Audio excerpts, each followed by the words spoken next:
This evening we begin a new series of discussions, and our general subject is the orientation of Hermetic philosophy. In all of these courses, we are attempting in every way possible to present the material without depriving the student of the right to arrive at certain conclusions of his own.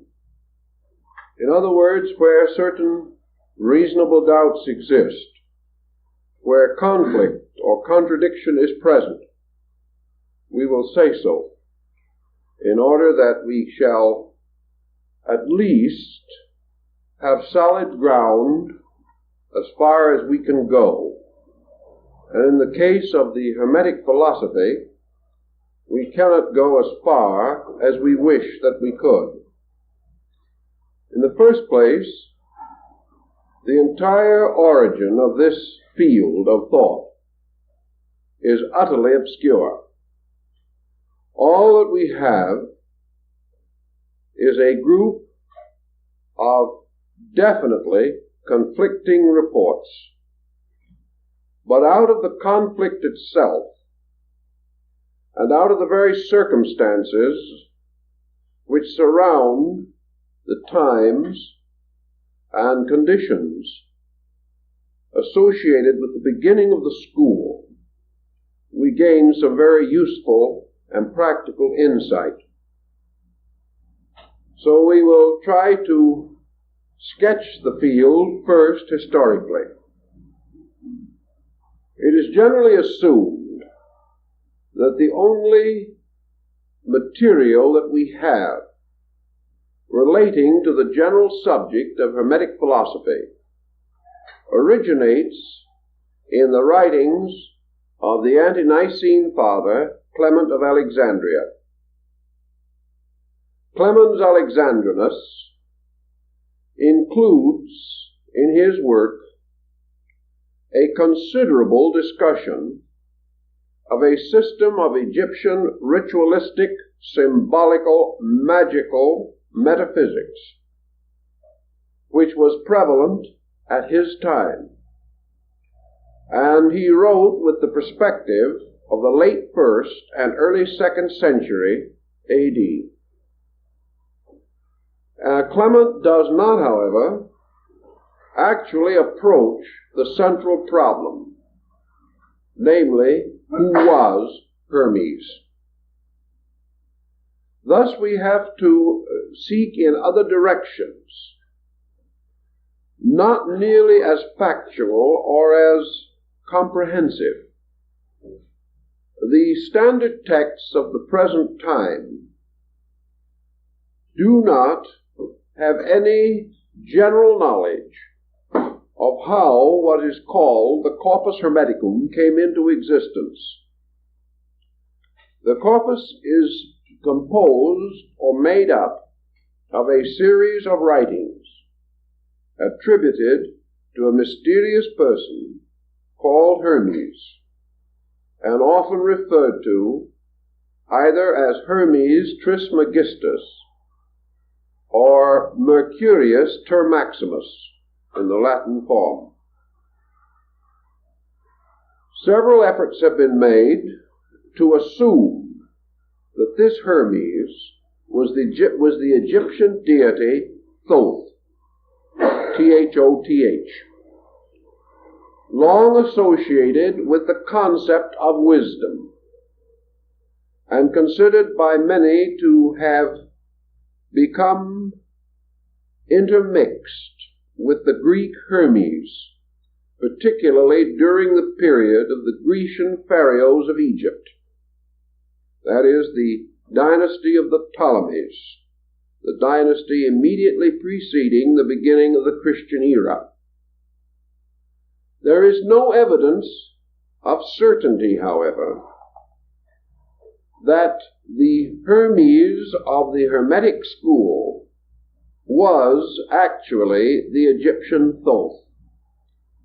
This, however, brings a further matter. Thoth as a deity was worshipped in Egypt for a very long time. It would be safe to say at least for 3,000 years before the beginning of the Christian era. The question naturally arises, then, was this deity a deified human being? Did a being or creature by the name of Thoth actually exist at some remote age?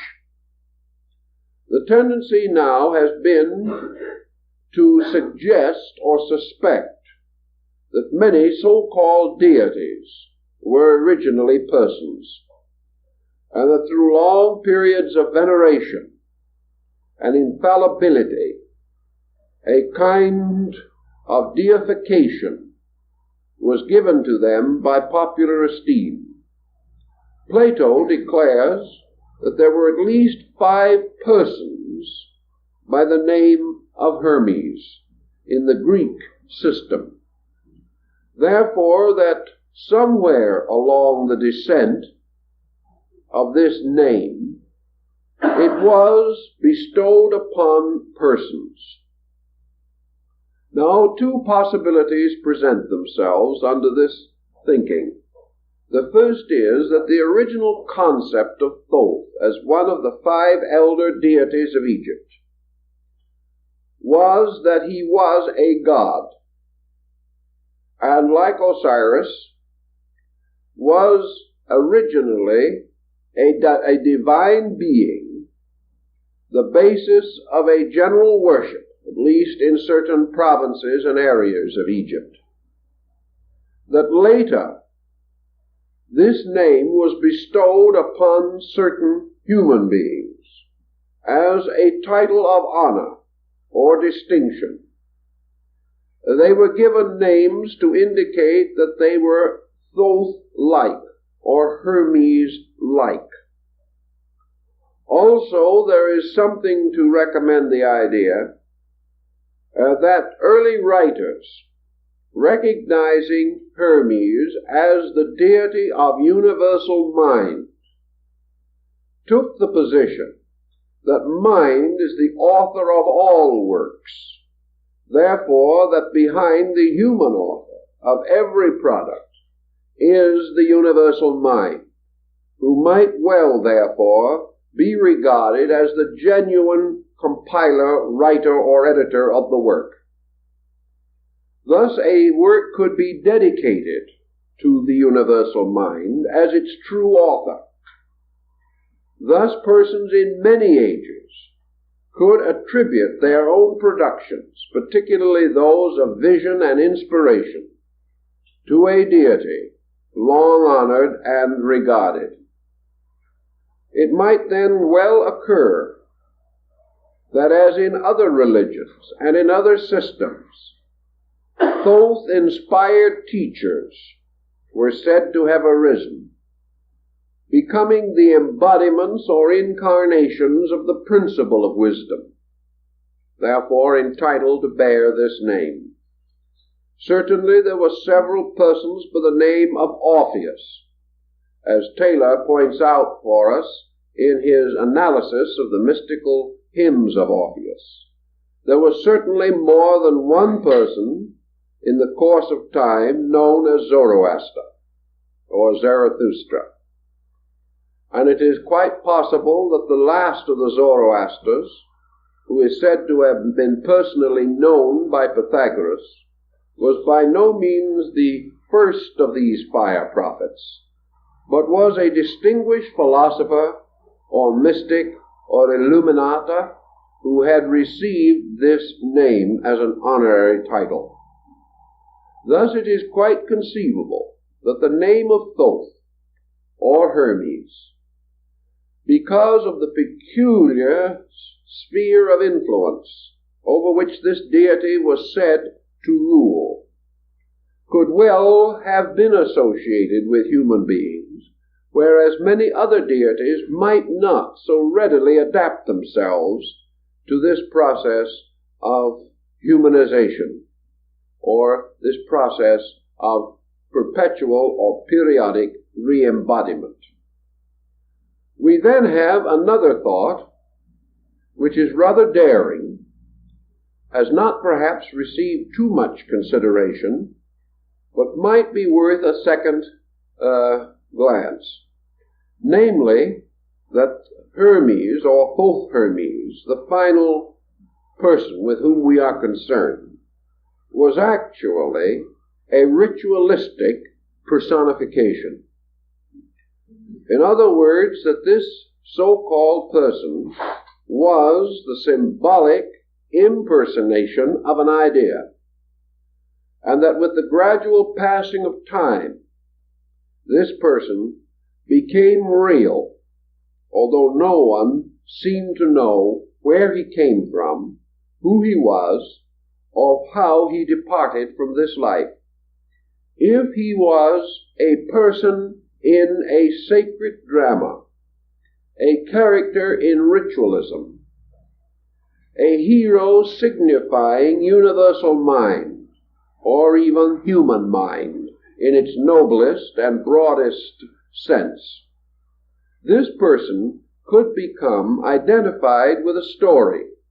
Ritualism could create a life for him, create situations, but these situations would be essentially symbolical rather than literal, although they might be very well set forth in a rather literal appearing relationship.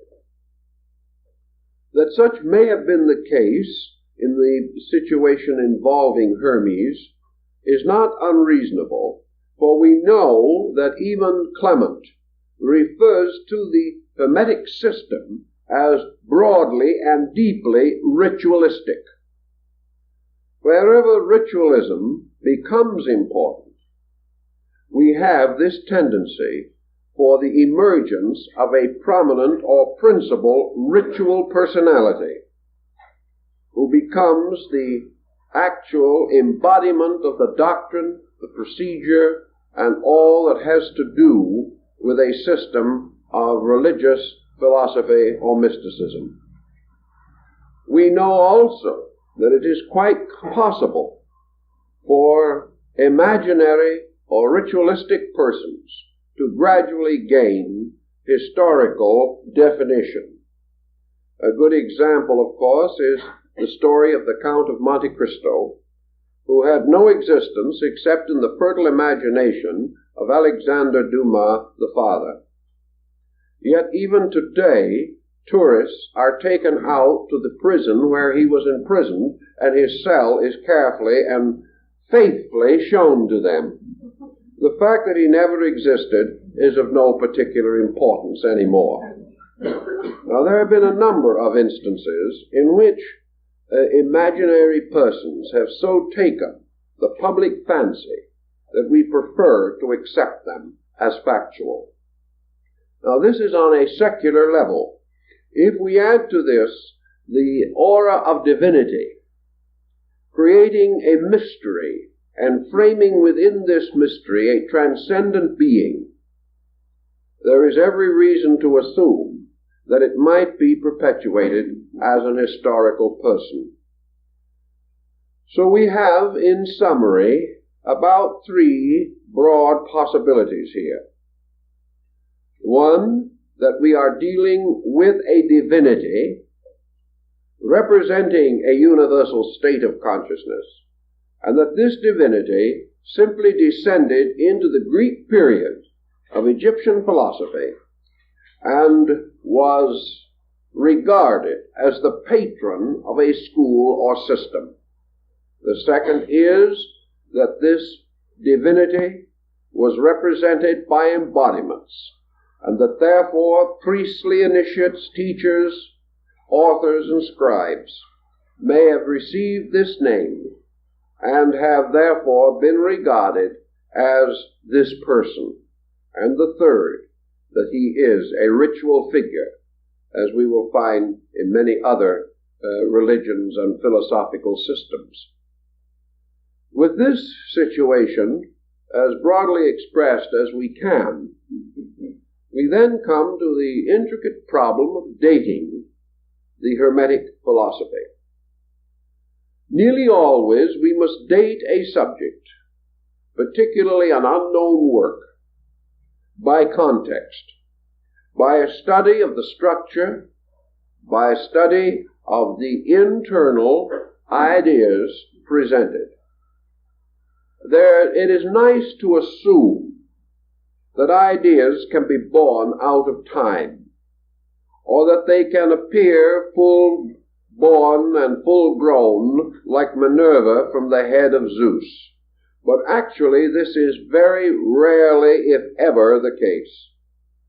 Every idea of man is set into a framework of time and place. The average person, and even the average highly informed person, cannot be totally unhistorical. He cannot have attitudes that are totally unknown to the world in which he lives. Nor can he develop an idiom or a form of expressing himself that is completely outside of the language structure of his own time. Thus, through idiom, through structure, and through various colloquialisms, forms in grammar, and other instruments, it is nearly always possible to historically establish a work within a very few years. An example of this, of course, a good example, is the early Rosicrucian manifestos. The Famith and Confessio Fraternitatis and the Chemical Marriage of Christian Rosenkreutz, these books are supposed to have been written much earlier than their date of publication. Actually, however, by studying them, we discover that no matter when they were written or how they were written, they could not have been written before the rise of Martin Luther, because there are certain ideas incorporated into them in certain patterns which did not exist or were not known before that date. Thus, the earlier dating must be regarded as largely mythological. Though in the study of the Hermetic writings, as they are preserved for us, we are in the presence of certain elements or factors that cannot be denied. The first is that they do not represent the philosophy of the ancient Egyptian. They are not a bona fide perpetuation of the ancient ammonistic doctrine of the principal Egyptian systems. They are not grounded or set in the Osirian cycle or the great restoration of Egyptian religion, nor can we clearly find them oriented into the temporary reforms of Akhenaten.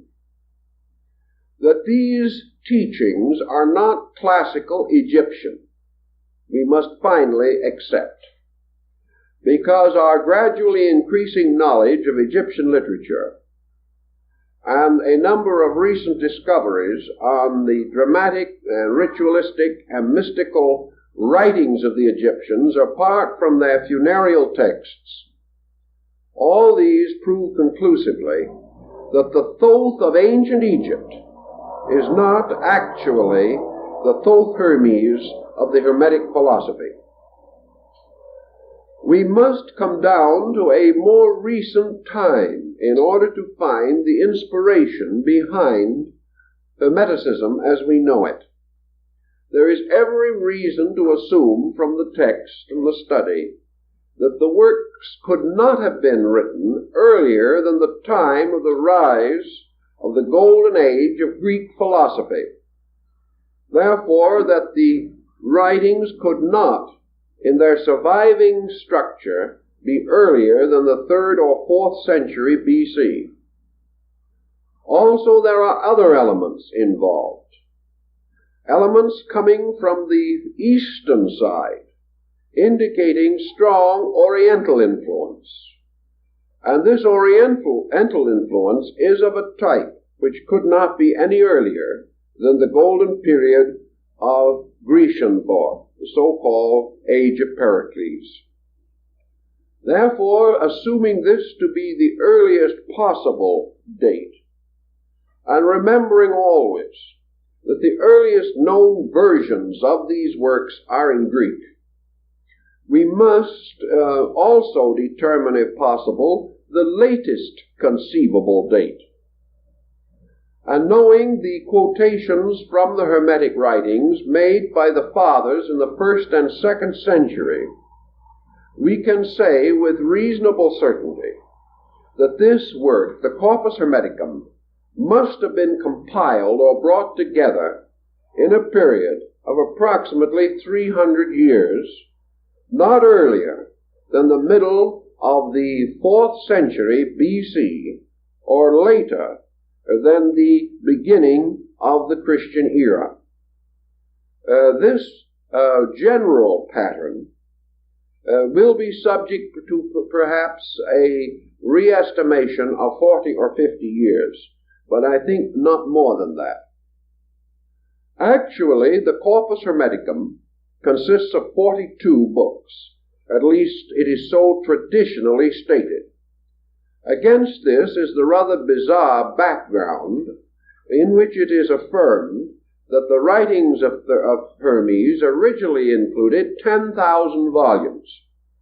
This, I think, again, must cause us to pause and assume that probably a symbolic meaning is intended. Here we have something to suggest Hermes as universal mind, the writer of all books. Even on this point, however, we must have a cautious attitude, because we know, in listing the books of Plotinus, who came in a little later in North Africa, that the term book was not used then just as we use it today. It was used with a bit of the Soroyan quality, which was not so well known to antiquity, because some of the books of Plotinus do not contain over 1,000 words. They're comparatively short tracts, but they are still called books.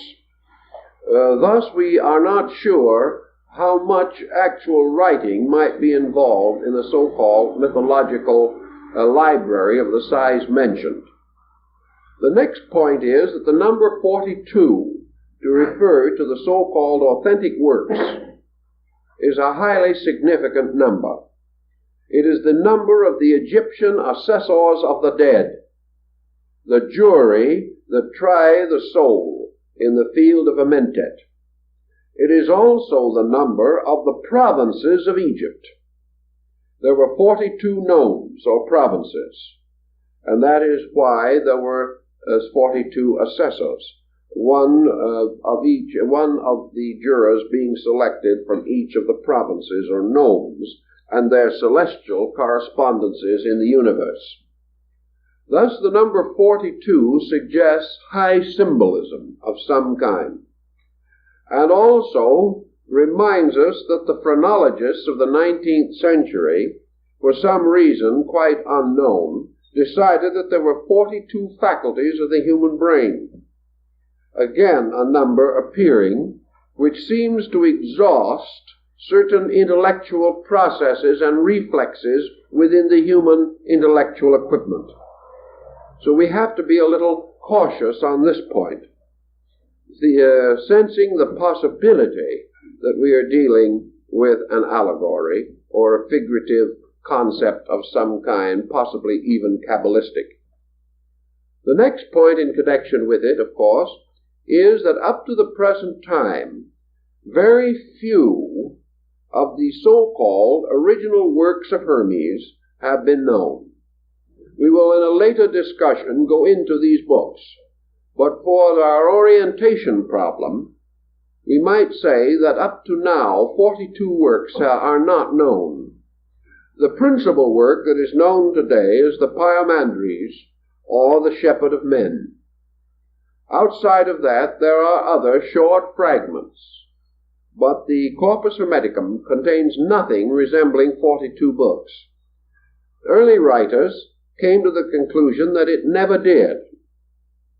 But now we must also pause for a moment and mention the Canoboskian find at Luxor in Egypt in 1946, when the discovery of a Gnostic library about 30 miles from Luxor also included within this collection of books several Hermetic writings not previously known to exist. This opens the door for the speculation that it is possible that 42 works did exist at one time, that there was a reason for this selection, that it was not entirely arbitrary, or if it was arbitrary, it was a division set up within a group of writing in order to indicate some important sequence or symbolism involved in the work itself. Today, the term Hermetic is perhaps more loosely used than any other in the field of philosophy.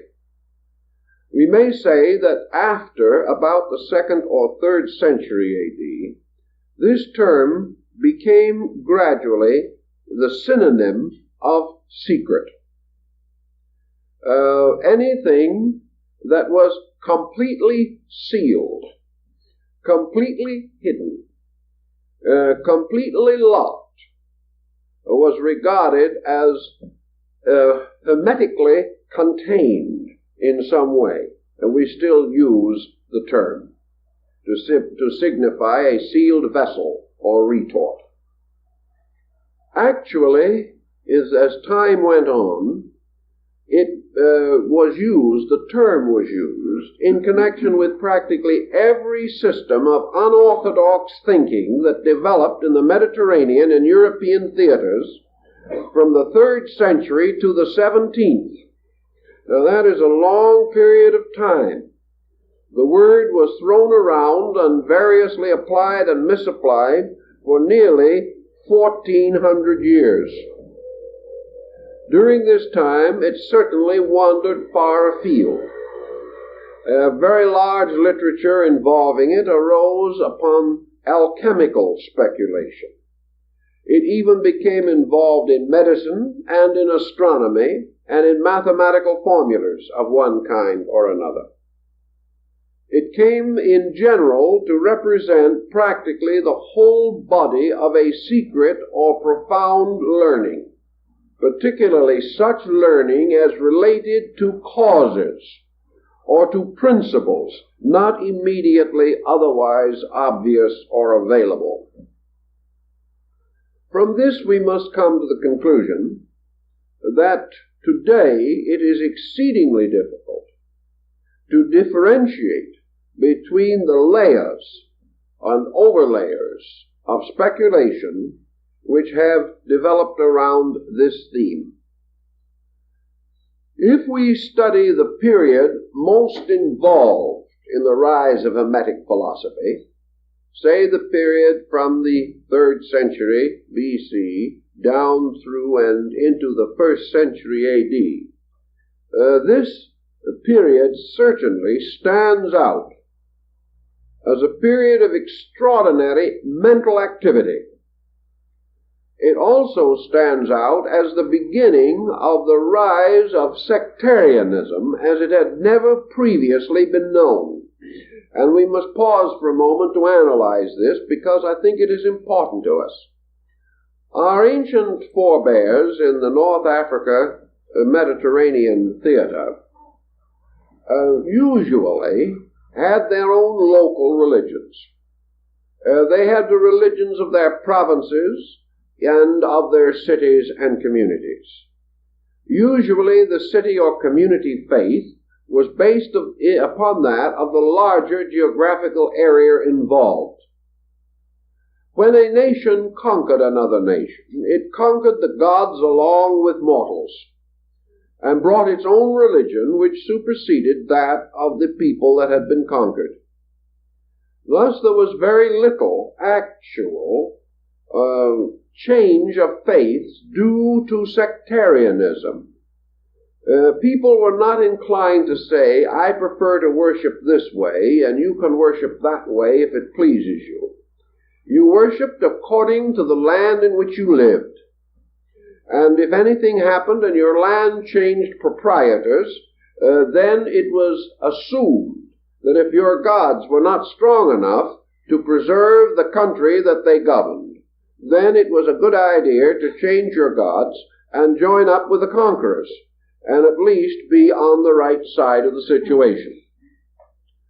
And as changes in the religions of peoples were very slow, and most reformations were of slight general importance, I think we can say that up to the beginning of this critical period, there was almost no concept of what the Shakespearean plays refer to as a misbeliever, an individual with a wrong religion. The only way you had a wrong religion was to be in the wrong place, or to fail to change when some other religion took over your country. There were not minority faiths and majority faiths, such as we know today, nor were there the 500 jarring sects referred to by Omar. These things simply had no existence. There was practically no tendency of anyone to say to another man, your faith is wrong, or your gods are unreal, or anything of that nature. That attitude was foreign to antiquity. Wherever the deities were strong enough to protect you, you worshiped them. And generally, the so-called state religion concept prevailed. And if you were within the state, you held to its faith. If you traveled from another country temporarily as a merchant or someone of that nature, and you came within the area of a deity different from your own, it was assumed that there would be a certain fraternization among the gods also. Your belief was held with respect, but it was very unlikely that you would be able to convert anyone to it in the new area. You were there as a guest. Your God was there as a guest of the local deities, and everybody expected everybody to take a nice attitude about the whole thing.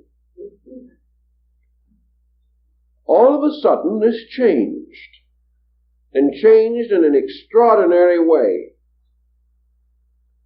There gradually developed, in an incredibly short time, considering the motions of these days, a difference of attitude involving the total rejection of certain ideas as false and superstitious, the imposing of an entirely new group of ideas, and the division of peoples into schismatic groups, bitterly antagonistic to each other, and frequently ready to persecute and martyr the members of other faiths. This was a new and different situation. It arose with the changing of certain patterns, and we still are not too sure of what caused these patterns to change. But individuals living quietly within the atmosphere of their local gods did not change without cause. And this cause was not revelational. This cause was historical, social, and political. It had to be, because it had to strike into the lives of many persons of different minds and in different localities, in whose lives and thoughts such ideas had not previously existed to a degree that there is any historical record of them. Something happened, and we must begin to try to find out what did happen. One of the things that probably contributed very strongly to this situation was the rise of the Roman Empire. The Romans were the first great colonizing people of our knowledge. Also, they were the outstanding exponents of a way of life based upon commerce, exchange, and economic procedures. The Roman actually carried his religious philosophy more lightly than any other recorded ancient people. To him, religion was secondary to business. Of course, it's quite incredible that such should be the case, and we can hardly imagine it, although we're in exactly the same spot today. The Roman had his religious services, and he had his prayers, but he was perhaps the first man to pray for the inconvenience of his competitors. He very definitely invited the gods to work a hardship on anyone he didn't like. He also was perhaps among the first to pray for profit and for these material concerns which were comparatively secondary in the religious life of ancient peoples. He was also confronted with a situation that perhaps disillusioned him, or on another way of looking at it, opened him to the modern attitude on religion. In the process of colonizing and conquering and extending the boundaries of his domain until the Roman, in his glory, controlled most of the known world.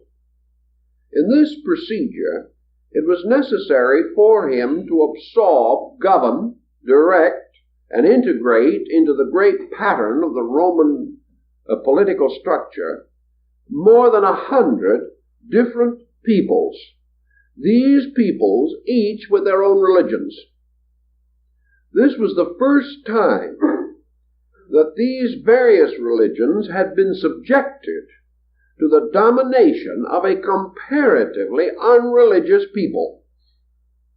Here we have an interesting situation, because we can no longer assume that the gods of Rome simply won the battle. The Romans took much more faith in their phalanx and in their trained military power and in their machines of war than they did in divine intercession. The peoples conquered did not find it, therefore, possible to simply worship the gods of Rome. Even the Romans could not tell them how to do so. Other than state festivals and certain broad concepts, the Romans had no religious substitute for the type of spiritual value which existed among the peoples that were conquered.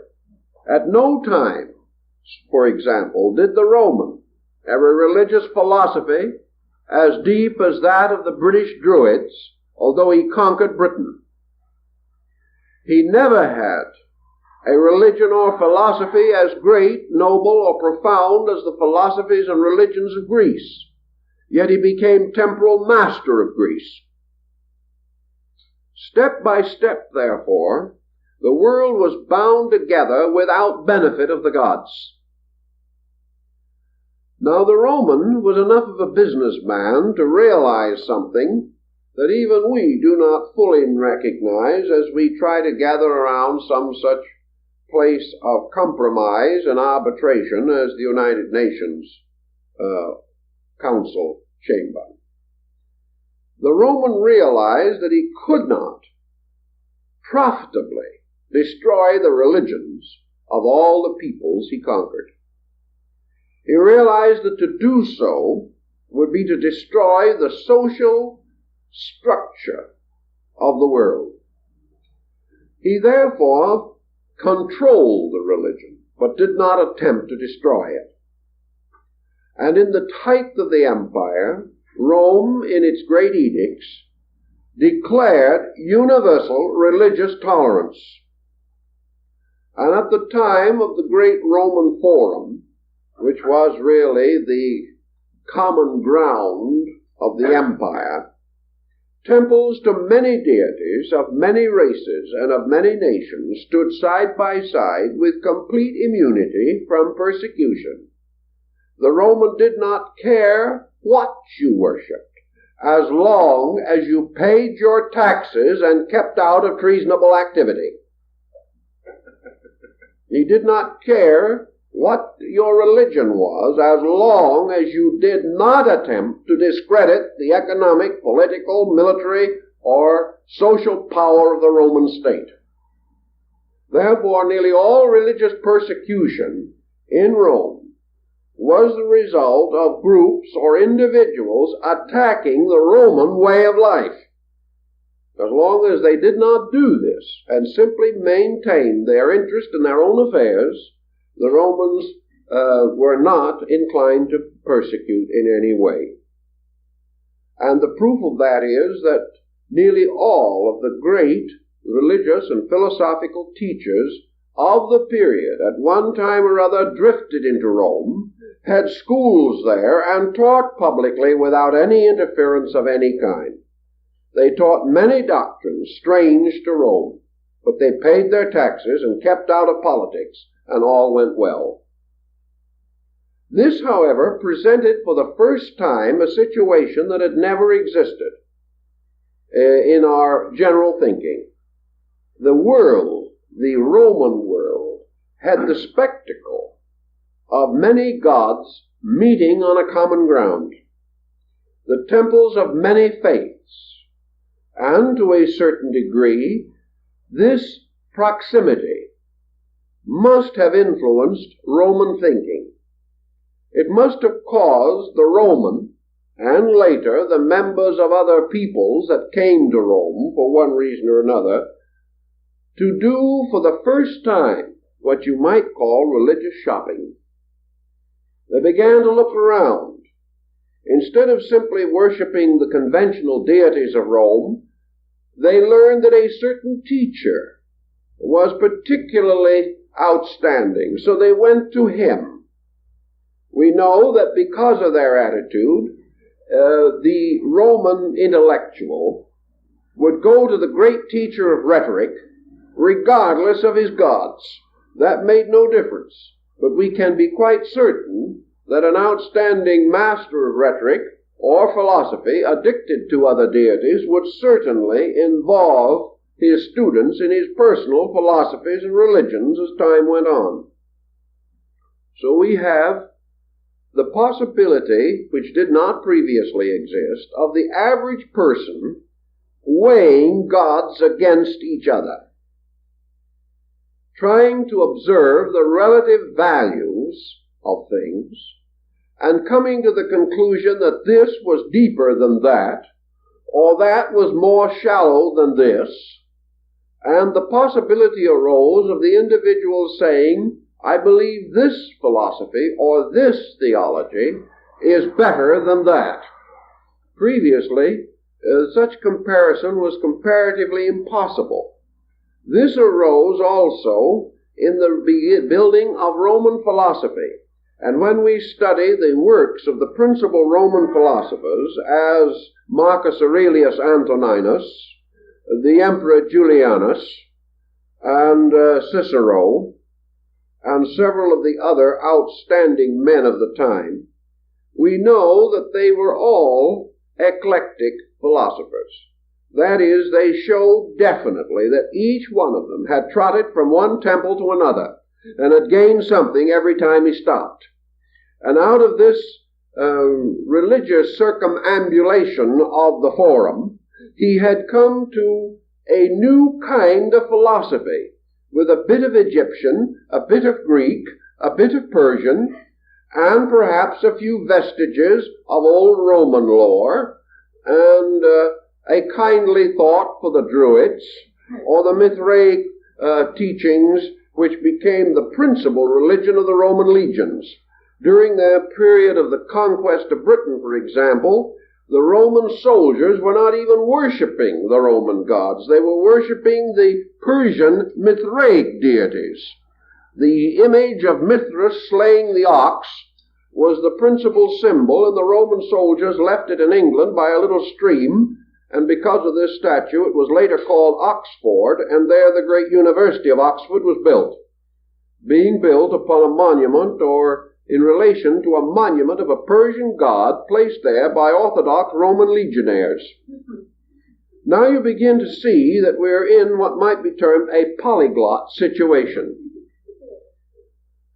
Rome made possible, in fact made inevitable, that discriminating persons who previously probably had never visited far from their own lands, were now able, within Rome itself, or in Alexandria under Roman control, or in Athens under Roman control, or in Antioch under Roman control, or Ephesus, all of these great polyglot centers being then Romanized politically, that they could go to these centers, or living in them could enjoy extraordinary educational and cultural opportunities.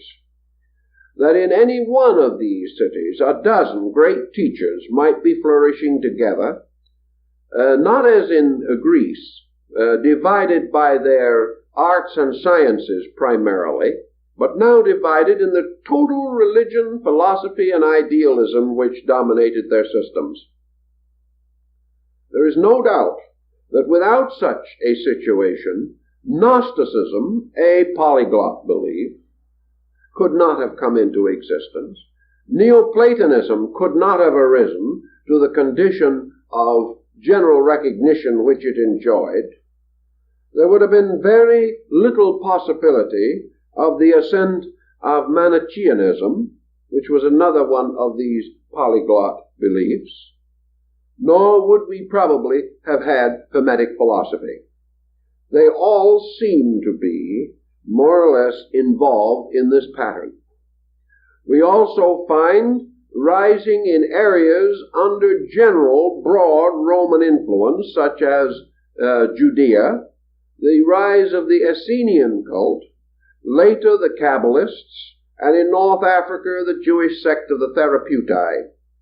We find men like Philo-Judaeus arising in this pattern for the first time, writing a work on religion in terms of comparative religion, in which, instead of deriving his total message from his own faith, he immediately began to use other faiths as means of explaining his own. This situation may be said to have broadly existed just at the critical period that most interests us. Nor can we overlook the fact that Christianity rose at precisely this same time, and that Christianity, as a structural faith, bore witness within itself again of a highly complicated intellectual, moral, aesthetic background, a background in which from the very beginning Christianity stood out against, for instance, the background of Orthodox Judaism. Here we have a faith emerging by a strenuous reform. Here we find this faith spreading almost like wildfire, extending through a highly conditioned society. Had Egypt, with its old gods, had its old impregnable position, had the ancient deities of Greece been firmly and completely dominant, and had the Latinized Greek gods of Rome had the strength and domination and complete authority that they had in the times of Numa, or even in the period of the first Caesars, we could not have imagined any polyglot or heterodox faith spreading through these areas without an immediate reaction that would have almost exterminated it. Instead of that, we find it reaching people who are already inquiring, who are already a little uncertain, who are already disillusioned in something. The great note of Judaism of the time was disillusionment. The ancient gods of Israel had not preserved their people from the tyranny of Rome or the tyranny of Herod. The old vows had been broken. The punishment of deity was upon a delinquent people. All these explanations, man's moral effort to avoid or evade the inevitable fact that as a sovereignty he had been defeated and enslaved. All this turmoil, all this increasing doubt, the power of Rome took away from nearly all these other peoples the absolute faith which they previously had in their own deities, and gave them no immediate transference of that faith to any other group of deities. And gradually out of this confusion appears to have arisen a kind of intellectual individuality, perhaps best represented by your eclectic philosophy. These people simply, as we said, went shopping intellectually. And they bought a little from this store and a little from that mart or shop. And they built together a philosophy based upon experience, justified by personal favor, and perhaps containing a beautiful assortment of partly digested inconsistencies, as in the very beautiful but not maturely organized meditations of Marcus Aurelius. This perhaps is the answer, by a rather long roundabout road, but one that almost has to be covered, to the rise of the corpus hermeticum. It represents a natural instinct on the part of man, an instinct that we are feeling today, the instinct for the need for a substantial religious philosophy of life, an instinct that is pressed on by disillusionments, an instinct which is somewhat embittered, an instinct which has no longer the open-minded faith of the small child, but rather the disillusioned attitude of maturity. No longer this willingness, this readiness to believe all good things, but a certain suspicion, a fear that all pretenses conceal ulterior motives, or perhaps the continual fear of being hurt again, a further disillusionment involved in spiritual conviction. We know from the writings of Boethius and others that this disillusionment was strong in these early formative years of our modern religious life. If this can be regarded as valid, and we assume, as we must, that all old faiths did not die in their tracks. In other words, in these critical periods, a curtain didn't fall over the religions of the world, and all the old ways simply ceased by magic. It was reported that great Pan died, but we have no proof that this actually happened. We only know that he was no longer to be seen playing on his pipes by the side of the river. Actually, Egyptian philosophy did not die. Greek philosophy did not die. The Druids did not die. They were perpetuated in England in the bards. They were perpetuated in all the later mythology and lore, such as the Arthurian cycle and the legend of Taliesin. All the old ways lived on, but they lived on with certain modifications and changes. And in many instances, they flowed together to form new combinations which lived, and the original patterns were no longer entirely distinguishable. We know, for example, that before the end of the 6th century, Egyptian philosophy in Egypt was virtually dead. By that time, Moslamism was beginning to come in, and in a short time the land of the pharaohs would no longer be Egypt. It would be an Arabic state in which perhaps only a few of the old Copt Christians held any real link to the past. Therefore, if Egyptian religion survived at all in Egypt, it survived in Coptic Christianity. And we have reasons to know that this is quite essentially true, for there is much evidence of the survival of Egyptian religion in the Greek Orthodox, the Russian Orthodox, and the Armenian Orthodox churches. So things disappeared into patterns and came out again much later. And because after this decline of the Roman Empire came the Dark Ages, with almost complete illiteracy, a great deal that was carried across this long dark interval was born with half memory. People did not even know anymore where it came from. They had forgotten, and did forget, in the course of 400 or 500 years, the entire cycle of descent. Little by little, the symbolism was moved into new patterns and imposed upon new doctrines until the original situation was comparatively forgotten. Today, if you go through a great cathedral or study the various parts and elements of Christian ritualism, you will find hundreds of relics, fragments, survivals of much older pre-Christian beliefs. But the average Christian believer does not even know this.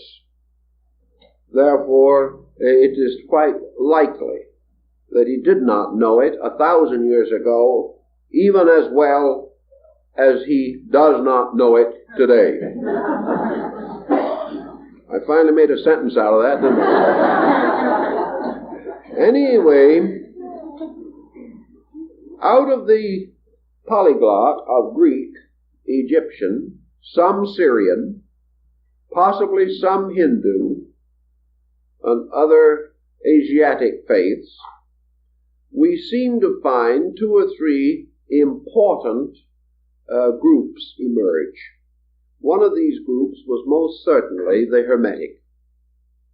It is also interesting to observe that the early church fathers, the ante-Nicene fathers, ante now meaning before, not against, before the Council of Nicaea, the ante-Nicene fathers accepted out of the past 2 so-called pagan teachers with almost universal respect.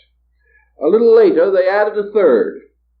The first 2 that they accepted were Plato and Hermes. And the third, who became popular a little later, but retained his popularity beyond either of the others, was Aristotle.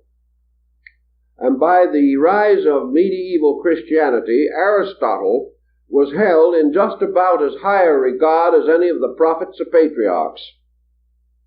Christianity became Aristotelian, whereas in the early part of it, it was essentially Platonic.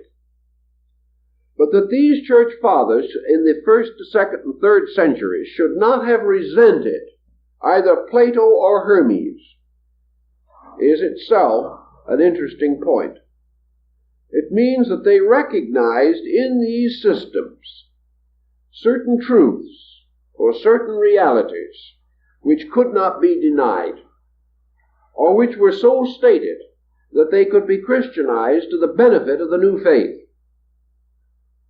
What then was the the basic point upon which so much of this depended? And apparently, this basic point in both cases was the definition of deity.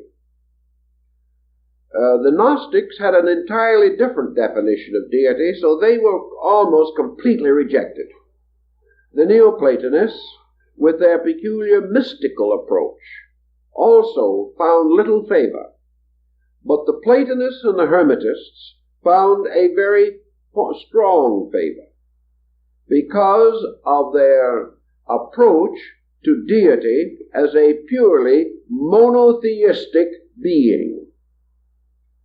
Therefore, we must say that Hermetic philosophy introduces strongly, sometime slightly before or at about the period of the Christian era, a totally monotheistic concept of God.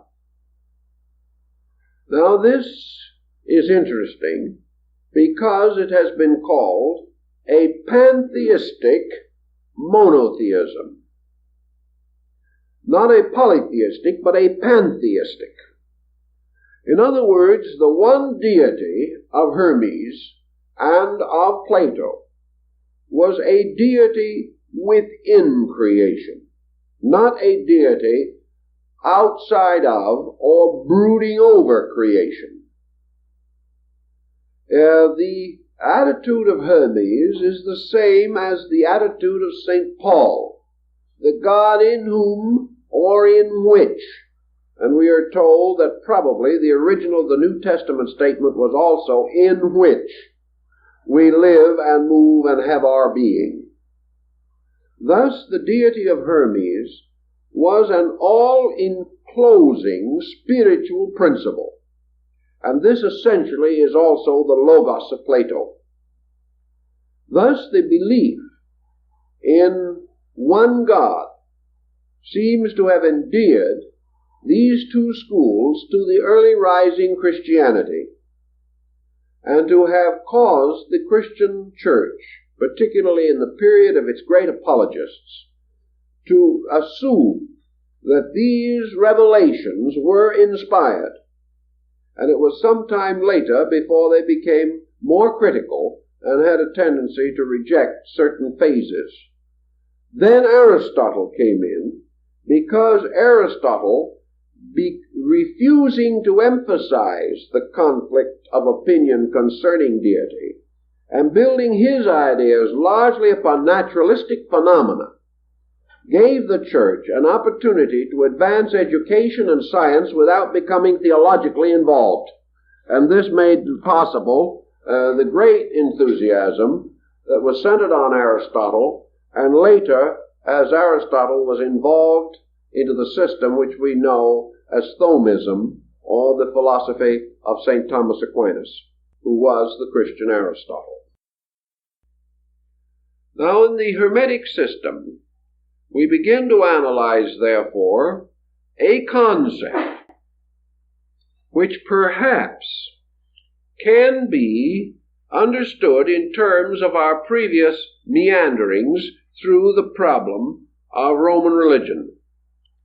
Namely, the concept that for the first time man conceived the possibility that all these different faiths had certain identity.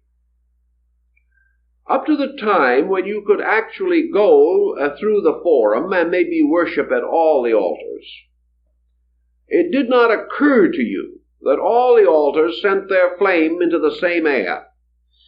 Nor did it occur to you that the smoke rising from the Mithraic altar might mingle in the atmosphere with the smoke rising from the altar of Vesta.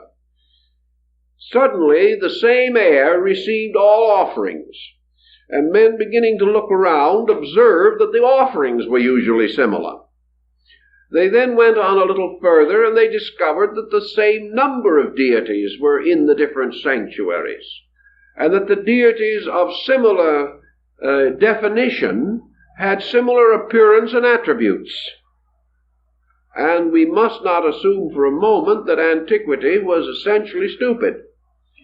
These individuals observing these things could only come to one possible conclusion, namely, that there were strong similarities, even identities, between these faiths.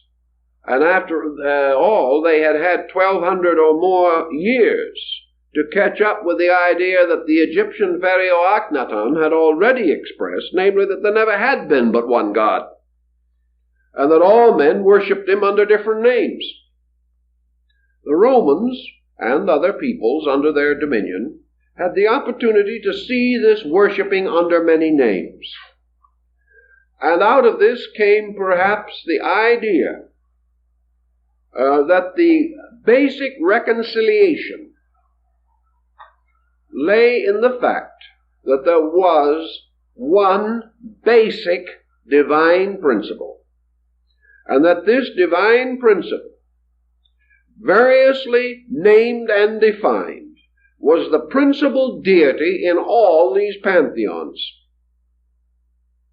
We observe men like the Emperor Julian contemplating this very thoughtfully and strengthening our belief that such could have been the case when he gave us his two great orations, one to the sovereign Son and the other to the Mother of the Gods.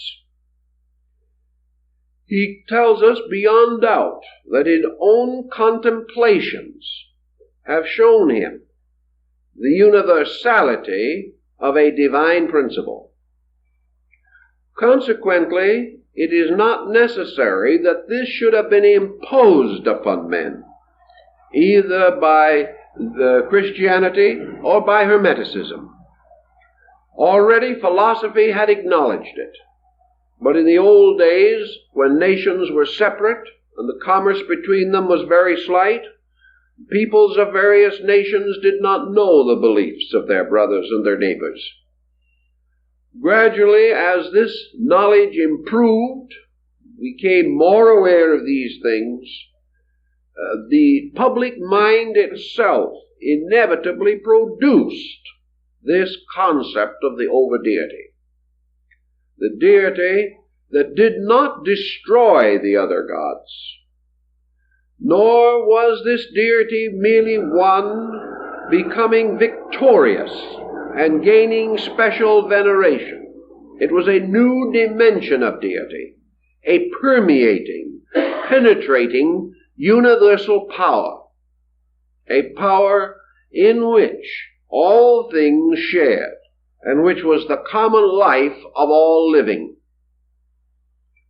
Thus, it would be inevitable that if this concept arose in the minds of progressive thinkers, that it would be the natural substance for the integration of sect or creed or cult or faith.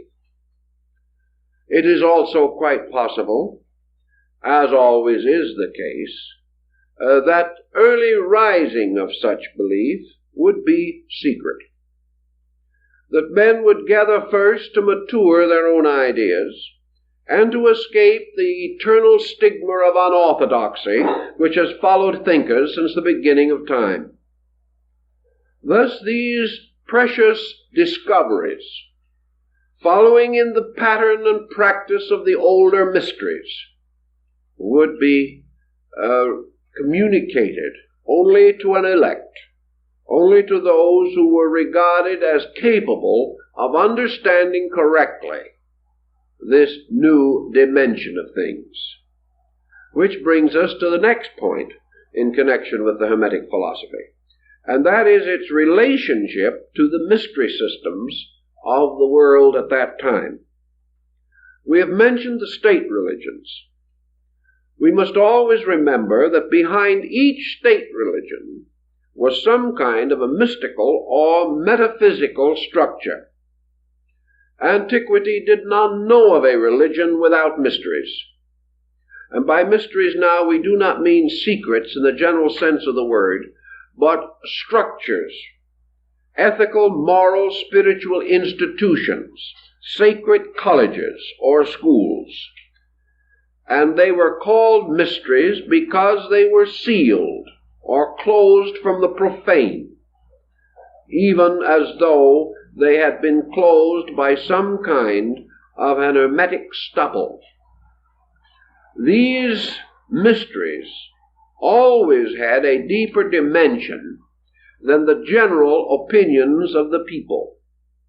As far back as the 6th century, when Pythagoras traveled throughout the Near East and the southern parts of Europe and finally into Far Asia, he came back fully convinced that in their esoteric schools all the great religions of the world were already teaching the same thing. The average person hadn't discovered this, however.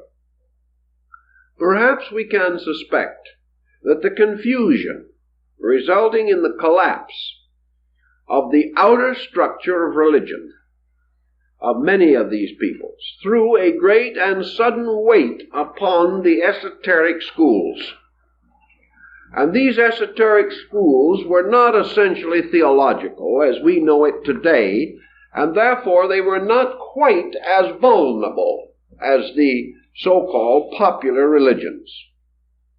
These so-called esoteric schools were actually institutions of higher learning. And even though you might lose faith in your deities, you could not deny the multiplication table. You could not deny the value of herbs and medicines in healing. You could not deny the secrets of bone setting. You could not deny the motion of the heavenly bodies, nor the secrets of navigation. You could no longer perhaps accept certain beliefs, but you were still leaning heavily upon jurisprudence, which was originally taught in these temples. You were leaning very heavily upon the laws and canons of art, of sculpture, and of music. All the great scientific knowledge, which was originally dedicated to the gods and was disseminated through the schools of these gods, this knowledge did not die with the popular faith. Thus, the esoteric schools, or the mysteries, perhaps came forward more rapidly after the decline of the state religions. Men now had a new level of value upon which to pin their faith. And it is quite possible that it was at this time that the gradual shift from a spiritual to a scientific way of life actually began. And as it took thousands of years to create the philosophical religious systems of the ancients, the last 2,000 years has been largely dedicated to the shift from the theological foundation of exoteric religion to the great mystery sciences of esoteric religion. In any event, the learned, the leading minds, those who became the opinion makers of their own days, certainly must have recognized that you could not destroy the school with the temple, that the school had to go on, that man still had to learn. The increasing dignity of the school is expressed in Neoplatonism, Gnosticism, and Hermetic philosophy, and to a degree in the Essene and Therapeutae doctrines, certainly in the Kabbalism of the early Jewish mystics, rising from Rabbi Akiba, who belongs to this same critical period and is just about as difficult to orient as any of the others. All of this seems to show that the universe began to emerge as a great wonder of law. We no longer hear of the gods walking around the earth, concealed as mortals, or riding away into heaven in chariots. We no longer see winged immortals flying in space. We hear no more of nymphs and hamadryads. These things vanish. Instead of that, we begin to hear of the teachers, the great illuminators, those who came with extraordinary knowledge, those who made possible the advancement of arts and sciences, and those who gradually transformed the beliefs of men into a kind of moral philosophy or ethical system, a system based almost entirely upon the philosophic premise of adjustment to disillusionment. Philosophy is actually man's reconciliation with the inevitable. And in that we see it emerging. We see it coming more and more into the foreground. And we find men like Hermes, or beings like Hermes, no longer simply telling stories and fables about the gods, or writing hymns about deities, or perpetuating the powers of arbitrary deities.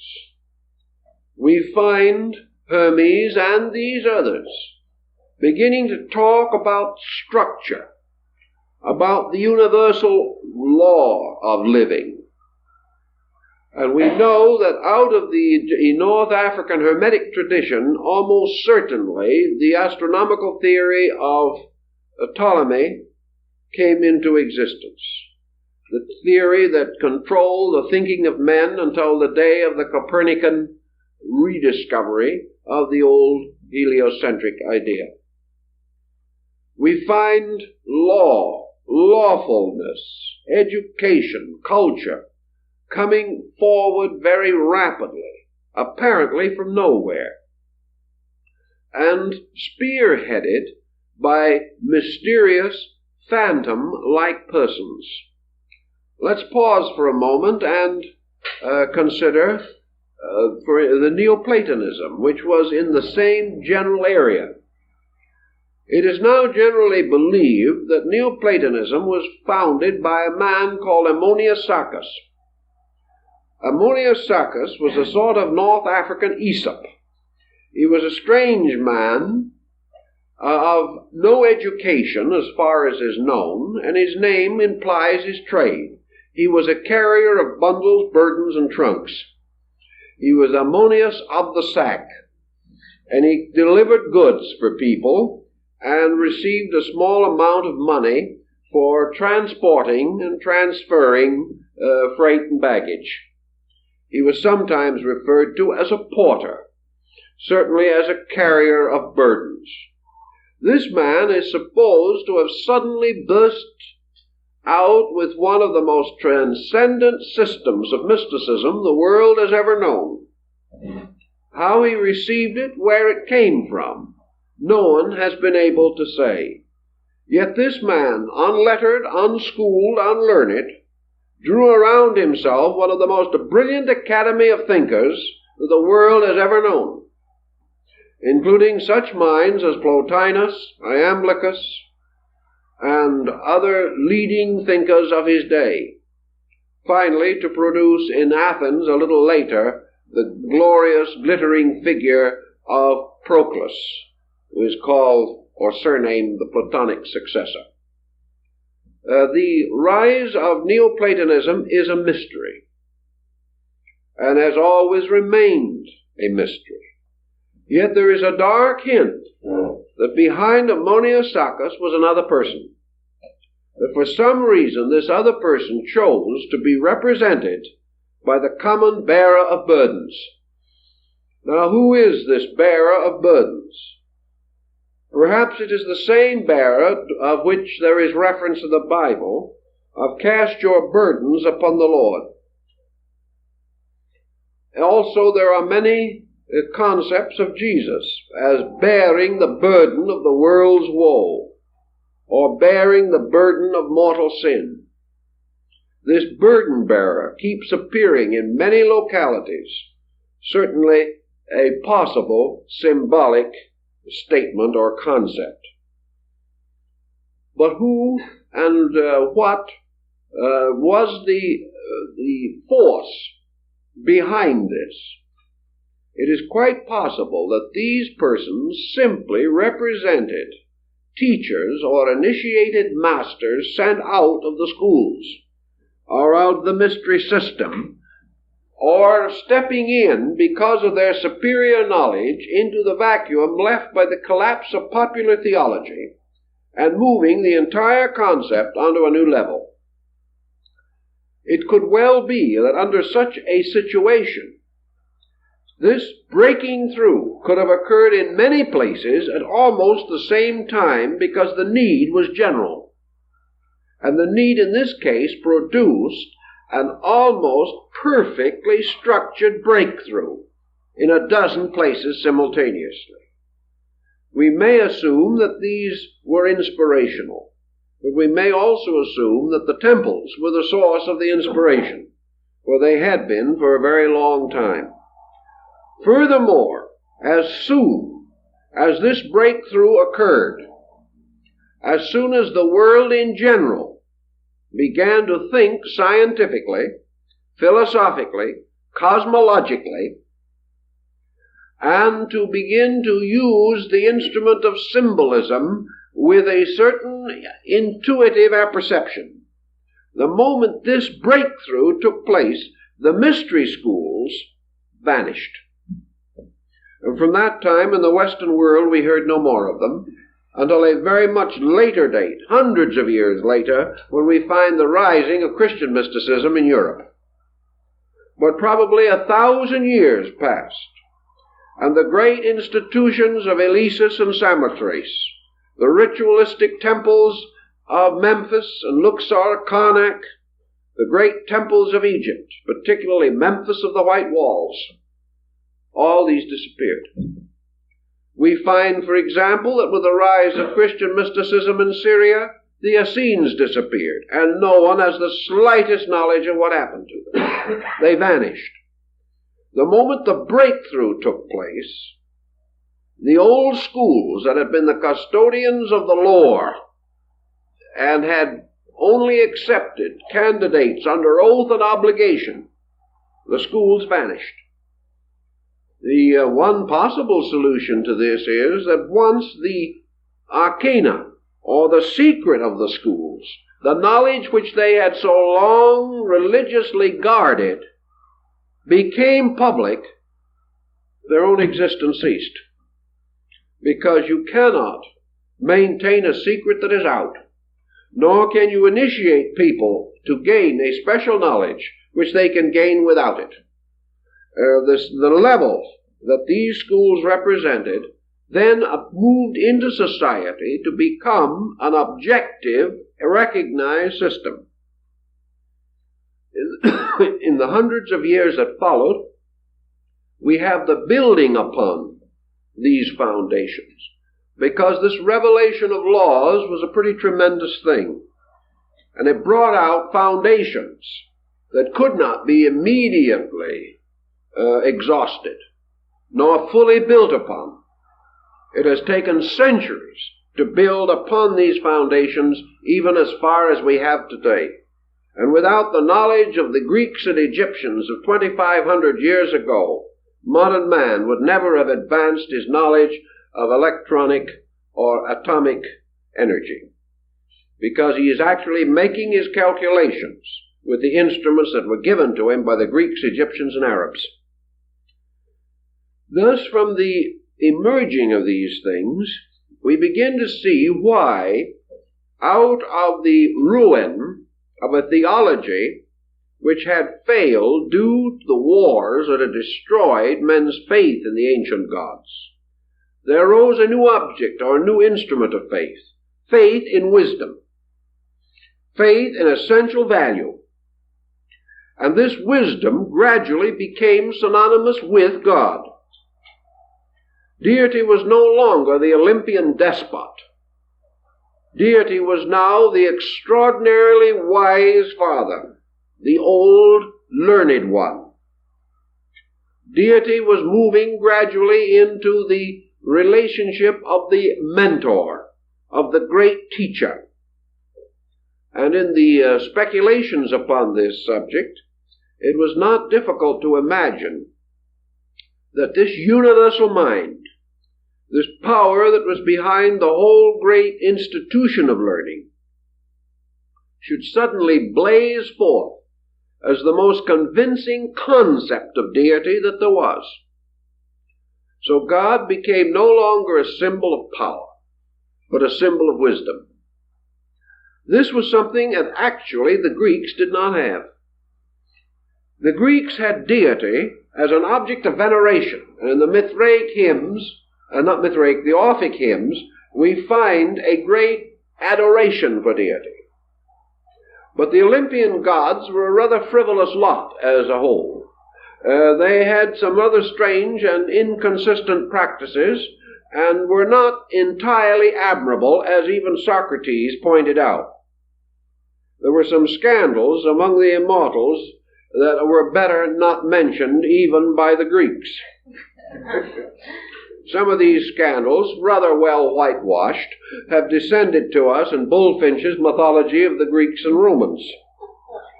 Whatever scandals, however, were whitewashed by the Greeks were revealed in their full splendor by the Romans. And it was not the state religion. It was the great school of philosophers rebelling against it.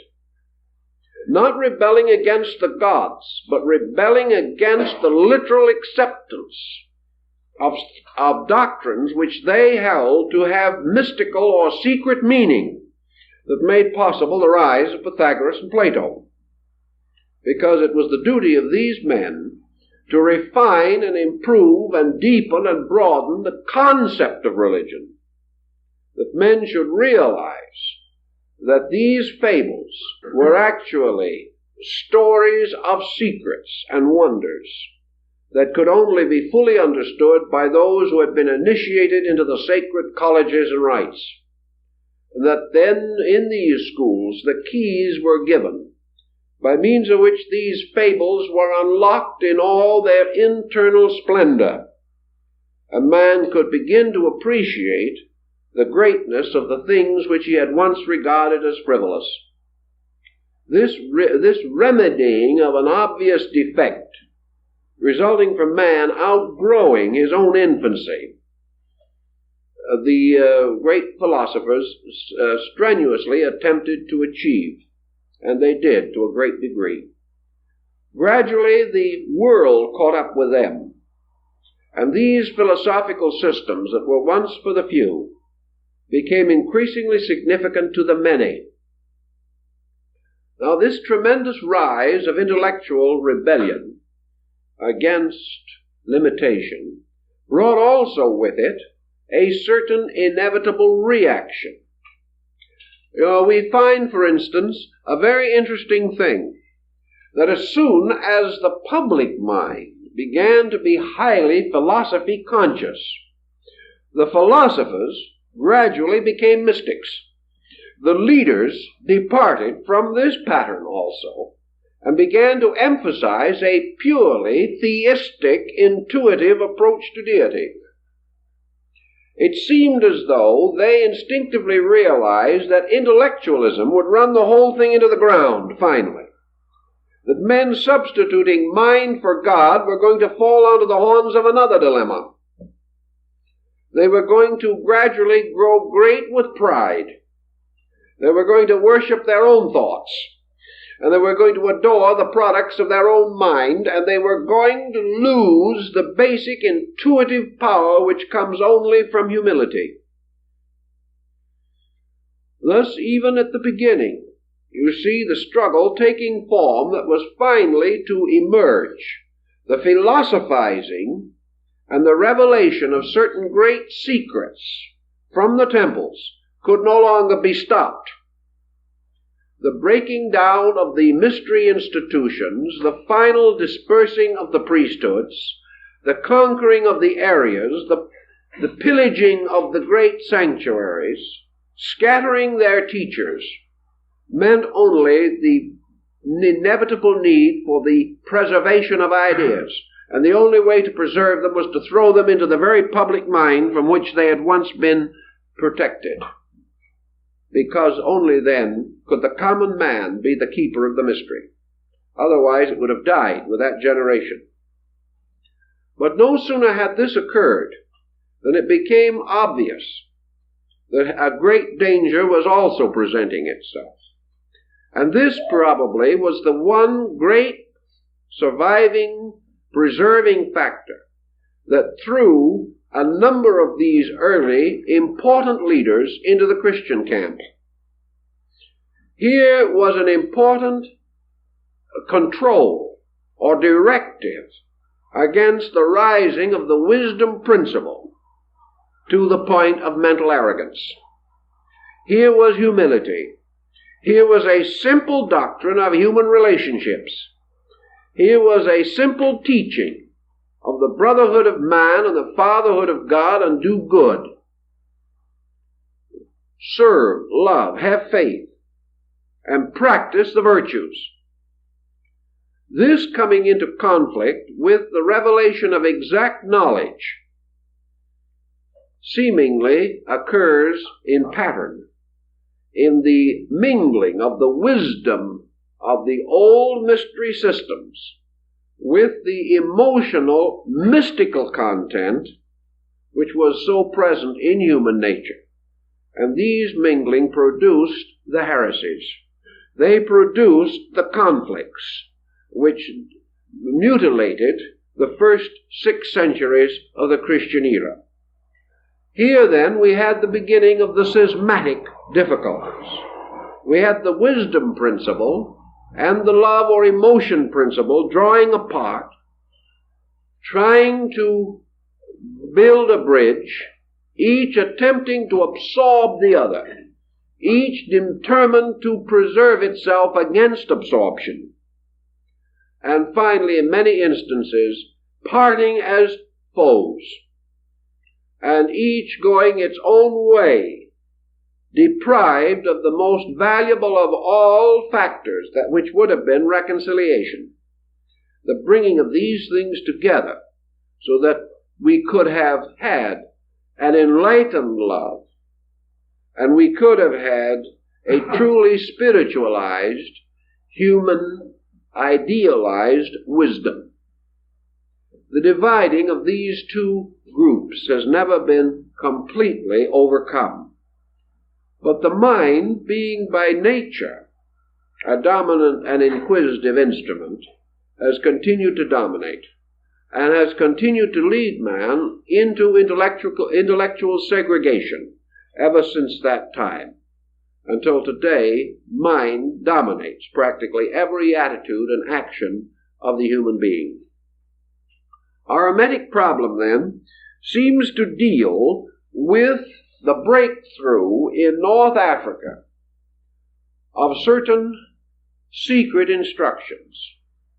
We know that the priests of Amun-Ra, those who wrote the rituals of the dead, those who gave the ancient Egyptian Ammonism, and later the Osirian religious cult, those who swung their censers before the altars of the great old gods, these priests, with their chants, their rituals, their rites, and their ceremonies, were not the builders of the pyramid. The builders of the pyramid were mathematicians, masters of geometry, deeply versed in astronomy, possessors of exact sciences. These exact sciences, therefore, moved behind the surface of Egyptian religion. And Dr. Preston pointed out that he told me one day that he was convinced that the Egyptian hieroglyphics have at least 2 different methods of being read. One being a sacerdotal language, a language of priestly process, and the other in some way related to the mystery systems. Dr. Preston was convinced that behind the surface of Egyptian religion was this great wisdom cult, the cult that produced Imhotep, the father of medicine, the cult which made possible the building of these great monuments, and also the gradual regulation of the laws of Egypt, until Egypt became probably one of the most magnificently integrated cultures in the history of antiquity. These things were practical achievements, achievements that could only have arisen from adequate knowledge. The people did not possess that knowledge. The Egyptian lived and died without it. The rulers of Egypt, although initiated into the priesthood, did not always possess it. Actually, it was held by a group, an organization, a secret body of persons. And this secret body perpetuated itself by rites and ceremonies, as described by Plutarch in his Mysteries of Isis and Osiris. This breaking through in Egypt seems to have given us the basic principles of Hermetic philosophy, because these principles deal with certain things, the true nature of deity. The true nature of deity, here interpreted as the eternal mind, which brings all things into existence by the power of thought. Thus, Thoth thought Hermes, Mercury, gives us the concept of a world that exists in the divine mind, a projection and manifestation of the eternal thinker. And he tells us that the world is the non-eternal thought of that eternal thinker, that all things are supported on the warp and woof of thought, thoth, for our word thought comes from his name. This being, therefore, which is the creating power, creates by will, creates by the exercise of secret attributes. This deity is not a highly glorified Louis XVI. This deity is not the Zeus of ancient Greece, nor the Jupiter of the Latins. This is a mystery God, a God without form, of which all things are the form, a God without dimensions or proportions, but containing all dimensions and proportions within its own nature, a God of 7 powers, which are 7 arts and sciences, and a God ruling by the inevitable motion of its own being, and this motion absolute law. When we begin to see this, we begin to see that we are escaping from most of the type of thinking that wrecked antiquity. We are moving forward into something, and we do not know how it was concealed as long as it was, but that it appeared spontaneously in many areas, and that it is intimated by men like Pythagoras and Plato, who were initiates, to have existed, intimated by Apuleius and Plutarch, to have existed, referred to arcanely by Cicero and Seneca, known to the Emperor Julian as the result of his own initiation at Ephesus, and appearing again in the apocalyptical writings of the New Testament. These factors breaking through seem to tell us beyond any reasonable doubt that this structure of the corpus hermeticum was the beginning of, or one of the beginnings, of the effort to build a complete scientific philosophical foundation under the collapsing religions of antiquity.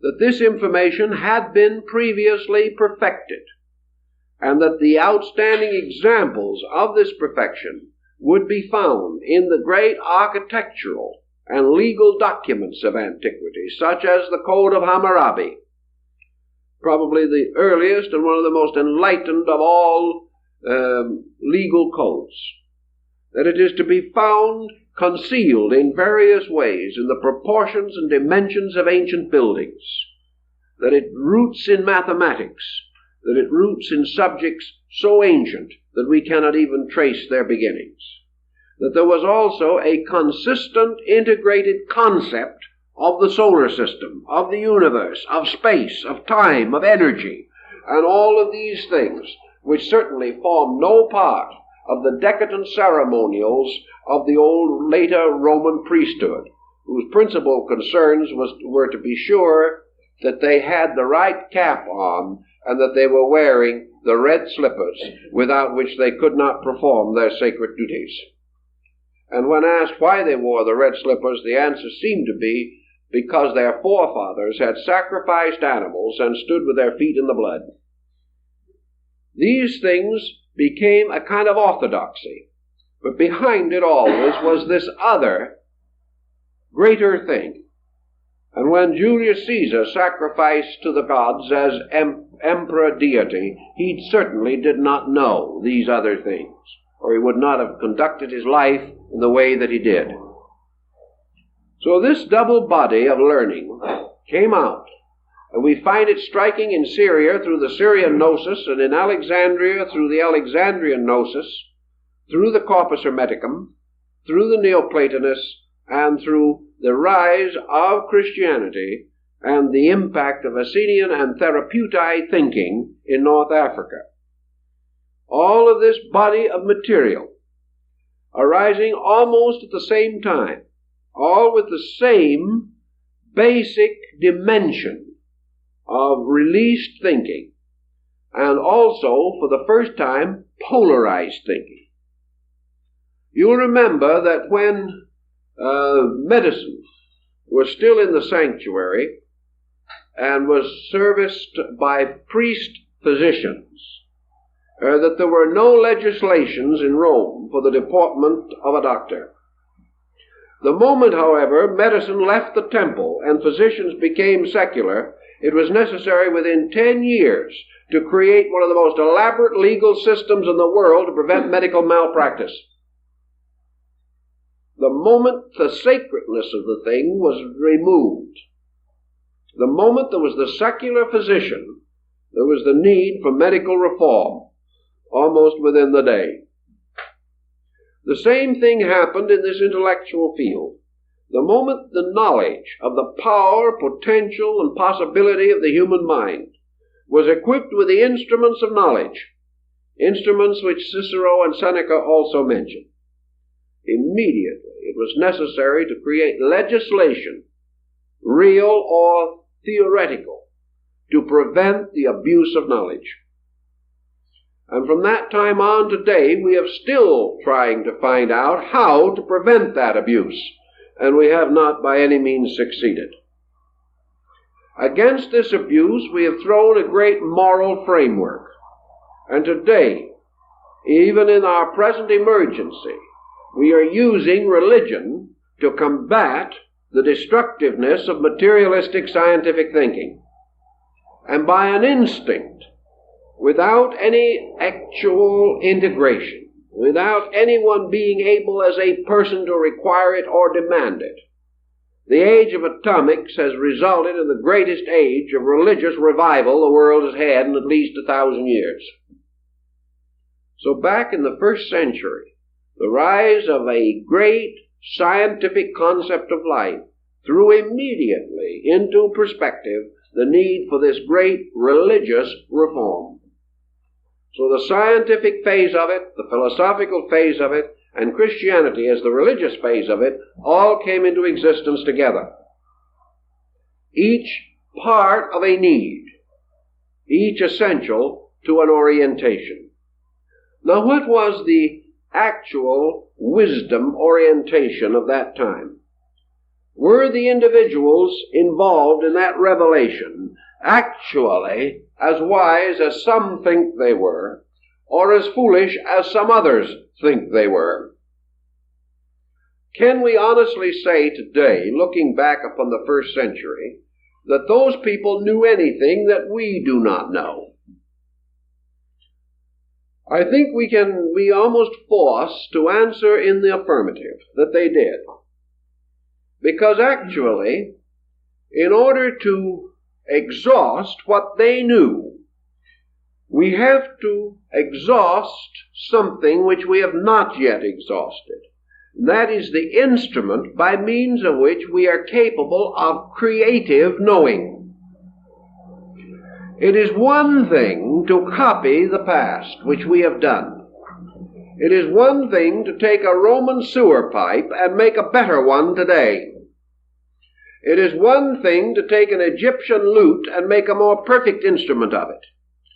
It is one thing to take a Syrian trumpet and make a peculiar hook in it or twist it and form it into what we call a trombone.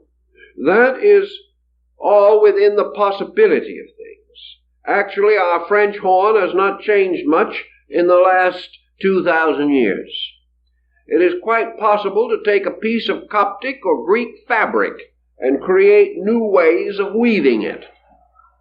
It is possible to use the Greek mathematical theory and find constant applications for it.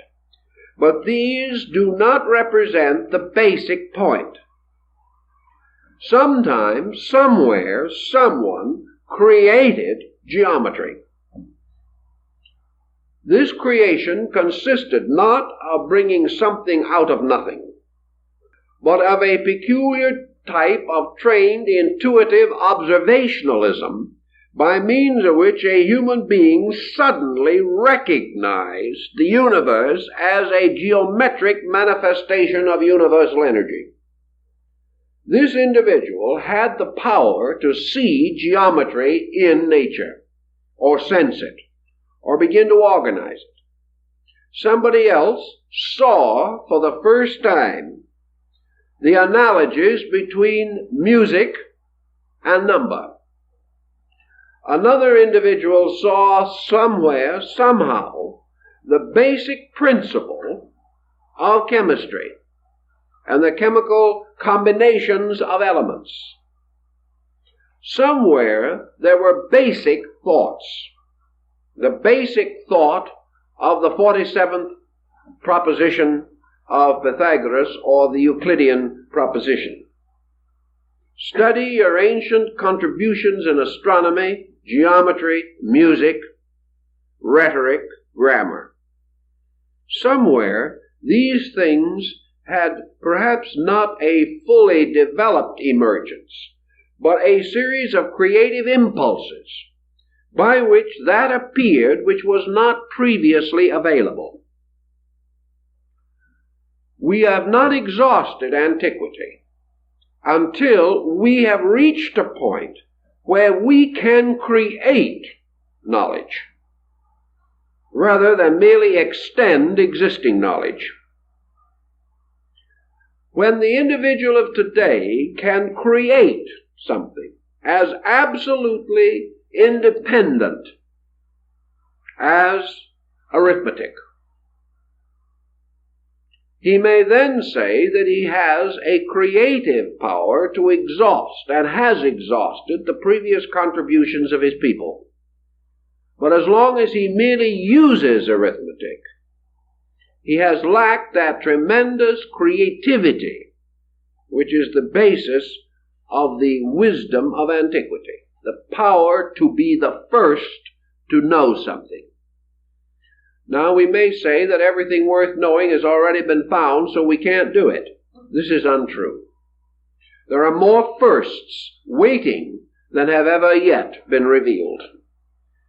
But as long as we are content to use rather than to create, we have lost one dimension of thinking. And that dimension is the very thing that the Hermetic doctrine is concerned with, namely man's ability to become conscious within and of the universal mind itself, so that every individual creates with the mind of God, or with the universal divine intellect. Thus, the end of all knowing, according to the Hermetic system, is that men will not think about God or think of God, but think with God. And this statement still poses one of the most difficult situations with which the average individual can intellectually be confronted, because we cannot even understand fully what this implication actually is.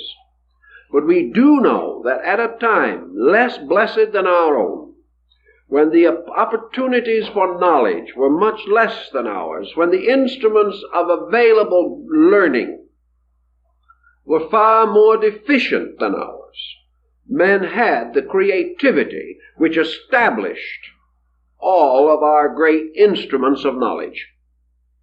Therefore, that this creativity lay within consciousness itself, was not acquired but was innate, and that the solution to all things lies in the innate solutional power of the universal mind in man.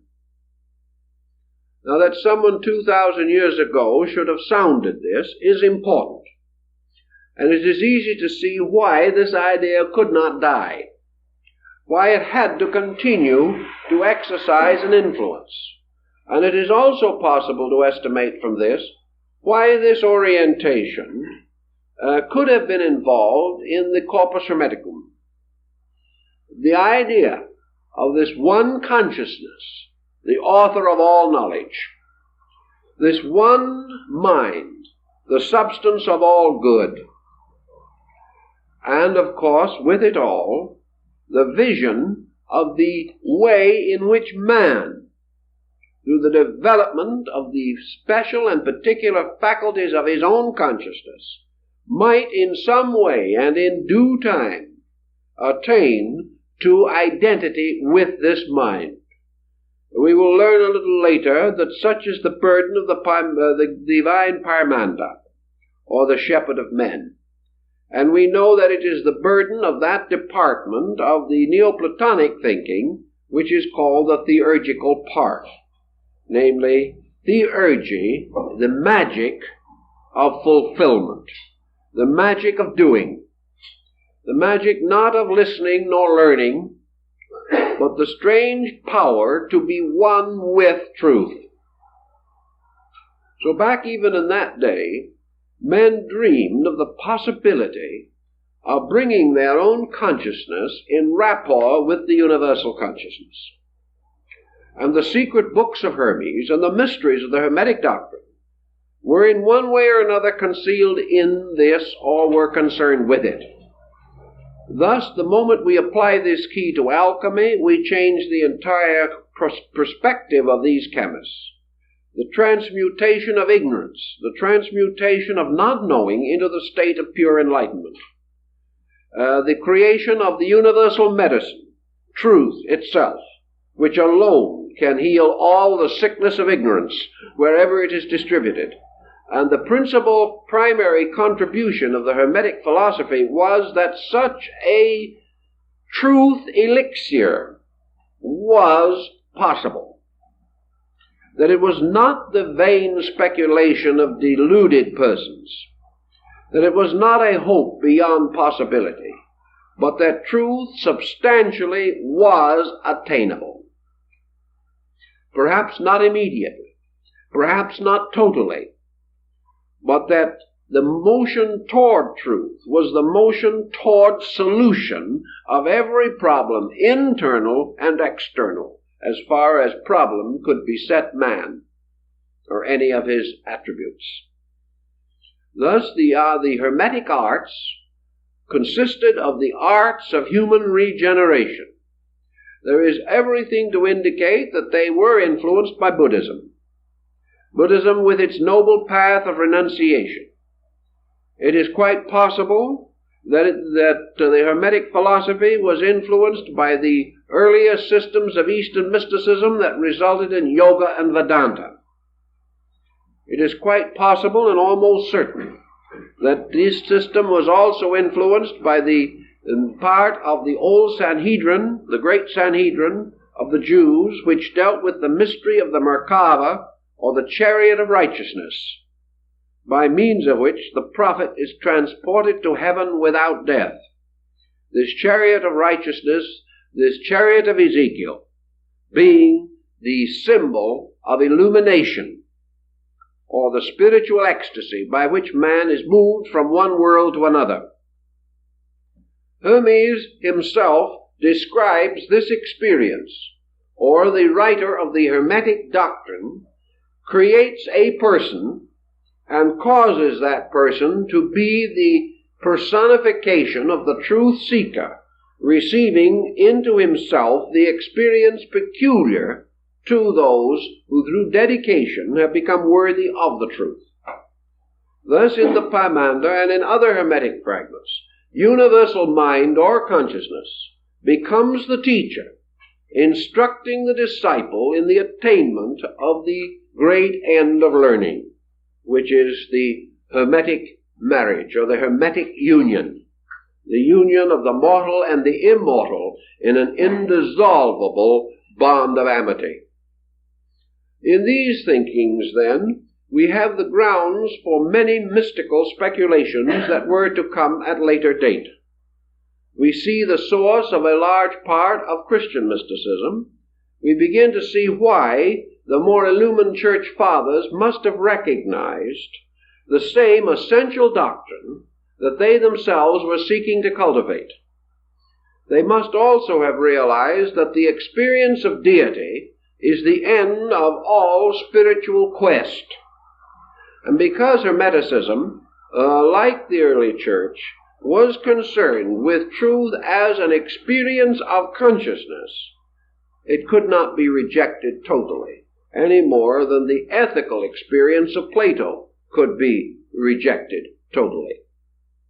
So the orientation of our problem is historically in these centuries of change, these centuries by which certain directives arose in the thinking of man, and in the midst of these directives we see the rise of this very strange and elusive belief. A belief, however, which again never died, but became disseminated through 100 sects, even reaching into the Near East to become very important in the teachings of the dervishes and the Sufis. Thus this teaching moved in and on through time, losing its name after a very short time, but never losing its directive to the individual or its positive affirmation of the exact science of human illumination or redemption through the spiritual experience of illumination.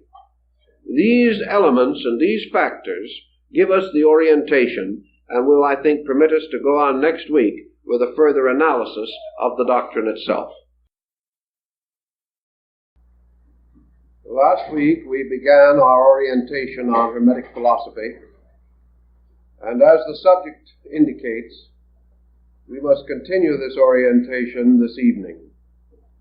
While it may seem that our development will be essentially historical, this is not the full intent of our present approach. Actually, history in this case is rich with overtones and implications of dynamic philosophical importance.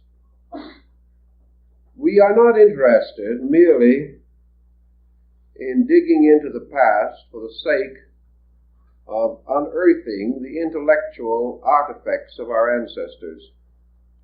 We are, however, mindful of the living content of things, which is timeless and has continuing vitality for us. I had a letter through the mail today, a very highly confused person. This person would not have been confused had they possessed any adequate integration around the essential substance of the beliefs with which they were concerned. The living person today, in the search for his own believing, finds it very important to defend values and to protect himself against the superficial attitudes and false interpretations which are so common in relation to great systems of religion and philosophy. We have to have a certain amount of factual background. Lacking in this, we are unable to orient and integrate, or to keep our minds clear in our present thinking. So if we sharpen our thinking a little, it will do us no harm in our daily living, where we have been inclined to save the mental instrument, protect it from labor, and come too quickly into easy believing, in which there is never any really adequate reward. We have taken this evening 3 parallel systems for consideration: the Hermetic philosophy, the Gnostic philosophy, and the Neoplatonic philosophy. Now, it's more than a coincidence that these should all have flourished in Alexandria in the opening years of the Christian era. It is also not a coincidence that all of these were closely involved in the rise of Christianity. Nor is it by any means accidental that in a strange way, as St. Augustine points out, these 3 sects were in large measure responsible for Christianity. Now, this does not mean, he did not certainly intend to imply that Christianity had merely copied these doctrines. Rather, that Christianity, confronted by 3 schools of the magnitude of these, was forced to make very definite plans of its own. It was forced to overcome at an early date as many of the divisions within its own structure as possible. It required a united front against a world that was not ignorant, not stupid, and not gullible. It therefore was a challenge, and it was this tremendous challenge that to a large measure resulted in the final Council of Nicaea and the Christianizing of the Western Roman Empire. If it not been for these sects, it is very likely that Christianity might have dissolved in its own internal discords. But confronted by these large enemies, it gathered its resources, defined its position ever more clearly, and finally came to a condition of ascendancy. Thus they formed the adversary, which sharpened the wits of the early Christian fathers and caused them to give much more scholarly attention to their own doctrines than might have been their original inclination. So we have these three schools, and the order of them we should also consider. For antiquity, the Hermetic philosophy was probably slightly the elder. In other words, it probably arose slightly earlier than Christianity, 100, 200 years, possibly 300. It also extended downward through the Christian era and down to the 4th or 5th centuries AD. The second in historical descent was Gnosticism, which belongs to the first Christian century primarily. It arose probably not later than AD 30 and continued to exercise a considerable influence down to also to the 5th century AD. The third of this group was Neoplatonism, which probably arose in the latter part of the 2nd and probably somewhat in the early part of the 3rd century AD, and continued to exercise considerable influence until the 5th century. Thus, these three organizations coexisted with the early Christian development. And by the nature of their teachings, this coexistence was again more than coincidental. For when we study these three systems, we observe marked parallels among themselves and to Christianity. The question as to who borrowed from who has always been a moot one, and we will not even attempt to explain and interpret it. We can only say that these persons lived together, that they lived in speaking distance of each other, and that they were united by a common tongue. We know, for example, that St. Augustine was highly conversant with Neoplatonism, and apparently did not hold it in essential disregard, although he publicly criticized it on some occasions.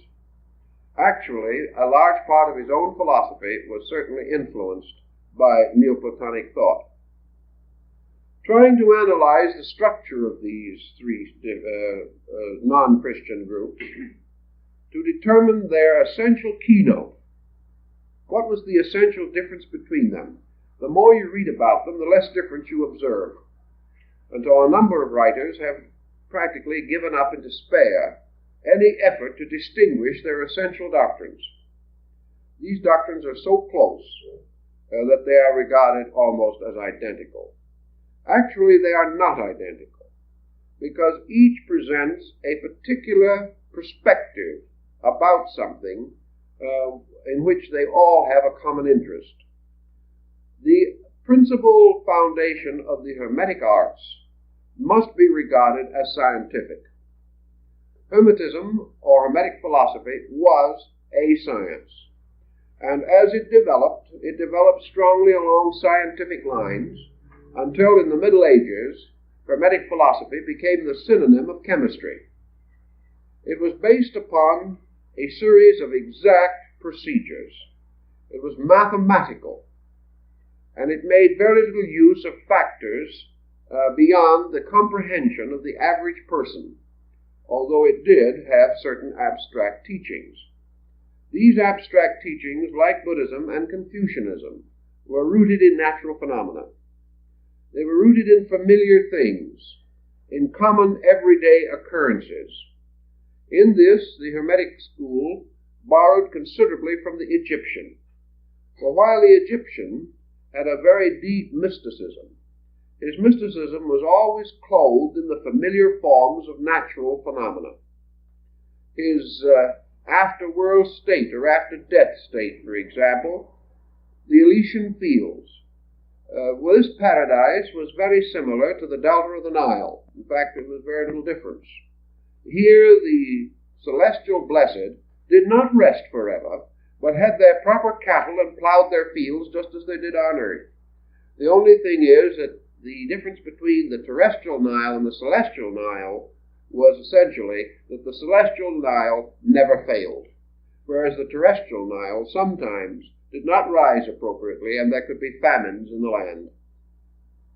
But the heavenly streams, sustained and protected by the gods, meant forever that there would be prosperity in the blessed world, and that everyone would have enough to eat, everyone would enjoy the advantages of good living.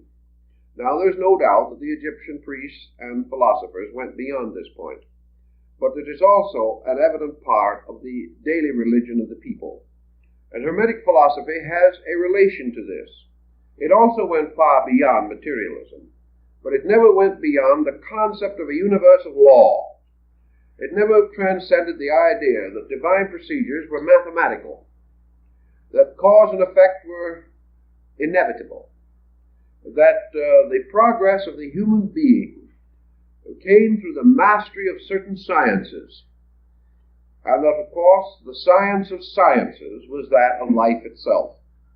Therefore, Hermetic philosophy emphasized life as an exact science, a science of human generation and regeneration, a science of human perfection, and the Hermetists believed and affirmed that the keys to this science, like the advanced formulas of mathematics, were reserved to certain persons who had advanced themselves in these subjects and have become entitled to receive the great instruction.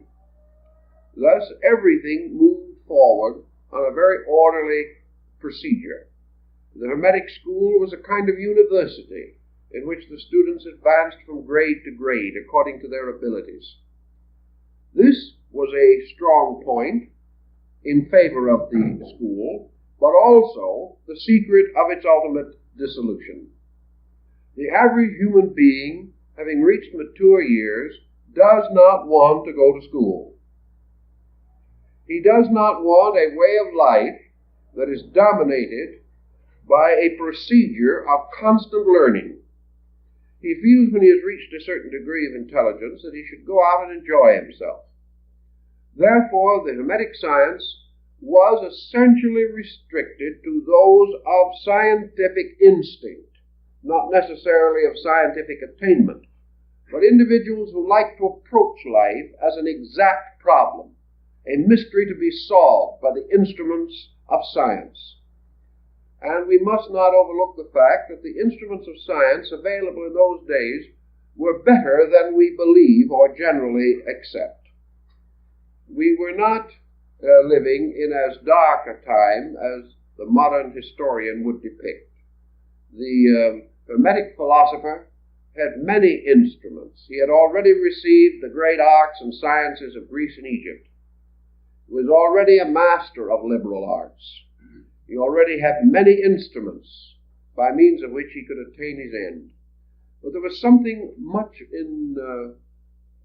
to recall to us the great architects of the ancient world in the Hermetic school. These architects fashioned magnificent structures. And Hermetic philosophy was a concept of a magnificent structure built according to laws, built like a vast college or school, a school of life from which no one could graduate without attaining perfection, a school that challenged the person from the cradle to the grave, a school in which he must continue to learn till the day he died.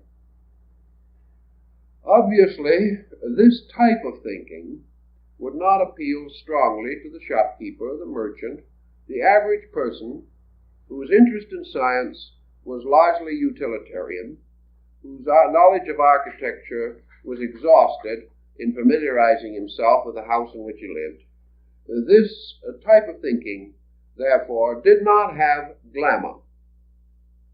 It did not have the magnetic appeal of mystery, finally, because the Hermetic school was constantly declaring that there was no mystery in mysticism, that mystery was an illusion, that actually what we call mysterious is nothing but that part of the universe about which we are ignorant, that there can be no real mysteries, and the person growing up is not a magician, not a wonder worker.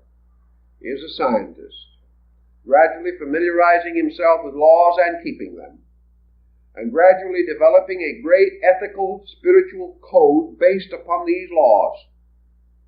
Therefore, actually, in a sense, an exact way of life, built upon observation, experimentation, reflection, and tradition. As inheriting the sciences of ancient Egypt, the Hermetic philosophers therefore thought in terms of medicine. They thought in terms of legislation, of jurisprudence and common law.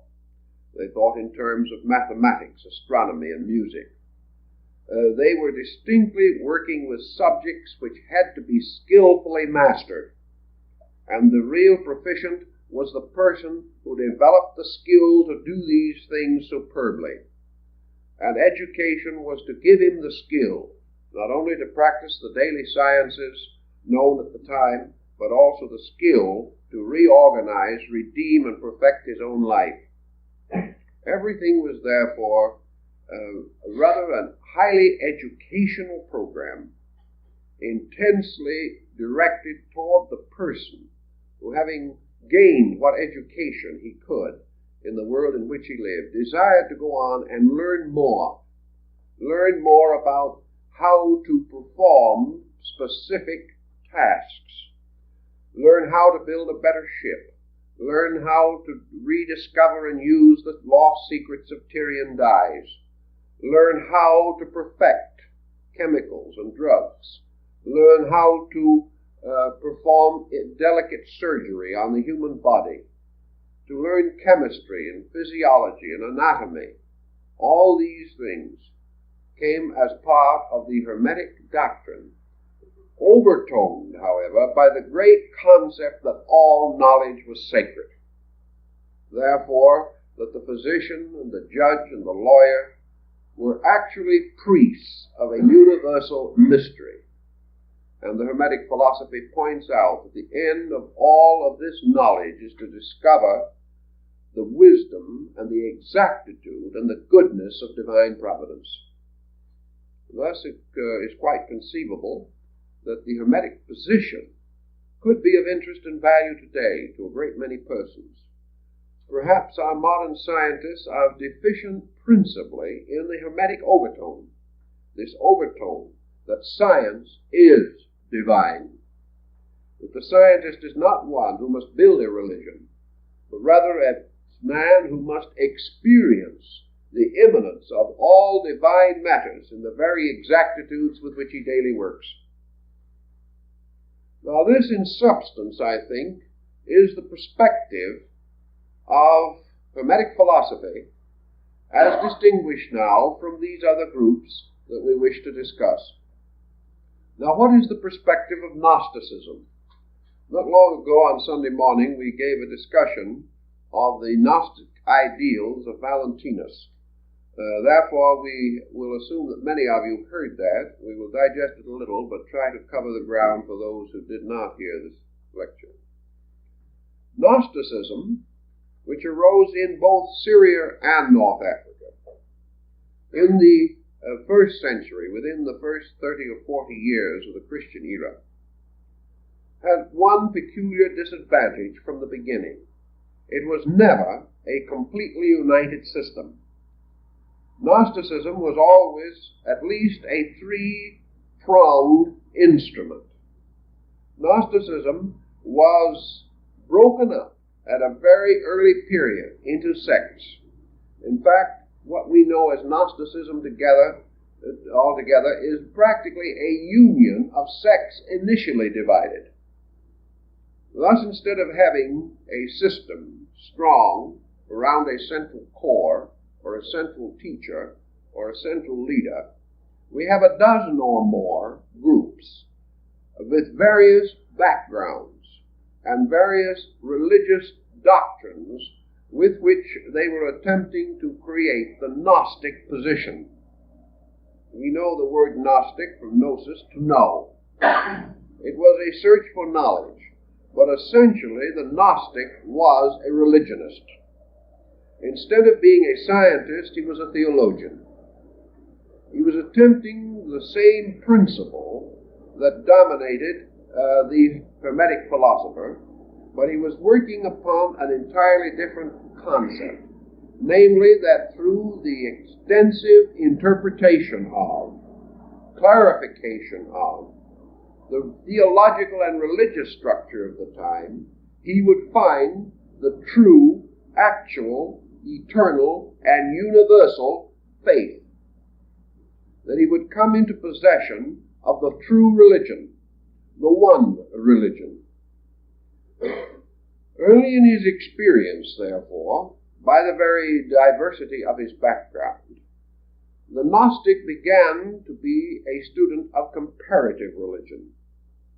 He began to think not of one faith alone, but of many faiths. And in the schools of Gnosticism, there were followers of many beliefs and many religious systems. The only answer to this, therefore, was the recognition of the unities underlying spiritual revelation. The Gnostic believed in revelation. He believed that the final source of knowledge was the power or grace of God bestowed upon him, so that he might know, as an inner or spiritual certainty, those things which could not be comprehended by the intellect. Therefore, he practiced visions. He practiced certain forms of magical rites and ceremonies. He invoked deities, and he sought to gain the intercession of divine powers and the advancement of his material state, or the continuance of his spiritual growth. The three great schools of Gnosticism that have descended to us, the Syrian under Simon Magus, the Egyptian under Basilides, and the other Egyptian school under Valentinus, constitute only three of probably nearly a dozen branches. These represented again, however, a very peculiar level of thinking. If the ancient was not inclined to be scientific in a large way, he was not also inclined to be theological in a large way as the Gnostic understood the term.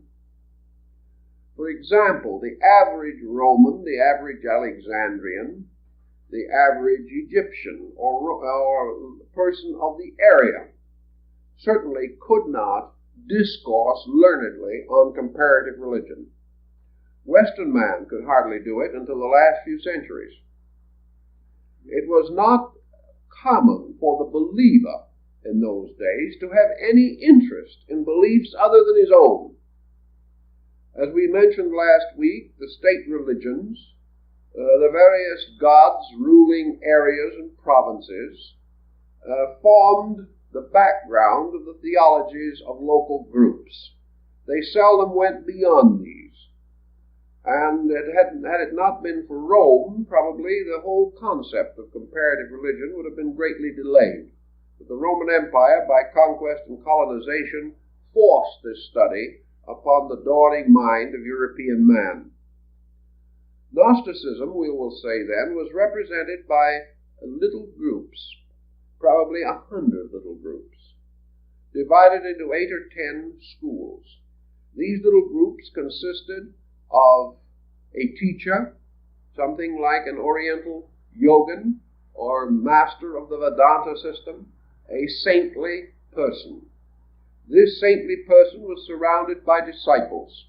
These disciples in smaller areas might be a dozen, in larger areas perhaps 100. But it is very doubtful if during the rise of Gnosticism that the total body of the Gnostic order ever reached more than 2,000 or 3,000. It could not, for the simple reason that it demanded a kind of thinking that was strange to the time. It demanded the individual devote a great deal of personal labor to the contemplation and interpretation of things.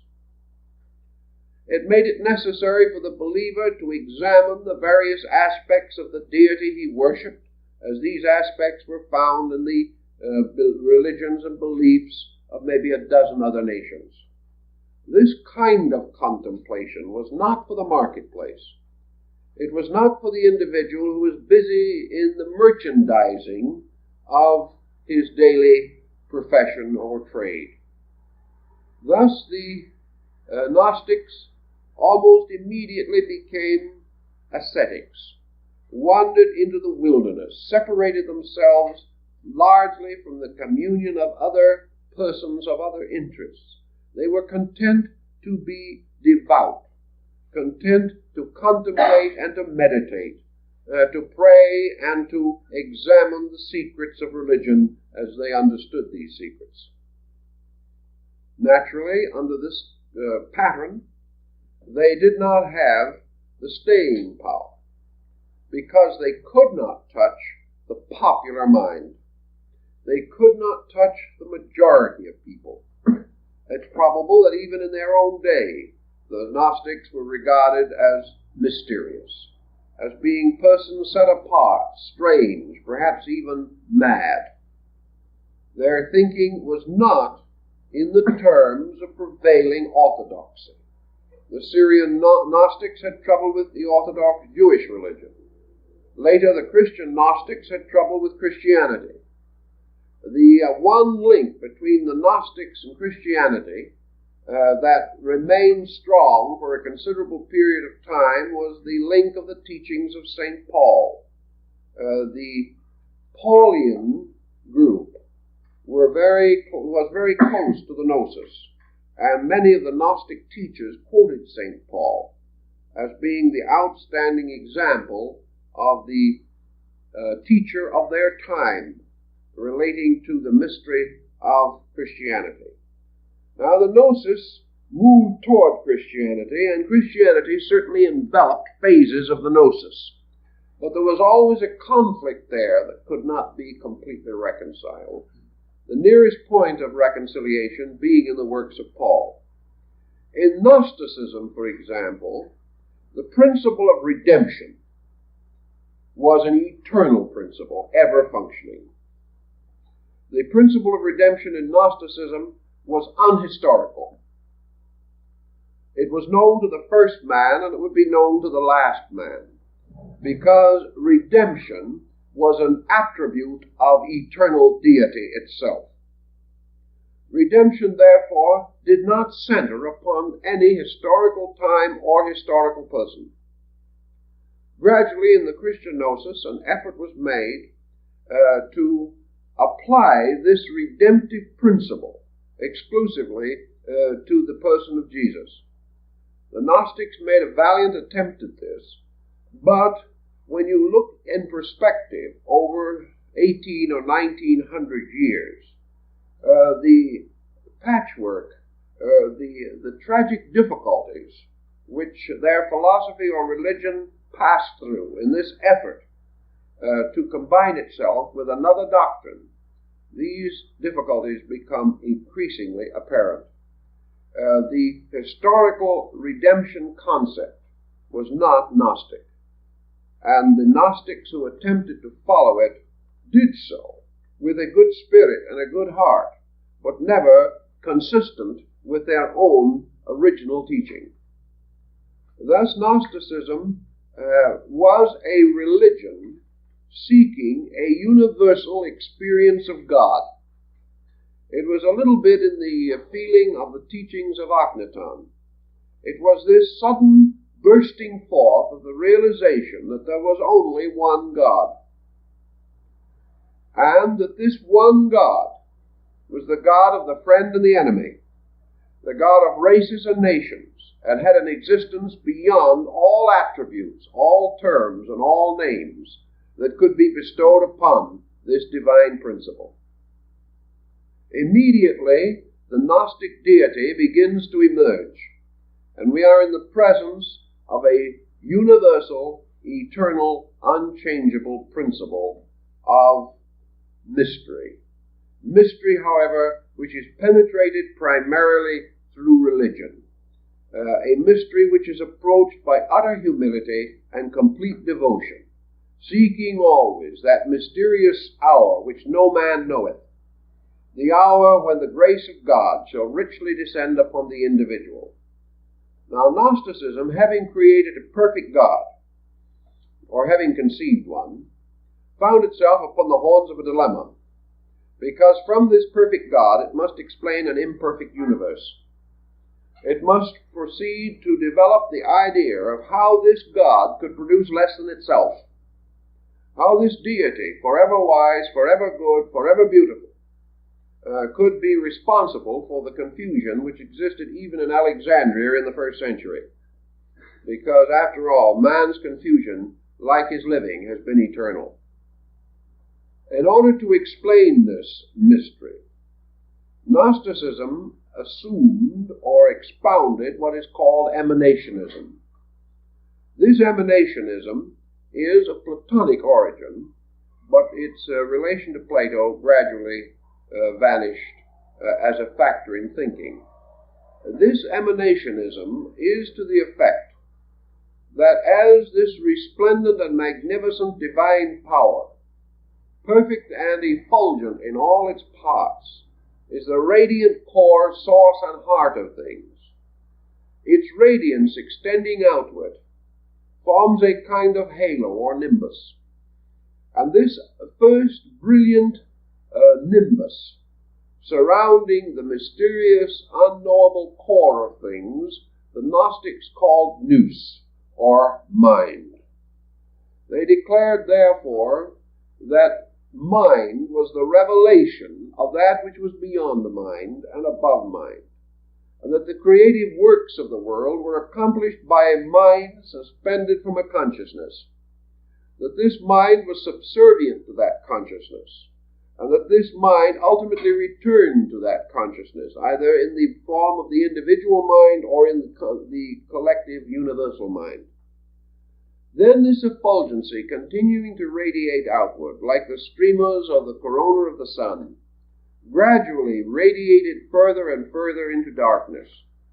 And as it radiated, it became weaker and more diffused, until these emanations of light became less and less powerful, and were ultimately absorbed, dissolved, or eaten up by the darkness of space. Therefore, imperfection constitutes that part of existence or creation in which the rays of the central consciousness are not strong enough to control or to blaze through and reveal themselves. And the absolute circumference of existence is matter.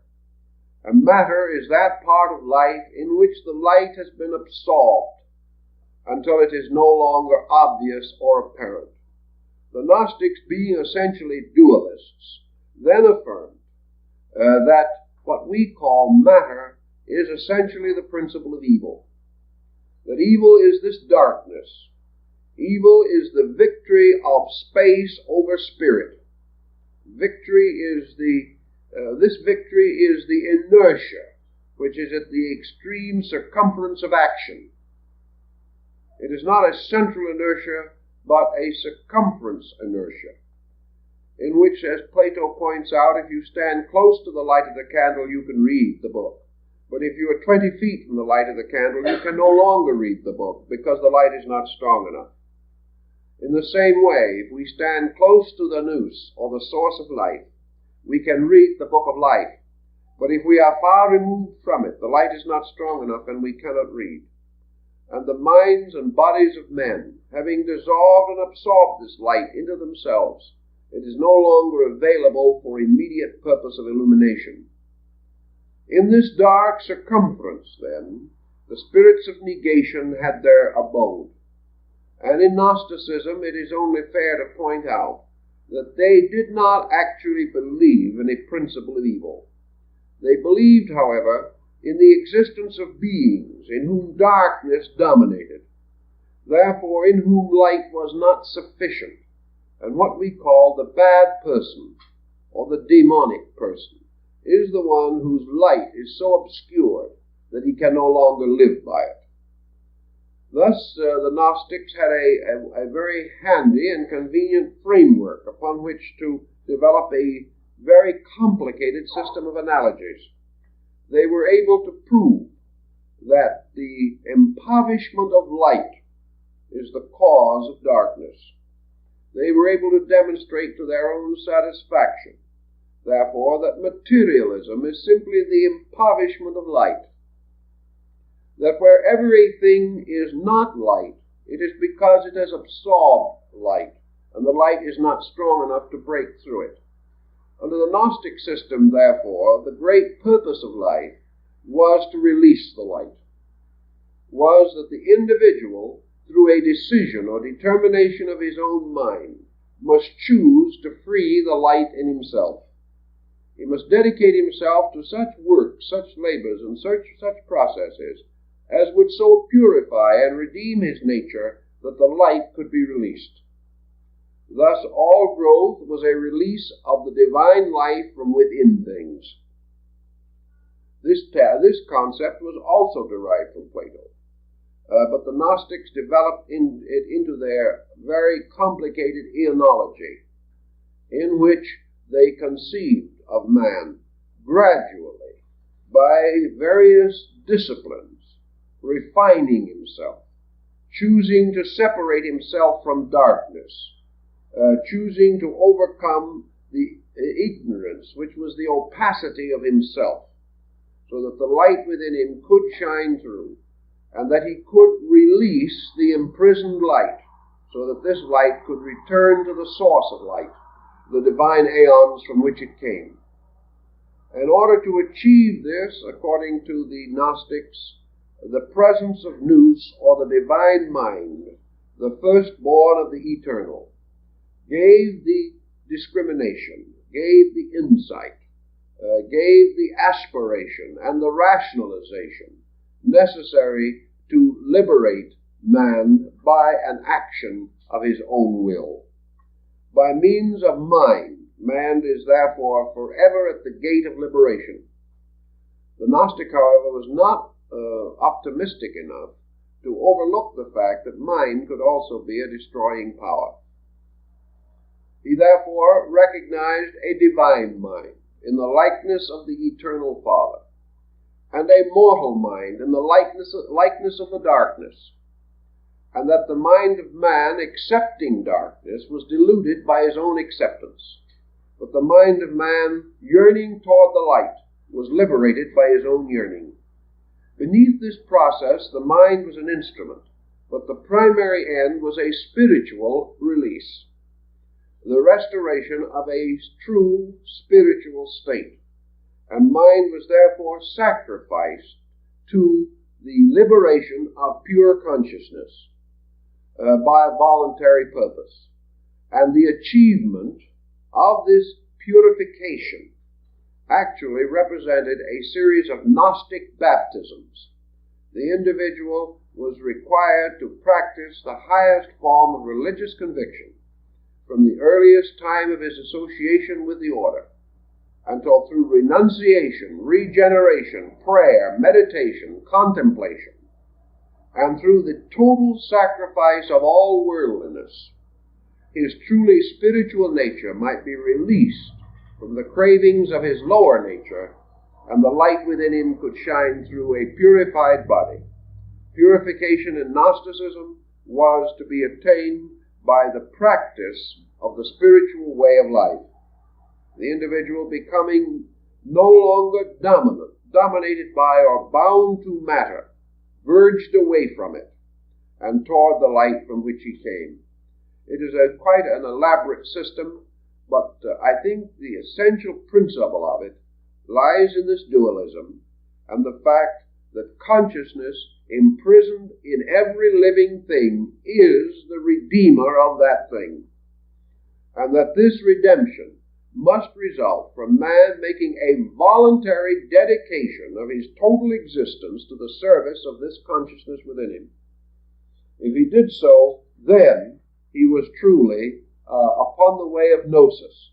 And this way was a series of mystical expansions, dominated almost totally by theological concepts, principles, and doctrines. Now, the third of our systems, which we want to contemplate for the moment, is Neoplatonism. And Neoplatonism in this triad certainly plays the part of philosophy. Neoplatonism was Platonic philosophy plus the experience of man for 500 years or 600 years after the death of Plato. As we have noted in the previous discussion, the world of the 1st and 2nd centuries A.D.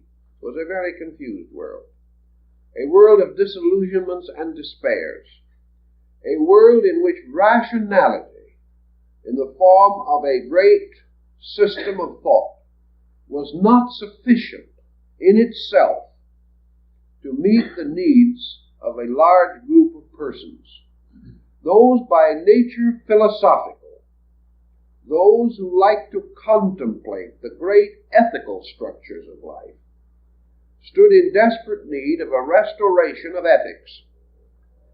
And this restoration of ethics, as is usually the case in a corrupt or decadent era, included a more or less violent revulsion against the abuses which then dominated the practices of society and also of education, culture, and the sciences. The Neoplatonists were working with the principle of wisdom. They were elevating not the mind, but something beyond and superior to the mind, to first place in the contemplation of reality. Whereas in Gnosticism, universal deity was the absolute good, in Neoplatonism, the absolute or universal deity was absolute truth. And in this, we have an entirely different premise, although the words in practical experience often seem to become synonymous. They are synonymous upon levels. The philosopher was working to achieve the experience of that truth which solves all error or refutes all error. He assumed, therefore, the existence in space of a quality known as truth. He was perfectly willing to assume that this truth was an attribute of deity. But in some way, the Neoplatonic concept of deity was this all-truthfulness. And he would say that if a thing is all-truthful, it is also all-good. Therefore, a thing that is truthful is good, whereas the Gnostic might have reversed it from the religious position and said, a thing that is good must be truthful. It was a different approach, with the postulation of a different end. The mystic of the Gnostic school seeking this end, which is the all-embracing love of God, whereas the Neoplatonists sought that end as the all-embracing understanding, by means of which he himself might experience the state of total truth. Now, he sought truth not from the selfish intellectual desire, as Plotinus very clearly points out. He did not wish to be assumed to know more than other men. He was not of the type who wanted to get up and say, this is the truth. His truth was beyond articulation, in word or even in thought. His truth approached a mystical experience in itself. But whereas one had the infinite believing of the Gnostic, the other had the strange desire to believe through knowing. that the individual could never be sure till he knows. Therefore, the development of the power to know, until this knowledge revealed all things knowable and all things necessary, represented largely the Neoplatonic position. Neoplatonism arose then as an effort to link the philosophy of Plato with the need for a spiritual, emotional experience of truth. This experience of truth could not be merely the transference of information. No individual could say to another man confidentially, "This is the truth." Even if it was so, and even if the statement was true, there could be no communication of truth apart from a dynamic experience which involved the immediate sense of internal knowing on the part of the person to whom the so-called truth was communicated. Truth could never be anything worldly. It could never be the truth about planets or comets or the tides or the seasons. This truth had to be the all truth, which was man's experience of the true discovery of his relationship to everything that exists, including himself. And in order to have this experience, he must also have the full experience of the wonderful world structure to which he was intimately related. He must not only think of God and about God, he must think with God. So Neoplatonism was this search for truthful thinking, thinking with the mind of God. Thus, as the Hermetic philosophers might have assumed God to be absolute law, and the Gnostic school absolute good or absolute virtue, so in the Neoplatonic school, God was the continuous state of absolute knowing. God knows all things. God is a state of eternal knowing without center or circumference. That which knows all things notes also the sparrow's fall.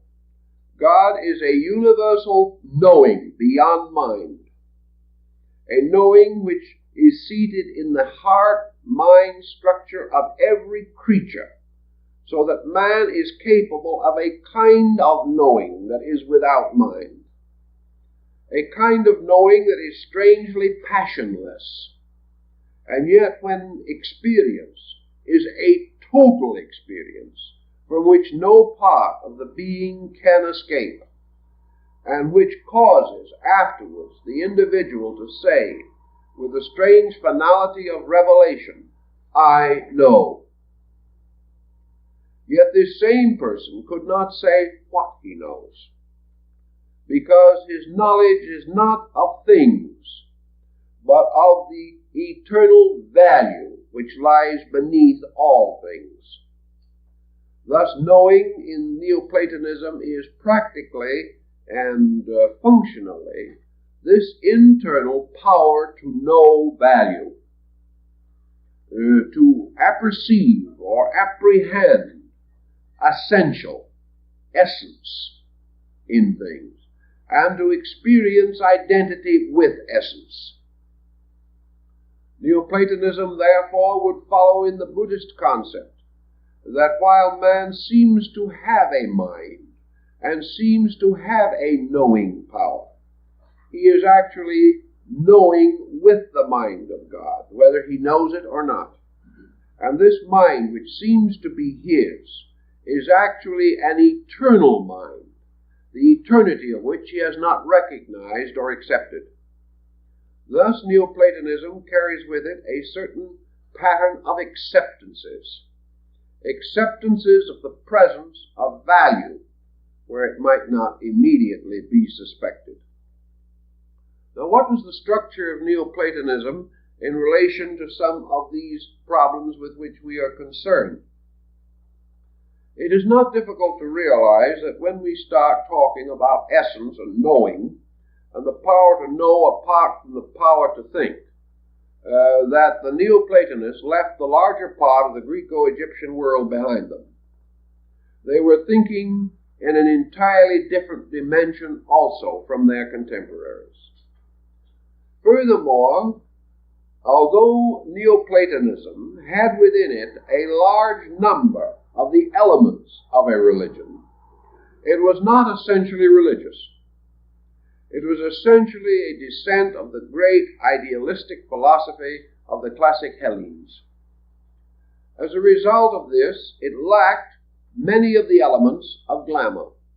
St. Augustine, analyzing it in his own time, held that as far as value content was concerned, Neoplatonism was entitled to become a world religion. It had a tremendous contribution to make, and even Augustine admitted it. But he declared that it could not accomplish this. First of all, because it did not have anything to focus the public mind. It had no appeal. It lacked, as Augustine pointed out, the first essential of a religion, namely an heroic personality, preferably a martyr. That only around this concept have religions successfully been built. The second thing it lacked was an offering of a perpetual state of bliss or a perpetual state of illumination to the average man. It did not offer to the average person very much probability that in his lifetime, in the common affairs of his daily thinking, he would be likely to achieve to this state of knowing. It must again be reserved for the person who is willing to dedicate his life, his resources, his time, everything that he has, to the prodigious examination of himself and of his universe, and the contemplation of internal wealth, the wealth of idea, the pure wealth of contemplative induction. This type of thinking certainly could not be popular. Also, again, not only was Neoplatonism a minority group, but it drew around itself only a limited number of scholars, most of them not glamorous, very few of them understood, and all of them inclined to express their ideas on so abstract a level of dissertation or of oration or of writing, such as the Aeneads of Proclus or Plotinus, that they simply were not comprehensible to the average person.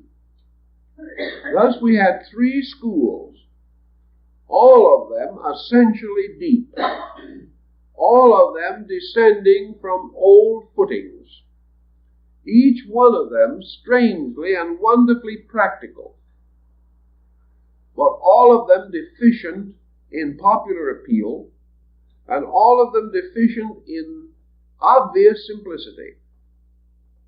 Too complicated, too recondite, not suitable to move masses.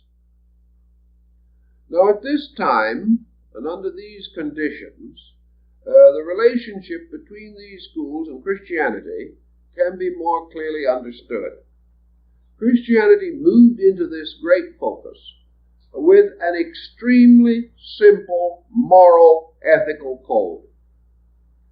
Actually, in spite of the various writings of the early church fathers, who some of them were rather vitriolic on the subject, there is no real indication that Gnosticism, Neoplatonism, or Hermeticism ever actually assailed the teachings of Jesus. They did not. They were quite aware of the ethical integrity the simple and tremendous vitality of these teachings. Each one of them, perhaps in its own way, could have proven these teachings far better than the church theologians could have proved them. Each one had a deep sympathy for the essence, but each was composed of a type of mind that also belonged in a minority group. First of all, these three groups were made up of persons living out of time in a strange way. Perhaps the Neoplatonists were born 500 years too late. Perhaps the Hermetic philosophers were born 1,000 years too soon. And perhaps the Gnostic had the unfortunate misfortune of being born at a strategic moment when other things were more important than his own ideas. But all of these groups had a strange lack of contemporary vitality. They were deep. Many of them had descended from the old mystery systems. They had within themselves sciences and forms of knowledge that should not and did not die. But not one of them was in a position to step into the great human tragedy that was moving the face of the Near East and the Mediterranean area at the time. They could not console this average person under loss, under pain, under misery. They did not have this power of direct approach. They could take the ignorant man and educate him. They could take the unlearned man, and if he wanted to become learned, they could teach him. But they could not take the average person and console him where he was as he was. And because of these situations, the groups fell into a minority relationship to the rising power of Christianity, which had a tremendous appeal to a very large group of persons under misfortune, who wished consolation, who wanted something upon which to build hope and faith immediately, something to sustain them in a very heavy crisis. Now, what neither the church nor anyone else could know at that time was that the history of Europe and Western civilization from the beginning of the Christian era to the present day has been one constant sequence of crises. There has hardly been a moment in which the immediate need for consolation was not present. Thus, the old scholarly motions fell further and further back, away from the popular mind. And one by one, these older groups, or their descendants, lost popular interest. And we can say that this situation repeated itself continuously throughout history. There have always been Gnostics and Hermetists and Neoplatonists. There are today. There are always those persons who, by endowments of one kind or another, are moved into a contemplative relationship with life. There are also others whose nature is such that they are in constant need of the consoling presence of an extremely simple, direct hope. Now, what is the essential reason for this difference? Is it because some people are more sophisticated than others? Is it because some individuals like to be intellectual? Is it that some individuals pose as scientists, and that others still perhaps wish to gain distinction as philosophers? I do not think it is this at all, or any of these factors. They may exist, but I think they exist only as isolated incidents. The difference lies in the psychic integration of the being himself. The differences lie in the capacity of the person in terms of his needs, of his possible acceptances, and of his inevitable rejections. Some have gone so far as to say these differences arise from chemical biology alone. This I also doubt. but there is no doubt that there is a psychological chemistry in man, and that this chemistry produces different types of persons, due to their own backgrounds, due perhaps, if we believe in rebirth, to earlier existences and previous experiences. But in any event, they are not the same. There will always be, and always has been, a limited group that will think gnosis, regardless. There is a limited group that will think in terms of Hermetism. There is a limited group that will think in terms of Neoplatonism. They simply have these natural instincts. They cannot go against them. For no man can accept that which goes against something within himself. And the differences lie there. And the demarcations and segregations of values lie within the individual. And for that reason, there will always be majority religions and there will be minority faiths. The thing that we can hope is that they do not have to remain forever in antagonistic relationship to each other, that they can be recognized as complementary and not regarded as separating man from man. Actually, in the case of the three we are discussing, they could undoubtedly have contributed much had they been able to unite around the core of the practical Christian need. They probably could have saved Europe the Dark Ages. But because of the lack of sympathy between groups, and because those who do not understand must always be impatient of that which they do not understand, lack of understanding ran instantly into misunderstanding, and this in turn led inevitably to conflict.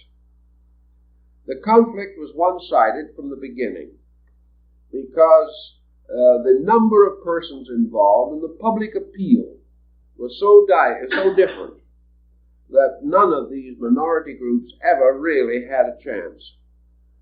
They could not compete. They could not actually survive as such. But we also have to realize that leaders, regardless of what they lead, must of themselves also have attributes of leadership. And in the background of Christianity, there were a number of persons, Christian by conviction and conversion, and yet by nature and mind, scientists, nature and mind, philosophers, by nature and mind, mystics. These groups of leaders, the small dynamic which was behind the rise of the church, in most instances either directly and admittedly were aware of the three schools which we mentioned, or else indicate through their writings secret sympathy with these schools, so that the leaders of Christendom became enriched by the very doctrines which themselves did not survive. The leaders, those minds possessing abstract intellectual powers, certainly dipped deeply into Neoplatonism and into Gnosticism. And as a result of this, the church itself gradually passed into a schismatic state in which the heresies began to appear. These heresies resulting very largely from the intellectual individuality of leaders, which continued to beset the faith even after these other organizations no longer presented a challenge. Actually, therefore, we must recognize that these three great systems, and several others, to lesser degree, have influenced the rise of Christianity. They have influenced its doctrines. And as we have said, the uniting of the Christian front against these non-Christian movements hastened the rise of hierarchical Christianity. That is, the rise of a strong central church government, capable of clearly stating its own convictions. And this in turn called up the councils, the various gatherings, the synods, and the assemblies in which the great ecclesiastical principles were variously debated until gradually the Christianity that we know took form and appeared. Now, if we have these patterns a little bit familiar to us, we can see essentially that even in our own thinking, as in those days, the individual is not united. Synesius of Alexandria was a Christian bishop, a Neoplatonist, a Gnostic, and a Hermetist at the same time, and found no difficulty, no conflict, no contradiction, and no heresy, simply because he had not the kind of intellectual capacity that pigeonholed various concepts within his own nature. He was perhaps more able to build a magnificent faith upon the total reconciliation of the inconsistencies between these doctrines. He was also able, by the grace of God, to retain his orthodox standing, in spite of all of these modifying circumstances. He therefore represents, in a sense, the synthesis of these beliefs, and to our thinking today, a rather outstanding example of the possibility of religious reconciliation. Now, reconciliation in our time does involve very strongly the problem of these three schools, and still, to a measure, the prevailing orthodoxy in which these schools function. Today, for example, we have in the world a prevailing orthodoxy. Whether it be a Christian orthodoxy or a Hindu orthodoxy is not important at the moment. We have the majority of the human beings of this world religiously integrated around certain simple, basic beliefs. These beliefs include certainly the reality of the existence of God, the immortality of the human soul, and the victory of good over evil. These beliefs are disseminated even throughout the so-called Soviet Union, and every effort of materialism in that area to overthrow these beliefs has notably failed. These beliefs exist in China, they exist in India, and in all parts of the world. Thus we have a tremendous body of belief in fundamental spiritual value. And yet, just as we had this tremendous body of believers in those days and in these times, we now find ourselves in the presence of the long shadow of a highly exaggerated Hermetic thinking. We have in that the rise of science. We have the gradual recognition that we live in a scientific universe. We have man exploring the exactitudes of space, depending completely upon such sciences as mathematics for the possible calculations by which he seeks to attain his ends. And mathematics, as Pythagoras pointed out, is the first science of God.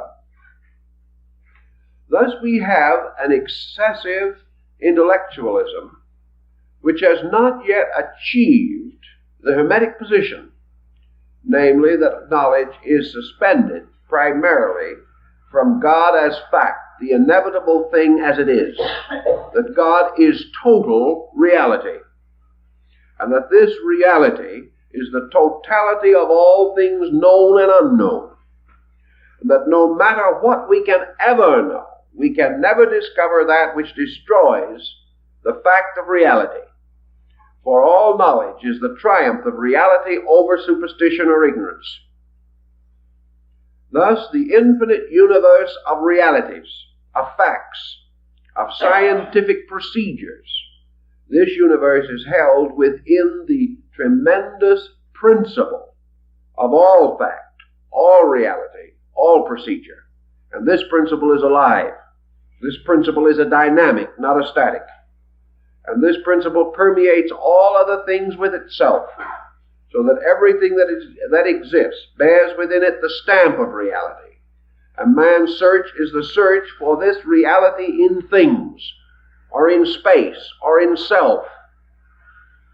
Now here we have then science rising, and even in our modern world, science is a minority group, very definitely a minority group. It lives in the same world with a dynamic religion, yet it is not reconciled with that religion.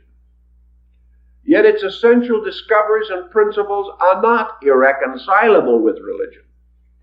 They simply stand apart, much in the same way that Hermetic philosophy and the early rise of Christianity, these stood apart. They had more in common than they ever knew, but they were never able to cement this common understanding. They were never able to bridge across between faith and fact. They never could recognize faith as another name for a scientific procedure. They were never able to recognize that the ways of faith are as scientific as the ways of atomic research. Because of this same division between two systems of thought, we are producing a generation of human beings in whose natures there are strong, irreconcilable, or at least unreconciled divisions. The person of today, growing up in his world, is in the presence of a constant pressure of conflicting conceptions and conflicting convictions. Going to school, he is confronted with them. And at the present time, our policy is, if this person is potentially the type of material that we hope will become an intellectual leader, is to pass him through 4 years of college. The purpose of this being primarily to destroy his idealistic convictions. We might just as well face it. That is what it amounts to. The purpose of it is to make him worship knowledge, and never to reveal to him that knowledge is merely the manifestation of the knower, and that without the universal knower there could be no universal knowledge to challenge him. So we have this conflict, which inherited from the past, from little minority squabble 19 centuries ago, could very well, and does very often, land the modern young person in the juvenile courts because of conflict. Therefore, we cannot say that this long problem should just be allowed to drift, nor should we overlook the examples and the wisdom and evidence of the past relating to these things. Now, as we go along in this, we find there are other minority groups. As distinguished from the popular mind, a structure very difficult to analyze at this time, because it doesn't seem to be very sure of what it is thinking, if at all. In distinction to the popular mind, we have what we term the intellectual. Now, the intellectual, or the mental type, the individual who is searching for knowledge per se, he is not necessarily searching for mathematical formulas. He is searching for the power to know, and the end of knowing, of course, is the knowledge of good and evil. The knower, the intellectual, also presents a problem.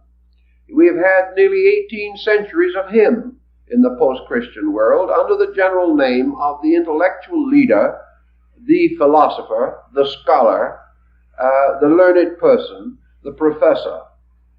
Everything from the school teacher to the Oxford Dome comes under this particular heading. He is also the teacher, because the teacher is one of whom it must be assumed that he knows at least more than those he teaches. This is sometimes an assumption, but at the same time, there are evidences to sustain that in most cases there is a certain leadership possible. But now this problem of knowing has given us a variety of knowing beliefs. And we have today the great clash of the intellectual schools. We have the Kantians and the Hegelians. We have the defenders of Schopenhauer and the defenders of Nietzsche. We have new philosophies of every kind, from the idealism of Bergson to the prevailing distemper of existentialism. We have these beliefs, beliefs of disillusionment, beliefs of despair, beliefs of frustration, and of hope, and of fear. We have beliefs of all kinds, rising from or catering to the neurotic pressures of our time. So we have this mysterious thing of man who also seeks to know. He seeks to know ethically that which is good. He seeks to know to a degree idealistically that which is true for him. He would like to live well if the effort is not too great. He would like to know more than he knows, first because he thinks he could earn more that way. Sometimes he would like to know enough to be able to console himself about his own uncertainties. He wants to know. The great desire to know rises strongly in the mass mind of mankind. And here we have the conflict between knowing and not knowing. And we have the big problem of the moment. The problem that has been argued and debated for years. Namely, can we know? What can we know? Can we know anything that we will not have to unknow at some later time? Is all knowing relative? Is knowing merely the collecting of the traditional belief of our race? Is the physician a true knower after he graduates from medical school? Is the lawyer a true knower after he has read Roman law and British jurisprudence? What is knowing? Is it the individual familiarizing himself with the past, with other beliefs, with the statistical material available on the subjects that interest him? Is this knowing merely the handing on of report? And we have this very strongly in education. And Neoplatonism points out that the fallacy here is that all knowing must ascend, that the end of knowing is that man shall truly know the truth, and that the truth is something that is apart from particular knowledge. A man may discover something of truth by learning to play the piano,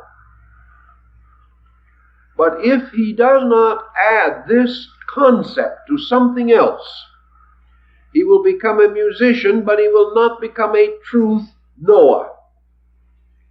That truth is something total, and that all education must in some way strive for this totality, but it does not know how. Thus there has to be this truth that sets us free, instead of this neo-truth that keeps us in bondage. The Neoplatonist answers very simply that the only solution to this problem is to recognize that man partakes in his own nature not only of the attributes of truth possibility, but the very substance of a living truth fact.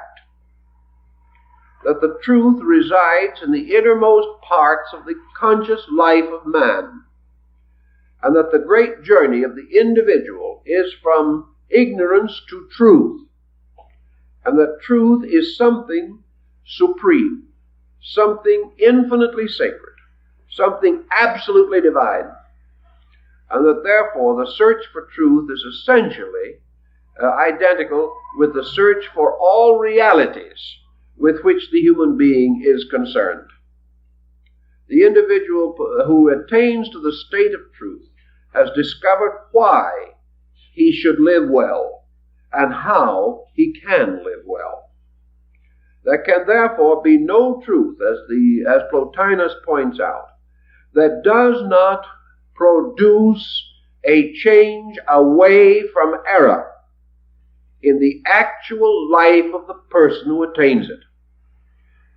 A person can be educated and still unmoral. A person cannot possess truth or be possessed by truth and be unmoral. The individual can become learned and still be dishonest. But the one who attains truth cannot be dishonest. Therefore, truth is a transforming, living thing. And that which attains it can never function inconsistently with that which it has attained. On this grounds, all knowledge is at the moment inadequate, for we have no form of knowledge which compels us instinctively, inevitably, and irresistibly to right action. We know much and still have to struggle with our own conscience. We know exactly what we should do, but we haven't the courage to do it. The truths we so-called possess are not dynamic enough to give us the vitality for the fulfillment of themselves in conduct. This is the great burden of Neoplatonism, and it is certainly the burden of Confucianism. For Confucius said, the superior man is one who is incapable of an inferior action. It isn't one who doesn't perform it because he knows better. It is the one who is incapable of it, because the instinct which has given him this superiority moving from within himself is irresistible. It is moving from the same or deeper source or as the source or as the cause of his previous difficulty came from. He is moved from within to compromise. When truth is his, he is moved from within not to compromise, and he will always follow inward motion. And the reason why he does not do well always at the present time is because inward motion does not impel him to do well. So truth now becomes to Neoplatonism the irresistible, redeeming, regenerating, civilizing power. And nothing can be said to be true that does not change people for the better. It may be a fact that the tides are affected by the moon. It may be a fact that there are certain formulas by which atoms can be split. It may be a fact that they have been split. But unless the discovery of how to split atoms carries with it such a tremendous spiritual experience that the person who splits the atom can never, from any motive or reason, permit that knowledge to be used for anything but good. Unless that is there, there is no truth, regardless of the fact.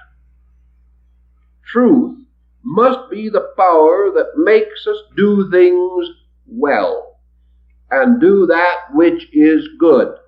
For the end of truth is to know that which is good, and therefore to possess both the knowledge and the dynamic to perform that which we know.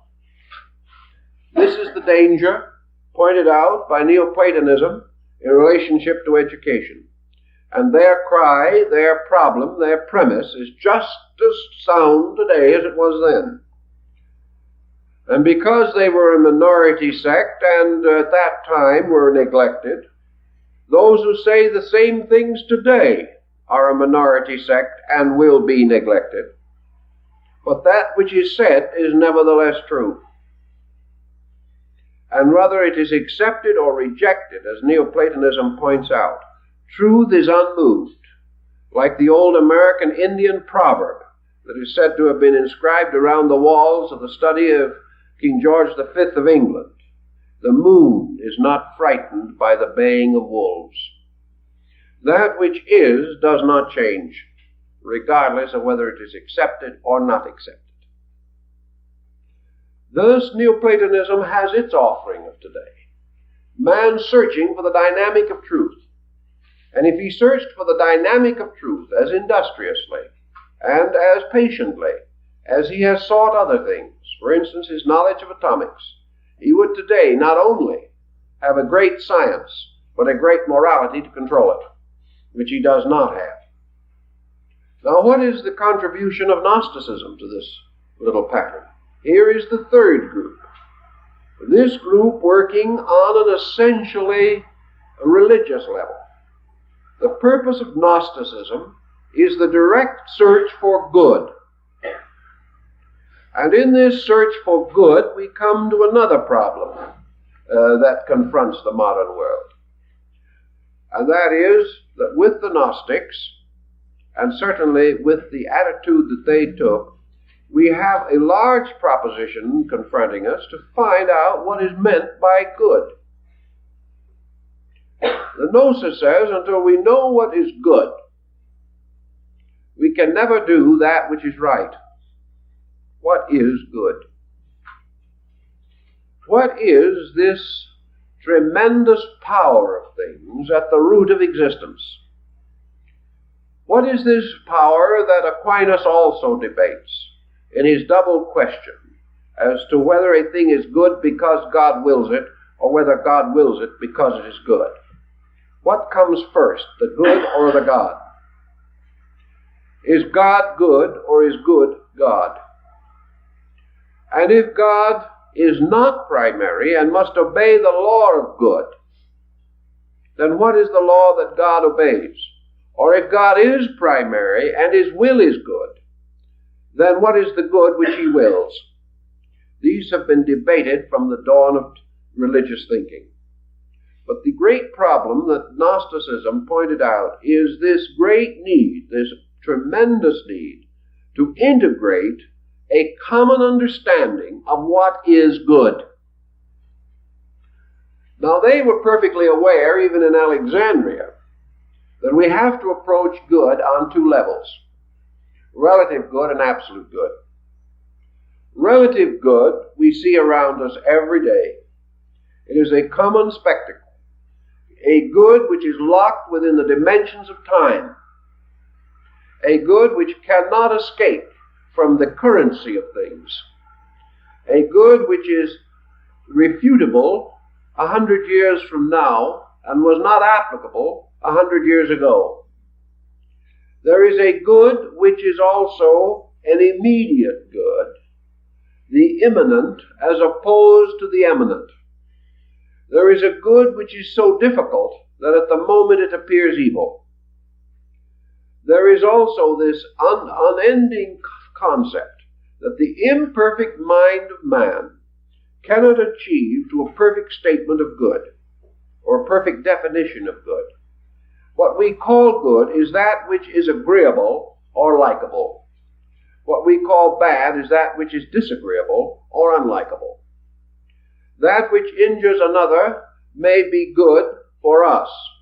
That which injures us may be good for another. All these problems evolve around the effort of man to find the final central orientation of himself. Psychology is approaching this problem as basically as it can, but is also in a little dilemma for the reason that the psychologists cannot decide which of themselves is good. They cannot decide which of their own systems certainly is best. They have therefore as yet no reconciled concept, no over-concept. Now, good can be achieved on a relative basis by a court of law, which will come to justice as far as it can do so in the light of the evidence. And the good judge is the one who, weighing the evidence, gives the most honorable interpretation that he can. But that his interpretation is right, or that the evidence is true, he can never know. Thus, the Gnostic situation was the discovery of the nature of ultimate good. How is it to be done? And because Gnosticism was essentially a mystical tradition, it came to a very simple concept, namely that good cannot be known as a process of the mind. Good can only be experienced as the result of revelation.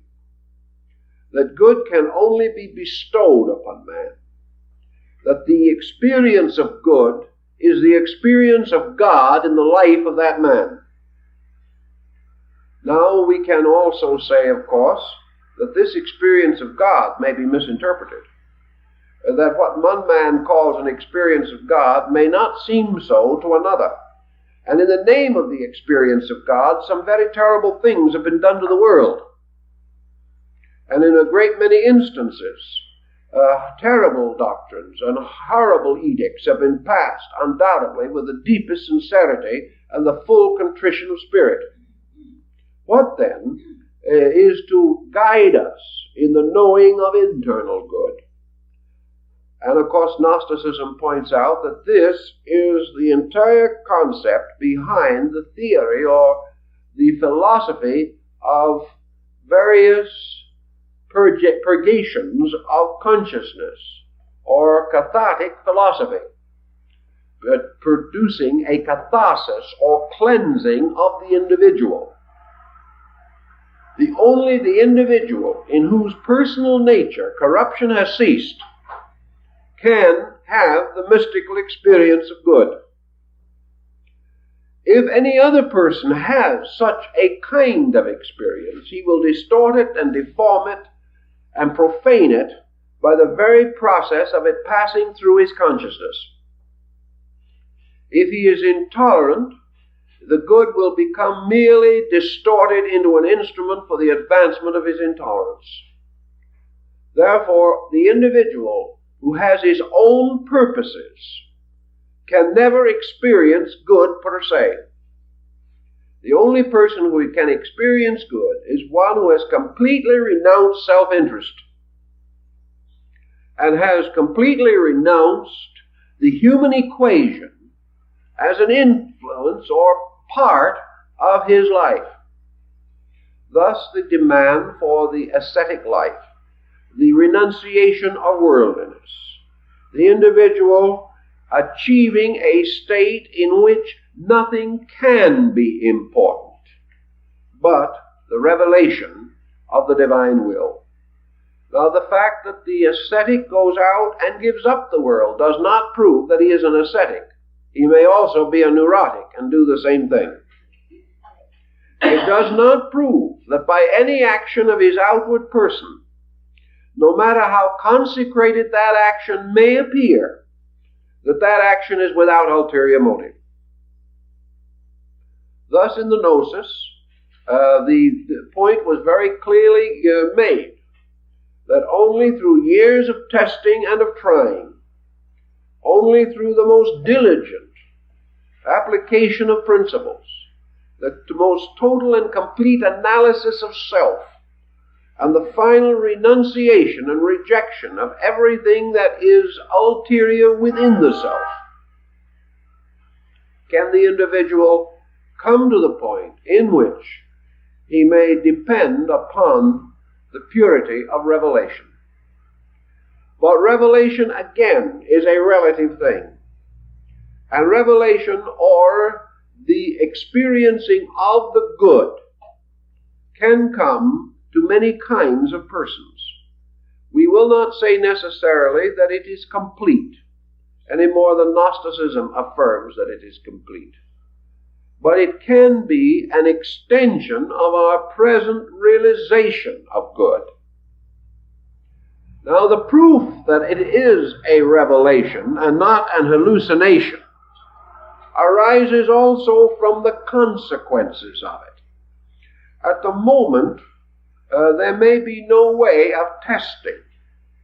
And here we come upon a point which has been made much of since Gnosticism and also in psychology, but it is essentially a point in gnosis. And that point relates to the individual who receives a revelation of some kind. Instinctively, he falls under mechanisms. One of these mechanisms is his desperate fear to apply what he has experienced. The strange, mysterious sensing that if he applies it, he may lose it. This is only an extension of his own doubt about himself. he is perhaps inwardly aware that by nature, constitution, and attainments, that it is unreasonable or unlikely that truth could come to him. As long as he does not apply his revelation, he can always cling to it and hold it to be true.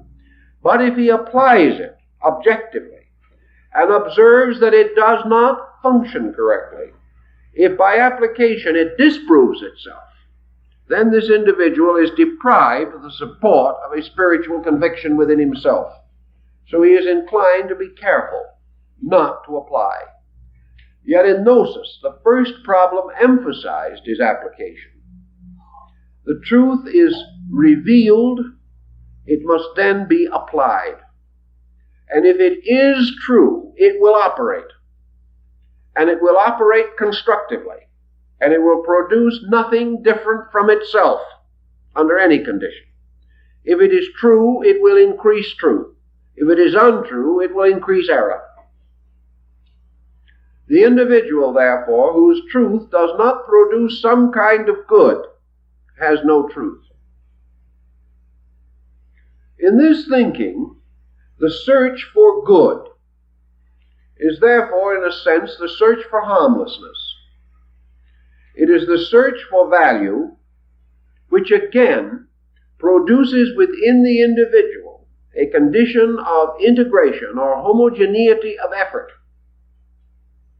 And as the Gnostic Valentinus points out, the true experience of the good is most quickly tested by the fact that it produces the harmless person who is at the same time certain of his own conduct.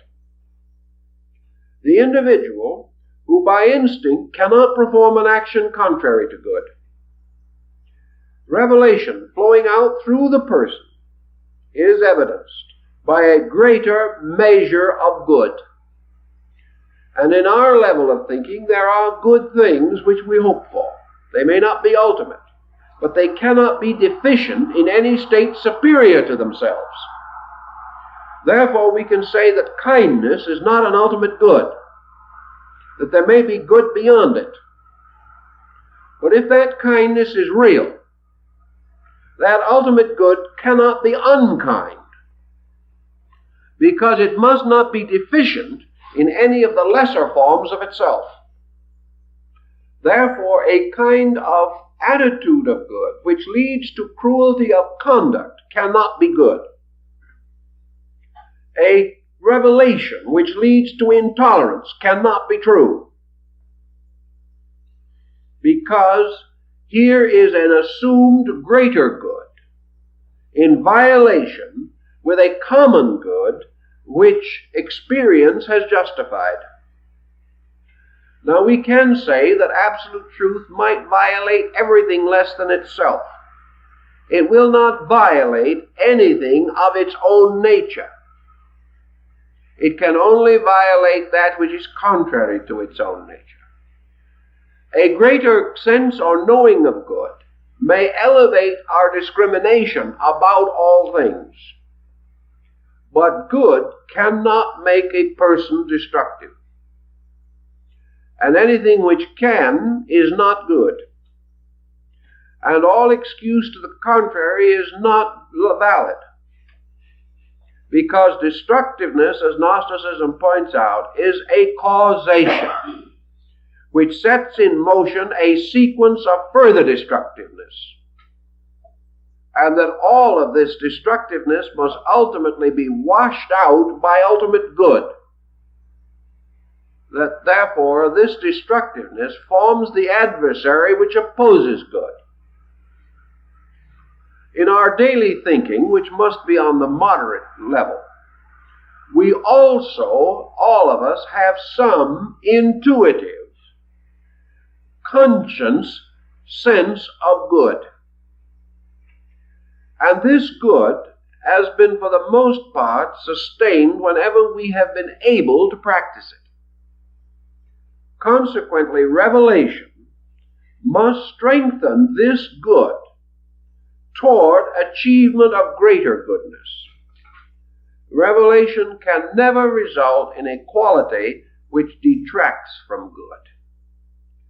nor is it at all a matter of excuse or explanation. There is no way of explaining away facts.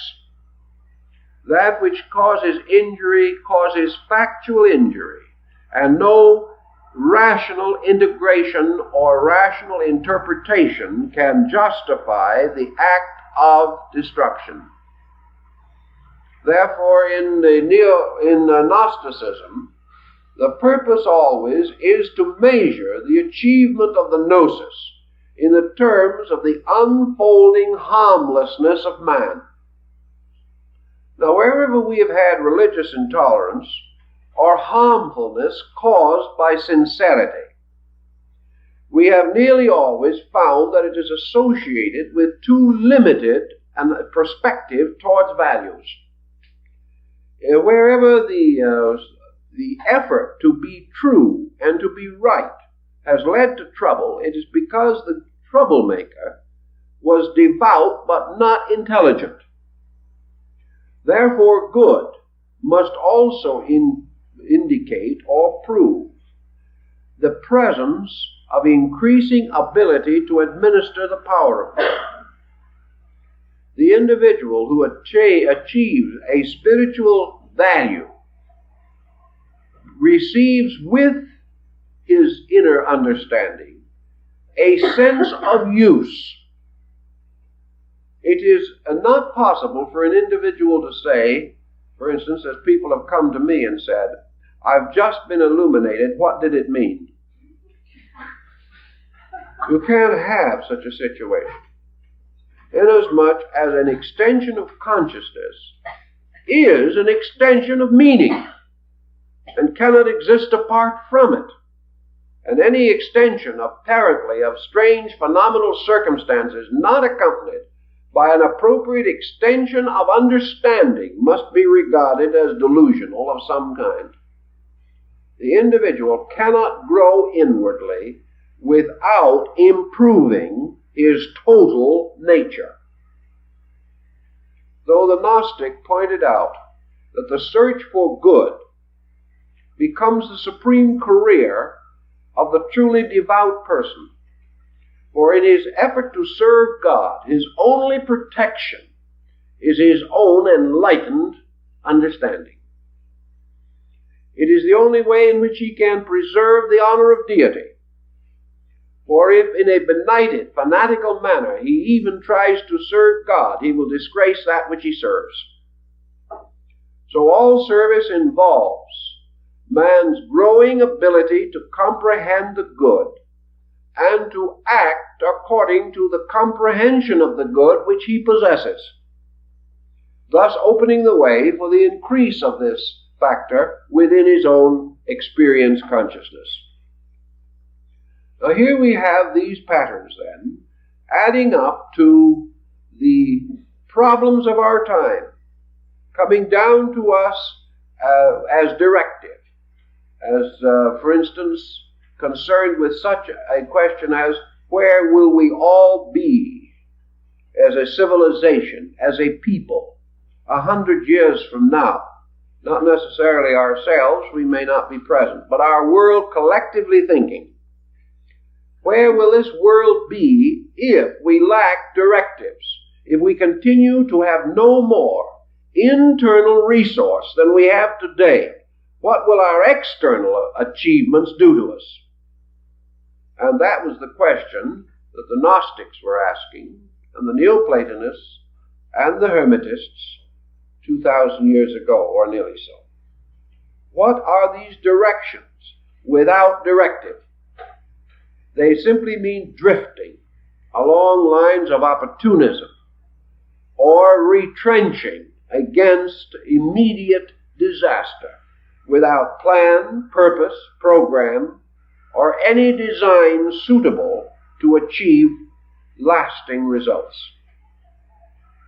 Now, as our primary purpose in this series is not only to compare these teachings, but to point out primarily the Hermetic position in preparation for a study of the actual Hermetic literature itself, I think we must come back now to their premise, the scientific premise, in which they reached out and actually enclosed a large part of both Gnosticism and Neoplatonism. At least the masters of the Hermetic schools intertwined their teachings with those of these other schools and also with the system of Christianity. Christianity perhaps played a less important part in their thinking than the other schools for the simple reason that Christianity was an obvious thing. When you say to someone, do good to others, or be honest, or be kind, or be brotherly, you do not challenge the scientist, nor do you challenge the philosopher. If he is a person of values, he admits that this is true, regardless of what the logic behind it may be. He might be able to spend 10 years and develop the scientific explanation, but it would still only support something so obvious and so undeniable that there would be love's labor lost. There would be nothing gained by such an endeavor. Therefore, these schools sought to work with problems not quite so obvious, but which must ultimately arise in the course of growth, because in the course of growth, everything that is concealed must be revealed. And growth is the unfolding into the obvious of things not obvious. So the Hermetic school was seeking to create foundations upon which newer generations could build structures of knowing, by means of which the total program of human society could be advanced. They did not intend that these programs of knowing would ever interfere with a Sermon on the Mount or any of these essential convictions of Christian mysticism. They were simply seeking for more exact instruments of knowing in specialized fields of endeavor. Now, as we go into the alchemical phase of this, which began probably in the 6th or 7th century and continued on down to the rise of modern chemistry, Hermetic philosophy was distinguished from the beginning by its byproducts. In addition to its principal theme, it inspired innumerable investigations. It inspired the alchemist to make all kinds of experiments in his retorts and in his laboratories. And I have seen lists of practical products that we use today that is very impressive. A very long list, hundreds of items, every one of which represented a disappointment to some alchemist. He was searching for the elixir of life or the mystery of the transmutation of metals, and he came up instead with a new formula for soap. It didn't quite work out as he intended, but he did make a valuable contribution. They locked one alchemist in a basement and fed him through a hole in the door of his cell until he was able to make gold. He never managed to make gold, but he discovered the formula for Dresden china. All kinds of things have been found by those looking for something else. And Hermetic philosophy has therefore indirectly contributed a great deal, practically all of the basic knowledge of chemistry that we possess, and hundreds of byproducts arising in early chemical research. However, the alchemist was more than this. He was searching for the one thing which must ultimately come, and he was, like most of us, sometimes sidetracked by his byproducts. He was never completely willing to stop trying, however, and even though some of his byproducts made him richer than the gold he might have fashioned, he still was searching for this other thing. He was searching for the master key to the total transformation of matter. He was convinced that what we call matter is in reality spirit in disguise. He knew from his own experiences that everything that is not spiritual is a kind of spirit, limited, blocked, or impeded in some way. Therefore, every error is some kind of a truth. that we have not yet mastered. Every delusion is a fact out of focus. Every failure tells us something about a success that lies within nearer grasp because of the reverse we have passed through.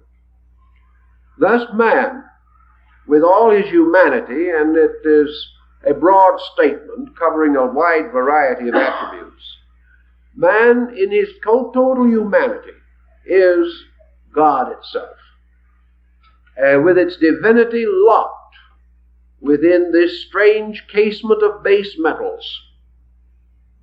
And the effort to find the science for the release of this divine factor, the science for the release of reality, of fact, of the total Hermetic mystery, was his challenge, and it has always been his challenge. His challenge was not to conquer nature, but to release nature. As one of the great alchemists, Bacillus Valentinus, said, the end of alchemy is man becoming the voluntary servant of nature. That nature must be obeyed, and that wisdom is not the ravishing and ravaging of nature.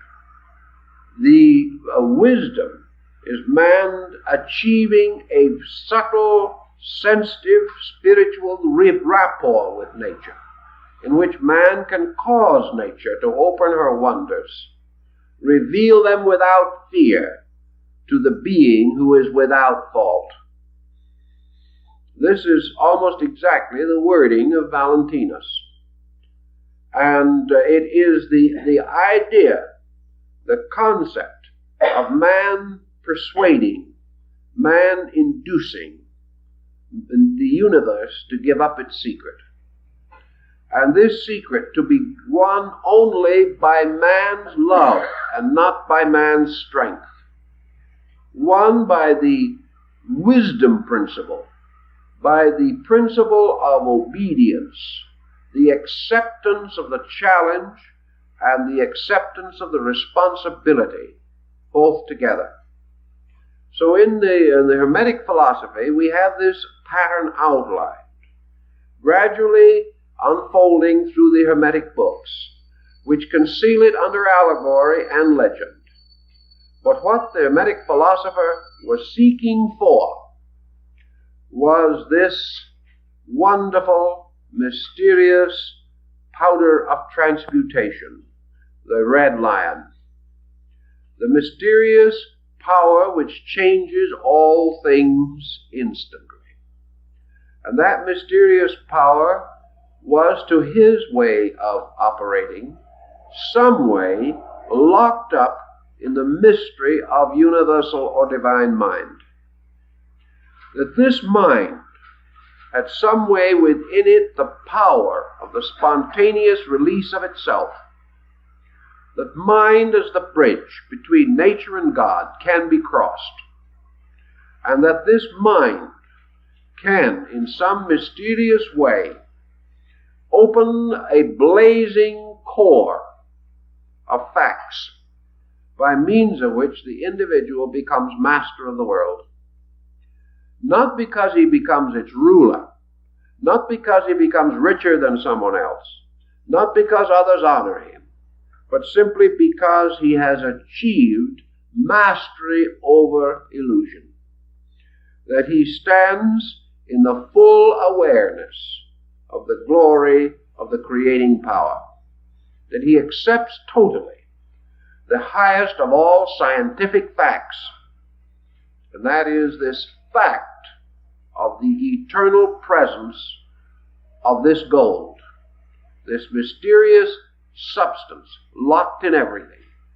The alchemist says, and I remember the work by Weidenfeld, The Secret of the Adepts, in which it is stated that the alchemist does not manufacture gold. He does not create gold. He discovers it. He finds it where it is, He causes it to grow. He feeds it the nutrition that is necessary for its survival. And when he has brought it forth into birth, then this gold will transmute a world of base metals, 100,000 times its own weight, into the purest gold. This is the great golden key of science. Science which can transmute and transform all need, all inability, all lack into an abundance by drawing upon the universal principle of truth, or gold, that is locked in everything. And man, having discovered the perfect science of sciences, can then transform or transmute 100,000 times the weight of truth in ignorance, and transform it immediately into pure gold. For wherever this touches, it is like the fabled king of Crete. Everything it touches is turned to gold. Thus, everything that the true science key touches or unlocks is turned into truth, turned into reality, turned into a useful and necessary aid to the advancement of the total state of the universe, and along with it, the immediate state of man. So the search for the science of sciences, the science which transforms that which is not spirit into spirit again, or releases spirit, causing it to grow in all things, including in man himself, until it becomes the master of the world. All of these speculations were concealed in terms strange and obscure, but changed into modern language and into modern thinking. There is not one of these speculations that does not have a contemporary application. It points out to us the things we must do now, the things that need the doing, and reminds us as we gather here that as in Alexandria, there will only be a few who will know what is needed or will be impelled to meet that need. But out of each generation there must be some who will carry on this mysterious golden thread until in the fullness of time the restoration of essential learning can be achieved. Because the answer was there in the beginning, and until men accept the answer, the problems can never be solved. And in these answers that we have suggested, I think we lay a sufficient foundation to go on later with the next step of our Hermetic researches. And thank you very much. We should be in a position to support our position and to prove that we disagree with knowledge rather than without knowledge. And I can't imagine a more delightful example of this situation than that which relates to the Hermetic literature. For in this we have a wonderful disagreement. We have the most learned persons over a period of perhaps 1,800 years in violent disagreement. Each of these positions has been taken with skill. Most of the authorities have done everything in their power to ferret out the facts. When we say everything in their power, we place certain provision. For it is not in the power of any person to go completely against conviction. And most of the erroneous opinions that we have in life arise from prejudice, from some bias or limitation by which it is impossible for us to think clearly and freely and to examine all facts upon their own merit alone. We are conditioned by our living, by our thinking, by our education and our environment. And these conditioning factors move in upon our thinking and frequently distort it. Therefore, if a person researching in some field, belongs to a school that has strong prejudices, he has already lost his own freedom of thinking, his own individual directive. We'll begin with a discussion to be found in the Stromata of Clement of Alexandria. This writer was alive and at work as a literary man between about 175 and 220 AD. He belongs to the great group of ante-Nicene fathers, writing, of course, strongly from an early Christian prejudice. Yet he was living with the peoples of Egypt. He knew them, and in many instances, in most cases, there was a strong streak of honesty in the things that he stated, although there could be much bias in his interpretation of facts. He was reasonably correct on his basic facts. He describes a procession in Egypt, which apparently he had seen, a sacred ritualistic processional involving the custodians and bearers of the books of Hermes. He describes how a procession of priests and savants, teachers, moved in very sacred ritualistic order, each with an appropriate symbol and wearing certain insignia indicating the department of learning over which he presided.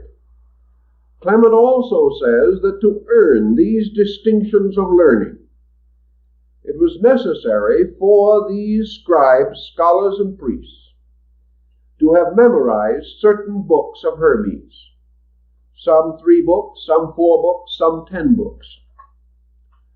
These various religious and philosophical teachers also carried emblems relating to the branches of learning over which they presided.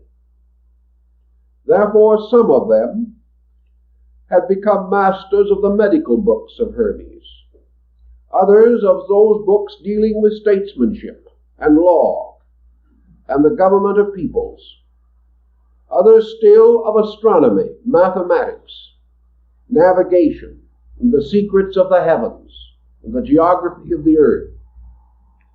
Still others, in turn, of philosophy, of the deeper mysteries of the mind, of those sciences which are speculative, inductive, or theoretic, and still others, bearing those books and insignias which indicated that they were students of the divine mysteries, concerning the nature of God, of deity, of the state religion, of the secondary deities and tutelaries, and all things which had to do with theology.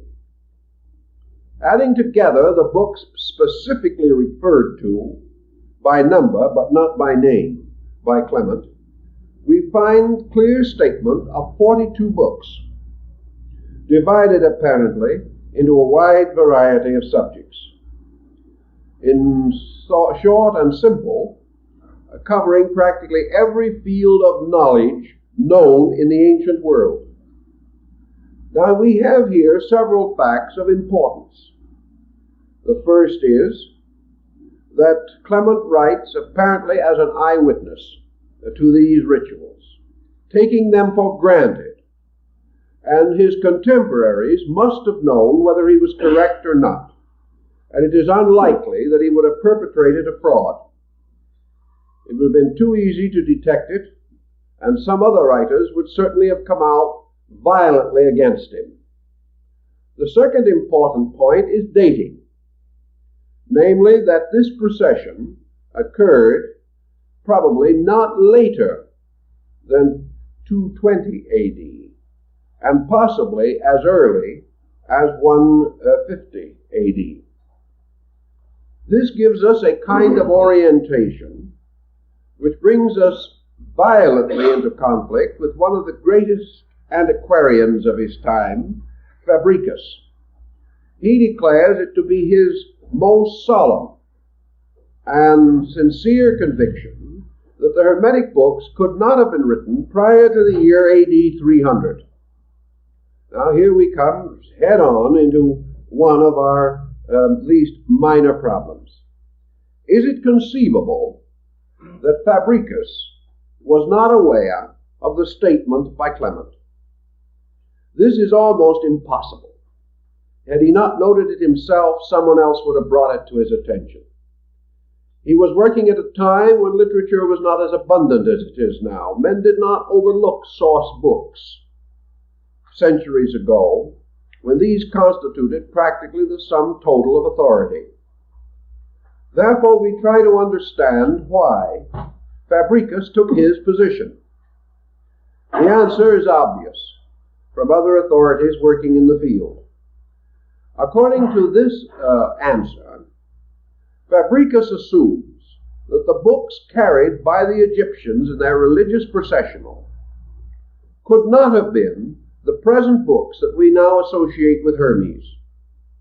Fabricius would be inclined to follow the school with which he had greatest fondness, and take it for granted that the books referred to must have been primarily Egyptian, that these books must have been in the Egyptian philosophy, in the Egyptian religion, and almost certainly in the Egyptian glyphic writings. He, on the other hand, Fabricius, takes the position that the Hermetic books that we know today were undoubtedly written in Greek. Now, where we do not have many facts, positions can be strongly held.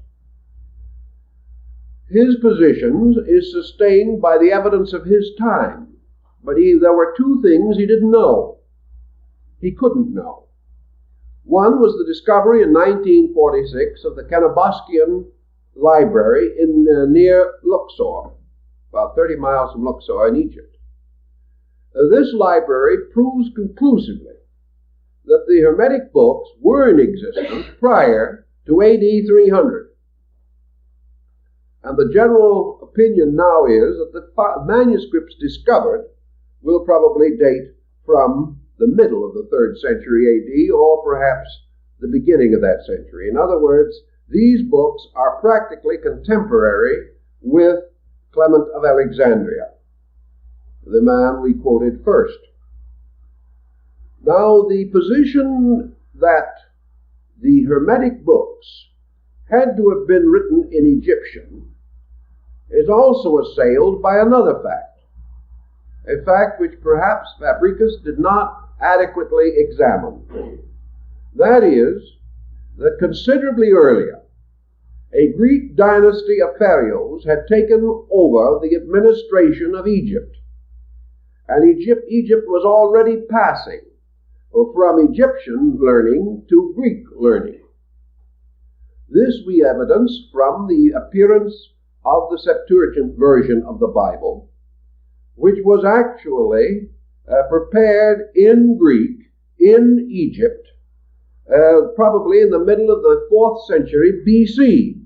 Therefore, to say that Greek could not have originated in Egypt prior to the 4th century AD is no longer a tenable hypothesis. Also, we have another interesting point, one that we cannot overlook. The discovery of the Rosetta Stone gave us our first real clue to the Egyptian language. And it is important to us because it is a bilingual inscription in Egyptian glyphs and in Greek. Now, this is important to us for two reasons. First, because this stone was cut or prepared approximately 200 BC. The second point of interest is that this stone actually carries the name of Hermes. It is one of the words, of course, in the Egyptian form, Thoth. But it also carries another very interesting peculiarity by which we divide the Egyptian Thothic literature from the true Hermetic structure. we most of us realize or remember that Hermes is generally referred to in the Hermetic writings as Mercurius or Hermes Trismegistus, the thrice greatest. And in some of the earlier works, this is modified a little, and he is called the twice greatest. But always this peculiar appellation of more than great accompanies the peculiar use of the term in the Hermetic literature. On the Rosetta Stone, the reference to Thoth is Thoth, great, great. In other words, twice great. And this carries with it an implication that is so close to our Hermetic problem that we cannot ignore it. Also, we know, therefore, that 200 BC, a sufficient study had been made and a sufficient interest had been created that a bilingual inscription relating to matters of importance had already assumed the proportion of a necessity. And in Egypt, Greek and Egyptian were both languages needed in the administration of the state 200 years BC. This brings the next point that involves itself in our peculiar situation. How early could these books have been compiled? Here another group of authorities move in. The effort now being to collate or to relate certain words and structure in the writings of Hermes with the existing versions of the Bible. This opens an interesting problem, and it is now generally regarded as likely, from a peculiar use of terms, that the author of the Hermetic works was to some degree acquainted with the Old Testament. The quotations that he appears to use, or the similarities which arise, are clearly to the Septuagint version, or the version that was actually prepared in Egypt. Also, references to the New Testament have been variously traced and implied, and this opens another interesting situation. Namely, that perhaps the author was acquainted with the New Testament, but the evidence to sustain this is less strong than that he was acquainted with the Old Testament.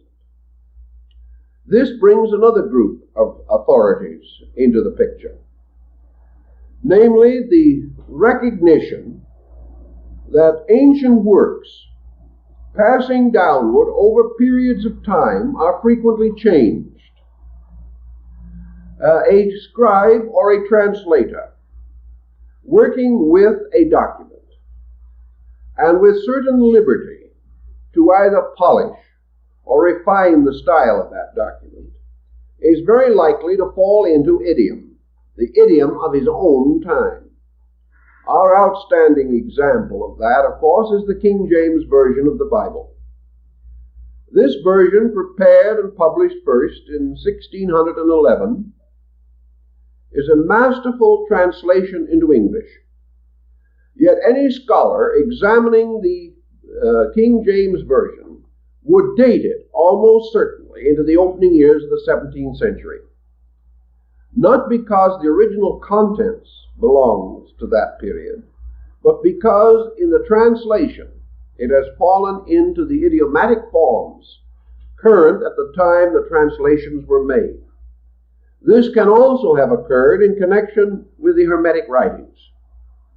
It is not at all impossible that versions or variants of these writings may have appeared at several times, and that these various editions might have been some in Egyptian, some in Greek, and that those in Greek, probably made by scholars, could easily be influenced by dominant books in the field of the literature of that time.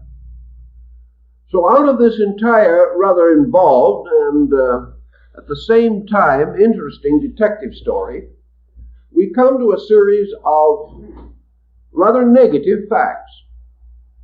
Actually, no authority has as yet clearly proven his point. It is not absolutely certain that words or peculiar constructions paralleling the Septuagint could not have come into the Hermetic writings at a time of their translation or transliteration from the Egyptian glyphs. Scribes and scholars could have polished the work in the temper of their own days. Nor is it at all impossible that other versions of the work may have been tampered with after the beginning of the Christian era. It is quite conceivable that efforts would be made by certain groups and certain sects to twist or move this group of literature into the Christian camp. On the other hand, certain other groups might have done everything possible to delete Old Testament parallels for various reasons. And later, in the period of the heresies, each translation could be changed, even as we observe changes in the Bibles of the various sects of the early Protestant Reformation. We have therefore only one essential fact that seems to be clear to us, namely that Clement was aware of the existence of some kind of a literature which does not exist in Egyptian glyphs in any manuscripts that we know today. He was aware of this literature as early as 175 AD. Cicero, flourishing approximately 100 BC, also refers to the Hermetic writings. Now, shall we say that these were Egyptian works now unknown, or were they the same general body of literature that we are now concerned with? There is nothing to indicate in the remarks of Cicero that he was referring to a particular or special kind of Hermetic writing. He took the attitude of referring to the subject as a corpus or body of literature. From what we are able to gather from these suggestions, and bearing in mind that Clement makes no concept or claim that this ceremony had been recently introduced, or that it differed from ancient and usual practices, we gradually move the date of the Hermetic literature back until, in all probabilities, we have some security as early as the 1st or 2nd century BC. Beyond this point, we have not so great a security, and we are quite possibly involved in a situation that arose after the gradual decline of the Greek academies and the motion of Greek learning into the Egyptian theater. Now, why do we make a point of the difference between Greek and Egyptian in this case? Is there any reason to assume, for example, that these Hermetic books might not be merely well-polished Greek versions of more ancient Egyptian texts? This is a moot question. In favor of it, of course, is our comparatively inadequate knowledge of Egyptian religion. A knowledge, however, which is gradually filling in. And at last, our Egyptologists are beginning to worry themselves with some text other than those of the old funereal rites. We're beginning to sense something of the dignity of Egyptian literature, something that we have not known until the last 25 to 30 years. However, against the belief that these works are simply a translation of earlier Egyptian doctrines, there are certain facts not to be overlooked. What we know today of Egyptian religion, what we have been able to piece together even in more recent years, would lead us to the conviction that the Hermetic books are not orthodox Egyptian texts. They represent some kind of a change. They are not steeped in the Osirian ritual of the later Egyptian religion. They are not part of the great Ammonism that preceded that. They show very little indebtedness to any structure of Egyptian learning which we now possess. There is, however, as Dr. Breasted has pointed out, and Budge of the British Museum supports this position, there is great possibility that mystical or secret sects existed in Egypt at an older time, and that these sects may already have begun the rationalization of their theological concepts, and that religious philosophy, as philosophy, may have arisen in Egypt at an earlier date than we realize, and has generally been ignored because we have not recovered adequate text evidence. If, as was the case in early Christian mysticism, this lack of adequate text is simply due to the fact it was not written, but was passed on as oral tradition or under obligations, or as Breasted suggests, the glyphs themselves may be susceptible of two complete systems of interpretation. We may then well be in the presence of a tradition long held orally and finally reduced to written form with the rise of the Greek period of culture in Egypt. This would be consistent because the coming of Greek learning to Egypt would have justified a large part of the Hermetic corpus. In other words, for the first time, the teachings of Hermes may well have become of interest to the average Egyptian, who was beginning to be cultured in the philosophical speculations of the Greeks. Egypt was reticent in these matters because, of course, it claimed, as most ancient nations did, that itself it was the cradle of learning. It might therefore well have refused to wish to accept that a foreign teaching such as Greek was of primary importance, and may have attempted to prove that its own teachers and its own leaders of past times had originated this doctrine. Now let us see how that stands up, because we have an interesting point here. We know that in the 6th century BC, nearly all Greek scholars visited Egypt. We know that Pythagoras received a large part of his education from the Egyptians. We know that Plato visited Egypt, receiving the mysteries at Sais. We are perfectly well aware that Solon, in the 6th century, went to Egypt, and there he became instructed in the principles of laws, which he later reformed and applied to the needs of the Athenian states. All of these considerations must cause us to realize that Greek philosophy was indebted to Egypt. Yet in Greek philosophy we do not find the elements of the Egyptian religion which flourished at the time of Pythagoras or Plato. We do not find Pythagoras returning with a hierarchy of Egyptian deities to impose upon the Greek mind. We do not find him returning with Egyptian religious rites, ceremonies, or rituals, although Pythagoras was profoundly concerned with ritualism. From what we can generally observe, the Pythagorean system was essentially derived from the Orphic, which in turn probably came originally from the Far East.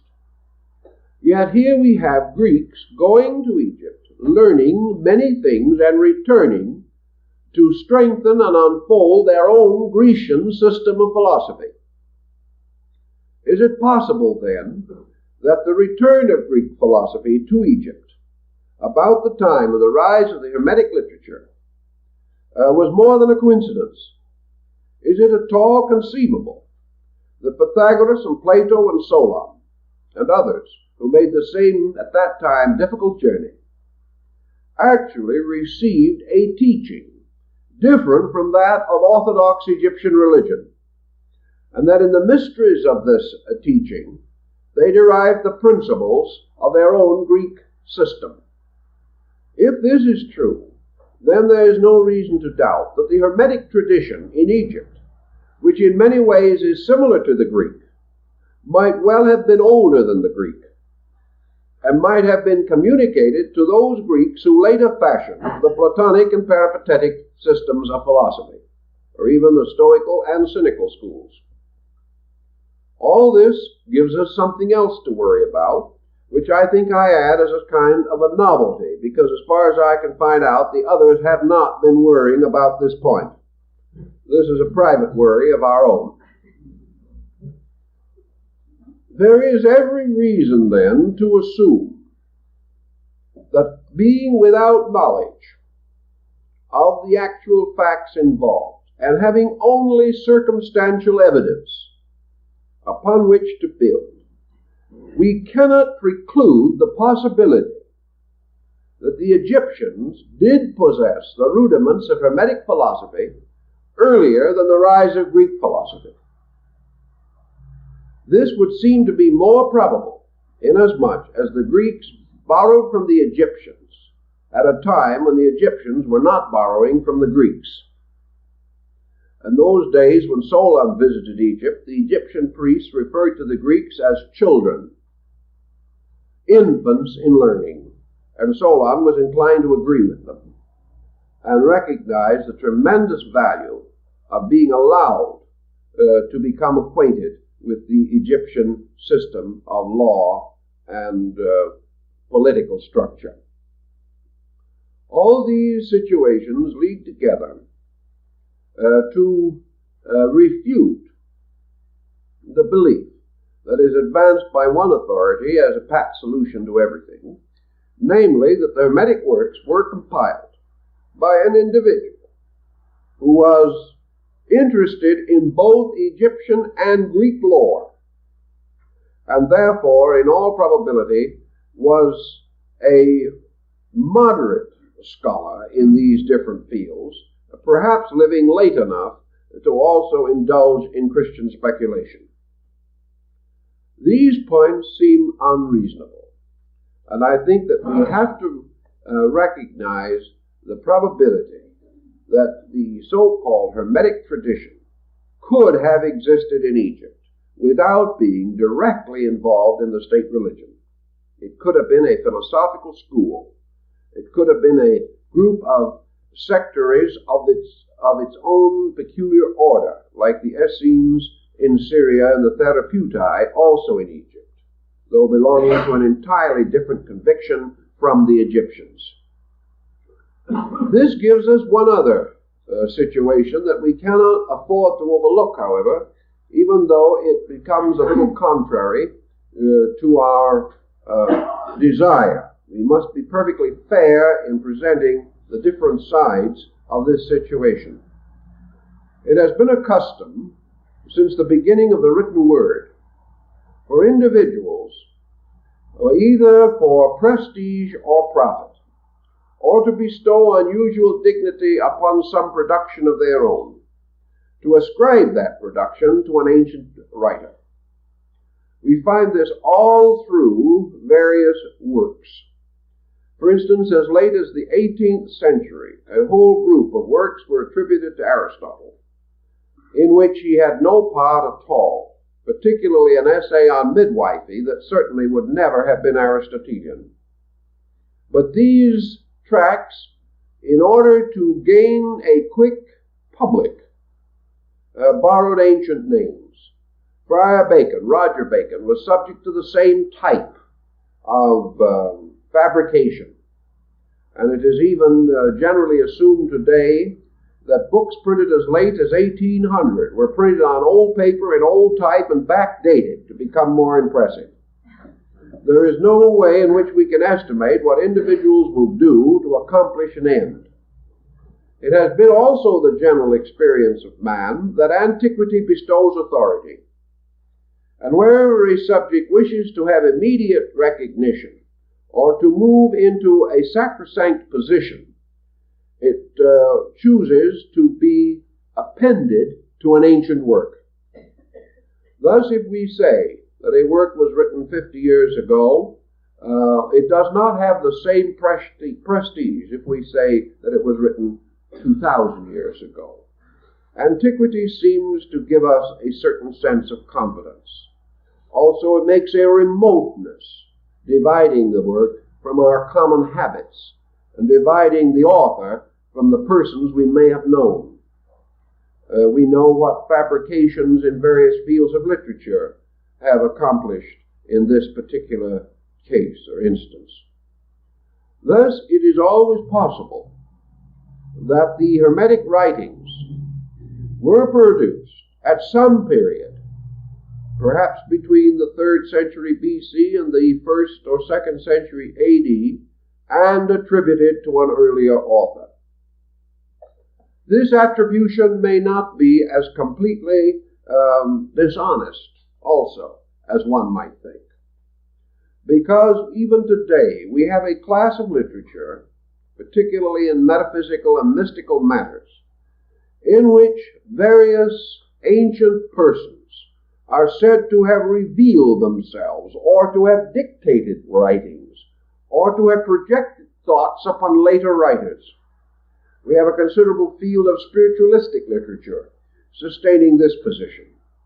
We also have a number of minor religious movements of comparatively recent order or vintage, in which the essential teachings are attributed to miraculous circumstances and remote ages.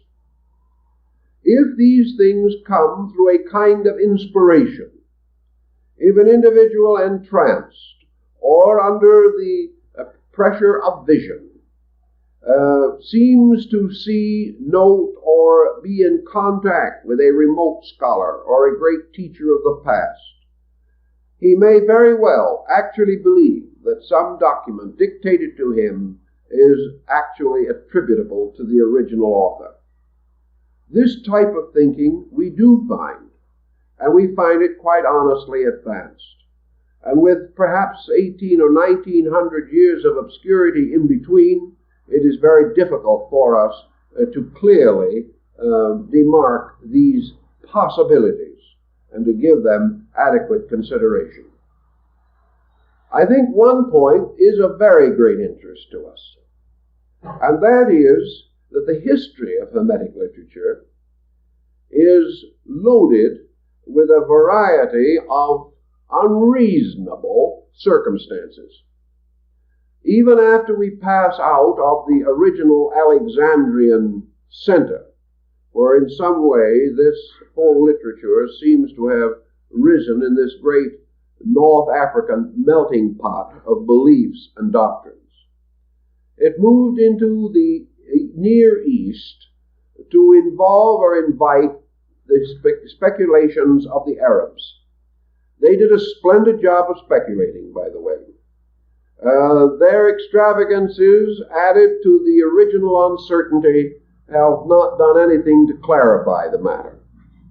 But they did undoubtedly prepare commentaries and tracts, and in their own inimicable style had their own revelations relating to the Hermetic philosophy, so that just as we are indebted to them for a number of original Christian documents, so we can definitely say that we are indebted to them for a very remarkable group of Hermetic interpretations, expansions, revisions, and even a book or two that was not previously known to exist. Whether these actually were legitimate or whether they were invented, we have no way of knowing after so long a period of time. This also meant that the Hermetic philosophy returned to Europe. It returned through the Moors and through the Crusades and through the increasing contacts between the Near East and European scholarship. it came back to Europe, or reached Europe, in a blaze of glory. It became one of the great fashions and fads of the time. And Hermes grew in stature to such extent that he eclipsed even Aristotle for a while. And that was a considerable problem in eclipsing. Actually, however, in the interval, in its slow meanderings from Egypt via Arabia and into Spain, and from Spain up through southern Europe into the great centers of European culture in the medieval period, in this period of wandering, the Hermetic philosophy began to change its shape, change its presentation. Much of its so-called broadness was lost. The original books of Hermes came to be regarded as merely the outer surface of a larger literature, and the entire subject gradually emphasized its scientific import and became practically synonymous with medicine. Thus we have a complete literature dealing with the medical arts, and, of course, one of the prime elements in medicine, chemistry. Chemistry, of course, in those days was without boundaries such as we know now. Chemistry in China, in India, Arabia, was alchemy. And alchemy was a fantastic conglomeration of ancient beliefs and modern experimentation. The alchemists were not by any means a group of quacks, nor were they an assembly of madmen. They were devout persons, serious scholars, deep thinkers. And in their thinking and in their speculations, Hermes became their patron saint. And this ancient philosophical personality ultimately dissolved to become the symbolic figure of Mercury, Quicksilver, a chemical element. So in these long journeys, Hermes passed from a demigod of Egypt to a medieval element.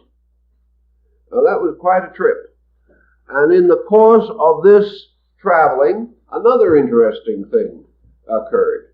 During the 15th and early 16th century, a brand new literature accredited to Hermes appeared. For this literature, there is no history whatever. We know beyond reason or doubt that this literature arose from original sources, perhaps not earlier than 1400 AD and as late as 1500. But the name of Hermes began to appear on the titles, pages, and among the emblemata of alchemy. He became accredited with the preparation of chemical formulas, means of transmuting metals. He was even accredited with the discovery of gunpowder. Now this is so totally different from the corpus hermeticum of ancient times that we must pause. Yet we must also remember the words of Clement of Alexandria in the Stromata, where he tells us that in this procession of priests there were some who carried the symbols of medicine, chemistry, and other arts. Upon perhaps this very slender foundation, Hermes was elevated to become the patron genius of medieval Hermeticism. This Hermeticism divided very definitely into two schools. One was that of the gold makers, whose philosophy was not, however, as superficial as we might think. They were convinced that there were analogies in nature, and that any law or pattern or process by which the regeneration of man could be achieved could also be used for the actual transmutation of base metals. On the hypothesis that all processes in nature have a certain uniformity and consistency, it was assumed that if man could save his own soul, thus transforming himself from a material to a spiritual creature, that he could also transform metals, from the dross side of themselves to a more purified state, suitable for medicines and elixirs, suitable for the extension of life and perhaps the achievement of physical immortality. These gold makers, however, such as those who were so industriously occupied in the old Street of the Alchemists in Prague, Czechoslovakia, these alchemists were ridiculed by another group. This other group maintained that the entire Hermetic tradition, as it has now been called, dealt not with metals, but with the regeneration of the intangibles in human nature. If anything, they would have taken the position that if you can transmute metals, this proves you can transmute man. They would have reversed the polarity. They would have reversed the interest, affirming that the mere achievement of material wealth was an ignoble and unreasonable end, totally inconsistent with the divine destiny of man. These mystical gold makers then immediately began to reduce the chemical symbols and tracts and writings attributed to Hermes and other authors into metaphysical textbooks, books inclined to reveal that transmutation was a kind of yoga, a kind of mystical regeneration within the human being, the man himself being the alchemical retort in which these marvelous changes might take place. And these same mystics assumed that Hermes, representing Mercury, Quicksilver, representing this mysterious agent in which all elements can be reconciled, that Mercury therefore represents the reconciling power of human consciousness, or perhaps more exactly, of the human mind. For Mercury becomes the key, the master of the mystery, by means of which all things are unlocked. And the medieval man liked to think of reason as this power by means of which all mysteries could be solved, all good things could be accomplished, and the interval between man as a physical being and man as a spiritual being could be crossed or bridged through reason and illumination. Now this would carry us back again to the Hermetic books by a circle. For in the Pymander of Hermes, we have no doubt whatever that Hermes is used in this work not only as a person, but as an embodiment or personification of universal mind. So your mystical alchemist seems to have retained the Hermetic tradition, although he passed it through a variety of symbolic processes. Your material alchemist lost it. And perhaps your material alchemist was the mad parent of the entire concept of modern material science, because he certainly was one of the first to conceive of the tremendous personal advantage to himself if he could control laws for profit. If, however, he was a mystic, he would control or direct laws only for the glory of truth. And this division on various levels has endured to our present time. With the rise of modern chemistry, the Hermetic tradition has more or less faded from our consideration. But this does not mean that interest in these old processes has entirely ceased. At the present time, as a fair authority on books and on rare books, I think I can say that there is still a tremendous demand, a tremendous learned reading public, desirous of securing any material relating to the Hermetic experiments of the 17th and 18th centuries in Europe. Any rare work which appears in this field is immediately purchased, disappearing again from the trade. I have talked to book dealers in this country and communicated with them in Europe, and it is rare indeed to find a rare alchemical text, regardless of price, remaining in a dealer's store for more than a few days. In other words, there's a market somewhere. The interest in these things continues, and there are people who are ready to pay $200, $300, $500 for one of these old books. The market is always greater than the supply. Reprints of these works are periodically made and become in their own condition rare books. And it is common knowledge that very few even reprints of the rarer Hermetic writings are available. They disappear almost instantly, not into public institutions, but into private libraries, where they are variously used. Thus we have another interesting point.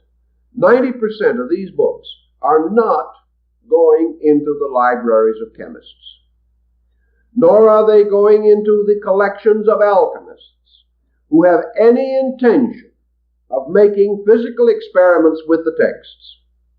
They are going mostly into the collections of philosophically minded persons who are concerned with the attempt to restore the lost symbolism of the Hermetic tradition. And in that respect, we might mention the work on Hermetic philosophy by Mrs. Sarah Atwood, one of the outstanding rarities of the last century. A very deep and serious study of the metaphysics of Hermes, the metaphysics of the great alchemical tradition represented in Europe by several thousand valuable books, a tradition that rose mysteriously and with tremendous, spectacular intensity around 1550, and was completely forgotten, or at least had passed from all interest as far as the public is concerned, as early as 1700. In that 150 years or less, the entire restoration of alchemical Hermeticism had its course. And by the beginning of the 19th century, 1800 or even earlier, these books were rare and almost impossible to obtain. Now this gives us some general clue to a difficult problem. We have one or two other points that we want to make as clear as possible. As we have only numbers, such as the number 42 given to us by Clement, or perhaps the allegorical numbers of earlier writers who attributed to Hermes anywhere from 10,000 to 40,000 volumes or more. These numbers are not represented by any available literature. The Hermetic fragments that we have today, and which are clearly separate from the other groups which we mentioned, the Neoplatonists, the Gnostics, and the early Christian church, these fragments are comparatively meager. Yet reference is made to numerous others. What happened to them? Is it true that at some time along the way these were drawn into secret societies, and that the alchemists at one time at least did possess access to these manuscripts or books? Is this possible? It is possible, but belongs in the sphere of romantic thinking. We have no serious evidence. Actually, only a few texts, the Pymander particularly, and the Asclepius, remain, which are completely and unitedly bound up with this tradition. These are surrounded by a vast array of borderline literature that seems to tip in almost any conceivable direction. There is even some evidence of alchemical writings in the Alexandrian period in Egypt, but this had not achieved the interest which we know today. We are aware, however, that the Egyptians experimented under the name of Hermetic art with the creation of synthetic gems. We know that they were able to copy, in what was later called Roman paste, most of the precious stones of antiquity. And because the art of the lapidary was at that time not very well known, it is quite possible that that fraud occurred, in which synthetic stones were passed off as genuine. That these creations of artificial stones, the development of certain dyes for textiles, for various purposes, the creation of malleable glass, or glass of itself that would bend. These ancient arts, like that of Greek fire, are known to have had some real existence. They were included in Hermetic thinking at that time, therefore indicating that the Hermetic system was regarded as scientific and having secrets useful on the level of practice and trade.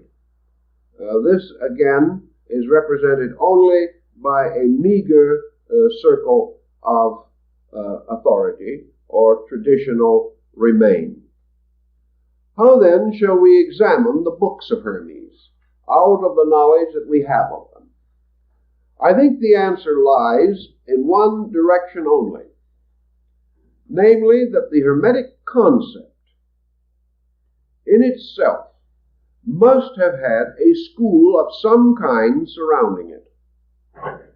That these books appeared and remained simply isolated fragments of literature is inconceivable in the mind of the time.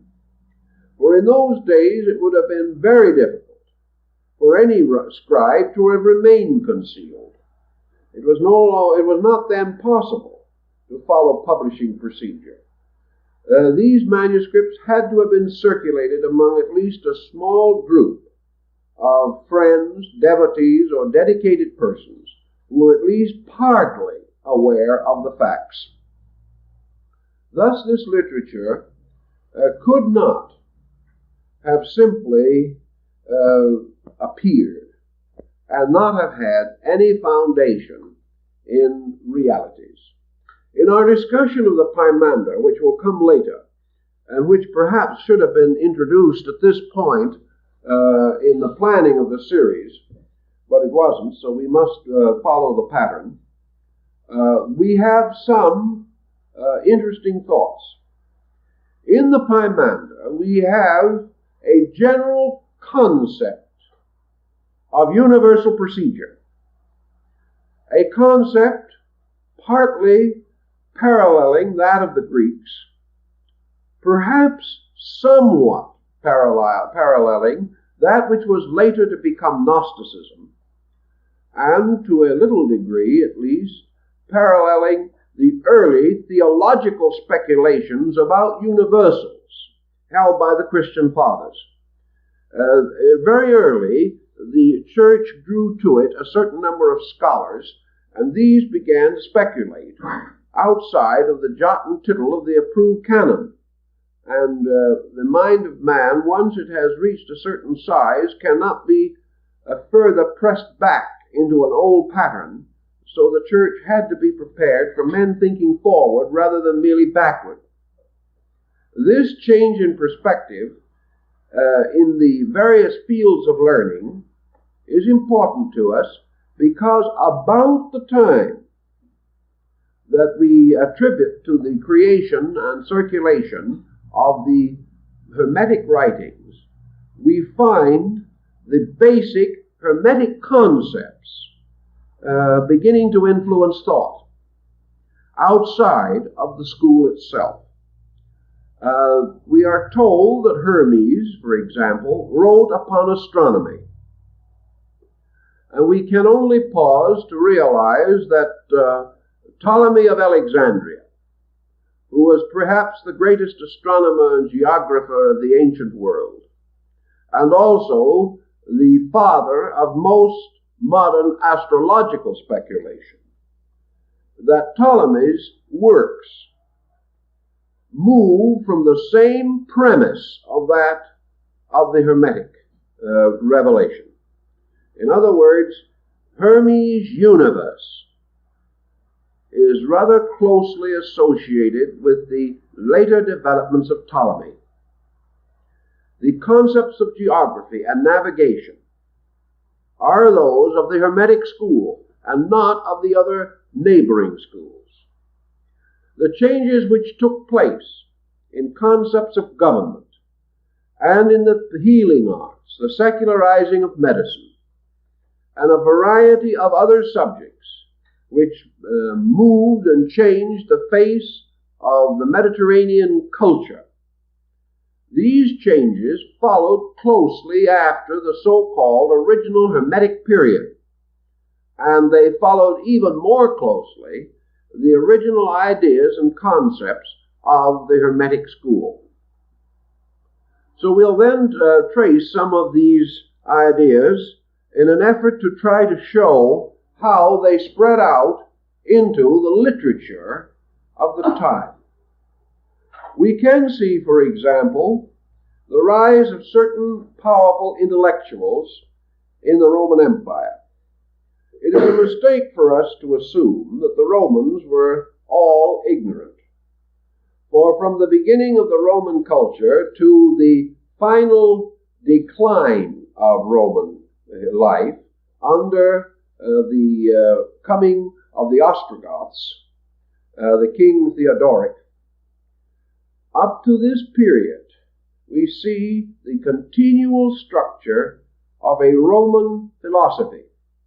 And we find this moving through the thoughts and meditations of Marcus Aurelius Antoninus, through the great hymns of the Emperor Julian, and finally to Boethius in his Consolation of Philosophy. With this, the school closes. Julian, Boethius, and Marcus Aurelius all show Hermetic influence.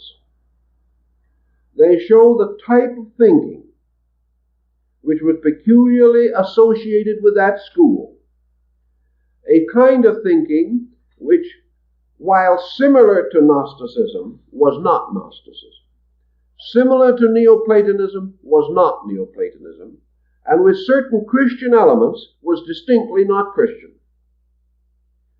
Thus it is quite conceivable that down through this technically difficult period to record, when, as is so often the case, historians were interested only with war and not with culture, that a descent of belief and doctrine can be traced. Now we also know that one of the introductions which we find in the Hermetic writings is this important approach to the concept of mind. Now we know that Plato, Pythagoras, and Aristotle seemingly rather well exhausted our concept of the human mind. Yet in the Hermetic writings and in the Hermetic corpus, we find some new aspects of mentalistic thinking. We know, for example, that in most of the Greek schools, mind became an instrument. It was a wonderful and powerful means for the accomplishment of truth. Mind was therefore a kind of channel through which knowledge moved into the individual.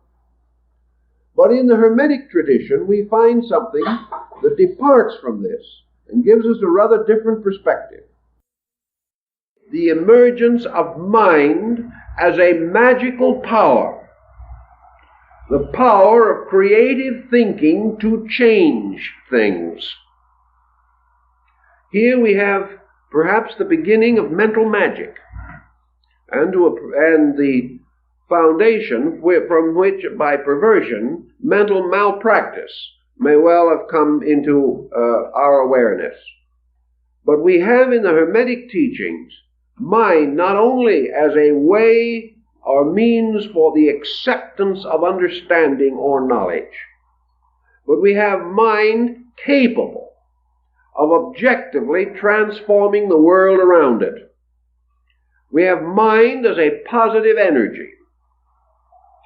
Also, we are introduced to the concept that mind moving from man is an instrument of God moving from man outward into a world of manifestation.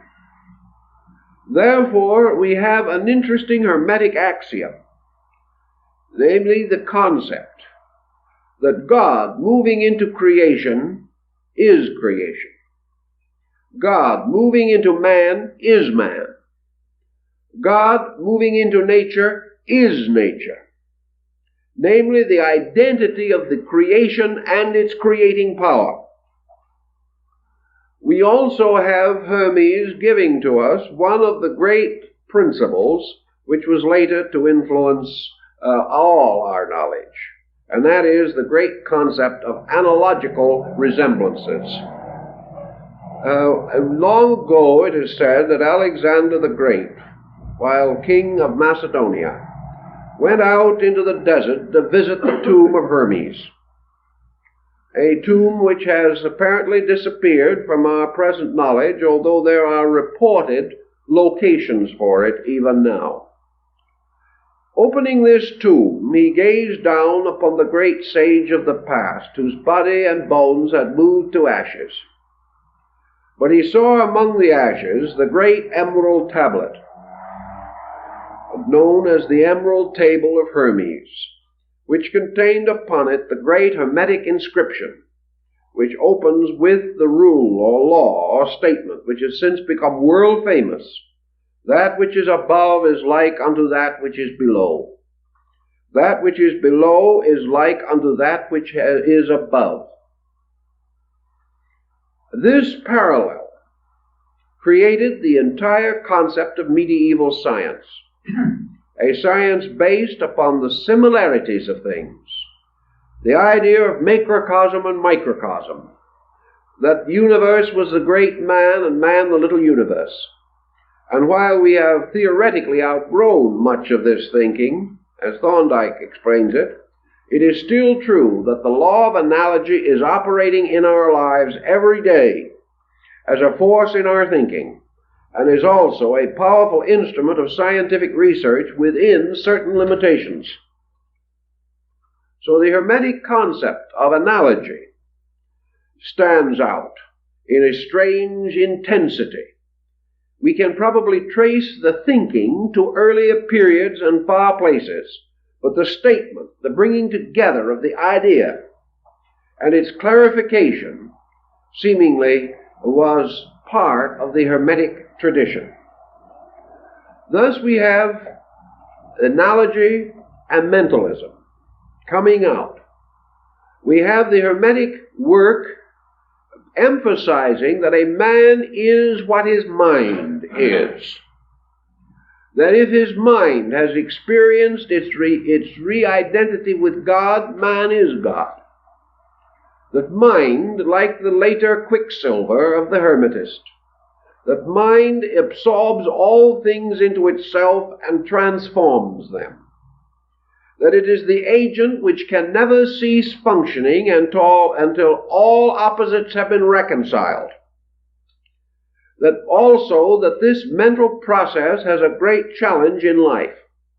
Man's inevitable and eternal instinct of inquiry arises from the great destined end for which he is intended, namely that man can never rest, never cease his wanderings, never settle into any permanent pattern until he has achieved all that is necessary for the reconciliation of all opposites within himself and around himself. That man is therefore the reconciler, that he is the power that brings heaven to earth and raises earth to heaven. Man in the Hermetic tradition is no longer a toy in the hand of destiny. He is no longer an instrument subject to the machinations of unknown forces. He is no longer a pawn of autocratic deities. Man is the master of both gods and nature, not because of his arrogance as a person, but because he possesses within himself the power of reason. And by the power of reason, all things that are divided, broken, or injured can be brought together and healed. Thus the healing power of unity, the restoration of division, the bringing of all that is necessary to man, and his ability to use it, digest it, assimilate it, and transform it from theory to practice. All these powers rest naturally within the capacity of the individual. The great Hermetic art, therefore, is man's reconciliation of heaven and earth through his own wisdom, through his own reason, through the attributes of his own conscience and consciousness. The Greeks were given to numerous disciplines. They believed in training the mind. They believed in, to a measure, the preparation of the mind for certain experience. They hoped to attain, as the Neoplatonists, illumination above intellect. But all of this was a strange journey homeward. It was man searching for a truth, searching for a reality for the salvation of himself. The Hermetic philosophy shows different principles, and these principles were to gradually emerge and mingle with the later streams of humanism. For in the Hermetic art, man was not only capable of redemption, he carried with him a tremendous responsibility to redeem. He had a job. He had a work. And it was the great labor of his mind to reveal to him his work. One of the purposes for which intellect is given to man is that that man may discover his own job. This is a rather practical way, perhaps a little homely way of saying it, devoid of fine Greek, but it is the principle involved. That man was not here to leave here, as some taught. That his existence in this world was not a penalty for sin. That he had not fallen from a grace into a disgrace. That he was not merely here because he was in prison, and that we all shared a common guilt or we wouldn't be here. Nor was his primary end to escape here, to leave this place, and to return to some far distant land in the terms of Neoplatonism. The real purpose of man was to assert the universal mind over nature, not as a tyrant, but as a gardener. And in one of the alchemical books of Hermes, we have the Hermetic gardener in the garden. This Hermetic gardener is not there merely to enjoy life. He is there to keep the weeds out of the garden. He has a job to do every day. It is his duty, therefore, to pick the weeds of false knowledge out of the garden of truth. It is his duty to see that good things are well fertilized and well cultivated.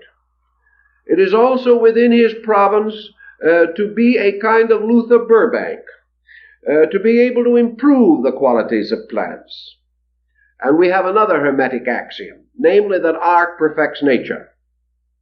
In this axiom, which later became one of the outstanding keys of the Hermetic alchemical philosophy, it is assumed that skill in man becomes the skill of God working for all things.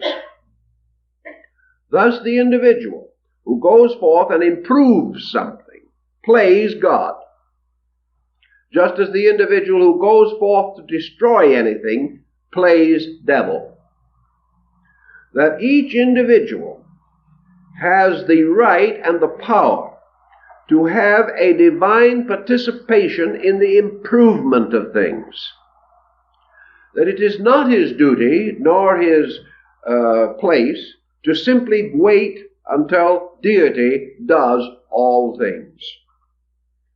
Rather, deity expressing its primary power through the potential wisdom of man, deity releasing its own mind through the human mind, forms of all humanity one mind for the accomplishment of its own works.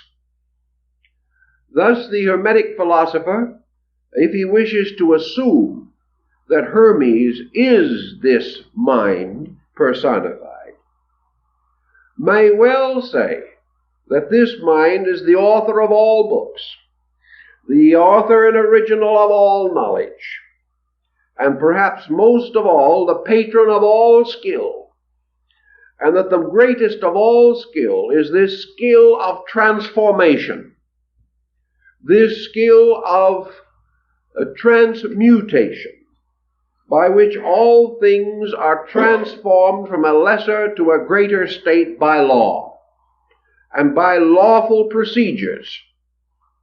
Man becoming skillful then in the administration of natural law becomes the preserver of his planet, becomes the perfecter of his way of life, and makes possible all other good things, so that not only man but all nature enjoys a wonderful fecundity and prosperity. Hermes tells us, either as the person or as the embodiment, that all things are under the sovereignty of their superiors, and all things are servants of their superiors, and that it is the duty of the superior to guard the inferior, and it is also the duty of the inferior of every level to revere and obey that which is superior. Now, in the concatenations or orderly sequences of nature, man is, hermetically speaking, the chief of the animals. He is the naturally ordained ruler of the life upon the planet in which he exists. He is better equipped than any other creature visible to him for the advancement and common profit of the whole earth. Therefore, man, being superior to the animal, to the plant, to the mineral, to the elemental and chemical organization around him, man's superiority gives him the right of service. It makes him responsible for the security of all these other things. Man has a proprietorship over everything that is less than himself. But this proprietorship is not merely tyrannical authority. This proprietorship is responsibility to serve and improve, advance and increase, unfold and enlarge, strengthen and redeem everything in nature inferior to himself. Now that was quite a concept for the time. In fact, we're having a little trouble with it now. The idea that man's sovereignty is duty, that because he possesses a certain kind of mind, he is the God of the kingdoms beneath him, and that he must be a just and righteous God, that he has those responsibilities which are similar to those which we assume God has in relation to ourselves. We assume, as Hermes explains, that the deity that we worship is all good, all powerful, all virtuous, all beautiful. Therefore, we bestow our allegiance upon that power with perfect confidence that it will not betray us. Those kingdoms below ourselves transfer a similar allegiance to us, and in any degree to which we fail to make the common good of these things our primary consideration, to that degree we are false gods in nature. All science in the Hermetic concept only exists for the purpose of equipping the individual for the service to which he was intended. Science is not to give us mastery over nature, but to give us insight into nature.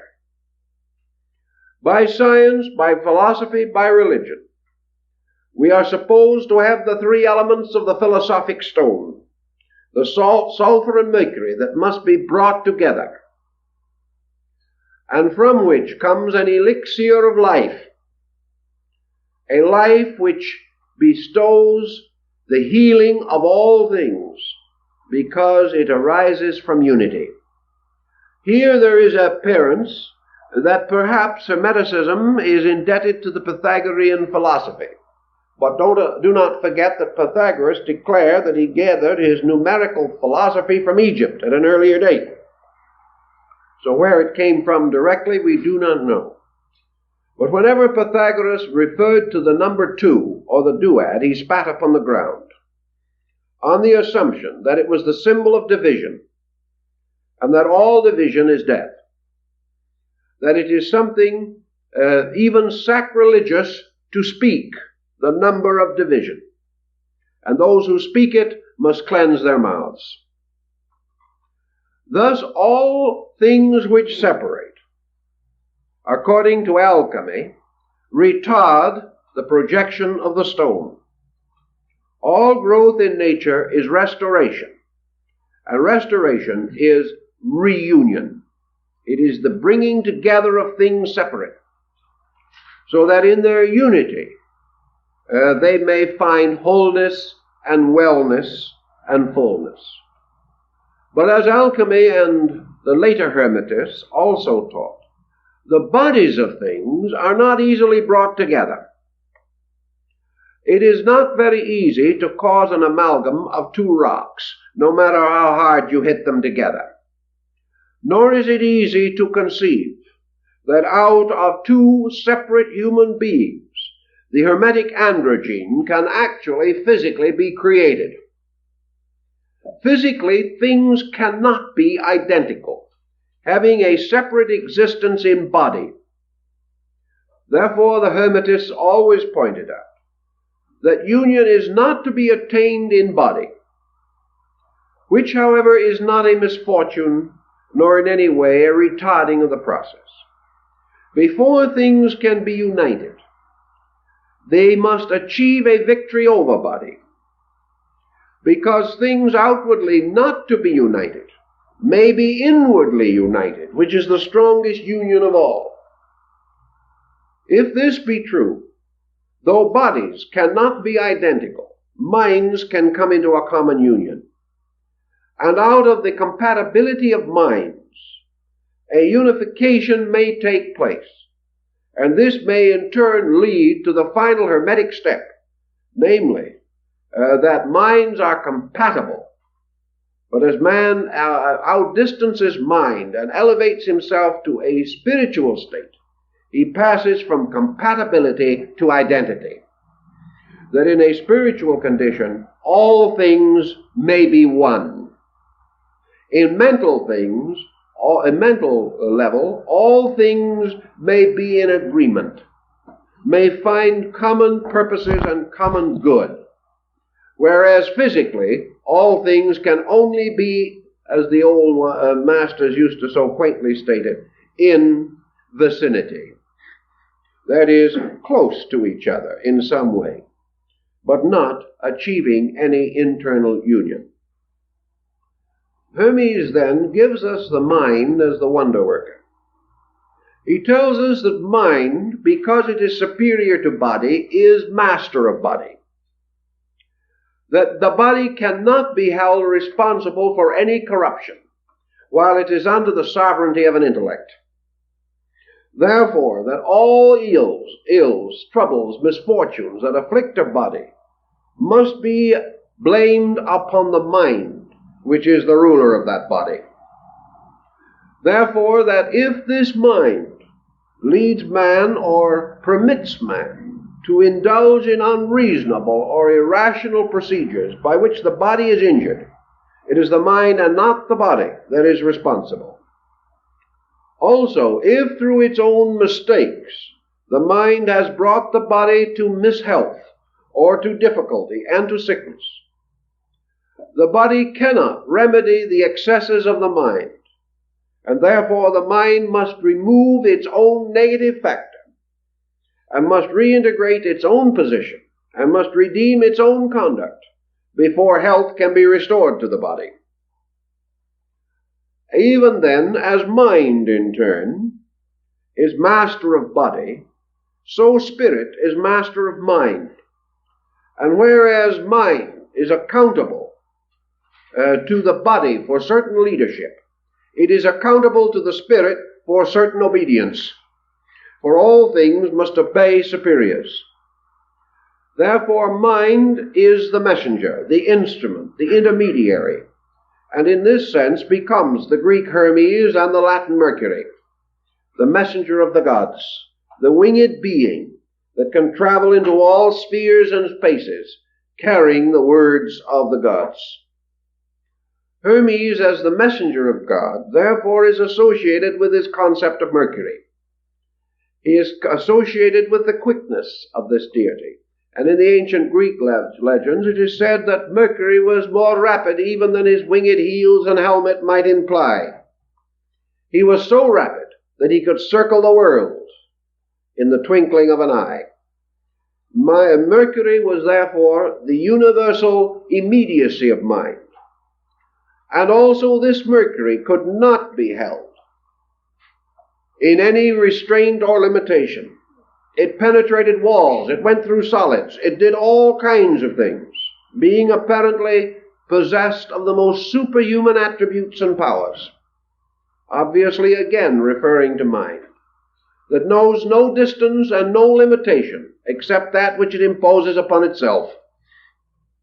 Thus, in the story of mind, we have this power that can travel, can be anywhere, can be the armchair traveler who, sitting quietly beside the fire, remembers the distant lands that he has visited, or thinks of other distant places that he reads about in books. This mind can also escape from now into past and future. It can escape from all kinds of patterns imposed upon it by dogma, limitations, and creedal separateness.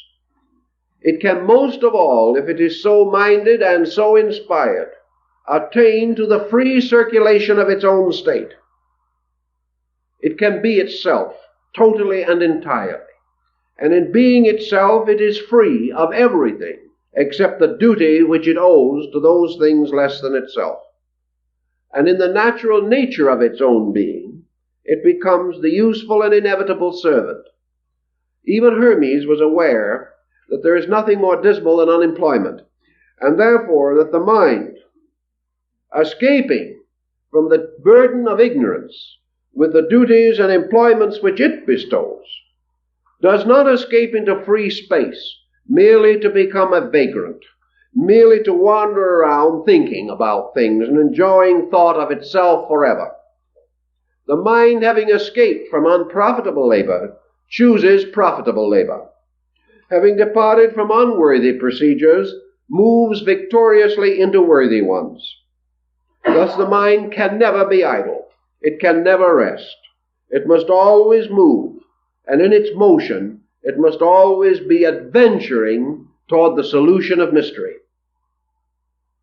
Hermes then points out that there is no mystery except the mystery of ignorance, and that everything mysterious is merely something not understood, and that it is the end of mind that there shall no longer be mystery, that there shall be no question that is not answered, no riddle that is not solved.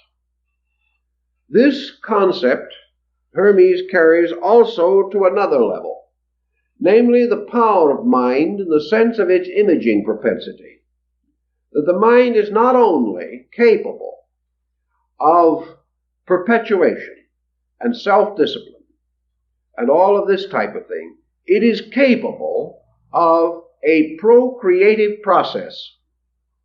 In other words, mind is capable of giving birth.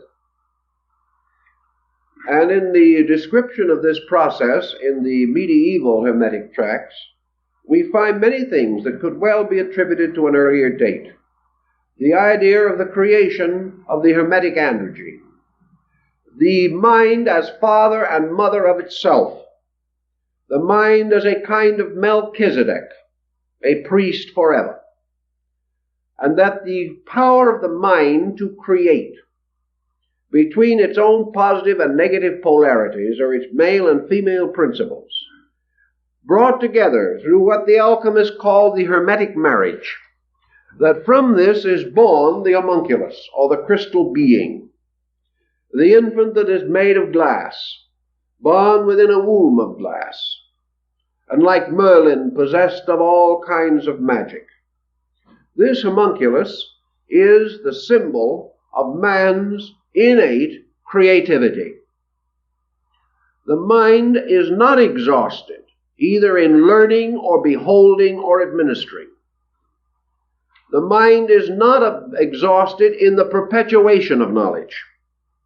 Its final function is not to take that which has been known, become aware of it, and pass it on as that which shall be known. This does not exhaust the power of mind. The power of mind includes the possibility of a direct creativity, and it is because of this creativity that the world does not remain the same. It is because of this creativity that the world is not merely the same kind of a garden forever. It is because of this same creativity by which the skilled gardener can improve the quality of plants, so man can improve the quality of self. And furthermore, he can creatively project from the known, creating within himself tremendous instruments of imagination. These instruments of imagination have to have a validity. Imagination is not the individual actually freely generating something from nothing. Imagination is not merely a conjuring of a web of insubstantial fabric. There can be no creativity without law. There can be no procreation of mind unless the image, the created thing, the new creature, is lawful. Thus, although the mind may engage in flights of fantasy beyond our conception, we have the extraordinary record that the fancies of one generation are the sober facts of the next. At the time, a novelist of the quality of Jules Verne wrote some of his wonderful books about trips to the moon and journeys under the sea and around the world in 80 days. Everyone thought him mad.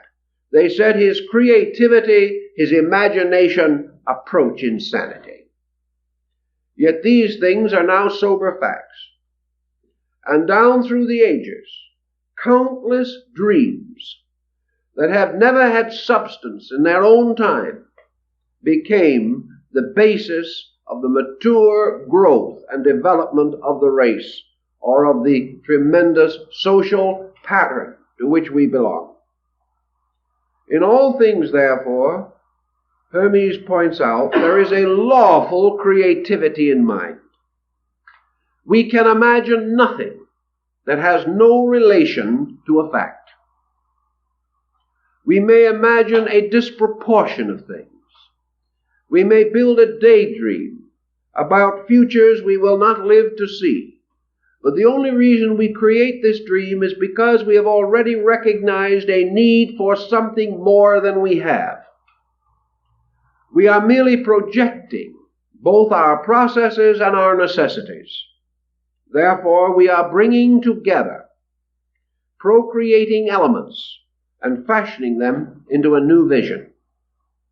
If this vision takes the form of More's Utopia, or Campanella's City of the Sun, or André's Christinopolis, makes little difference. There is nothing essential in these great social visions of the 17th century which have not since been realized. Yet in their own time, they existed only in the creative power of the human mind. The creative power of the human mind may also formularize.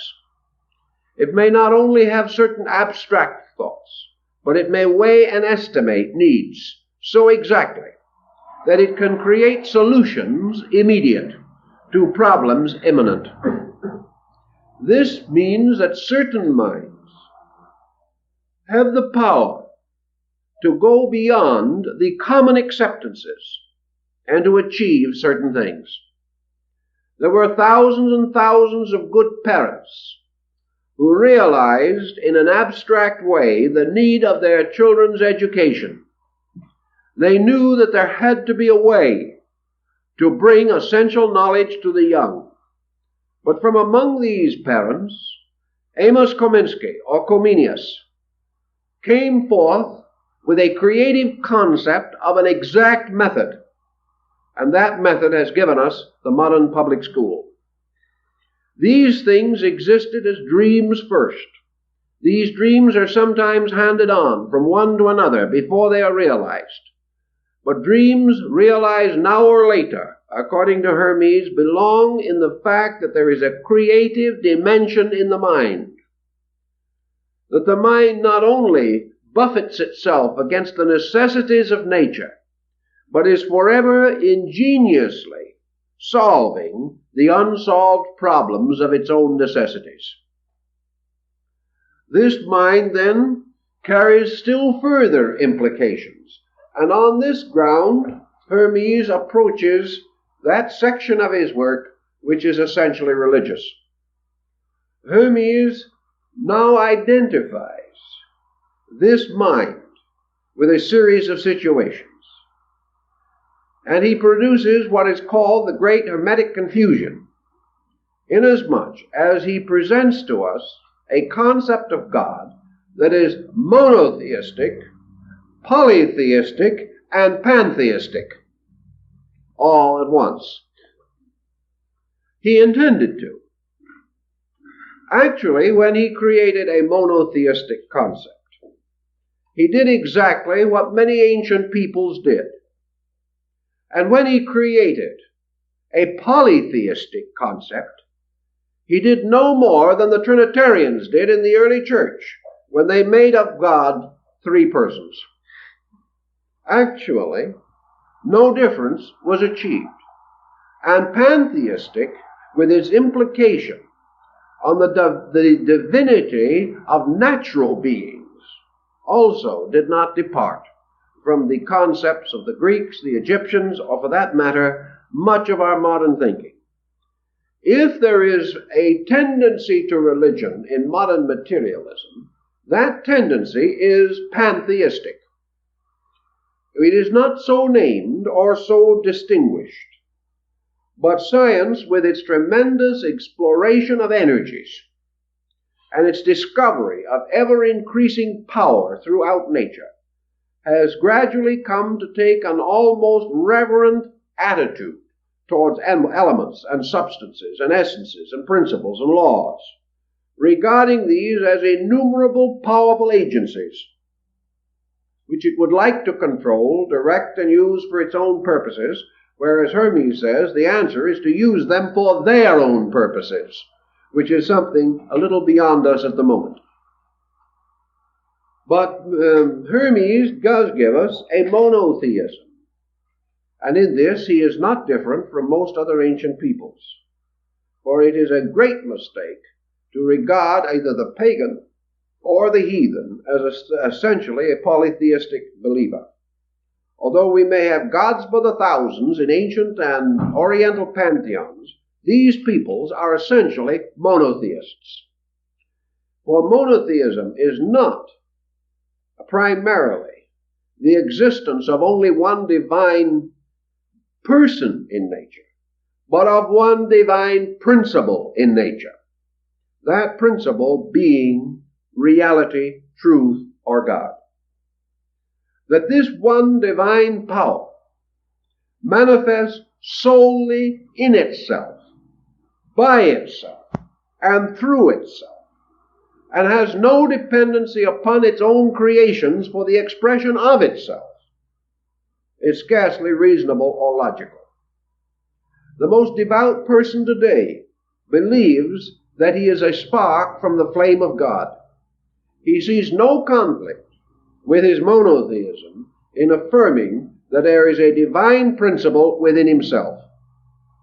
This principle within himself must be divided from other similar principles in other selves.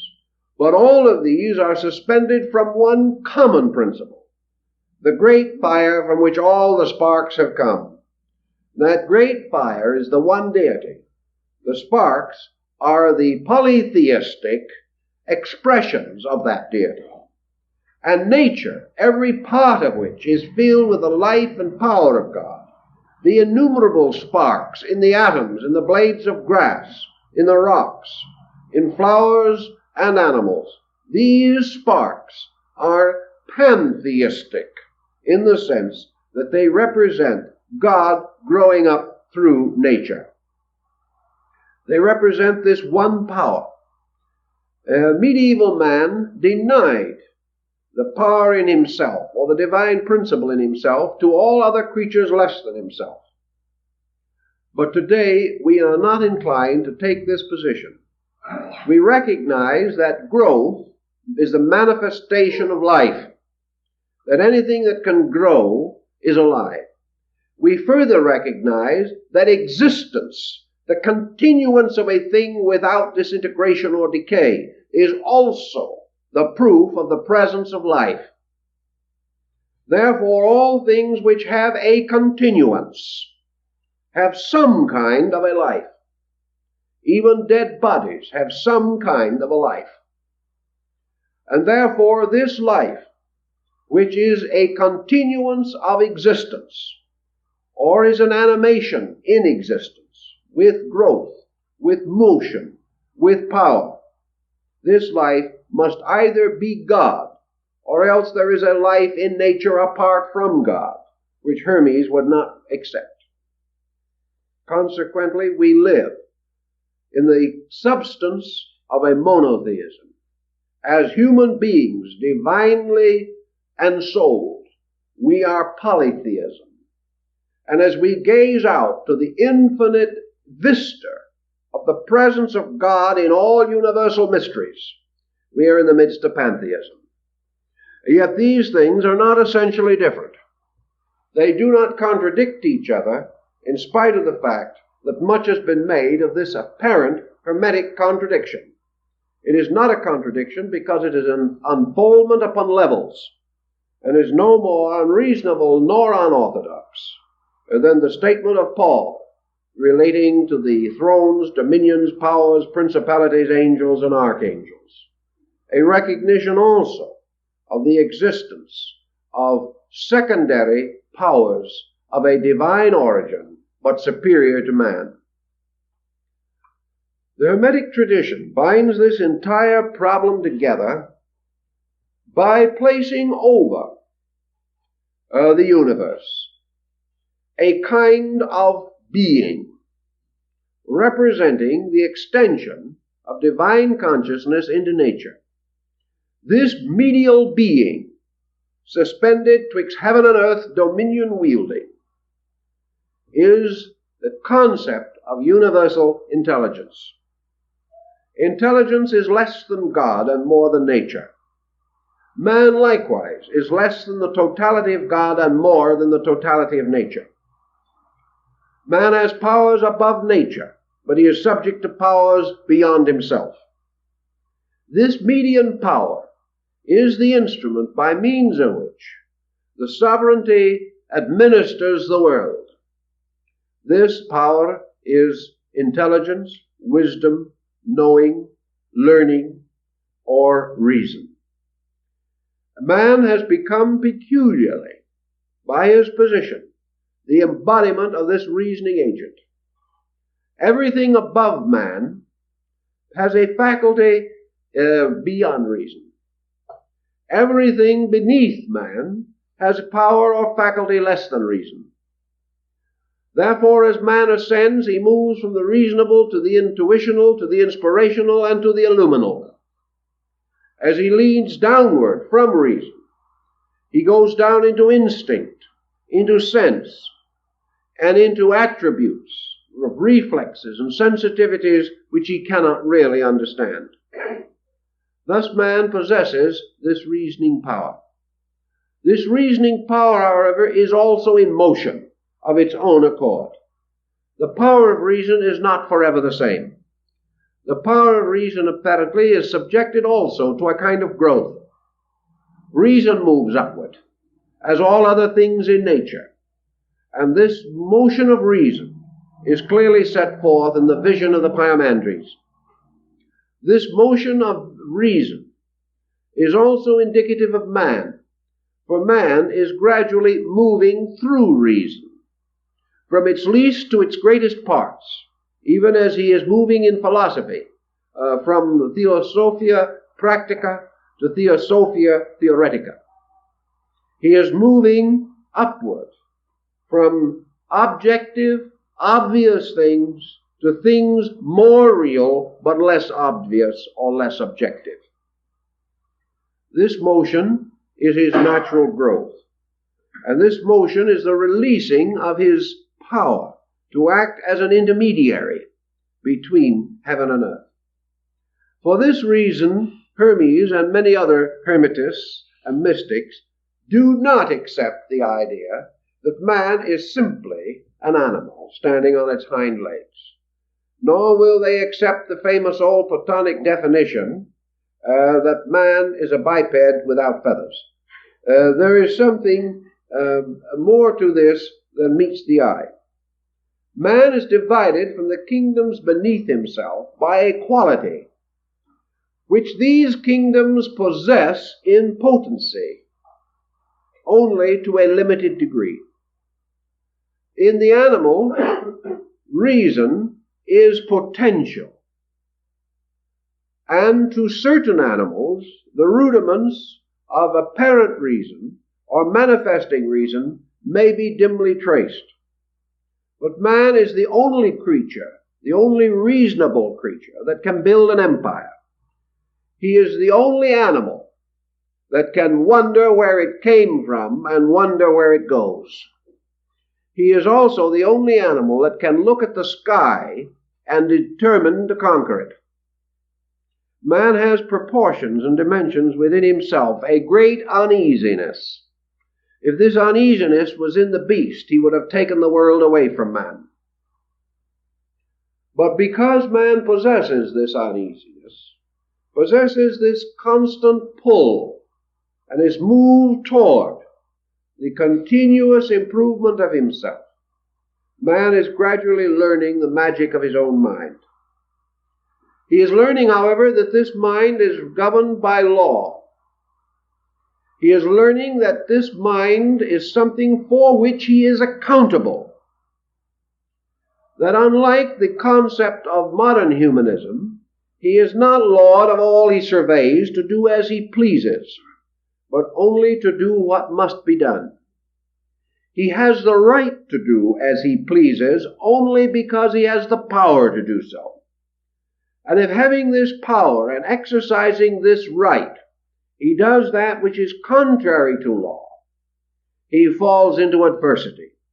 And here we have the Hermetic concept that what we call the tragedy of the world, the tragedy of life, the misery and misfortune with which we have burdened our own kind, is man exercising or attempting to exercise a kind of free will which is without foundation in value. If he continues this exercise, he may do as he pleases for a time or within a certain pattern, but the laws which he has violated will turn upon him and destroy him. He is not merely a mind in vacuum. He is not the type of being conceived by doing. He is not the person for whom all the world is his oyster. He is not the individual for whom all the world is a slave. He is not merely here to gratify. And while he attempts to follow such a procedure, he is in trouble and will continue to be in trouble. He is here primarily to understand, to become the hermetist, to become the alchemical master. He is here to learn the secret way by means of which all imperfect things may be redeemed, including himself. He is here for the purpose of becoming the master of the Hermetic arts, the capacity to play God to nature, even as he bows humbly to the God of nature. He is therefore exercising toward a divine state, And it is because of this reason within himself that man has creatively projected the concept of deity. Deity, in its own inevitable existence, is unknown to man. Man's only possible assumption is that it exists. Man cannot define it without defiling it. But man instinctively recognizes the total sovereignty of something. And this is partly due to the fact that he instinctively experiences the potential of the total sovereignty of himself. Therefore, that phase of mind in which all things are possible becomes a very interesting thing. The question was once raised theologically, and this is a nice point. Does God perform miracles? There was a great question over that problem. A number of theologians affirmed that because he was God, he could perform miracles. Another group said no. The mere fact that God is God does not permit him to perform miracles. Then the third group came forward with a very pithy quotation from Scripture which sort of settled the argument. They said, frankly, there is no need for even the speculation as to whether deity can or cannot perform miracles, because it is stated in the Scripture that with God all things are possible. Therefore, where does miracle come in at all? If God can do anything, then there is no problem of miracle, because the all-doing of God is of the nature of God and therefore not miraculous to God. And as he can do everything and anything, there is no requirement of an action beyond his common nature. This was a very interesting point of argument. But it is very reminiscent of our Hermetic problem. For Hermes envisions this kind of a deity, in whom no miraculous or exceptional action of any kind is necessary. For the common works of God are themselves sufficiently miraculous. There is no requirement for man to consider that he lives in a universe beyond law. There is no assumption that he lives in a universe ruled over by any temperamental or eccentric factor. For in this universe, universal mind, moving into its own creations and becoming identical with them, moving forever, moving into all parts of its own nature, and establishing itself in the midst of itself on all levels, becomes the kind of alchemical garden. For it is stated by the Hermetists that the seed of immortality is present in everything. The alchemists declared clearly that they cannot manufacture the elixir of life, the philosopher's stone, or any great thing. They can only take the seed of it, which is present in everything, and help that seed to grow through art. Thus, by art anticipating and advancing nature. Hermes would have said this: universal mind is locked in everything. Its lesser expressions are the habits and forces peculiar to various types of life.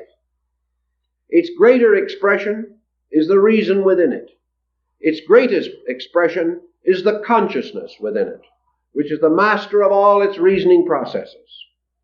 Therefore, it is not that man shall create these things, or shall exercise a strange and mysterious power, unique, but that man represents one kind of God serving another kind of God, one condition of deity administering to another condition of deity, and that the mind with which man saves life is the same mind as is in the life which he saves. Therefore, all processes are deity working upon deity. All creatures are God manifesting among gods. And over this sovereignty is mind, Therefore all things are attainable by mind, because mind is all things, in all things. And the various operations which we call nature may be understood, because the very understanding by which they operate is identical with our understanding by which we understand the operation. This goes into many abstract phases of metaphysics, but it does give us certain clues and certain keys, and I think constitutes the essential burden of the general phase of the Hermetic literature. It cannot be rescued from a single book. It cannot be taken from any one group of fragments. It must be taken from 1,800-year survey of the existing changes, modifications, and specializations within the descent of this tradition. But because these things are in it, and because men of many ages, including the fathers of modern science and philosophy, were aware of this tradition, and many of them were addicted to it, we find its principles surviving in our thinking, and through us, whether we realize it or not, will survive to the world of the future. So I think that perhaps is a good point to bring it to a termination this evening before everyone gets a little too exhausted with that part of the divine mind which he is using. We have already devoted considerable time and thought to basic definitions of Hermetic philosophy. And in the work of last evening, we traced this through its various phases, from its religious and metaphysical implications in Egypt to its chemical and alchemical extensions in the early years of the modern world. This evening we wish to approach a different aspect, but largely within the broad coverage of our original intention. The question of the place of the original Hermetic teachings in the rise of Christianity must first be clearly stated. We must assume and accept that there is no unity of opinion on this matter.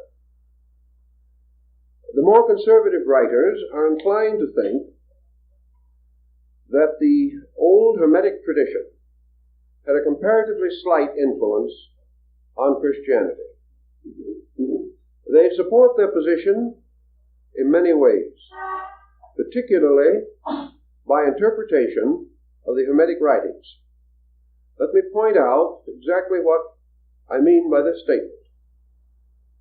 They use interpretation of their own for the simple reason that basic interpretation or basic understanding is almost completely lacking.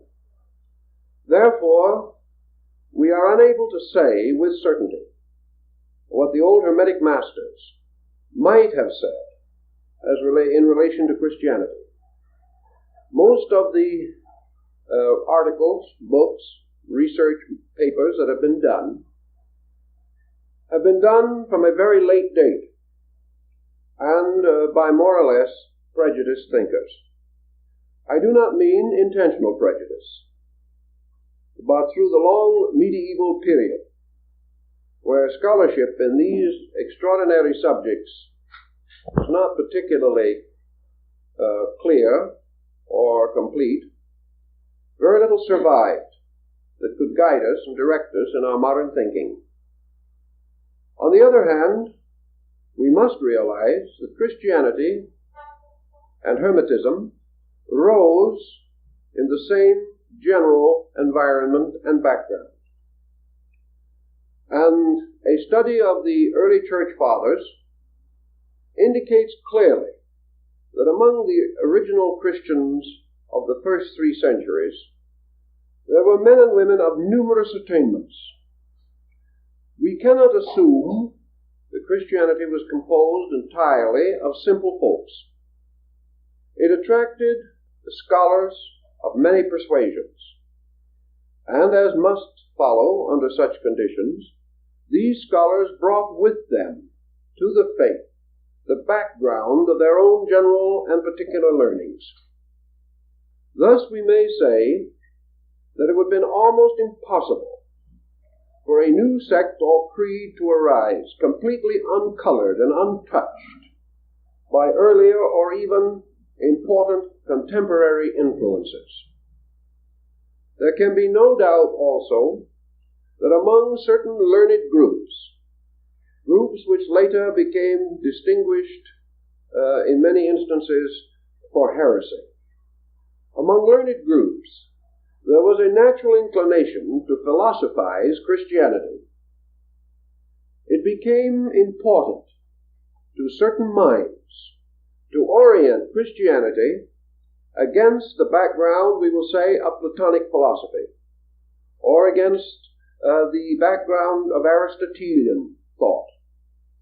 It was also in North Africa quite customary to find Christianity closely interwoven with Gnosticism, with the later phases of Egyptian religion, with Hermetic speculations, and a little later with Neoplatonism and Neo-Pythagoreanism. The Christian of that time, well, if he was an intellectual, might not really know the dimensions of his own orthodoxy or lack of it. Christianity had not attained a strong dogmatic position. Its own beliefs and doctrines were not too clear, as we find from the ante-Nicene Fathers.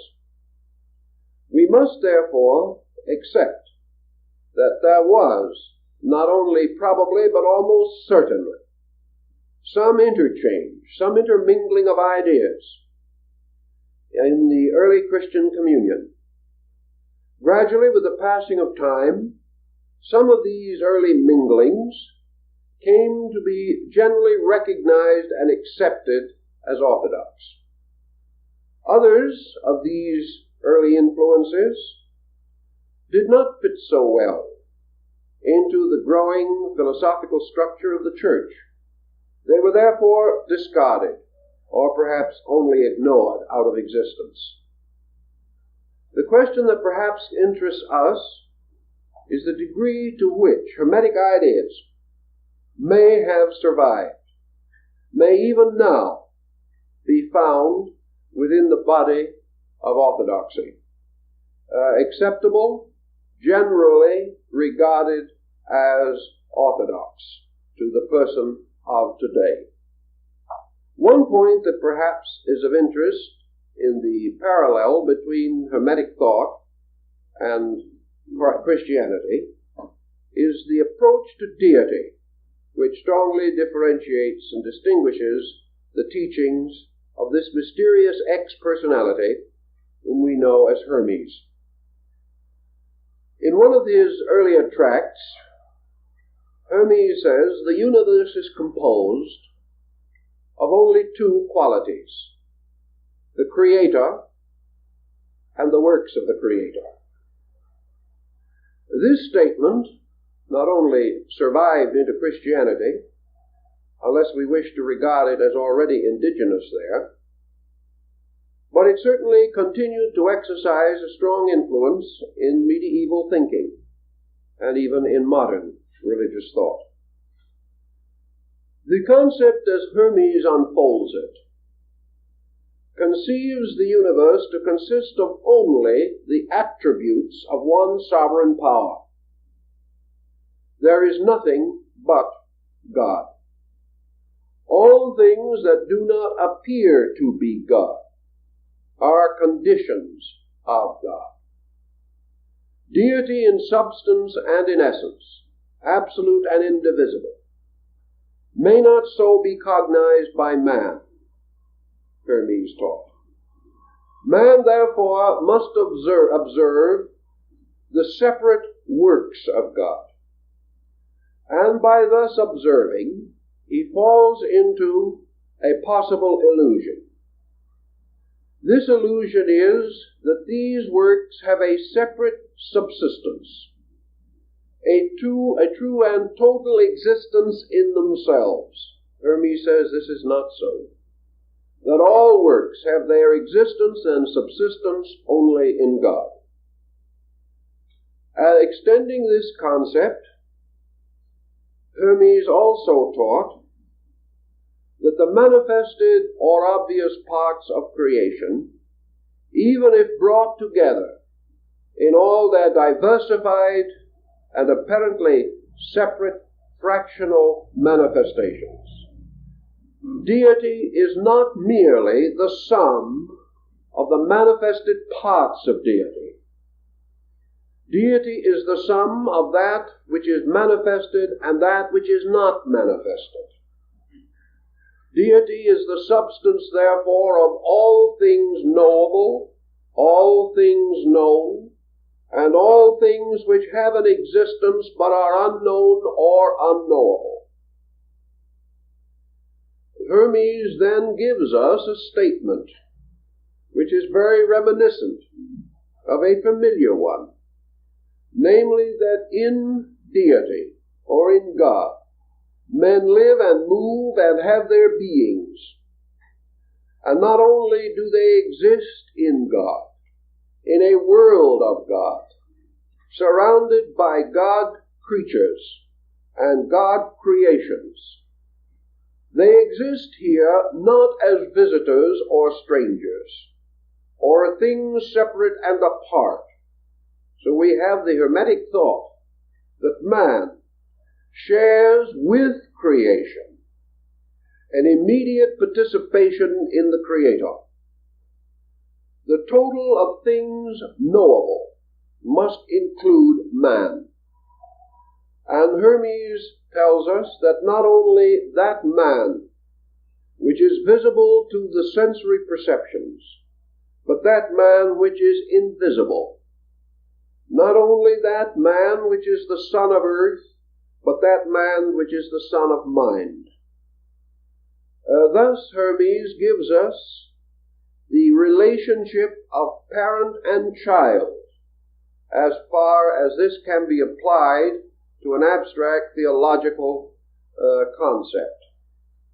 Deity is parent, total parent, father, mother. Hermes pointed out that deity is androgynous, namely possessing within itself the qualities of father, mother. But more than this, partakes of a still stranger extension. For this deity which is father and mother is also the progeny of father and mother. Thus deity is father, mother, child. Deity gave birth out of itself to all things, and these by their unions and minglings cause further generations, and these later generations are like the original creation, in God and of God. Throughout this entire concept, Hermes is essentially teaching a monotheistic theology. Yet he differs from some other schools in recognizing that monotheism in itself and by itself is not adequate to explain the phenomenal existence which we call creation.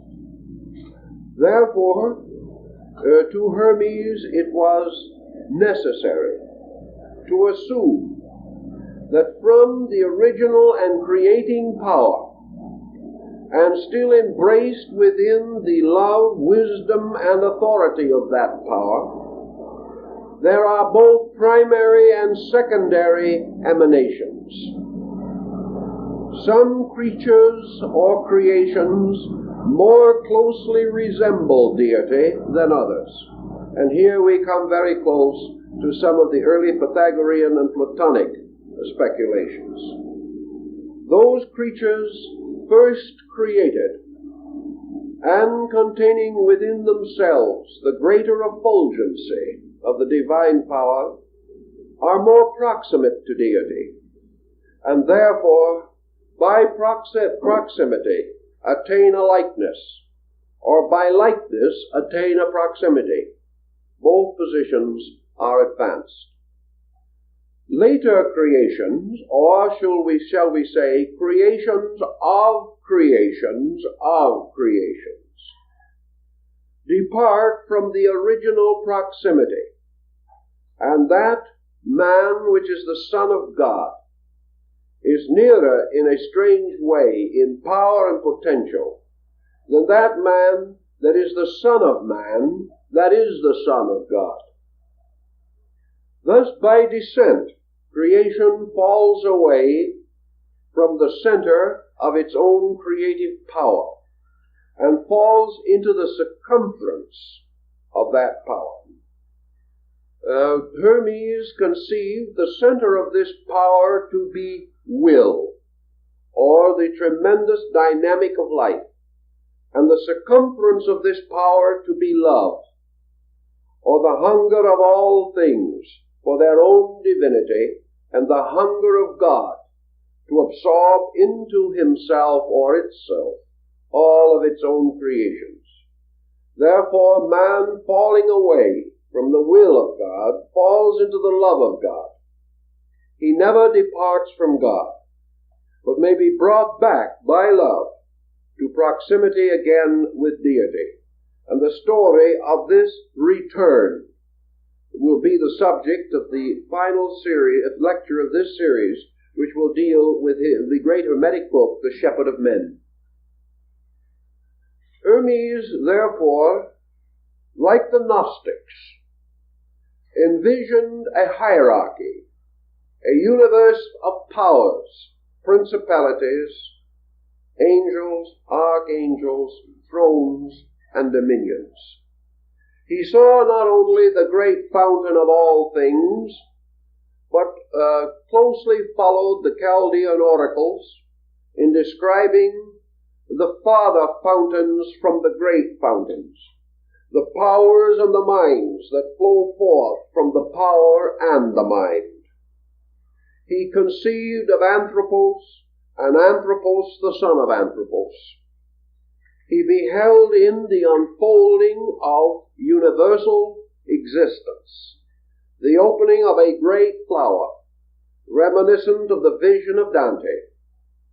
And as the petals of this universal blossom, this rose of the troubadours, opened in the light of the divine sun, it revealed a universe of splendid majesty, an infinitely unfolding chorus of powers hymning the eternal, and all, to various degrees, revealing and serving this tremendous fountain of fountains, this father cause of all that exists.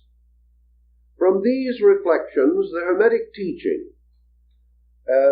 organizes the universe into hierarchs, into descending orders of beings, from those completely divine to those possessing heroic potentials as demigods and supermen.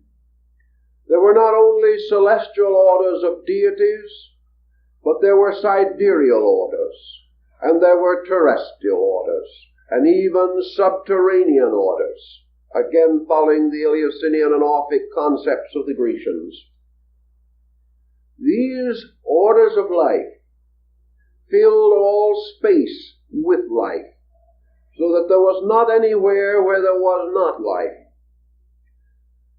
The Hermetic masters of later time, particularly in the early alchemistical period, extended this thinking still further, laying the groundwork for such fantasies as the Conte Gabele, this mysterious story of elemental beings and creatures, and also opening the road to an extreme demonism based upon the daemonism of the classical world of thought.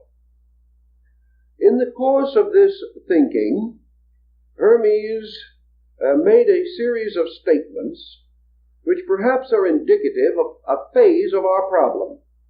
These statements have been examined, analyzed, and to a measure rejected as heretical by orthodox Christian theologians. Let us see just exactly what these statements may mean. In attempting to support and sustain the faith of his disciple Asclepius, Hermes explained that not only are living creatures possessed by divine powers, so that all men are not only gods in themselves, but oracles of greater gods. But such extraordinary powers may be conferred upon images, likenesses, or representations of deities. These images, possessing a peculiar sympathy through likeness, and that those images, consecrated to a deity, and fashioned in the popular likeness of that deity, and held in sincere esteem and veneration by contrite, noble, and devout persons, such images may possess virtues, may become, so to say, containers for extensions of divine power, and in this way may provide oracles, may perform miracles, may in turn be accepted in the absence of the deity, or in the unknowing of the deity, as a proper and appropriate emblem, symbol, or embodiment, a personification of a spiritual energy. This concept certainly affected Paracelsus, who in turn affected most of the rise of medieval science and laid much of the groundwork for modern science. This thought carries with it an interesting speculation.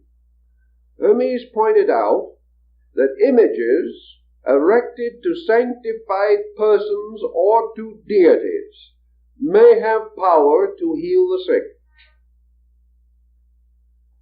In what degree does this essentially differ from the modern concept of images in many departments and divisions of the Christian church?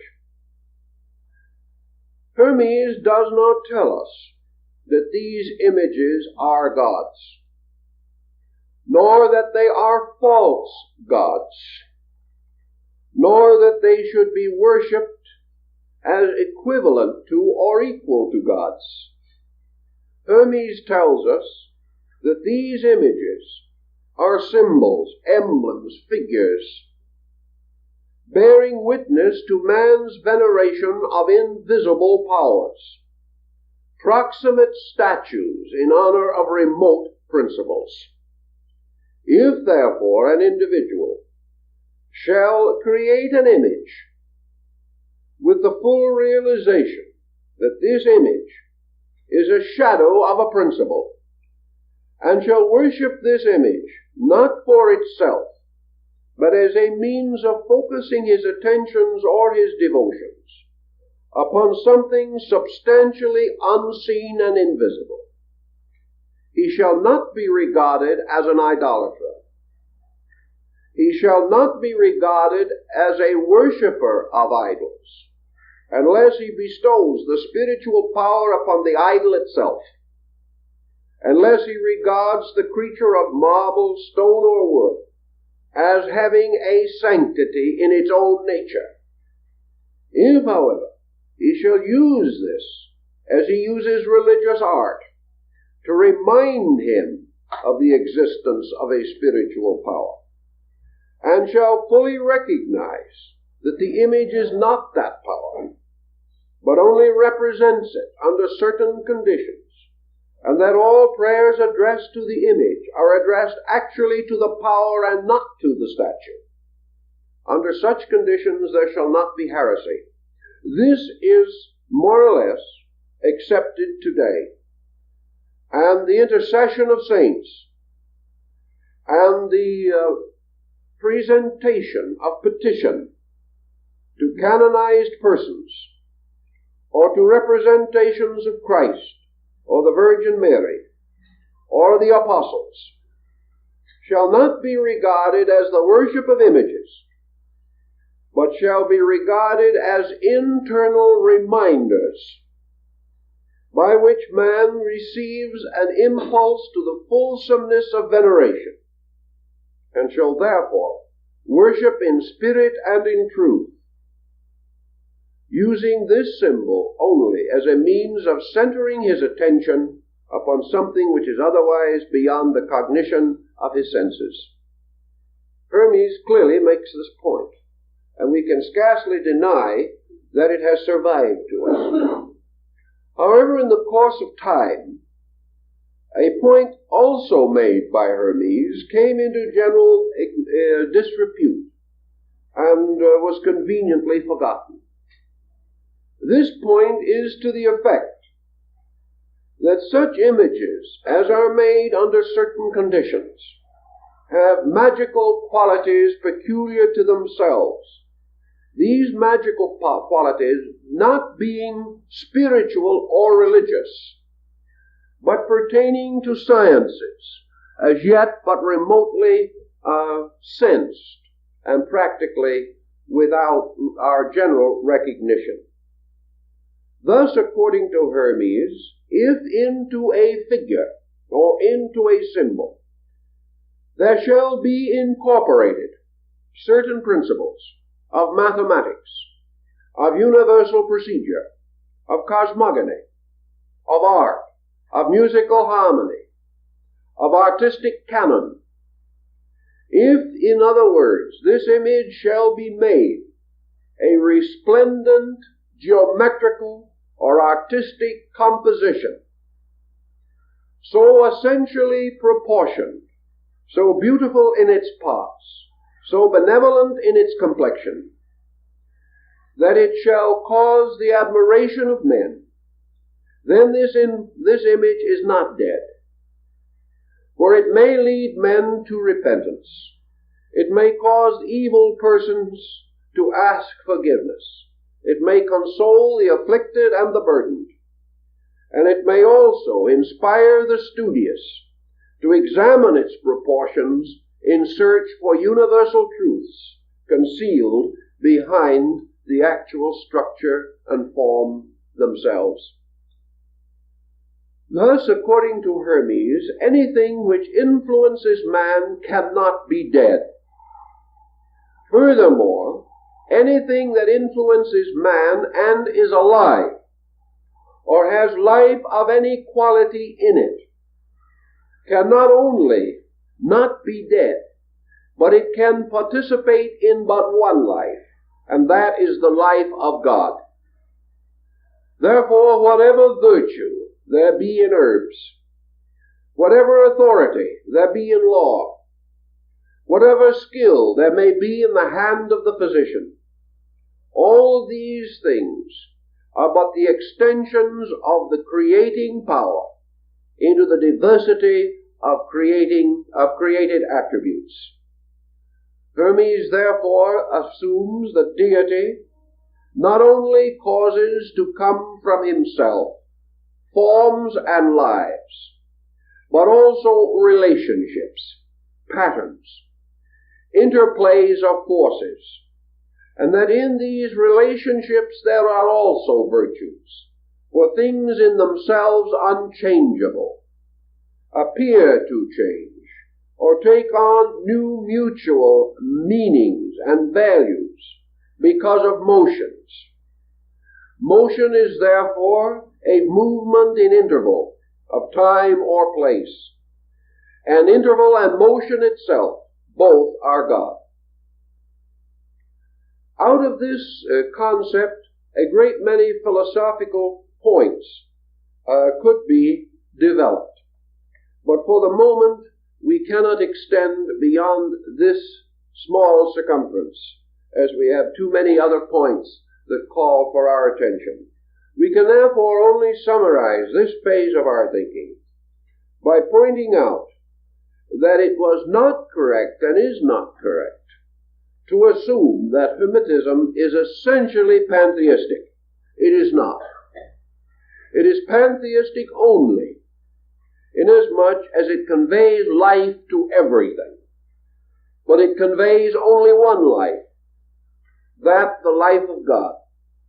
And in the Hermetic philosophy, there is no possibility for the existence of a principle of evil. There cannot be a demonism as we know it. There can only be that kind of a recognition of tutelary spirits, mundane and submundane, all of them in some way legitimate and reasonable extensions of the divine power, which may extend itself in ways and on levels utterly beyond human cognition.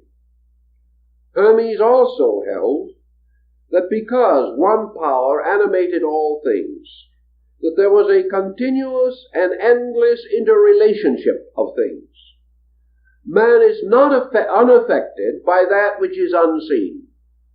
Man is not completely unconditioned by that which is unknown. Man must therefore perceive, not only with his sensory perceptions, but also with his intuitive and inspirational faculties. And there are aspects of divinity moving around him and through him constantly, which he cannot consciously delineate, which he cannot define, which he cannot even clearly experience. Those parts of divinity which are not within his rationality, therefore move him, whereas those parts of divinity which are within his rationality, he gains a certain mastery over, and by this mastery he causes movement, he causes action, thus using the conscious knowledge that he has to move what he knows, and being in turn unconsciously moved by that which he does not know. Thus man lives forever in a divine motion, a motion moving him both inwardly and outwardly. Outward motion may lead man in numerous directions, real or unreal. Inward motion leads man only to the total experience of life. Therefore, the inward motion of man is always a divine motion, a God motion. But in itself, this motion cannot be defined and can only be broadly estimated from the total pattern of the mutations of life caused by the motion of invisibles through various situations and conditions, during parts of which these invisibles project visible or semi-visible semblances of themselves. The next point that I think is important to us is the opinion of Hermes concerning the nature of what we term the Messiah. The Egyptians certainly had a messianic tradition. We know that in the later centuries of Egyptian religion, their form of messianic concept was drifting closer and closer to that with which we are now familiar. As early as the 5th or 6th century BC, the Egyptians had already come into the recognition of an intercessing power in nature, an intercessor, a power of salvation or preservation. And this power they variously symbolize. One of their names for this power was Iesus, a name which is startlingly reminiscent of Jesus. In the Hermetic philosophy, we do not have exactly the Christian presentation of the messianic concept. We do have, however, a concept, and one which almost certainly has played a part in the rise of Christian philosophy, as this philosophy was unfolded by men like Thomas Aquinas. According to Hermes, that which is eternal, that which has of itself everlastingness, enduring unto all generations, that which has neither a source in time nor in eternity, but a subsistence in foreverness, This power is alone immortal, incapable of death because essentially incapable of birth, incapable of in any way departing from the totality of its total self. This universality cannot be divided. It is indivisible. There can never be two, nor can it divide by some philosophical fission to become a duality. As Pythagoras had earlier taught, the only way in which division can be countenanced in the concept of a total divine power is that division is within that power, but that power itself remains undivided. Thus, in the Hermetic philosophy, a certain division occurs within totality. And this division blazes forth not as a separateness, not as a power brought into any possible antagonism with its own cause, but a power which is a somewhat restricted manifestation of totality. That power Hermes calls the divine mind. He calls it also universal reason. He says that the firstborn of the infinite is the extension of the infinite itself into the field of pure cognition. Therefore, that the first act of the first creation is to worship the Creator. Mind, therefore, by its natural inclination, turns toward its Creator, and pure cognition venerates above all other things the source of itself. This mind, in the Hermetic philosophy, becomes the only begotten of the Father. It becomes, strangely, both the only begotten and the firstborn. And in this Hermes is in no more difficulty than some other schools. For we refer to Jesus as the only begotten, and at the same time assume that deity is the creator also of ourselves. Therefore, Hermes begins to ponder the problem of the difference between the begotten and the created. Also, the difference in a kind of generation, and comes to the conclusion that mind or reason is the product of a peculiar kind of creation, a kind of creation that is never again repeated. That in the projection of the divine mind, to borrow an Eastern term, deity creates by will and yoga alone.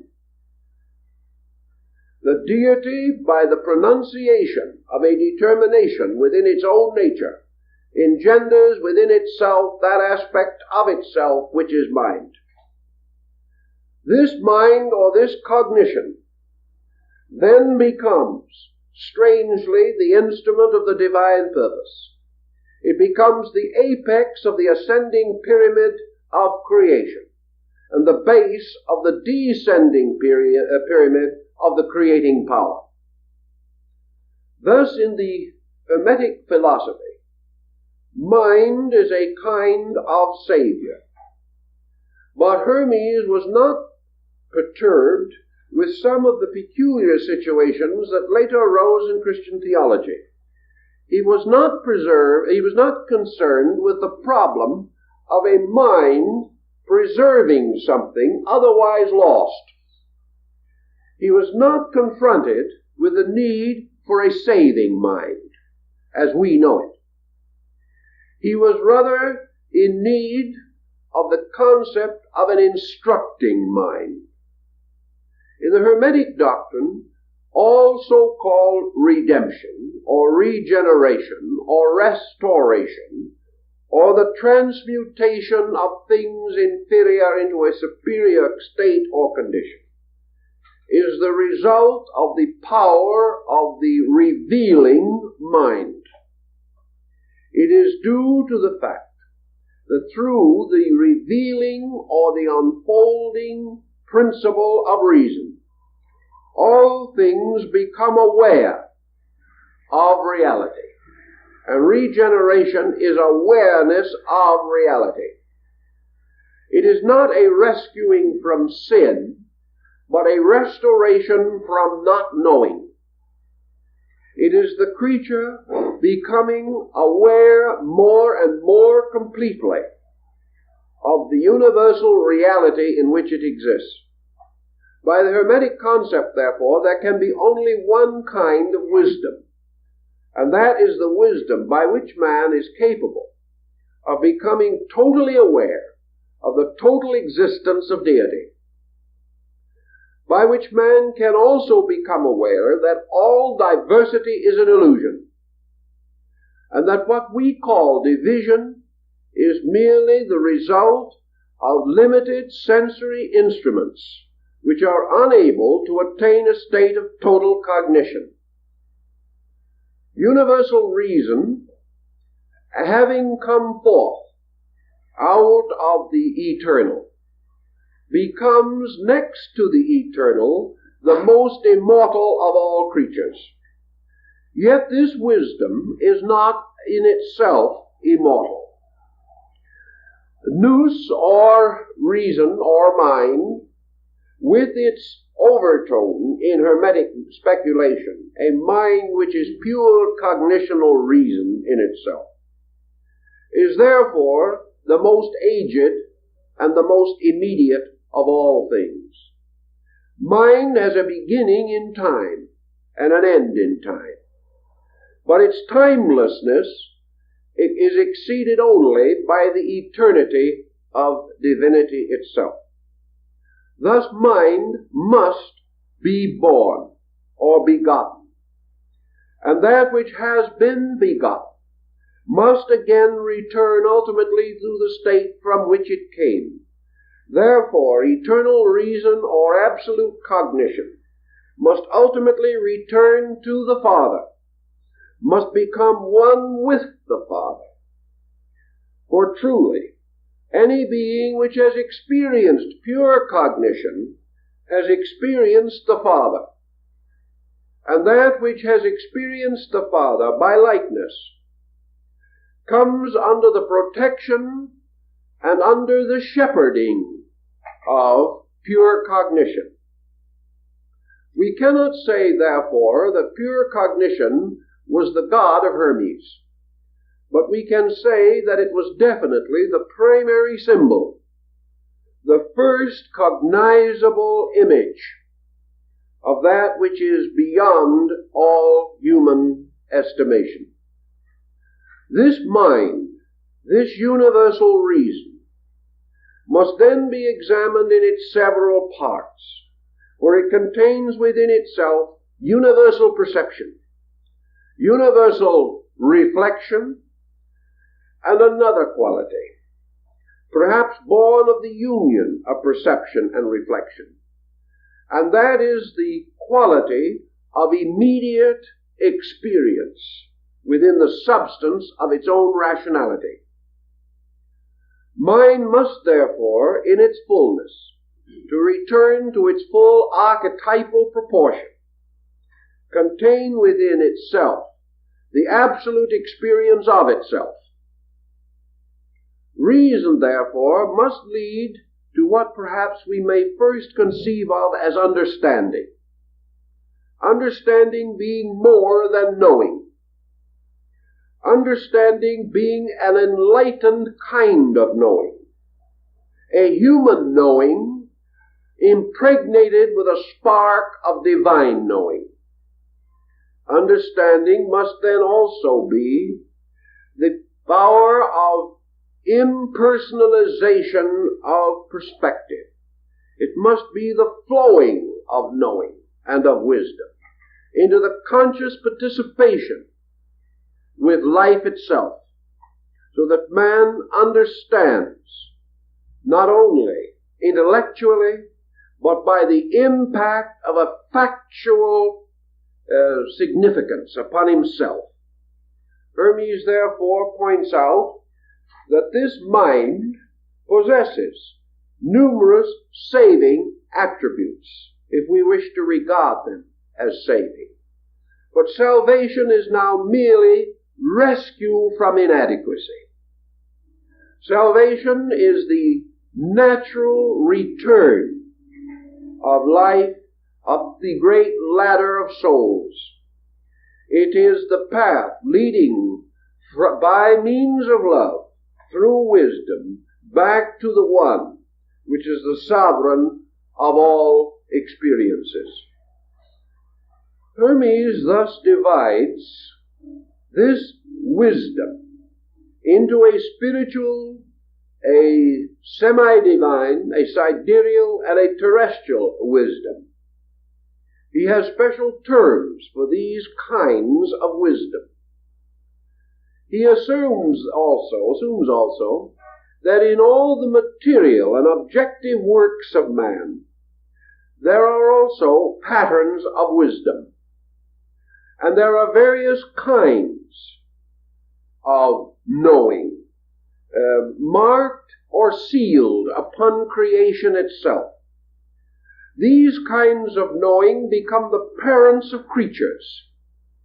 And according to Hermes, there are men in whom are embodied the cognition principle, other men in whom the reflection principle is especially strong, and a few who are destined by their own achievements and by the merits of universal procedure to a state of earlier understanding by which they can be elevated by certain mystical, avocational dedications to the experience of God.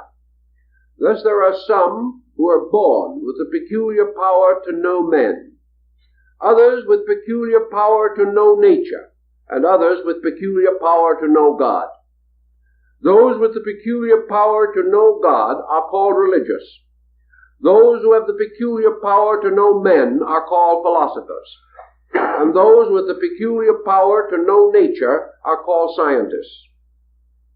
These powers appear as a natural and innate predisposition. They can be cultivated, but they cannot be created. They can be given expression, or they can be frustrated. But there are certain lines of inevitable conduct moving in space, and these lines of conduct are embodied in groups, in persons, in nations, in races, and coming to manifestation in various times and in different regions, so that we are not able to say with certainty that all things are identical in their appearances or in their functions. We may, however, declare that all appearance and all function is suspended itself from identity. Hermes then goes on to explain that in man's world, in the human world of things, the universal or divine mind becomes embodied in man himself. And Hermes divides man into two essential patterns. The first of these is the archetypal man, the total man. This total man is an image existing in cognition itself. This archetypal man may or may not be an image held in total completeness. It is quite conceivable that archetype itself carries in it the dimension of growth. But archetype also bears a strange relationship as totality to its own parts. As deity, being the creator of all things, projects creation and inhabits it. So archetype, the archetypal man, the anthropos, is the source and collective unity of humanity, which is projected from it, which exists forever within it, is moved by it, and is gradually growing toward identity with its totality. Thus man, growing up in his human evolution, is fulfilling the collective archetype of man. And he accomplishes this by the peculiar process of fulfilling the particular archetype of himself. For as bodies are made of small units, such as cells and atoms, so the man archetype of Hermes is composed of an infinite number of units, the personal human archetypes of individuals. As these archetypes form, as it were, cells in a vast body, so this body is a kind of macrocosmic man, a great man containing in potential all the power that is necessary for the complete potency of the creatures fashioned within it. In this archetype, man lives and moves and has his being. It is a kind of strange proximate deity, not absolute and not eternal, but possessing reason and mind. Therefore, we have a break, in a sense, between the older concepts of archetype and the modern ones. The archetype of Hermes is not merely a design upon a trestle board, nor is it a thought arising in the divine mind, because in his philosophy the divine mind cannot create a thought. The divine mind can only create a thinker. Therefore, what we term this divine thought is actually a divine thinking pattern. A pattern in itself, not only complete so far as the biological growth of man is concerned, but also complete in his psychological and spiritual growth. Therefore, if a man attains pure cognition, he attains unity with the archetypal cognition of his own kind. This is a different approach, but perhaps in the long run the conclusions are not so strange in light of other modern concerns. Where we have difficulty in finding a life inside of man, we may have difficulty in assuming a macrocosmic life also with intelligence. Hermes, of course, goes on to say that every species, every nation, every unit that exists in society must have an archetypal nature, and that this archetypal nature is the reason why this unit unfolds according to rules, and why it happens that the union of animals will not produce monsters, and why it occurs that we may expect like to engender like, and why also we have certain psychological peculiarities about groups. These group peculiarities can perhaps most easily be studied in animal life, but we are not as concerned with that. We are most concerned with the group archetypal entities in human affairs. One of the strongest examples of such an entity is nationalism, or, again, racialism. And Hermes would say also sectarianism. These isms are actually not merely man-created things. They are things which come into existence because of conditioned energy flowing through man into his environment and molding that environment into archetype. Therefore, there are great archetypes and lesser archetypes. A man moving from one to another experiences certain changes in his own way of life.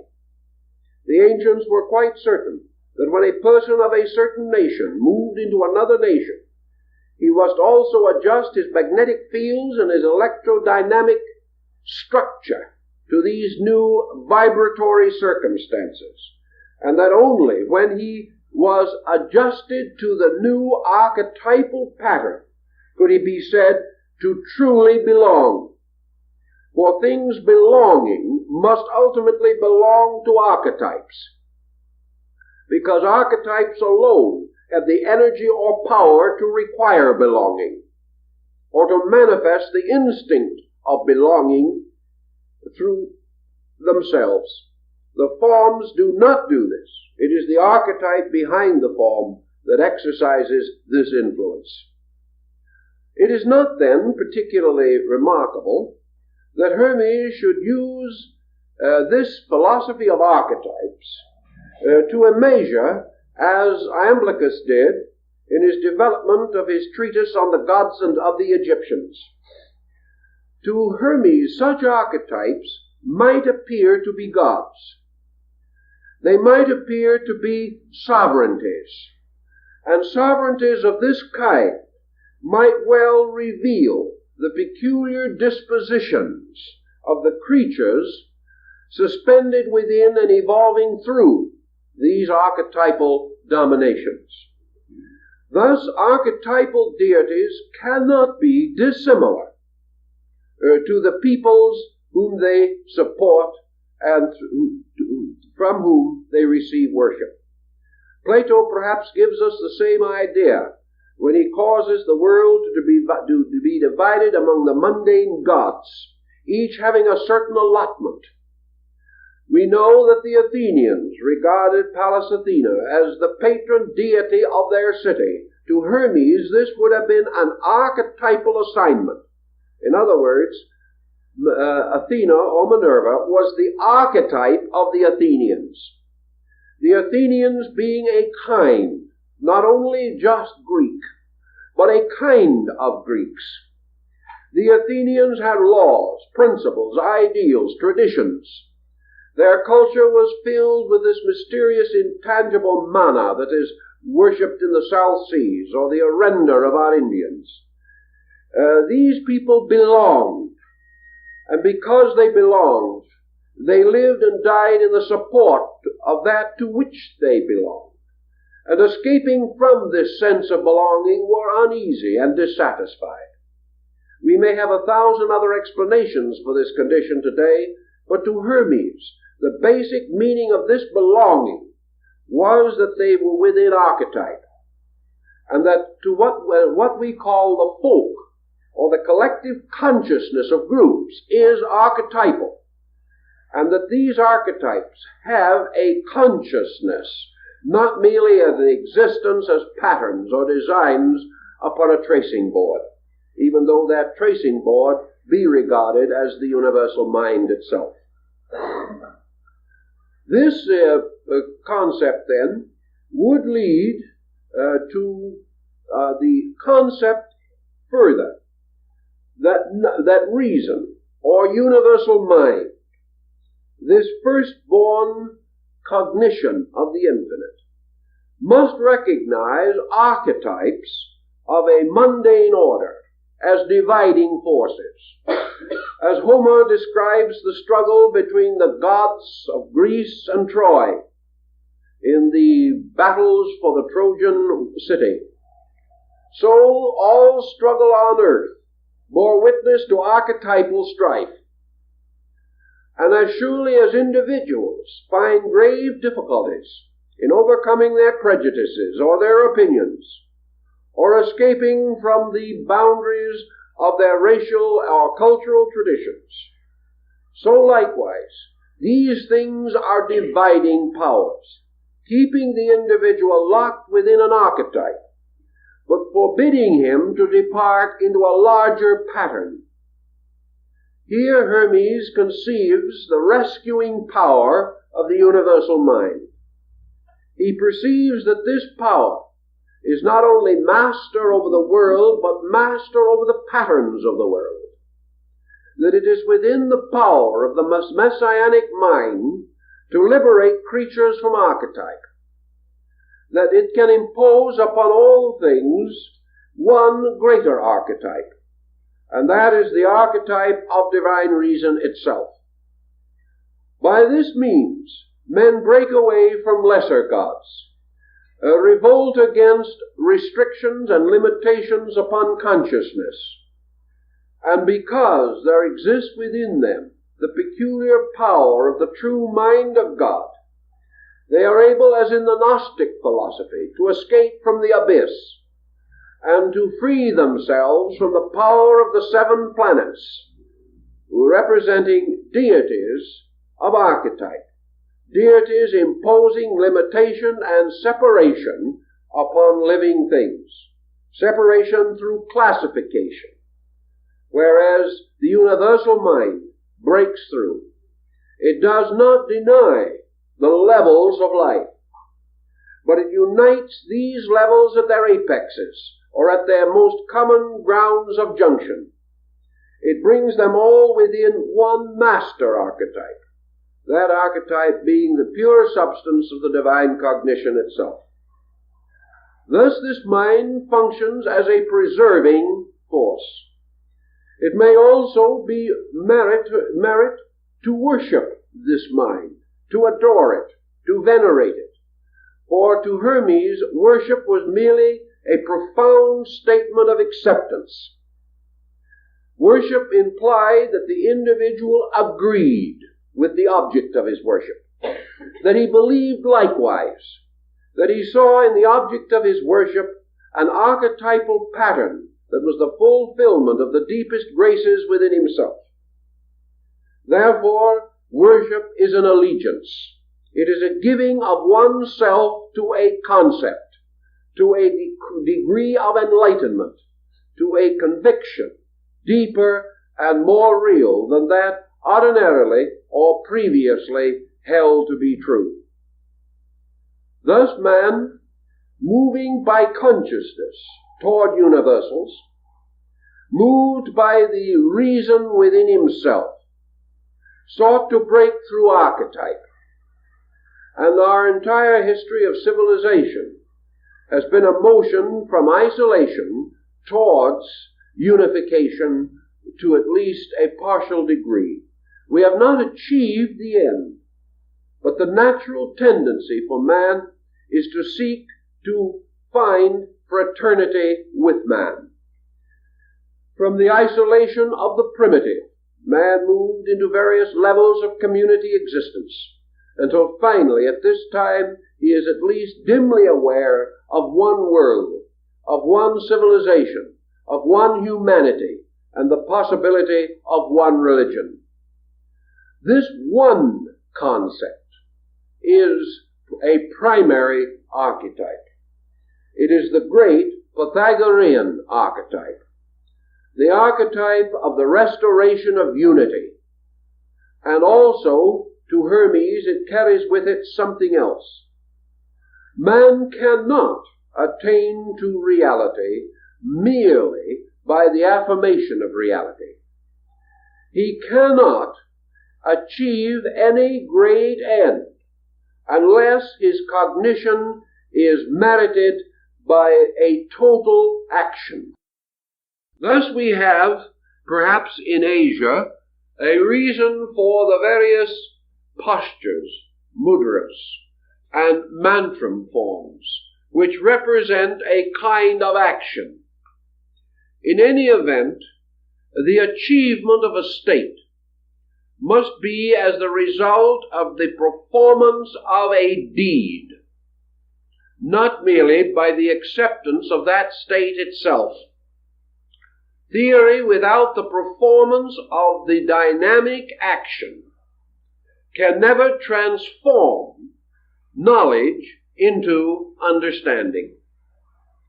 Thus, in the search for reality, man must make a symbolic kind of gesture. He must move not only his mind and his soul, but his body.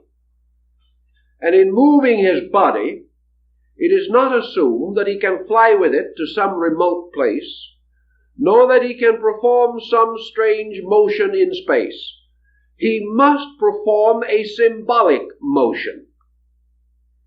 A motion which, however, reveals by its instinctual direction and quality that it bears witness to a moving conviction. Conviction leading to motion moves man, and this motion is the thing which must take place in order for a condition or level of experience to be changed. Thus, to Hermes, the search for truth must involve a motion. It must involve a movement. We can think of this motion as spiritual. We can think of it as psychological. But it must receive the peculiar seal of action. Perhaps this again, as the Egyptians pointed out, has something to do with the sensory perceptions. A motion which does not include them is not a complete motion. A motion in which man moves inwardly away from them, without including them, without considering them, without giving to the body and its various aspects the proper opportunity to worship its own superior. Failure to give this opportunity leaves virtue imperfect and prevents man from a completely holistic adjustment.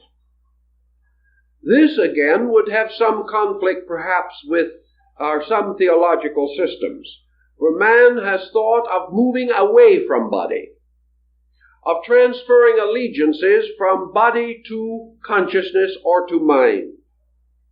He has hoped that perhaps he could leave this body behind like some empty shell upon the shores of the sea of time. Hermes says, no, the body cannot be left behind. The body is the younger brother who must be carried along. We must take the body by the hand and lead it with us, for it has a destiny of us and in us. It has a kind of contribution to make. And perhaps this was the secret of the Hermetic science adapted to the speculations of alchemy. For in alchemy there was distinct emphasis upon the importance of the most neglected of all elements. One of the early Hermetic alchemists said that those who seek the mysterious magical agent, the proper material, the first material of the wise man's stone, nearly always fail to find it because they look for it in distant and difficult places.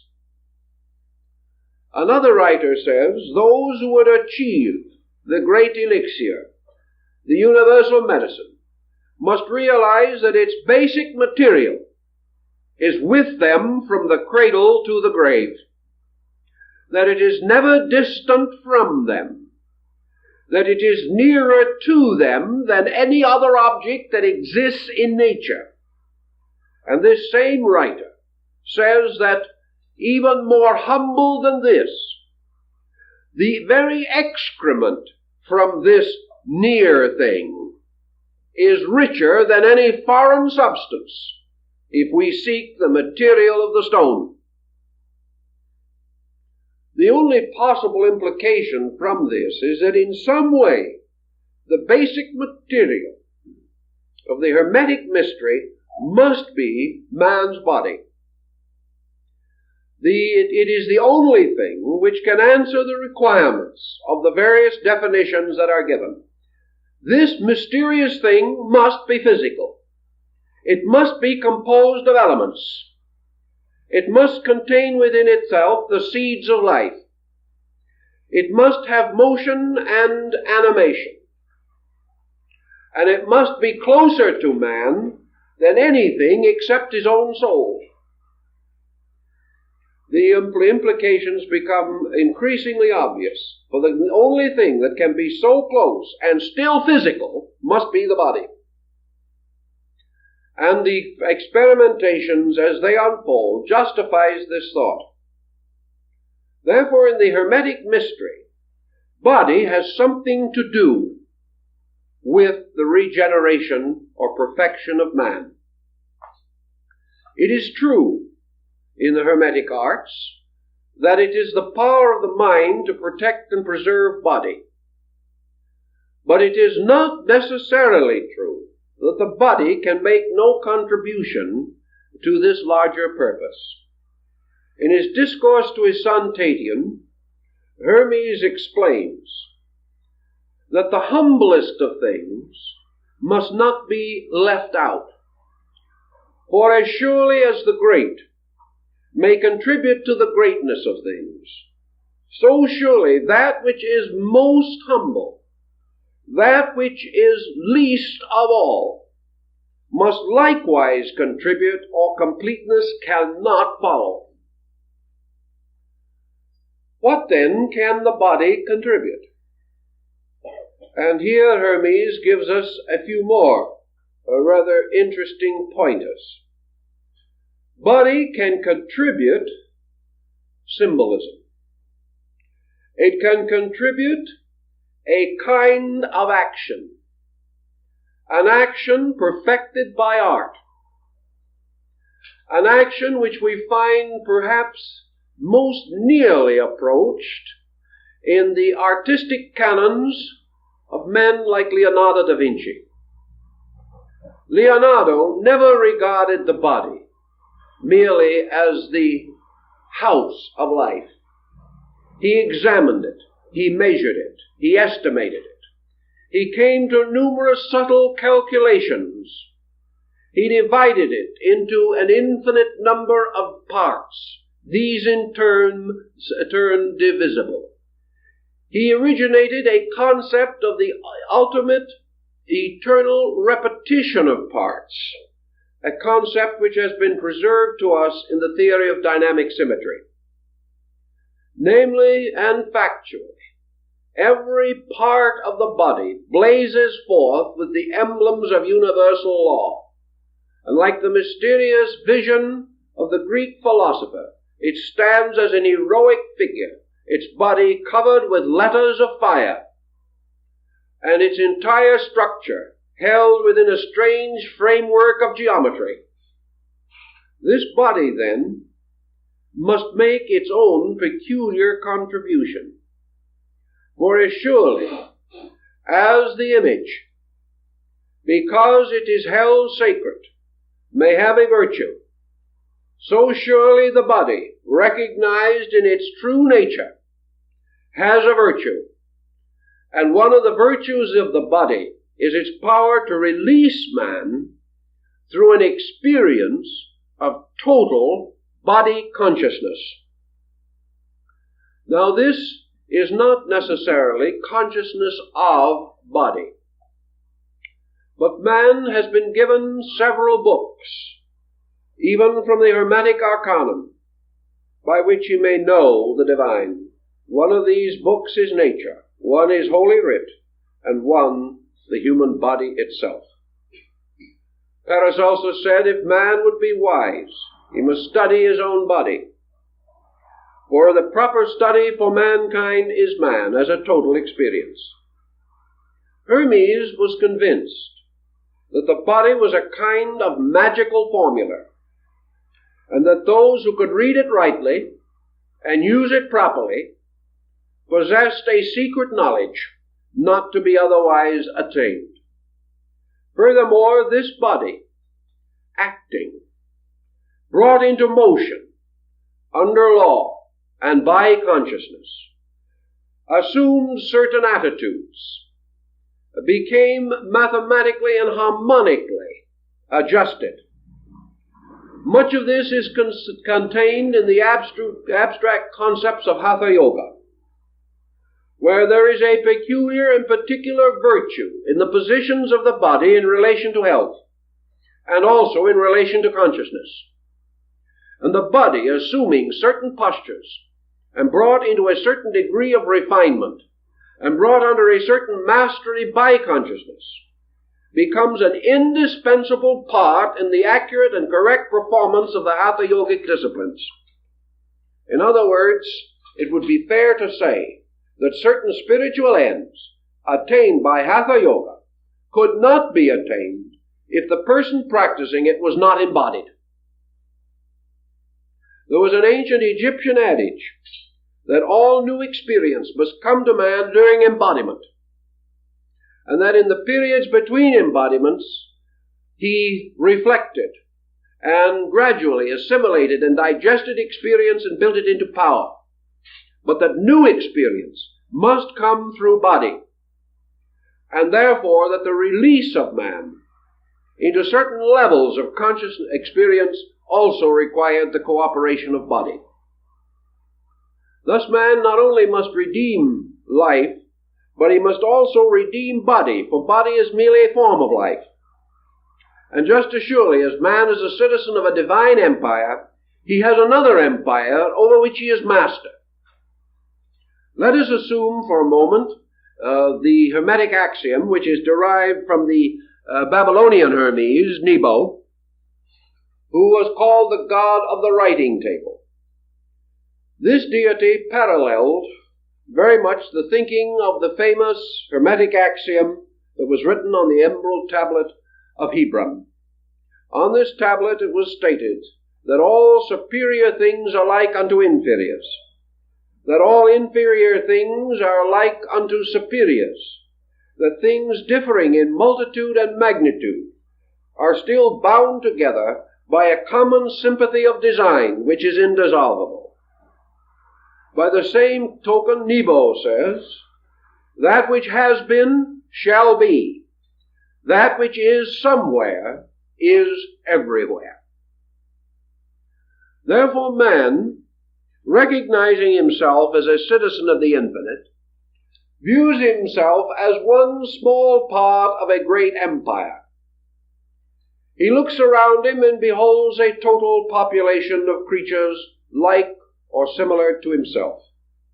He also perceives other species and genera different from himself. And he becomes aware of many creations abiding around him. And he sees himself as a citizen of a vast form, a great body, with its roots in space, and its branches unfolding into the mystery of time and generation. So surely as man is the citizen of a greater empire, so man is master of a lesser empire. It would be as wrong for man to depart from the empire of his own body as it would be for God to depart from the empire of space, and equally impossible. Now all beings have natural approach and departure from formal matters, but in the inner constitution of man, those years which constitute his normal span represent a vast cycle of growth and opportunity for the creatures that are his citizens, the creatures of his world. And these creatures are not only the visible creatures, or those which can be estimated by scientific means, not only the various cells and atoms, but invisible creatures, inhabiting galaxies of these atoms, beings so vast that they themselves are godlings, ruling over orders of cells and ruling over orders of processes, and serving faithfully as superintendents and overseers, guarding the functions and the restorations of the human body. These lives are not separate from man. He furnishes them an embodiment. But if they become disembodied, they do not die, nor do they depart from man, but they return to man, and there await re-embodiment. Thus there is a vast evolutionary process in which the body plays a part, and man cannot escape from the evolution of the cell life within himself. His release results from his releasing those things that are parts of himself.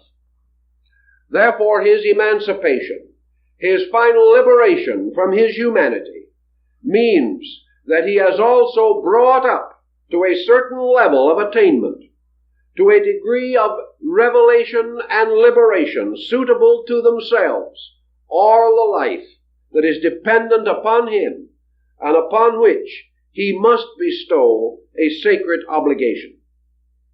So Hermes ties man to the body. He ties man to the degree that man cannot escape except by perfection. He also implies that what we call ethical procedures, what we may term scientific methods, what we might broadly describe as such sciences as nutrition, or physiology, or even anatomy, are really sciences by which man learns to become a good and just ruler of his own empire. Thus Hermes, in his book For the Instruction of Kings, writes not merely for those who rule nations, but for those who seek to exercise proper rulership over the compound structure of themselves.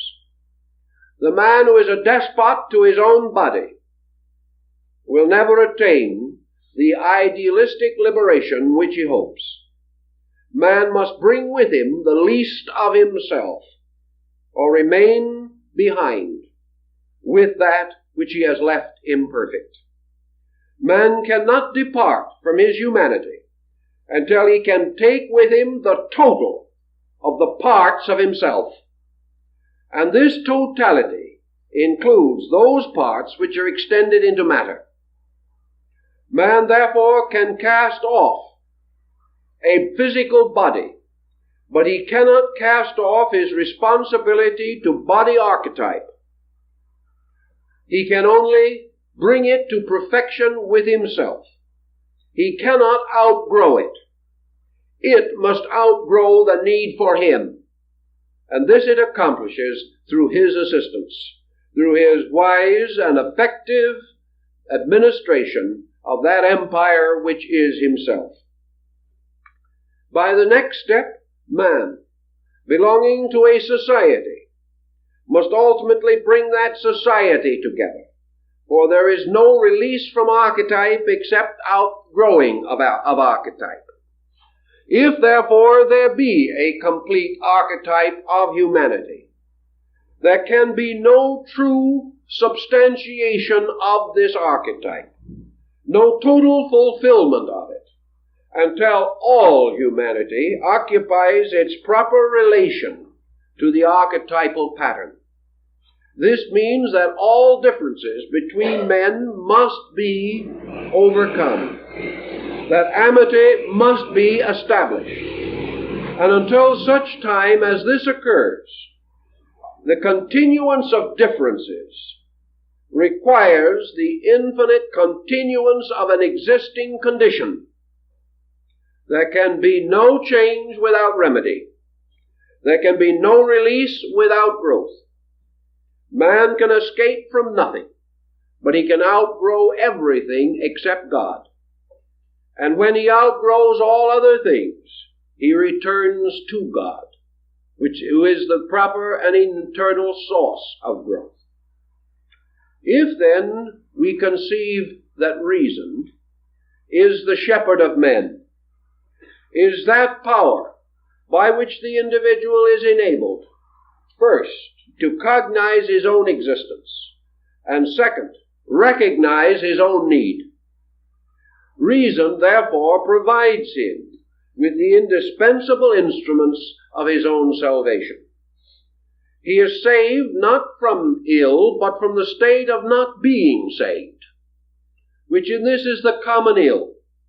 For while man is not yet complete, he is torn between the imperfections of his knowledge and the internal inspirational impulses toward completeness.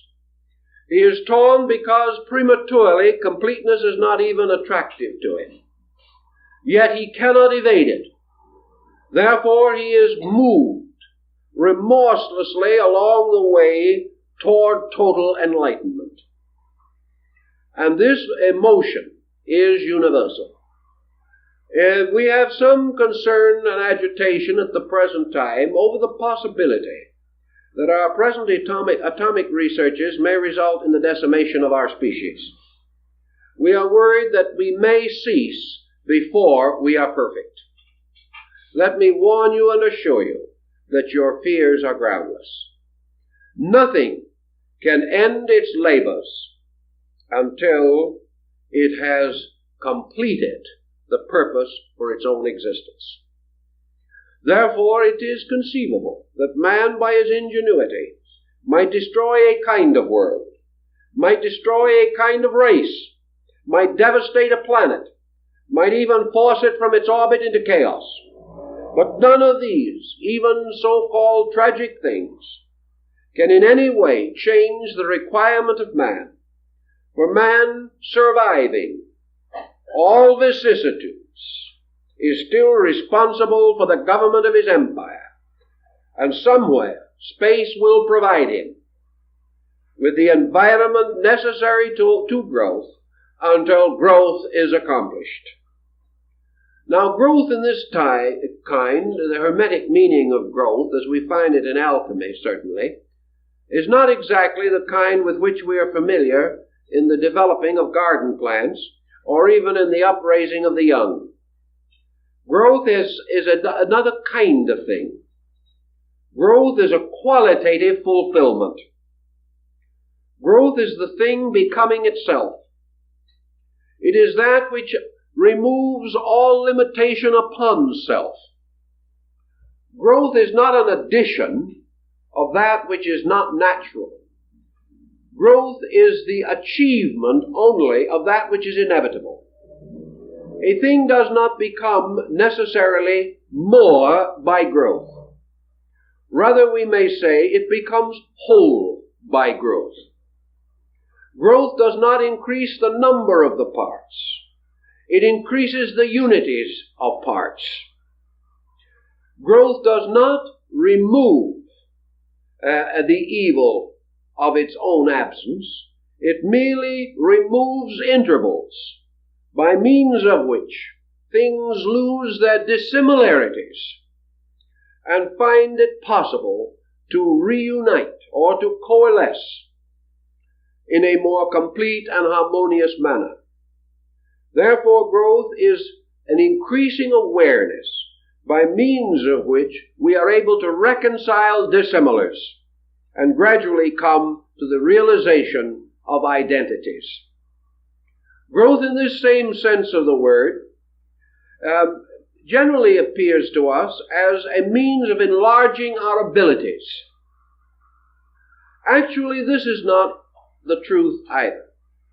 It is not the enlarging of the ability that is achieved any more than it is the increase of knowledge. What we have done is to overcome debility or disability.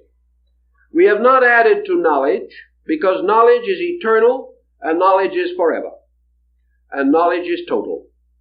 But we have removed intervals between ourselves and knowledge.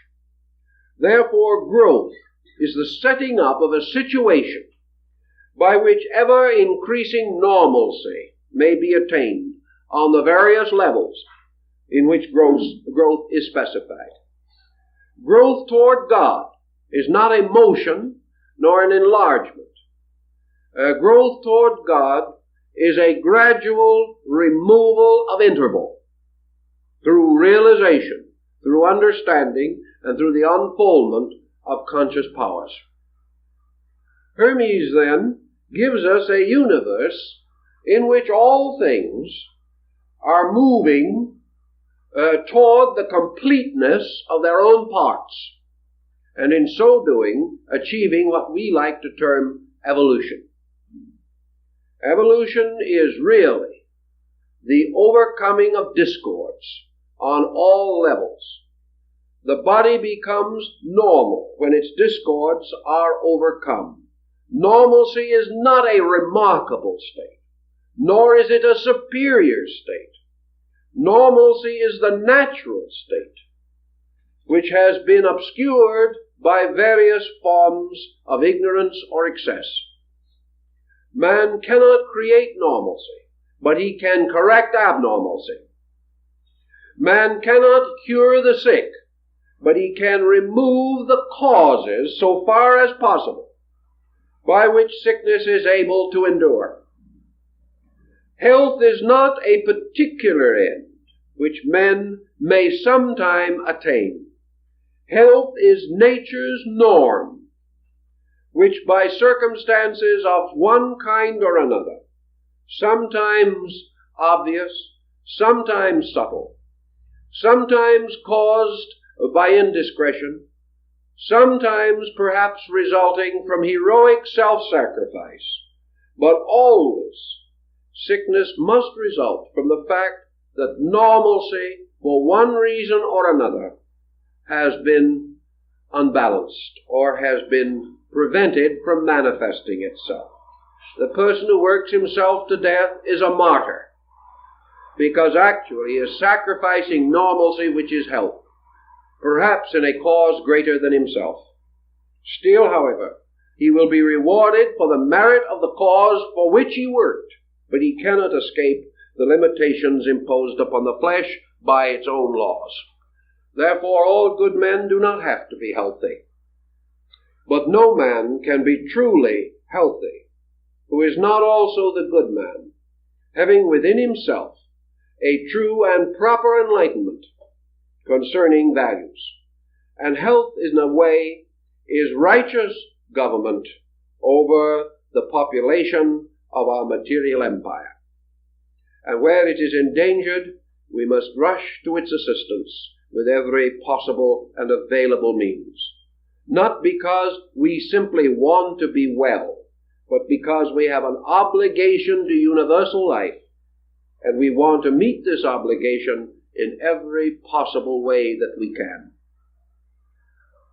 Hermes then tells us something about punishment and reward, and here again we may see traces and evidence of a relationship between old doctrines and new. Hermes had no concept of hell.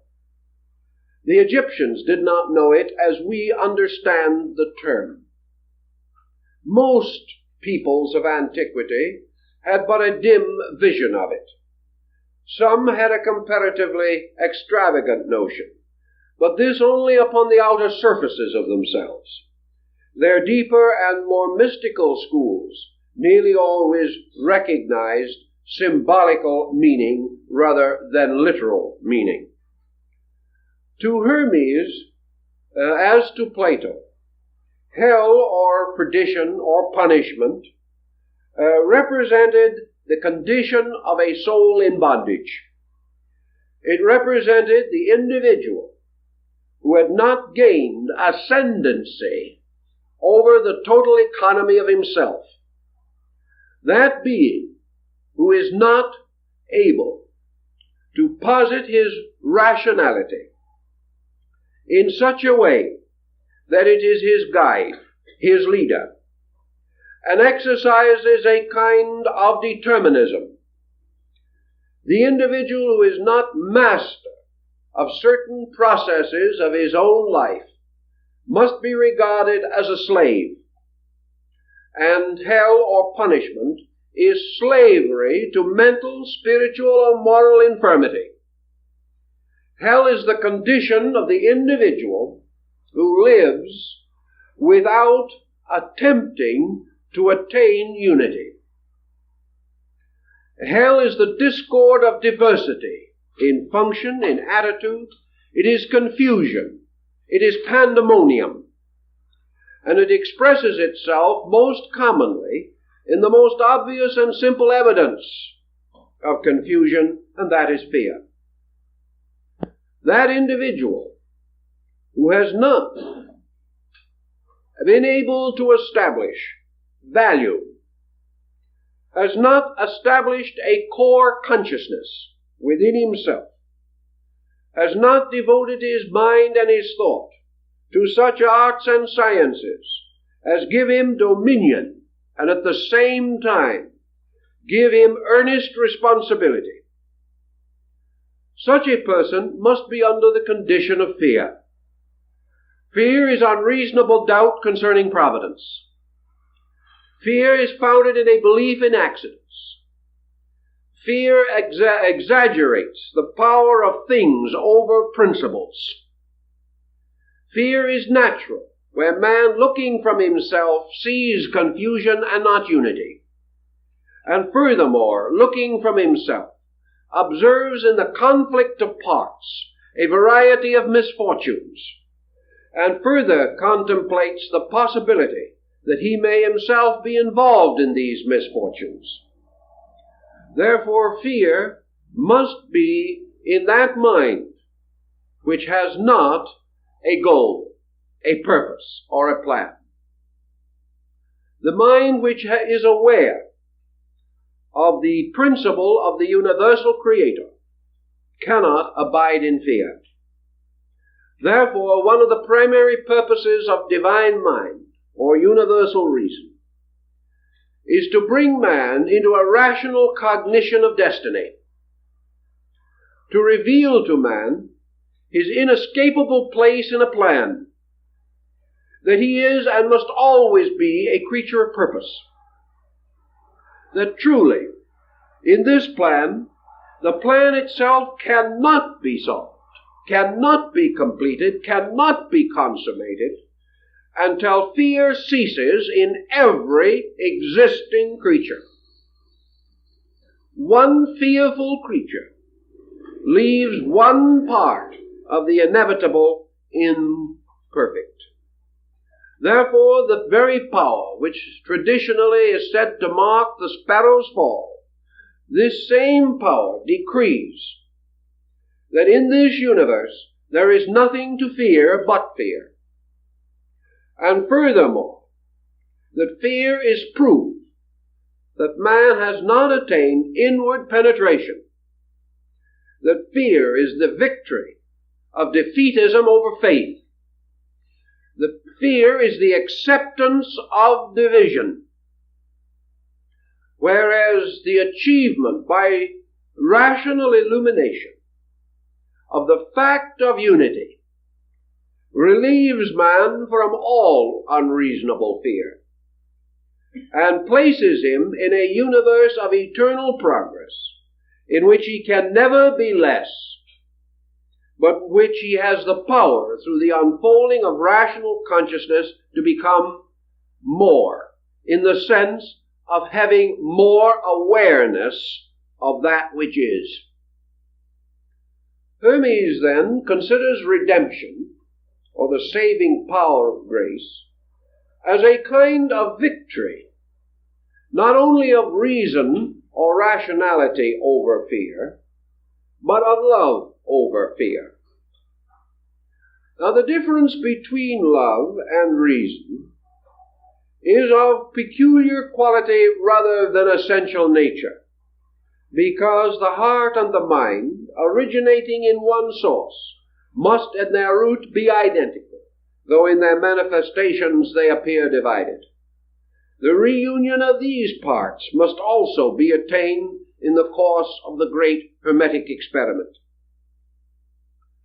In man, love is not merely the mutual affection, nor a kind of regard of one creature for another, nor is it based upon affection for outward appearances, nor even for mental or emotional attributes, nor for character alone. Love is of itself a kind of spiritual agent. It is a power. It is a transmuting force. And the reason for its tremendous value lies largely in the fact that it enables man to escape the pernicious pressure of egoism. Now, egoism has its place in the philosophic empire. Man must pass through the experience of self-existence. But having passed through this experience, he must not linger, for intensive egoism is bound to transform itself from a helpful factor at one stage of growth to a pernicious factor at another. Egoism or egotism helps man to gather the lesser parts of his own nature into an identity. Therefore, in himself, or as selfness, he brings his empire into one-pointedness. At the present time, this empire, like most political states, is not equally represented. At this time, there are not only unrepresented minorities, but there is the vast unrepresented majority.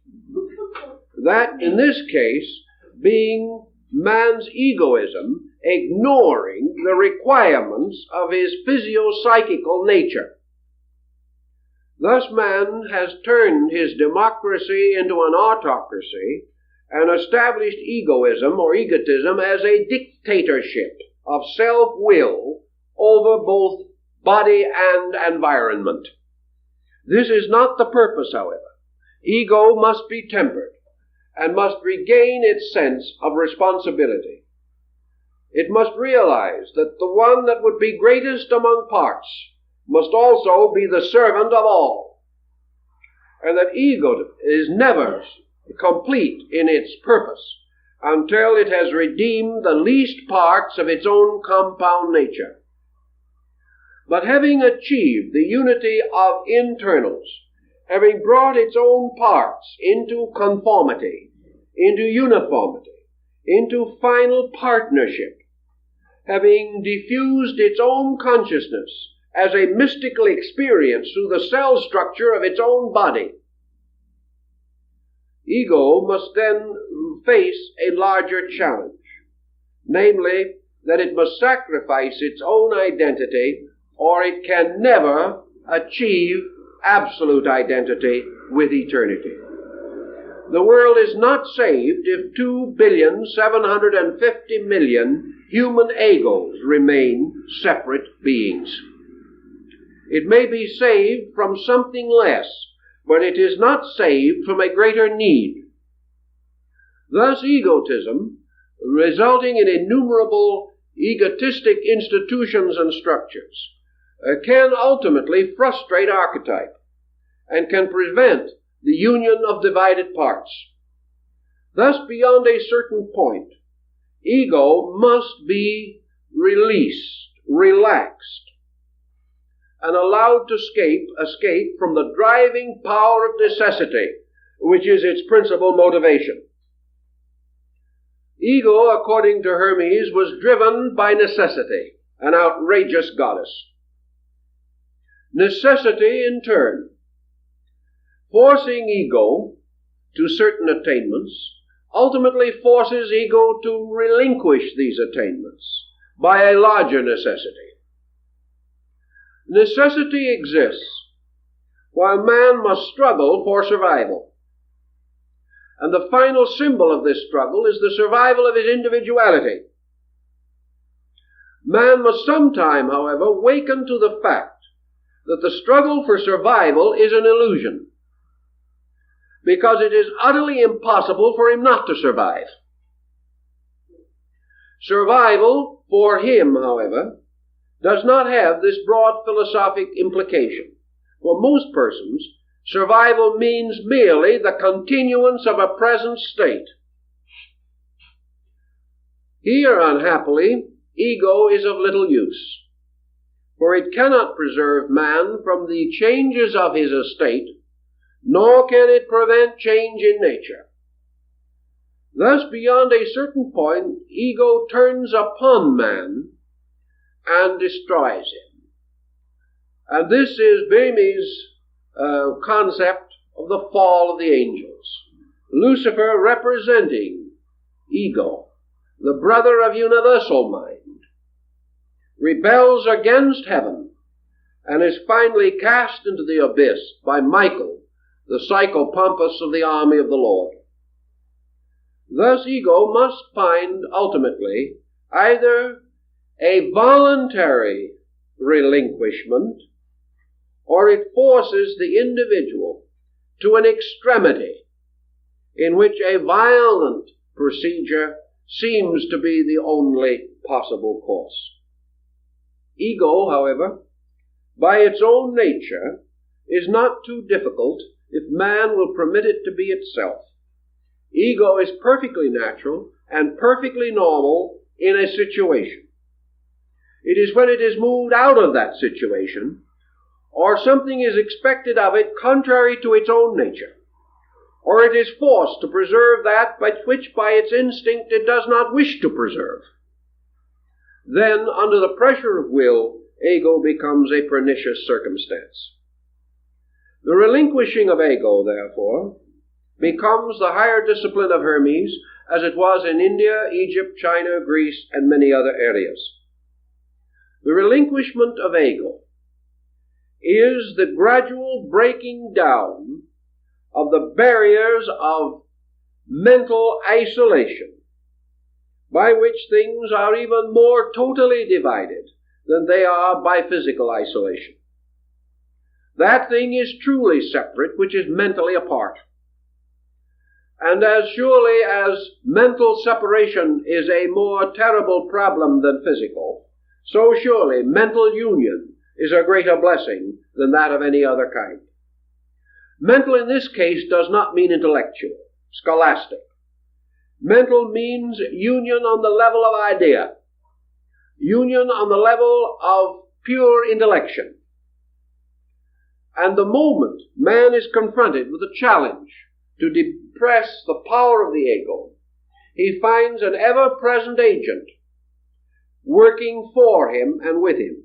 And this agent is love.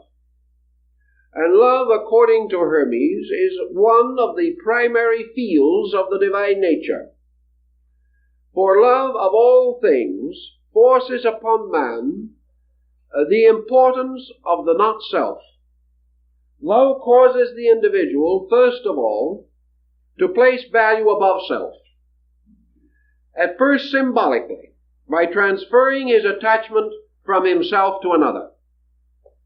Love causes him to work industriously for a profit not for himself, but for the objects of his affection. Love leads him into civilization. Love begins the restoration of unity by the establishment of the home.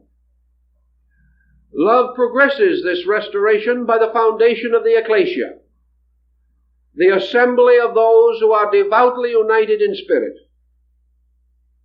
Love also gradually turns man from the adoration of things inferior to the veneration of things superior. Man unfolds and evolves from the fear of God to the respect for God. From respect he advances to admiration, from admiration to awe, and from awe finally to simple love. A love which transcends all of the more spectacular attitudes which he may hold. Thus man, seeking for final union, finds that even the mind itself, even cognition, even reason, the only begotten, is itself in a kind of lesser division from totality. And that which cannot be bridged by consciousness is bridged by complete self-forgetfulness in the service of that which the mystic Sufi calls the beloved. Thus man, unaware of his own motion, makes the final step to God by not even desiring the step, but by becoming completely immersed in total affection for that which is divine. By this means he does, through perfect love, achieve that unity which he first contemplates and later embraces by an inevitable gesture of his own desire. These in substance represent certain phases of the doctrine of Hermes which have to a measure Christian parallels.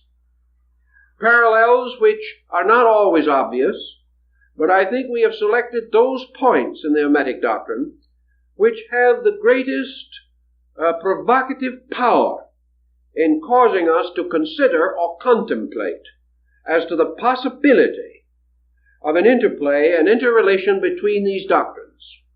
And also, we can also say, perhaps they indicate Christian influence on Hermeticism. In any respect, they represent universal beliefs or ideals which are expressed in the Hermetic writings and which prepare the way for the shepherd of men, or the great discourse in which Hermes, coming into the presence of universal reason, receives from reason the revelation which is the light of the world. And I think that covers our problem and our time for this evening, so we thank you very much. It is nice to see, after nearly 2,000 years, that the subject of this evening has brought together so many interested, serious students of a very remarkable, fabulous subject. The greatest of the books of Hermes is that which is called today the Divine Poimanda. It consists of 17 fragments. These fragments together cannot be said to form the corpus hermeticum, but they certainly constitute the greatest core of central authority in the Hermetic system. Of these works, the Poimandres, or the Vision, is by far the most important. It is usually placed second in the collection. The analysis of this work must begin with some effort to determine its place in the literary religious structure of our world knowledge. Actually, by structure, the Vision is a sacred book. It contains within itself nearly all of the traditional elements of a divine revelation. We have no real right to say that it is a plagiarization from other systems, although, as in the case of nearly all sacred books, it shows some indebtedness to earlier or contemporary thought. This must also be said of the Bible, or of the teachings of Buddha, or of the writings of Confucius. Thus we may say that the Vision not only gives us a firm insight into the Hermetic theory, but also explains clearly why this gradually came to be of unusual interest to chemists, and how it made possible, perhaps, the rise of symbolic alchemy. We know immediately when we approach the book that we are in the presence of something resembling an apocalypse. There is a reminiscent likeness to the vision of Ezekiel, or to other ancient literary and religious fragments. On the other hand, there is also a strange note of uniqueness running through the book. This uniqueness is not in the words, nor necessarily in the word pictures which are produced. It is in the arrangement of other available elements. That these elements existed prior to the production of the Hermetic writings, we cannot doubt. Therefore, it is the sequence into which they are placed. It is the order and descent of ideas which bring with them a certain newness, as though we had taken old and familiar pigments and paints, used a traditional canvas and the well understood brushes and palette, and yet had painted a picture that was new, a picture that combined much of the wisdom of the past and provided a kind of key to open doctrines which had already attracted and held public attention. Thus, I think we may say that the Vision represents a kind of key to the great theological mysteries of antiquity. It reduces them to a reasonable and recognizable order. It is a powerful defense of comparative religion. And like the Apocalypse of John, shows that the author or authors had a wide acquaintance with religions apart from the area in which this work is believed to have been produced. In broad structure, therefore, we have this work that has come down to us as the divine vision of Hermes Trismegistus, who is described as a priest of the mysteries of Egypt, and whose writings, according to their own content, bear not the stamp of a man, but the stamp of heaven. And in this work, Hermes is advanced as a prophet, as a minister and missionary of God, as one peculiarly and divinely favored to reveal an essential doctrine to mankind. The work is brief, comparatively, and we can sometimes wonder why it did not gain a greater sphere of influence.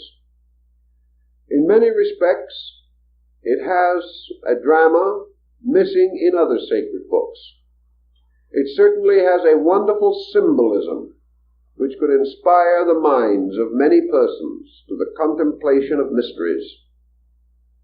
Yet through it all, there runs a thread of intellectualism, so broad in its scope, so deep in its implication, that in all probabilities it decreed or destined that the work should have a minority audience, that it could only be understandable by certain types of persons.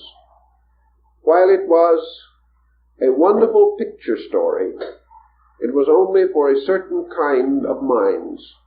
These minds were not sufficient in number to integrate around this work the kind of religion or the kind of a common descent of beliefs which we find with simpler, more obvious revelations. The work also brings into focus a number of concepts with which we are becoming increasingly familiar today. One of these is an extension and application of the Platonic concept of archetypes. The term archetype actually occurs in the vision. Therefore, there is a link between it and the psychological concept of archetypes which we have today.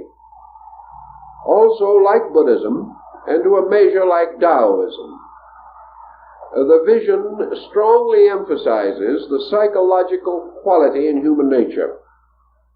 It deals with mind, it deals with reason, and it deals with the pitfalls into which the mind may lead, and the method of rescuing the individual from the disturbing influences of his own thoughts. Thus, the work may be regarded in modern terms as psychological, and it presents religion as a psychological mystery. It presents theology not in its traditional or conventional form, but more as a philosophy. And we must assume from the collected product of the Hermetic group that the work was that of a philosophic religious body, in which perhaps philosophy took predominance, but in turn became the instrument for the clarification of spiritual principles. There is much subtle wording in the vision also, wording which has to be rather carefully examined. It is quite probable that for 15 or 1800 years, from the decline of Greco-Egyptian culture to the rise of modern humanism, that these subtle inferences would have but slight impact on the public mind. There was very little ability to equate them, to find in them familiar responses through the long dark ages which we call the medieval world. Now, however, we have restored much of the learning which would enable us to give this great dialogue, which it essentially is, its place in our modern world of thought. we come across 2 or 3 important points which call for, well, a certain divergence from our principal theme or stream. So we will have to be prepared to reach out into comparative religion just a little in order to clarify the issue. The story takes, as in the case of the vision of Ezekiel or in the Apocalypse of John, the general pattern of the recounting of a mystical experience which occurred to the principal person, in this case Hermes. There is nothing whatever within the visions, as it is called, which would give us any clue to the historical orientation of Hermes or his character and personality. There is no description of him. He simply appears as a person passing through an extraordinary internal revelation. And having received the instruction, achieving to a dedication by means of which he went forth to share it with all who would listen. Thus the Hermes of the vision is a person without crystallized personality. He is an archetypal kind of person. Perhaps he represents all truth seekers, or the truth seeker. Certainly he experiences that which all truth seekers hope to experience, the kind of a reward by which they come in the end to the substance of their soul's desire. So we find, according to the vision itself, this man wandering forth alone into the wilderness. He comes to a distant place, a place apparently barren and forlorn, but one apart from the ordinary habitations of men. Here he seats himself and begins the quiet internal meditation upon the mystery of truth. Now in this meditation we are told in the vision, for example, that Hermes divides himself or separates himself from his body and his senses. This almost immediately gives us a certain hint of yoga or Vedanta, the presence of a discipline by means of which the conscious energies are directed away from objective things is clearly indicated. Hermes was following a formula or a pattern. He was performing a certain kind of devotion. And the implication further is that this devotion is that which was taught in the mysteries or in the secret schools of initiation. In any event, he retired into the inner parts of himself. He relaxed his objective senses. He depended not upon them, but upon the extension of an intuitive nature within him.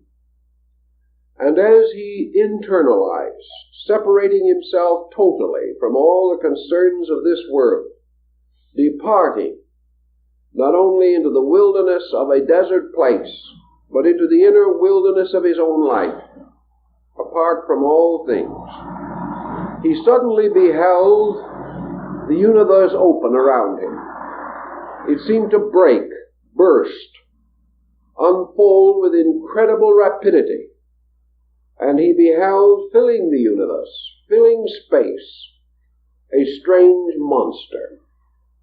This monster was a great winged dragon, which writhed and turned and twisted in the air.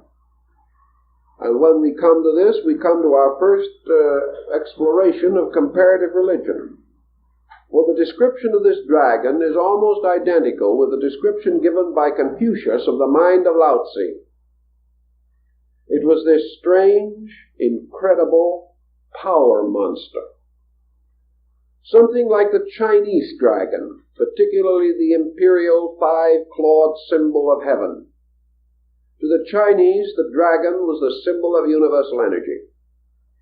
It was the symbol of life per se. It was the symbol of all power and of God as power. In the vision, this dragon becomes the personification of universal mind, the intellect of the world. It is a creature of vast strength and mysterious appearance, both inviting and menacing, and, as the vision tells us, utterly unfamiliar to the normal senses or to the expectancies of man's outward perceptions. Hermes, beholding the dragon, is terrified. But there is nothing whatever in the vision to indicate that this dragon was a monster of evil. It was not. It was the dragon of the mysteries. It was the winged serpent of the ancient Egyptian hieroglyphs. It was the combined symbol of life, light, consciousness, motion, and mind.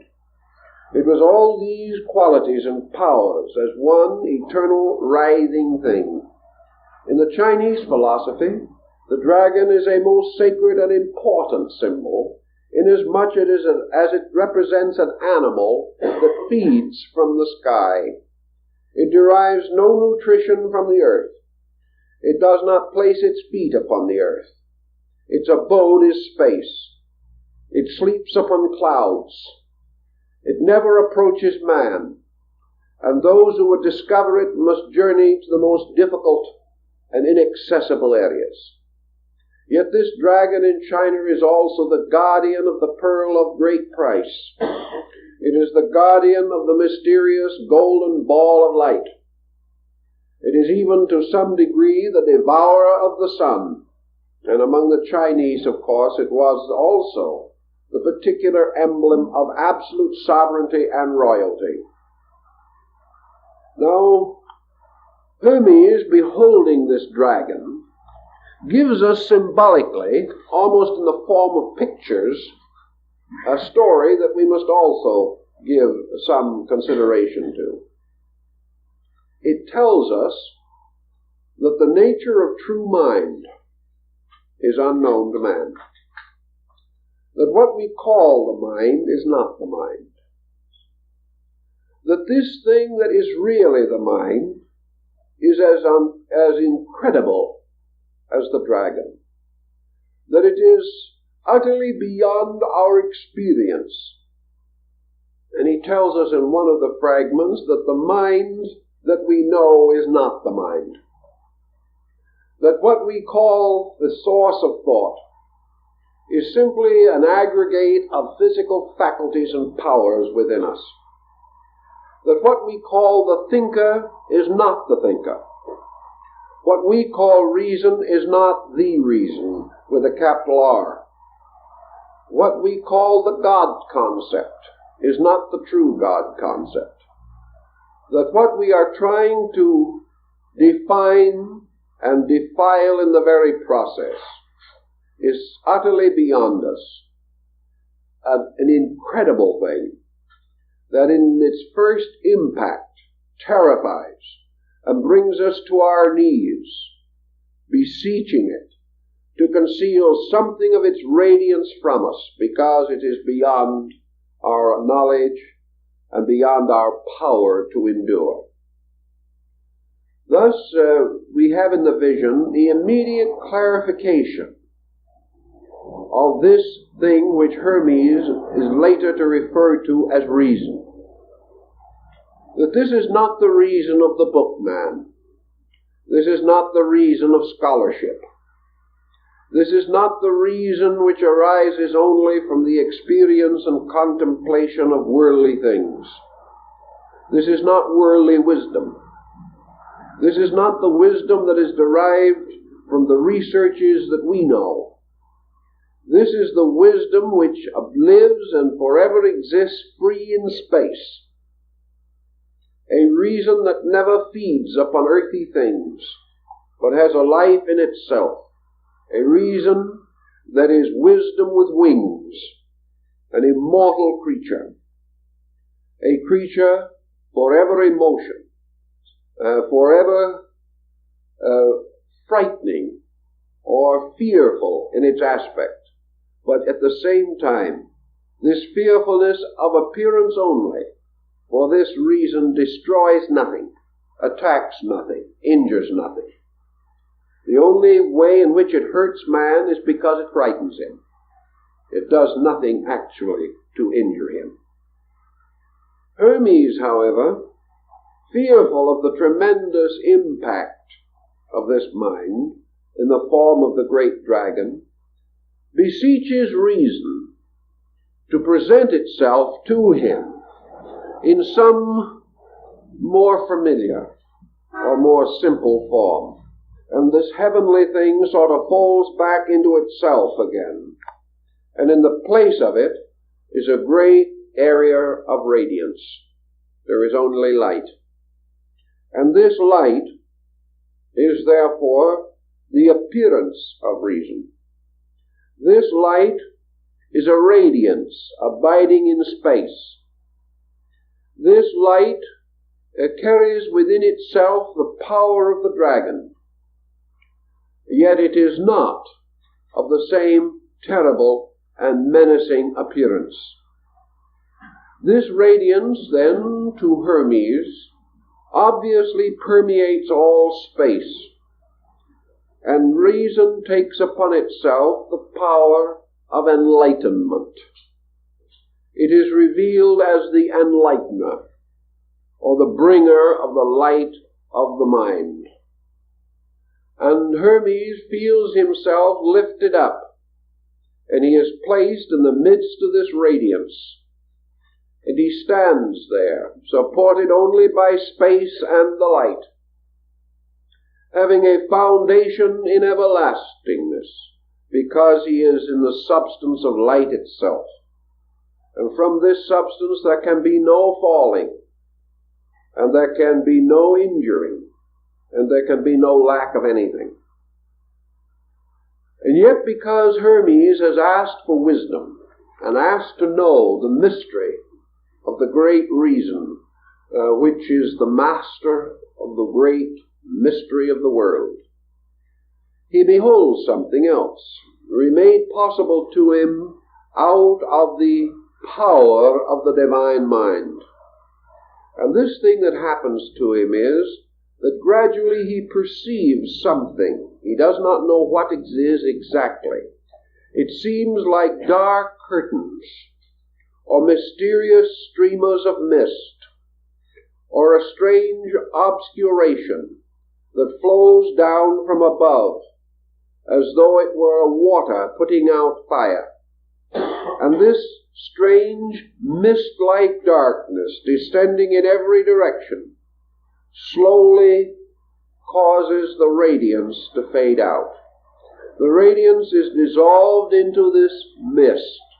And the mist becomes more and more dense and impenetrable, until at last Hermes finds himself standing only in the mist. Yet where he stands has been the radiance, but a water has put out the fire of light. Yet it was not earthly water. It was not anything that we know. It was a kind of conditioned darkness, not simple darkness, but a darkness that poured like water, or moved like some strange, mysterious fluid. And as this darkness finally caused the radiance to vanish into itself, so that it was no longer apparent or visible, Hermes became aware of sighing and of moaning, and of strange sounds coming out of the mist. And in the midst of all of this strange moaning and sound, he became aware that another transformation was taking place. He knew inwardly that what had happened was that matter, a mysterious, tangible substance, had gradually fallen from the sky and had devoured the radiance, and that this radiance was now locked in this strange fluidic mist, and that this mist was what some of our mystics of the early 20th century referred to as the mist of matter. It was this material something that had swallowed up the light, and because of this there was a strange moaning and crying and sighing. As this condition continued for a time, another strange and wonderful thing happened. There arose out of this mist and this darkness, now ascending from below, a great column, a pillar. And this pillar became a great radiant thing, standing in the midst of the mist.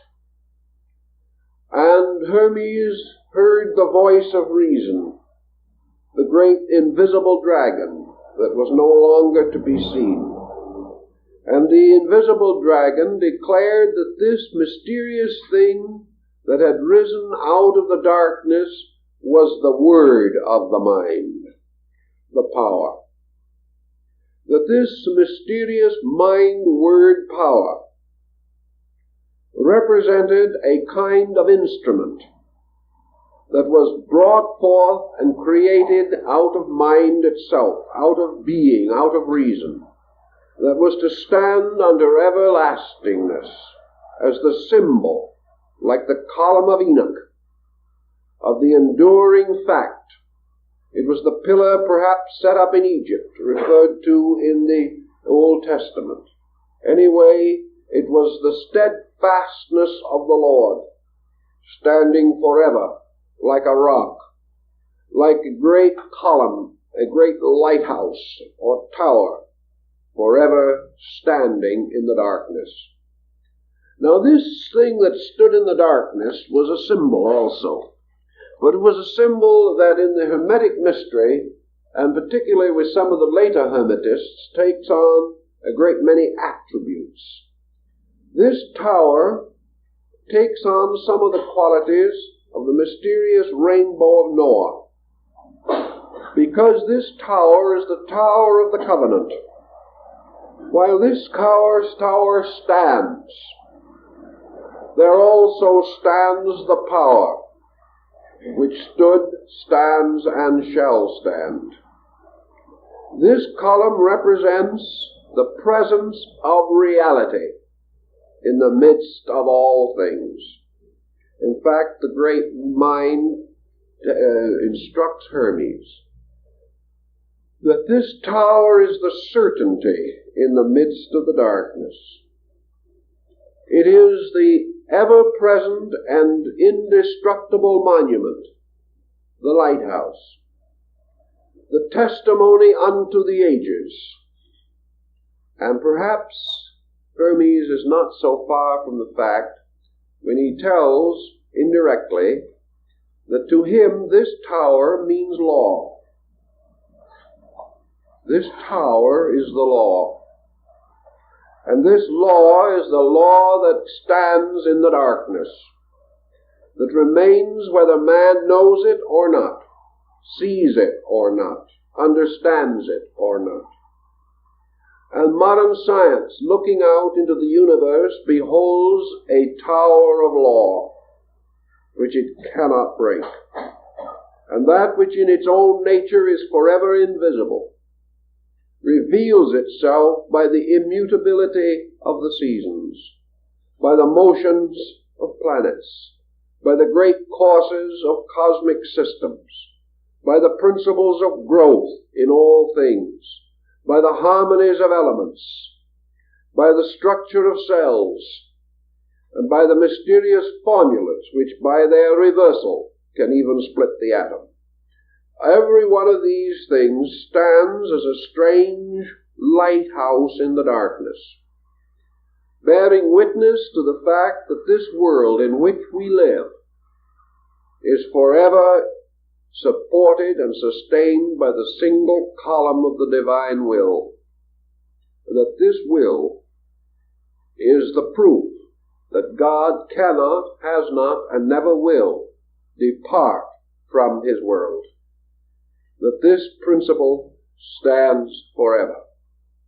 So in the midst of all uncertainty, man searching for truth may detect the presence of these eternal landmarks. these principles and invariable patterns, which impel Lord Bacon to say on one occasion that it is not necessary for God to prove himself by miracles, for his commonest works are in themselves miraculous. This thought, perhaps, is the principle behind this concept. Certainly, it is the column standing as the inevitable, visible, knowable, tangible proof to the eternal power that never ceases, never changes, and can never be destroyed. From this tower, then, also comes other thinking and other value. For this tower, more or less, bears witness to the power of deity. The strange, intangible dragon, which is, in a sense, reason as universal will, gave place to radiance, which is reason as universal love. This, in turn, destroyed by matter the strange veil of the senses which descends over man's spiritual emotion, gradually dimming these emotions and perverting them. This, in turn, gives witness to the final manifestation of the invisible through the immutable structure of a universe upon eternal foundations and rising as a column out of the darkness. Now the great reasoning power of things then further explains that Hermes has beheld the descent of the eternal into the darkness of illusion. That the darkness in the midst of which rises the column is in truth the darkness of mortal mind, which stands in the presence of the column but does not see it, does not know it, does not know how to comprehend it or to realize it. For it is only given to those whom God shall love that they shall look out into chaos and see not chaos, but the rising of the great column of the law. The others are not given to see these things. Now the reason also explains how all this mystery came about. It explains, for example, that the divine mind within itself conjured up archetypes.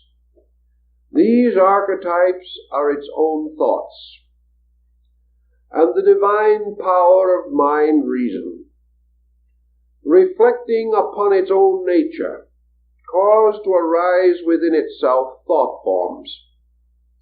These thought forms being what the modern psychologist might call the wishful thinking of the infinite. The infinite possessing within itself absolute potential, and with also the power of absolute transformation of potential into potency. The universal mind began to devise out of itself the devisements of itself. It began to project its own eternal reason into the products of reason, fashioning out of itself many patterns as though upon a potter's wheel. And each of these patterns was a magnificent, effulgent blossom of thought. Each of these patterns was a tremendous dynamic symmetry of divine idea. And the eternal mind, having daydreamed these beautiful things within itself, having in its meditation realized that of which it was capable, and having in itself the infinite good, which it could not but wish to express through the perpetual visualization of good things. It is said in the vision that the reason fell in love with its own thought. And because it formed a partnership with its own thought, it descended out of its own nature and became one with its thought. And this descent, or this departure from its own center into the center of its own production, was the first motion, and from this came the supreme illusion, which is existence as we know it. Thus, Hermes goes on to say that illusion always arises from reason falling in love with its own thoughts. That illusion for man is the dedication of the energy of his mind to the service of the productions of that same mind. Therefore, if a man shall have a fear, and shall create a thought, in which this fear is objectified as a pattern, as an impulse, as a design, causing negative attitudes to arise within him, then his reason becomes identical with his own thought. It falls in love with his own idea or archetype, unites with it, and begins to serve this idea rather than the truth. Wherever this occurs, negative habits set in. A man loses his own center, becoming the servant of thought, and forgets that every thought is a production of himself. Therefore, that the service of his thought is merely the service of a lesser part of his own nature. Forgetting this, he dedicates his life to the fulfillment of his own thoughts, and in so doing wanders further and further into space, like Dionysus, following the magic mirror held by the Titans. And when he has been lured away from the great throne of heaven, the Titans set upon Dionysus, the reasoner, and destroy him. And then they eat of his flesh. They in turn are destroyed by the thunderbolts of Zeus, and from the ashes of the Titans, containing the blood of Dionysus, was fashioned the bodies of mortal men. This is your Greek myth, and carries the same essential point.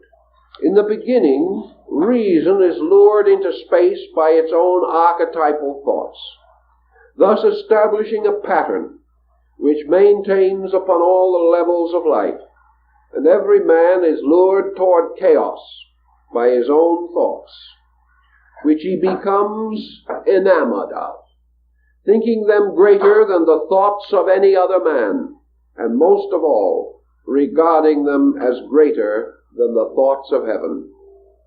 And in so doing, he sets up darkness, he sets up illusion, he sets up a mysterious falseness by which his entire future is strangely possessed and obsessed. The next point in the vision deals with another very interesting and curious thing.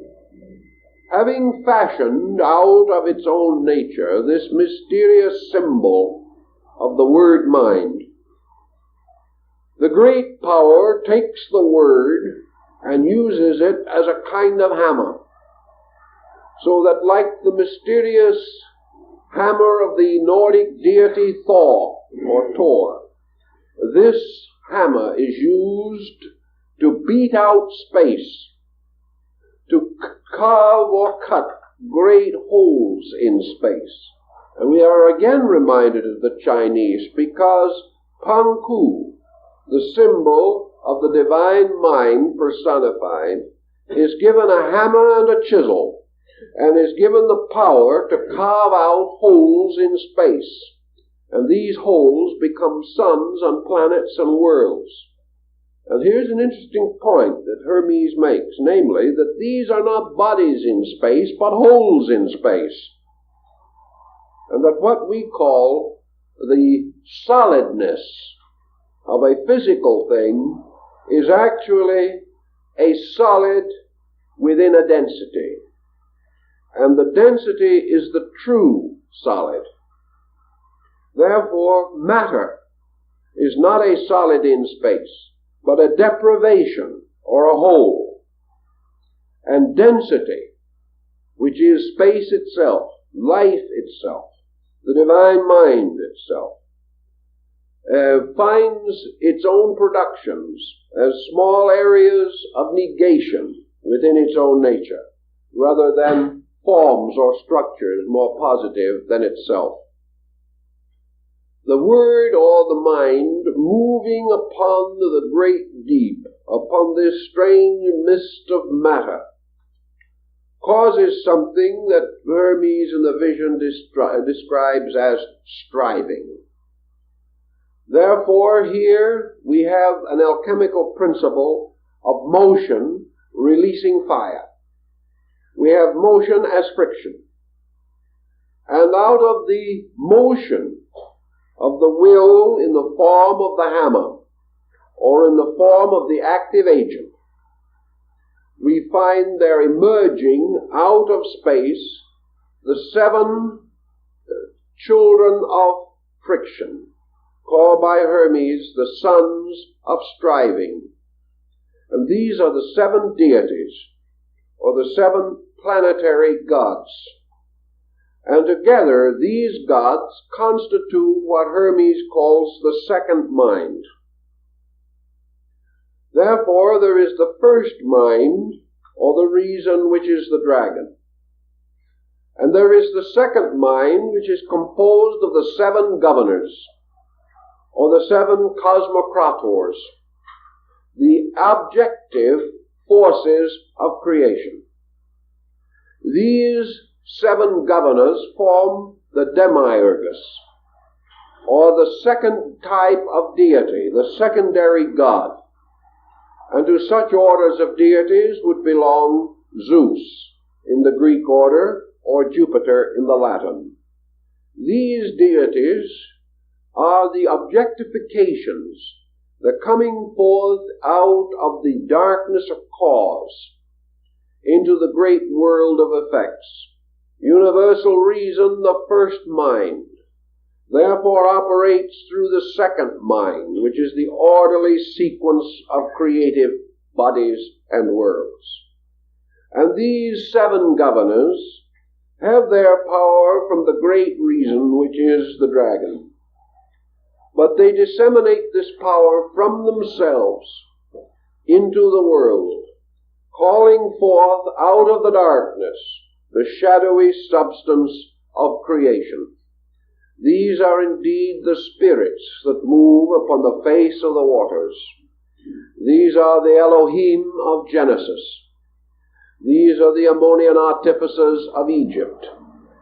These are the sacred vowels from whose combinations are formed the names of God. These 7 then become the carriers of the word. They are the disseminators. They are the diffusers and the distributors. And they sit upon their ancient thrones, or drive their chariots around the golden altar of the sun.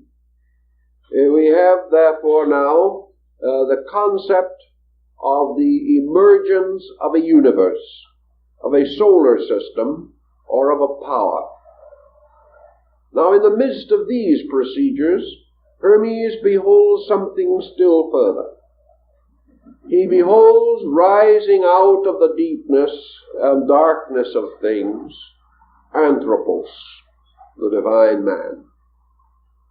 Anthropos seems to stand in the midst of all things. He appears to stand as an isolated and lonely creation. As Goethe says, twixt heaven and earth dominion wielding. This is the mysterious, primordial, archetypal, universal man. This is the total man.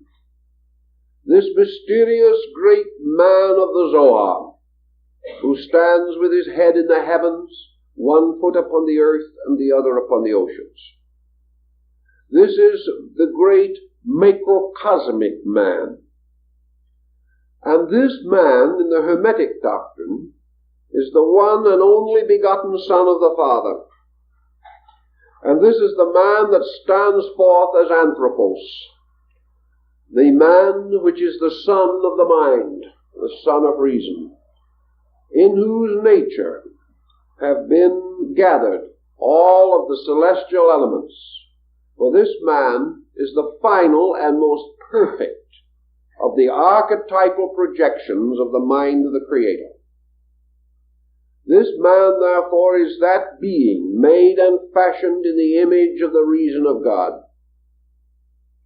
Now we said that this man, we mentioned in a previous lecture, efforts have been made to parallel this man with the Christ of Christianity as the only begotten, and also, strangely, as the celestial Adam. This power, which is also found in the writings of Bemi and is symbolized by an upright, light letter A, even as the relapsed Adam is represented by a black letter A. This celestial man, however, is not truly a Christian figure. This does not mean that it is opposed to Christianity, but it cannot be said that this archetypal man of Hermes is simply patterned upon the Christ concept. Nor could it be safely said that the Christ concept could have been patterned upon this. It stands apart. For this man, fashioned by the Father, is truly the Redeemer of the world. It is truly the creature that was made to be proprietor over all things. It was this creature that was given the right to be a citizen in space, to wander from star to star, to gather experience in the great meadows of the constellations. This great man, this mysterious, shadowy archetype, was a perfect, magnificent, heroic creature, almost in itself a god, yet a product of a god. And into this archetype, all of the essentials and essences of the divine nature were united, so that truly it was the noblest work of the Creator, and was really a kind of projection of himself. There may be a parallel to this in the idea of Osiris being reborn in his own son Horus. For it was through this great man or universal being which it had fashioned that reason came into its perfect rulership over matter, because this archetypal being was virtuous, gracious, full of light and wisdom, defective in nothing, deficient in nothing, because within it were all the potentials and powers of the eternal reason.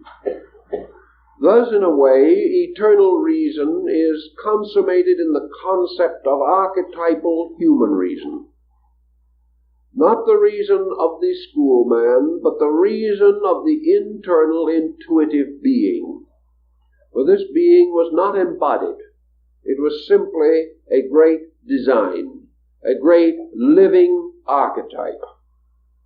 Into this archetype, however, the Creator placed not only the tremendous potential of its own being, but it placed therein also the peculiar habit of itself, namely the habit of daydreaming.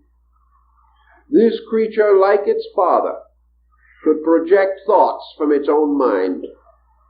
It likewise could conjure up ideas, fall in love with them, become possessed by them, and wander away from its own strange, ethereal space foundations. And there is a wonderful word picture of this universal man, this anthropos, standing upon the rings of the seven governors, or the masters of the planets, and gazing downward into the mystery of the unknown. Hermes tells us then also a very interesting fact that I believe has become quite a point in Jungian psychology, namely that in the presence of the unknown, man is always in the position of being liable to a fall. The human being cannot, apparently, in his own personal psychology, survive a kind of mystery which, if it ever grasps him or envelops him, leads him into the strangest and most distant departures from reason and common sense. And in the vision, this anthropos, this divine man, standing with the governors of all things, looks down into the abyss, looks down into the strange whirling shadows, somewhere in the midst of which there is a broad, desolate, plain-like area, matter. Matter which has swallowed up the radiance of the dragon. Matter, all of the atoms of which are seminal with God, filled with the seed of God, filled with the power to bring forth dragons of themselves, filled with life, this life being more or less than the thought of reason, the eternal thought of the eternal thinker. And then the Pymander shows a certain indebtedness to Greek mythology. For this anthropos, this heavenly man, gazing down into the abyss, gazes as though into the depths of a still pool, or upon the surface of a burnished mirror. And looking down into the abyss, he is like Narcissus in the Greek legend. He sees, looking back up at him, a strange shadowy likeness of himself. This is the projection of his own thought in the daydream of creation. It is his first sensing of the power which he possesses within himself to create by reason. That reason generates, gives birth to things, that it is not merely for the constant remembering and handling of dead facts, that reason is a living thing, a God, and that which possesses it can bestow life. And this anthropos, looking down, becomes enamored of its own mysterious reflection, and descends or hurls itself from the ring of the governors down into the darkness of the underworld. It goes not because of sin, it goes rather because of fascination.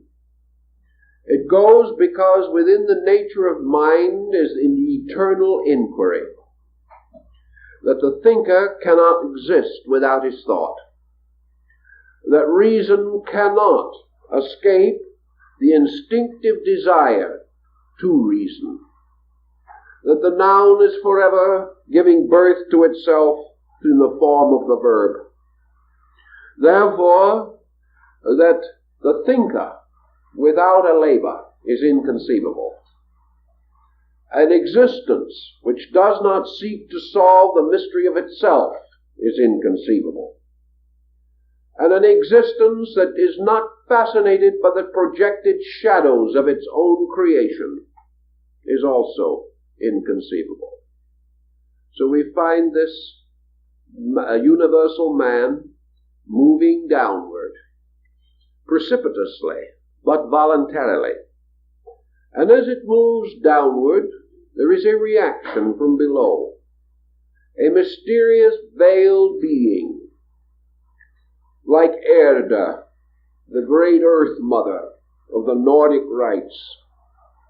A mysterious mother principle, rises out of the darkness of the below and envelops the anthropos with robes of mist and of darkness, envelops it with strange protecting garments, and in these garments it falls into darkness and into sleep, and suddenly it is born again, and its birth is in the birth of body, and this thing which fell from the rings of the stars is reborn as the weeping infant coming into this world.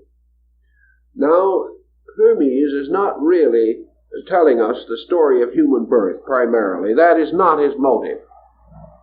Remember, our anthropos, or our man now, is a kind of mind. Of course, the great mother, the enveloping mother, is form, or body, which to protect this mind in the darkness of the abyss wraps it in a kind of swaddling garment, which is also not different from a grave cloth, and thus protecting it, protecting the power of the mind by encasing it in a form. It then leads it downward into the world of form. And we find then archetypal man, passing from the state of a spiritual existence to the state of a material existence. And symbolically, man the thinker is born into this world. Man not as a person, but as an instrument of reason. Man as a projection of the Father. Man really is the wish fulfillment of the eternal. Man as reason, exploring the darkness of the field of its own thought. So what has actually happened now is that the dragon, having projected the archetype of creation, creates an instrument by means of which it can move into its own archetype. This instrument is archetypal man, the symbol of Manus, the mind thinker. And taking upon itself the likeness of its own mind, it moves into its thought, falls with it into nature or into matter, and comes forth as embodied reason. This embodied reason is a strange thing, for it has a tremendous invisible and a comparatively limited visibility. This creature, wrapped in cloths and robes, is almost incapable of motion. It has lost all memory, as in the famous Gnostic hymn of the Robe of Glory. It has lost all memory of its own origin. It has, however, come into existence with a spark, and this spark is the seed of reason. And it is this seed of reason without which no thing can be created, and which is intrinsic in every atom, every electron, every indivisible, ultimate, minute particle of energy or substance. Every one of these contains the seminal reason of the infinite, contains the seed of eternal truth. This mind, then, coming forth and becoming the archetypal material man, becomes the parallel of the Adam Kadmon of the Kabbalists, for this is the Adam made of the red earth. This is the Adam whose nature is outwardly earthy, but whose inward parts still belong in and to heaven. Now this man, or this eternal power, this wonderful anthropos, has stood upon the rings of the seven governors, and descending into the darkness of material obscuration, has brought not only with it the power of the divine reason, but also brings with it the powers of the seven governors. These seven governors being the active agencies by means of which reason is served, by which reason projects its purposes, and by which reason is gradually brought into orientation in the material universe. Thus we find in the Pyamanda, or the Great Vision, that Hermes describes a multiplication of this primordial man, having become absorbed into the mystery of material diffusion. This man becomes seven men, multiplying itself according to the mysterious powers of the guardians, or the governors of the world. And therefore the archetypal man, now embodied, but although embodied, not obvious to us, for we see no giant standing with its head in the sky. This becomes a totality which is broken up within itself to produce the seven men. Now it is pretty obvious that Hermes is now telling us the story of the archetypal man by which we shall say humanity, the totality, humanity as one. Later, by the action of the differentiation of the seven governors, we find the one man as humanity, a reversal of position. So out of the one man come the seven androgynous male-female beings. And these, in the Hermetic tradition, represent the seven races. They are the seven differentiations by means of which humanity can be variously distinguished into levels. And each of the races, therefore, is an embodiment of the power of one of the seven guardians sitting upon the circle of the stars. Each of the racial beings has, therefore, its heavenly ruler, its star angel. And each of these seven different creatures have a different kind of core within them. They share in the one reason, but they have gained their hammer, or their instrument of action, from one of the seven guardians, or governors. And therefore each has its word, or its sacred syllable, by the pronunciation of which it can split space, by means of which it can release its own eternal potential to come forth into manifestation. So from one come the seven, and from the seven proceeds the multitude. And by the mixture and admixture of the seven, within themselves and among themselves, there comes forth the generations and the infinite progression of things. And these generations are reflected as the gradual individualization of the power of reason.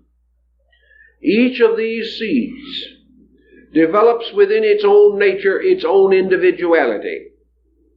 For the symbol of the anthropos, or the universal man, is the symbol of individuality rising in the universality of divine reason.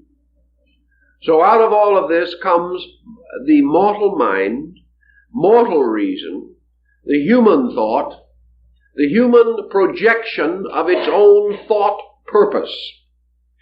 And the result of all of this combines to produce individuality. And the final statement of individuality, I, or selfness. And this I is a pillar set up in the soul of man, just exactly like the great column was set up in space. And this pillar of selfhood, or selfness, becomes man's great center of assurance. It becomes the mysterious axis tree upon which turns the entire wheel of his existence. And it is this same wheel which, as Buddha taught, he clings to so desperately in the cycle of transmigratory existence. So there is an I, a column set up in the soul, which to each individual becomes the peculiar symbol of his godhood.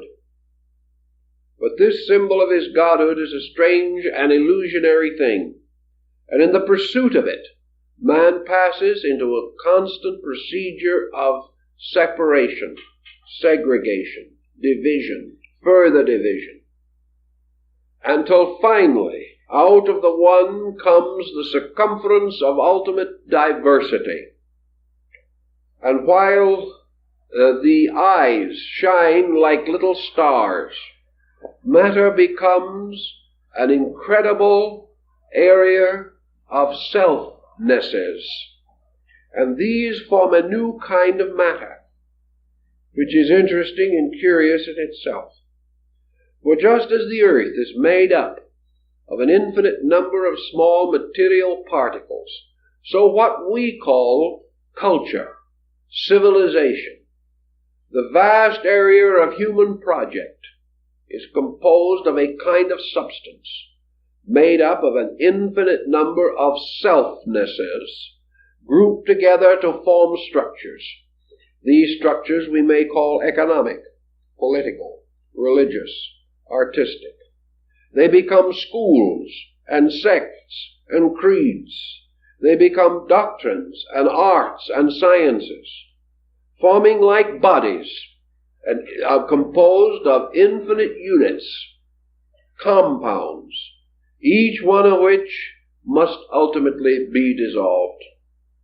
Thus all mental and emotional forms, cultural forms and concepts are temporary kinds of bodies composed of the voluntary cooperation of selves, of selfhoods, that stay as long as they wish to stay, or endure as long as they can endure, and then depart. So we have another interesting level, namely the self, iota, the ego, is the column set up in the midst of our own natures, by which we seem to see or feel the presence of a tremendous and enduring power. But this power is purely symbolical. Hermes then beseeches the great mind, reason, which is the eternal dragon, to reveal to him something more. He has now learned of how Leviathan, this dragon, gathering unto itself a third of the stars of the heavens, carried them forth into the abyss. We have again a biblical parallel. Now, according to Hermes, comes the greater mystery of it all. How this infinite number of separate I-nesses shall finally be reconciled. How from the base metals and substances of nature the infinite mind shall be rescued and restored and revived. And reason explains to Hermes that all these forms and bodies set up in nature are merely the instruments of its own purpose, and that its purpose is the complete and full discovery of its own unity. Man, in order to experience that which is good, must have certain need, must have desire, and must be capable of the archetypal thought of good. It must have the ultimate archetype of unity in order to experience its own eternal unity. That which is undivided knows not its own unity unless it passes through the experience of apparent diversity and discovers itself. Thus reason, through this vast pageantry and circuit of things, is forever concerned with its ultimate goal, self-discovery. That from the exploration of the not-self, it shall be restored to the equilibrium of the self-knowing. And the great mind or reason tells Hermes that the course of this is a vast cycle of which the death of man is a miniature representation or replica. And the reason says to Hermes that man is separate from truth because of the various deflections which affect its minds, which affect its attitudes, and particularly divide it from others of its own kind. The formula for regeneration as set forth in the vision is almost completely Buddhistic. But it is not certain that it was brought from India, although it is possible that it could have been, because the doctrine of Buddhism had been well established in Asia for 450 years before the probable date of the compilation of the Paimanda. In any event, this pattern, perhaps supported by the Babylonian account of the adventure of Ishtar at the seven gates, certainly gives us a clue to what we want. The soul passing out of the body at death, therefore proceeds toward the goal of liberation. What is death to the body is achieved by a certain disenchantment of the mind. Thus, as body must die to release its occupant, so illusion must die in order that the truth content in reason may rise victorious over error. Here again is a strong psychological position. And in this sense, death thus becomes disenchantment, the reason escaping from the wiles of the senses and from the pressures of material situation. We have something a little reminiscent also of the Parzival legend and the young prince in his experiences in the enchanted garden of Klingsor, the black magician. This disenchantment, like in the story of Mohammed's night journey to heaven, consists of the reason ascending through the 7 orbits of the planets, ascending through the 7 gates of the governors of the world, and voluntarily returning to each of the governors the conditioning qualities which that governor has bestowed. In other words, man fell by taking on attributes and qualities. He rises by renouncing them. So we have a bit of astrology coming into this pattern, which is perfectly consistent with the times, for in those days astrology was as sound a science as physics is today. People regarded it with just as much appreciation and keenness of affection. So the disembodied being, the disenchanted one, who has wakened from the sleep of material life and has passed out of this world of matter into the sidereal world of the divine machinery, moves first upward through the gate of the moon. And there, as Hermes says, it relinquishes the power to increase and decrease. In other words, it ends the moods, or renounces its strange allegiances by which man has become servant of the moon, servant of change, servant of vacillation, servant of mood, servant of generation, servant of all these things which in their inconstancy hold up the mirror of illusion in which the being sees the distorted reflection of itself. So to all the strange illusions of night and darkness, the waxing and waning, from the strange laws governing the 28-day cycle of the moon, to all the strange world of phenomena which is associated by the ancients with the lunar orb, and constitute together the lunacy of old time. These are rejected, cast off, returned again to their custodian, where they shall be held to be used by others who need them.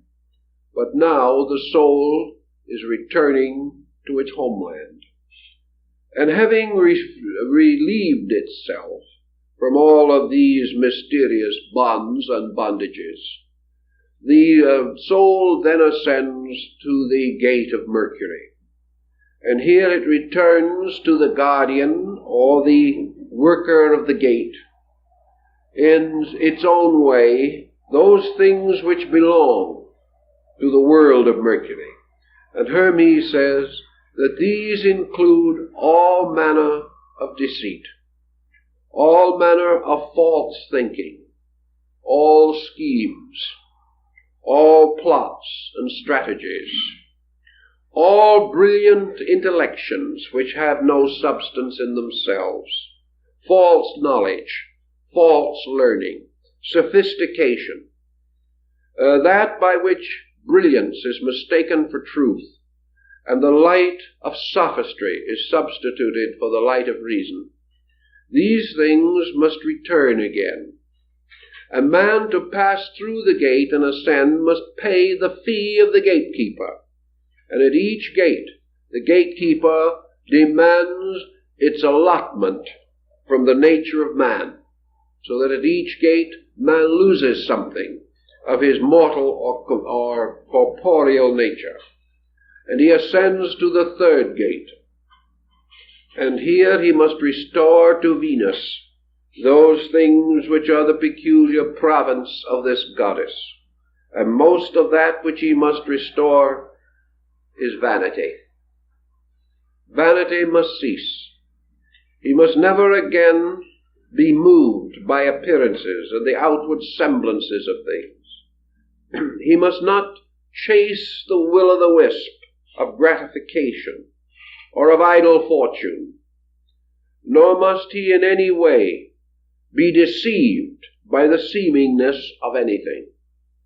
He must penetrate appearances, seeking for that beauty which is in the soul of things, and not indoctrinated only by those symmetries and graces of form which he has mistaken for the presence of reality. Having paid the keeper of this gate, he goes on and approaches the gate of the sun. And here, to this guardian, to this one of the seven governors, he must restore its substance, which is ambition. For here he must return to the gatekeeper all of those things which bear upon greatness, all desire to excel others, all comparative search for self-aggrandizement, to escape from the illusion of high office or the delusion of humility and humble station, to escape also from the temptation of possession and the great temptation of all, to use what we have to the detriment and destruction of those who have less. This must be left with the keeper of the gate of the sun, and then the soul proceeds onward to the gate of Mars. And here the gatekeeper also demands his fee, and to him must be returned all contention, all discord, all hate, all warlikeness, either of the mind or of the body.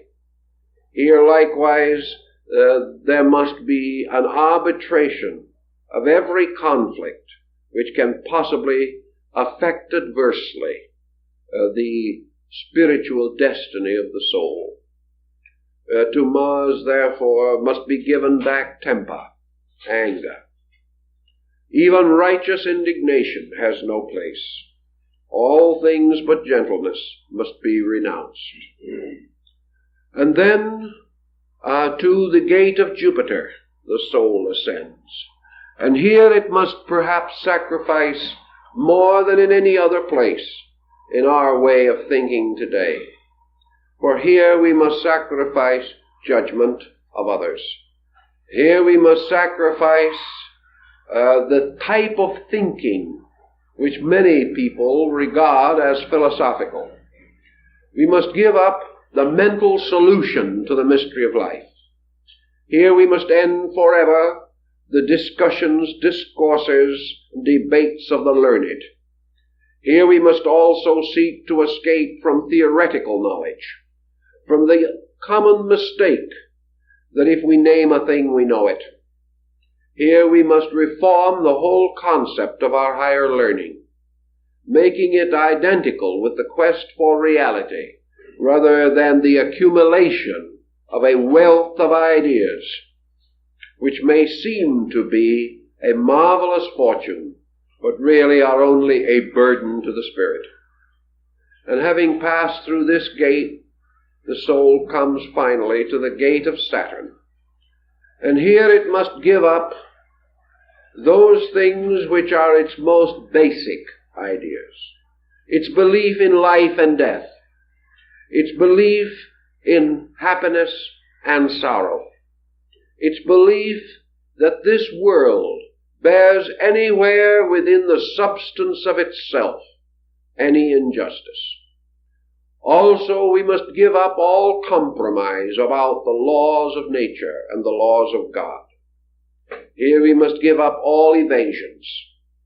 We must give up everything which seems to point to the permanence of our illusionary state, so that indeed, from the gravity of this planet, we have gained a gravity which holds us down, and we must return it, so that we are once more free of motion, that we move with the moment, that we master the mystery of time, that we overcome forever past, present, and future in ourselves, becoming now not only bodiless but timeless, dwelling in space.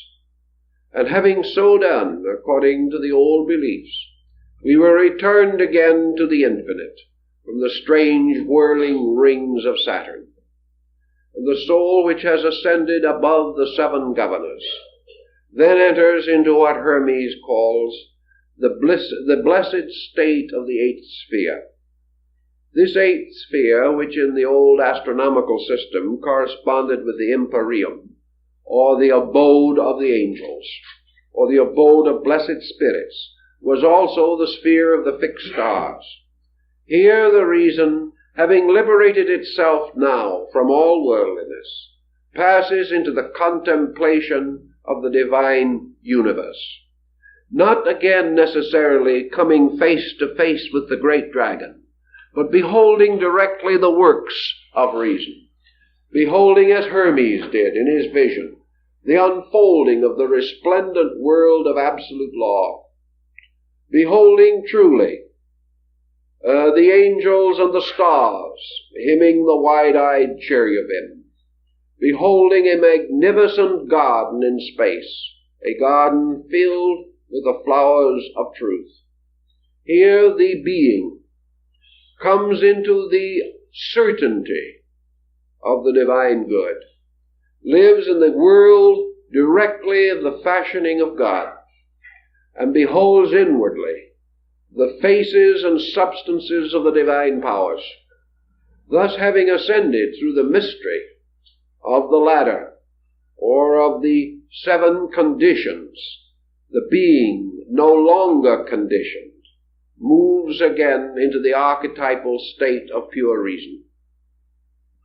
This, to a certain degree, corresponds also with the ladder of illumination described by Plotinus, the Neoplatonist, for it represents undoubtedly the progressive refinement of man's consciousness, and his motion from opinion to sense, from sense to knowledge, from knowledge to wisdom, from wisdom to understanding, from understanding to intuition, from intuition to illumination, and from illumination to God.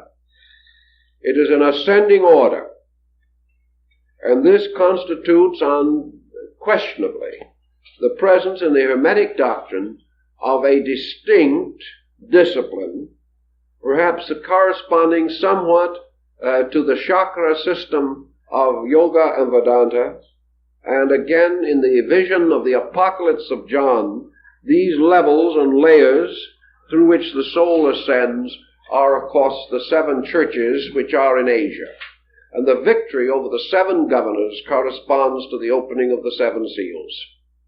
These analogies and parallels bring us again, finally, to the contemplation of released or illumined reason. Reason which, by virtue of itself, now reasons about but one subject, and that is deity. Not deity theologically, but deity as totality. Deity as the end of all learning, the summit of all sciences, the source and perfection of all arts. We no longer think of reason either as philosophical or as theological. It is now simply the total knowing of the total thing to be known. Hermes, having received this part of the revelation brings to us another interesting situation for us to consider. He asks the great mind, the great reason, the dragon, something about the nature of the expectancies and hopes of mankind about all this. He knows, and perhaps has already been told, because the original sequence of the verses or sections of the vision is not really known. He anticipates, at least, that he is about to set forth upon the ministry of service, that he is to bring the message of the great dragon, that he is to become the instrument for reason, that truly it is not himself but the divine reason in him which is to speak. And he asks, naturally, to whom shall the reason speak, and who shall understand the reason? How shall this strange ministry be promulgated? And the dragon answers him very, very definitely, but of course, as always in these cases, a dogmatic way which is not clearly practical, at least not in its first presentation. First of all, the reason assures Hermes that the secret of the final liberation of all things is that the same reason which in its substance overshadows and permeates is also the same reason which in its fragments, divided and embodied, must accept the doctrine. Thus reason speaks only to itself. It speaks from the total appearance of itself to the diversified appearance of itself.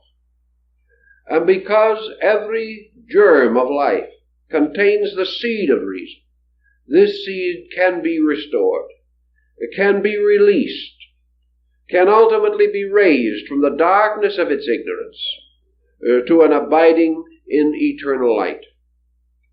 However, this reason, in the case of mankind, is deeply buried and hidden within the structure of mortality. It is obscured, punished, almost destroyed by the senses. It has slight, if any, opportunity in the confusion of our outward living to achieve its proper and purposeful end. Therefore, the divine reason tells Hermes very simply that the course of procedure, much as in the biblical parable, is that Hermes shall go forth and sow the seeds of reason, that he shall bring the message, and the message shall fall upon fertile ground and upon sterile ground. And there shall be some who will immediately accept. There are others who will ultimately accept. There are many who will not accept, for time or time and a half times. That there will be those who, understanding, will in various degrees of intensity rise from the darkness of their sleep and search for this reason which is the true substance of themselves. There are others again who will believe it but will not seek. There are some who will say, this is true, but it is not for me. There are others who will say, sometime, but when things are different, I will search, but now I cannot. There are others still who will say, I would like to search, but my worldliness is stronger than my faith. Therefore I shall cling to that which I know. At some time, perhaps, I shall know more. All kinds of humanity. And there are some who shall blaspheme the reason, shall deny that it exists, and say that man comes out of the earth and will return to it, and that is all. And these shall be considered as abiding in a strange, thrice dark darkness. For they are not only without the light, but they are without the vision of the need of the light, and they are without the possibility of the hope of the light. These different beings will variously react. and some may turn upon Hermes and injure him. Some will ridicule him. Some may attempt to destroy him. Others will pass him by and ignore him. And a few will listen. More will argue. And some in turn will attempt to convert him to their ways. But in all cases, it is his duty to preserve always the vision and the reason, to serve it in every way that he can. And if it shall happen that a man shall not come to know the reason of the world, because the voice of Hermes has not reached him, or the voice of other prophets sent by God have not come to him, or men have so diluted the words of the prophets that they can no longer guide their lives by the ancient ways, these men are not lost. They are not destroyed, nor is there for them any great and eternal evil. They shall simply at death go to sleep. And they shall sleep, and they shall move in their sleep through the gates and the keepers of the gates. And in their sleeping they shall pay no fee, and they shall return nothing to the keeper of the gates. And they shall return again into the great eighth sphere, but they shall sleep. And they shall sleep through the mystery of this, and in their sleeping they shall float into the sphere of the stars. And in the sphere of the stars is a river, flowing forever, which is called by us the river of stars, the Milky Way. And this Milky Way is the nurse of little souls, and it nourishes them out of the milk of life. And when the souls reach this, they shall enter upon the stream as little ships upon a river, and they shall float, and float, and float. They shall float back again, down into the world, and be born again. And so they shall float back into the dream, and into the illusion from which they have never awakened. And they shall rest for a little time among the stars, and then they shall be born again in this world. And they shall keep on this cycle until they awaken. For they cannot be released until consciously and voluntarily they return to the seven guardians, the fees of the payment of the seven spheres. This, Hermes is told by the eternal reason, is not because God loves or hates, because God punishes or rewards. For there is nothing that God could hate but himself, nothing he can reward but himself. There is nothing that he can say, well done, to, except the doing of himself. There is no way in which a part of himself can be lost to himself, for he is all and he is forever. Therefore this great cycle goes on, not by fear, not by hate, not by punishment, nor by reward, but because it is under the mysterious axis which is called the spindle of necessity, upon which all things turn. And these are the roads and the ways and the machineries by means of which the divine power fulfills its own work. They are the functions of its body, just as circulation and assimilation and excretion are functions of the mortal body of man. And because the rotations and revolutions of the bloods and fluids of the body maintain the body, so the mutations and revolutions of beings maintain the vast circulation of that infinite one, who alone is the essential substance of things. Thus this great procedure is function. It is the proper and inevitable way in which growth perfects its own mystery, and by means of which all archetype is fulfilled. And in the fulfillment of archetype, there is then the end of both the dream and the dreamer. And that the dreamer awakens, the dream vanishes, and reality, fully aware of itself, abides continuously in the state of conscious reason, the eternal state of all knowing, but liberated from the great illusion which is self-knowing. This concept gives certain comfort to Hermes, who then declares himself as willing to accept it. He also declares that it has come upon his consciousness, that he knows that the sleeping of the body is the waking of the soul, and that the waking of the body is of the sleeping of the soul. That man has two ways of life, two kinds of life. A life in which the senses are awake and the soul sleeps, and a life in which the soul is awake and the senses sleep. And that he now has joined himself consciously to the wakefulness of his soul, and that by this waking he does not destroy the senses, nor does he turn upon them as upon some evil thing, nor does he hate them. He simply returns them to the substances of space to which they belong. He returns them to the great keepers, who are the guardians of these things, and proceeds on his own victorious journey back to his own native land. He has completed his odyssey. He has fulfilled the terrible journey which began at the siege of Troy and ends when he reaches the land of his birth.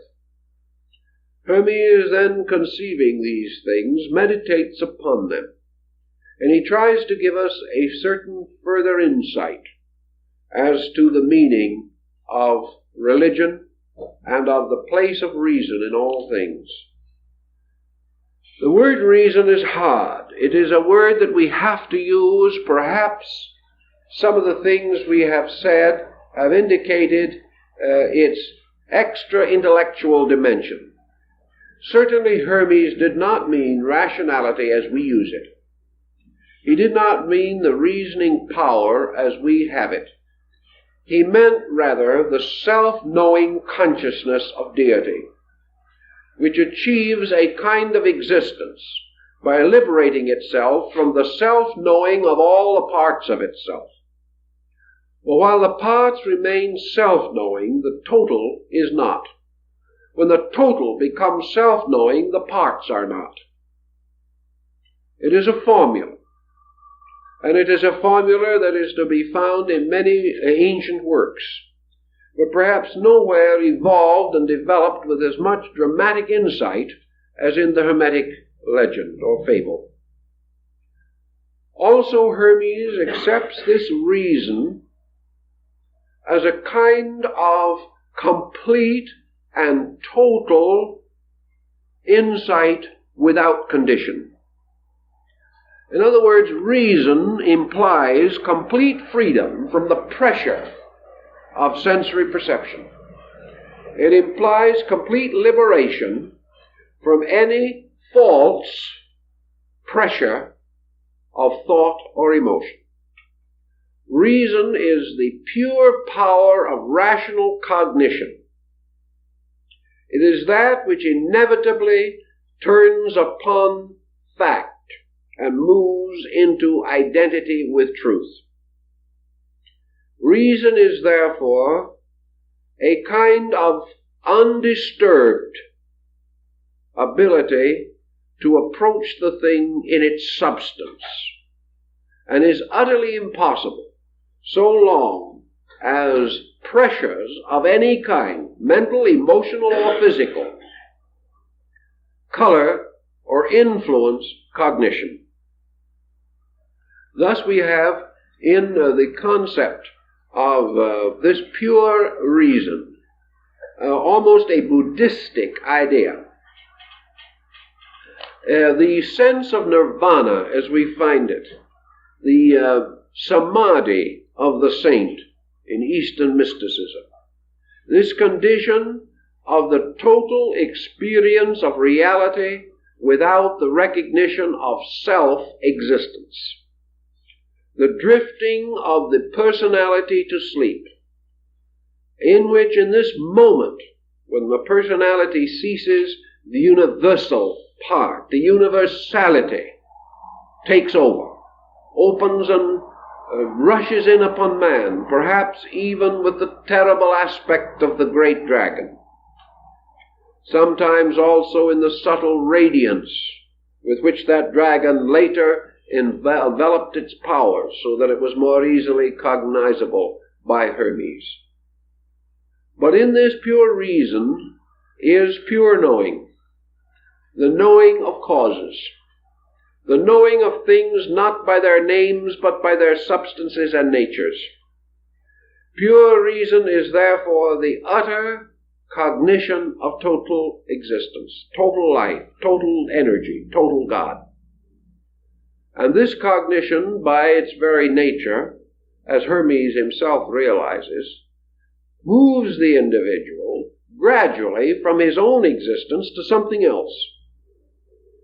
Hermes fully realized that this ultimate state of reason could not belong to man. This perfection of cognition, this total apperception and apprehension of all things, was no longer a human faculty. There could be only one all-knowing power. There could be only one reason behind all things reasonable. Therefore, man himself could not ever become totally perfect in this rational faculty. The only answer was that as man ascends and leaves his humanity behind, he leaves also behind the mysterious image of the redeeming man, the anthropos. For the anthropos represents man's awareness of his nearest proximity to reason or reality. Thus the anthropos represents the extreme of conscious learning, conscious wisdom, conscious understanding. It is the highest state in which a being can contemplate its own source. Therefore it stands above the circle of the worlds. It stands as the only begotten. It is selfhood, the only born of the selfless. Man, therefore, can attain, perhaps, to an heroic state, for the hero of the Greek is the anthropos of Hermes. Man can reach a condition where perhaps all knowledge shall be granted unto him, where everything knowable he shall know, where everything learnable he shall learn, and everything capable of being understood he will understand. But when he attains that, he stands on the borders of space. He stands gazing out upon the final expanse of actual participation, identification, by means of which all things observed and contemplated have their intervals removed. This man cannot achieve by his own reason. So Hermes, following the Eastern mystics, Buddha and others, realized that at the last step, human reason simply ceases, and something else goes on. And this thing that goes on is that which grew up through human reason, which became, so to say, the tutoring power. Whereas man brings forth his children and raises them to their maturity, man likewise within himself brings forth his reason, educates it, directs it, disciplines it, and brings it to its maturity. But when his child is mature, that child no longer belongs to him, but has a life of itself in time and eternity. He has been only the custodian, the guardian of something he could never own. This is Hermes' concept of reason. Namely, that this reason which man disciplines, tutors, and uses for so many diverse purposes was never his own, and can never be his own. By means of the cultivation of it, he gains certain joys, certain experiences, certain opportunities. But as he shares the companionship of his children in their growing years, only to have them leave him when they reach their own majority, so reason, having attained its majority, leaves man and goes back to God. It carries with it that part of man which is by a strange spiritual heredity associated with reason. It more or less carries back the only thing that is left of man by that time, and that is his own reason. But his own reason, leaving the world behind, leaves its own selfhood behind, and becomes again universal reason. So as Hermes is told by the great mind, or the great dragon, the only reason a man can be saved is because the divine reason is in him, that it cannot be taken from him. He may conceal it, and if he shall rise against this reason with all of the skill and bitterness of his own disillusionments, if he shall become like a fallen angel, a rebel in space, so that he raises his hand against heaven to destroy it, though he deny heaven, though he deny God, though he deny reason, though he lock himself for 1,000 lives within the small circle of his own contempt, he can do nothing. This reason cannot die. He must ultimately join all that has gone before and walk the path that all others have followed. For this reason will never die, will never rest, will never surrender itself. It will survive all antagonism and all resistance, and will ultimately proceed to its own source, drawn by the power of itself, which is greater than the power of the whole world put together. Therefore, nothing can ultimately fail, but things can be unreasonably and unnecessarily delayed. What is the objection to delay if men want it? The universal reason says, the objection to delay is man's objection to the consequence of delay. The individual, in his own objecting, becomes miserable. The individual, burdened with the results of illusion in his own character, comes under pain, suffering, misery, and loss. As in the philosophy of Buddha, man passes under the keeping of suffering. He must pass through all causations and consequences due to his own ineptitudes.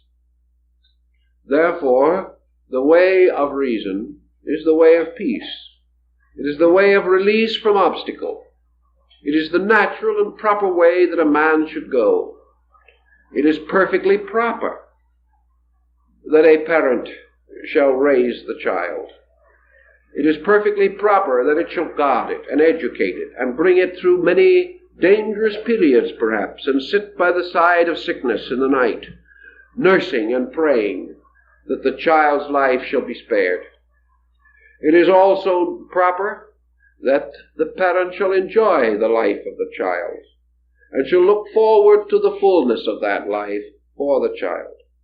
But when the child grows up, which is like human reason reaching its majority, the parent, the old body, the personality with its senses and its limitations and restrictions, shall be so selfish as not to release the child, that the parent shall try to dominate the child, shall hold its life beyond the proper time, shall make this child the servant of its own happiness, instead of freeing the child to live the life that was its proper purpose.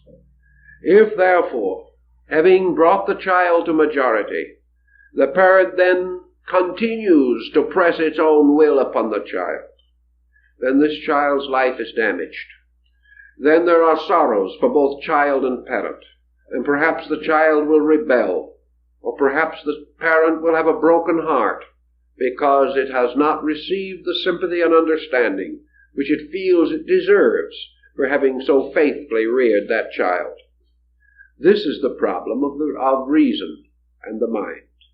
When man's mind reaches a point of skill whereby it is capable of sustaining itself and having its own life, it is then the proper purpose that this mind reason should be allowed to grow.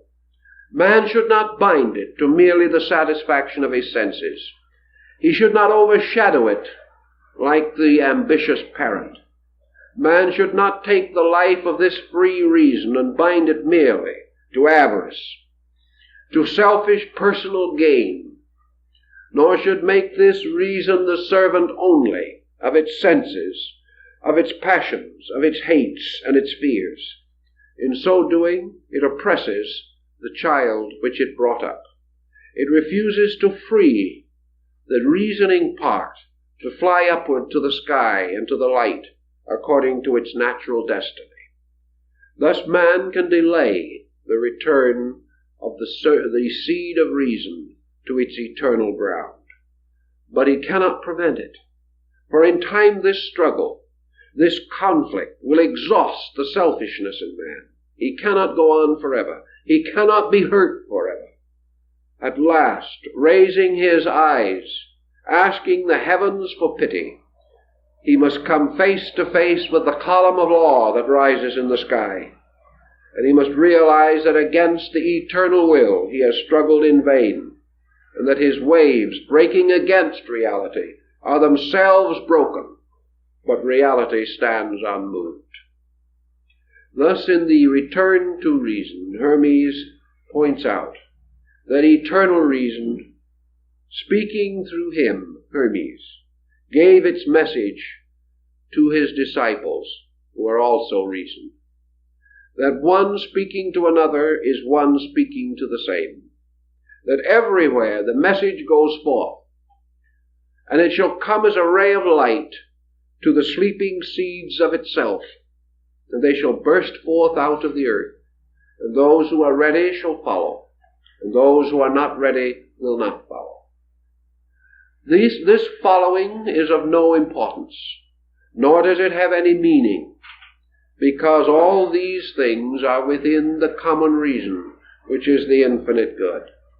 No man should be surprised by the conduct of another, because reason embraces all conduct and understands it, and knows why it is as it is.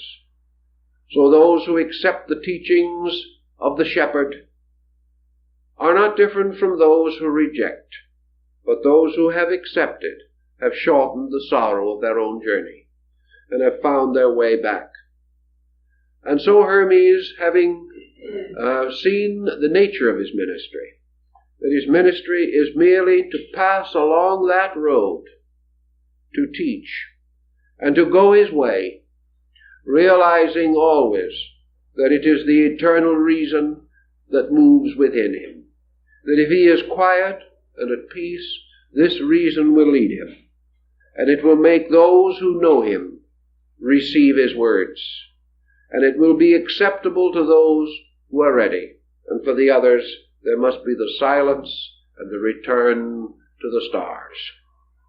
And having more or less put this whole pattern in order in his own consciousness, Hermes then raises his voice to hymn this eternal reason. And his words of praise are the words of the priest. For in this reason he is paying tribute to God, who of all creatures alone is completely reasonable. He is thinking of God now not as an ancient power standing with thunderbolts, or upon a gilded throne on some Olympian height. God is a kind of wonderful common sense, a common sense common to all things, but uncommon to the human experience. This commonness of God, this God that is everywhere and in everything, is not a remote, tyrannical deity, but just that voice which is raised in council, the elder speaking to the child looking wide-eyed both to the elder and to the world, seeking light. And wherever the child's eyes shall go, whether it knows it or not, it beholds the reason of the world. It beholds all things in reasonableness, and must learn sometime to apply this lesson to its own nature, beholding order in the world, the child must grow to know order in itself. Beholding everything lawful, the child must act in all things lawful. And by so doing, it worships. For worship is nothing more or less than the living of the common sense of God in nature. This simple procedure of departing from the complexity of mortal mind into the simple and inevitable motions of the divine mind. And at the end of his wonderful discourse, Hermes raises his heart and his mind to the great dragon that is writhing in space. And he says to that dragon, "Eternal reason, the creature which thou hast fashioned in thy wisdom awaits the works that thou wouldst have him do.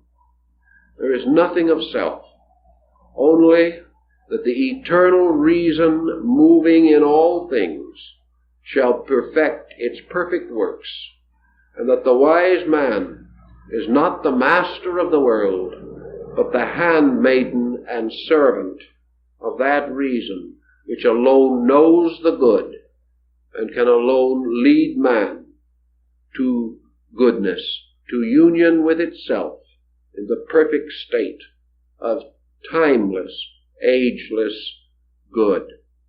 Thus the reason is all these things which we have variously named, but most of all, it is the total reasonableness of existence, bearing witness to the great reasoner, to the great power that does all things in a reasonable way, and that in this reasonable way all hope, all faith, all love, all friendship have their perfect works, for these things are the most reasonable of all. Well, time's up, folks.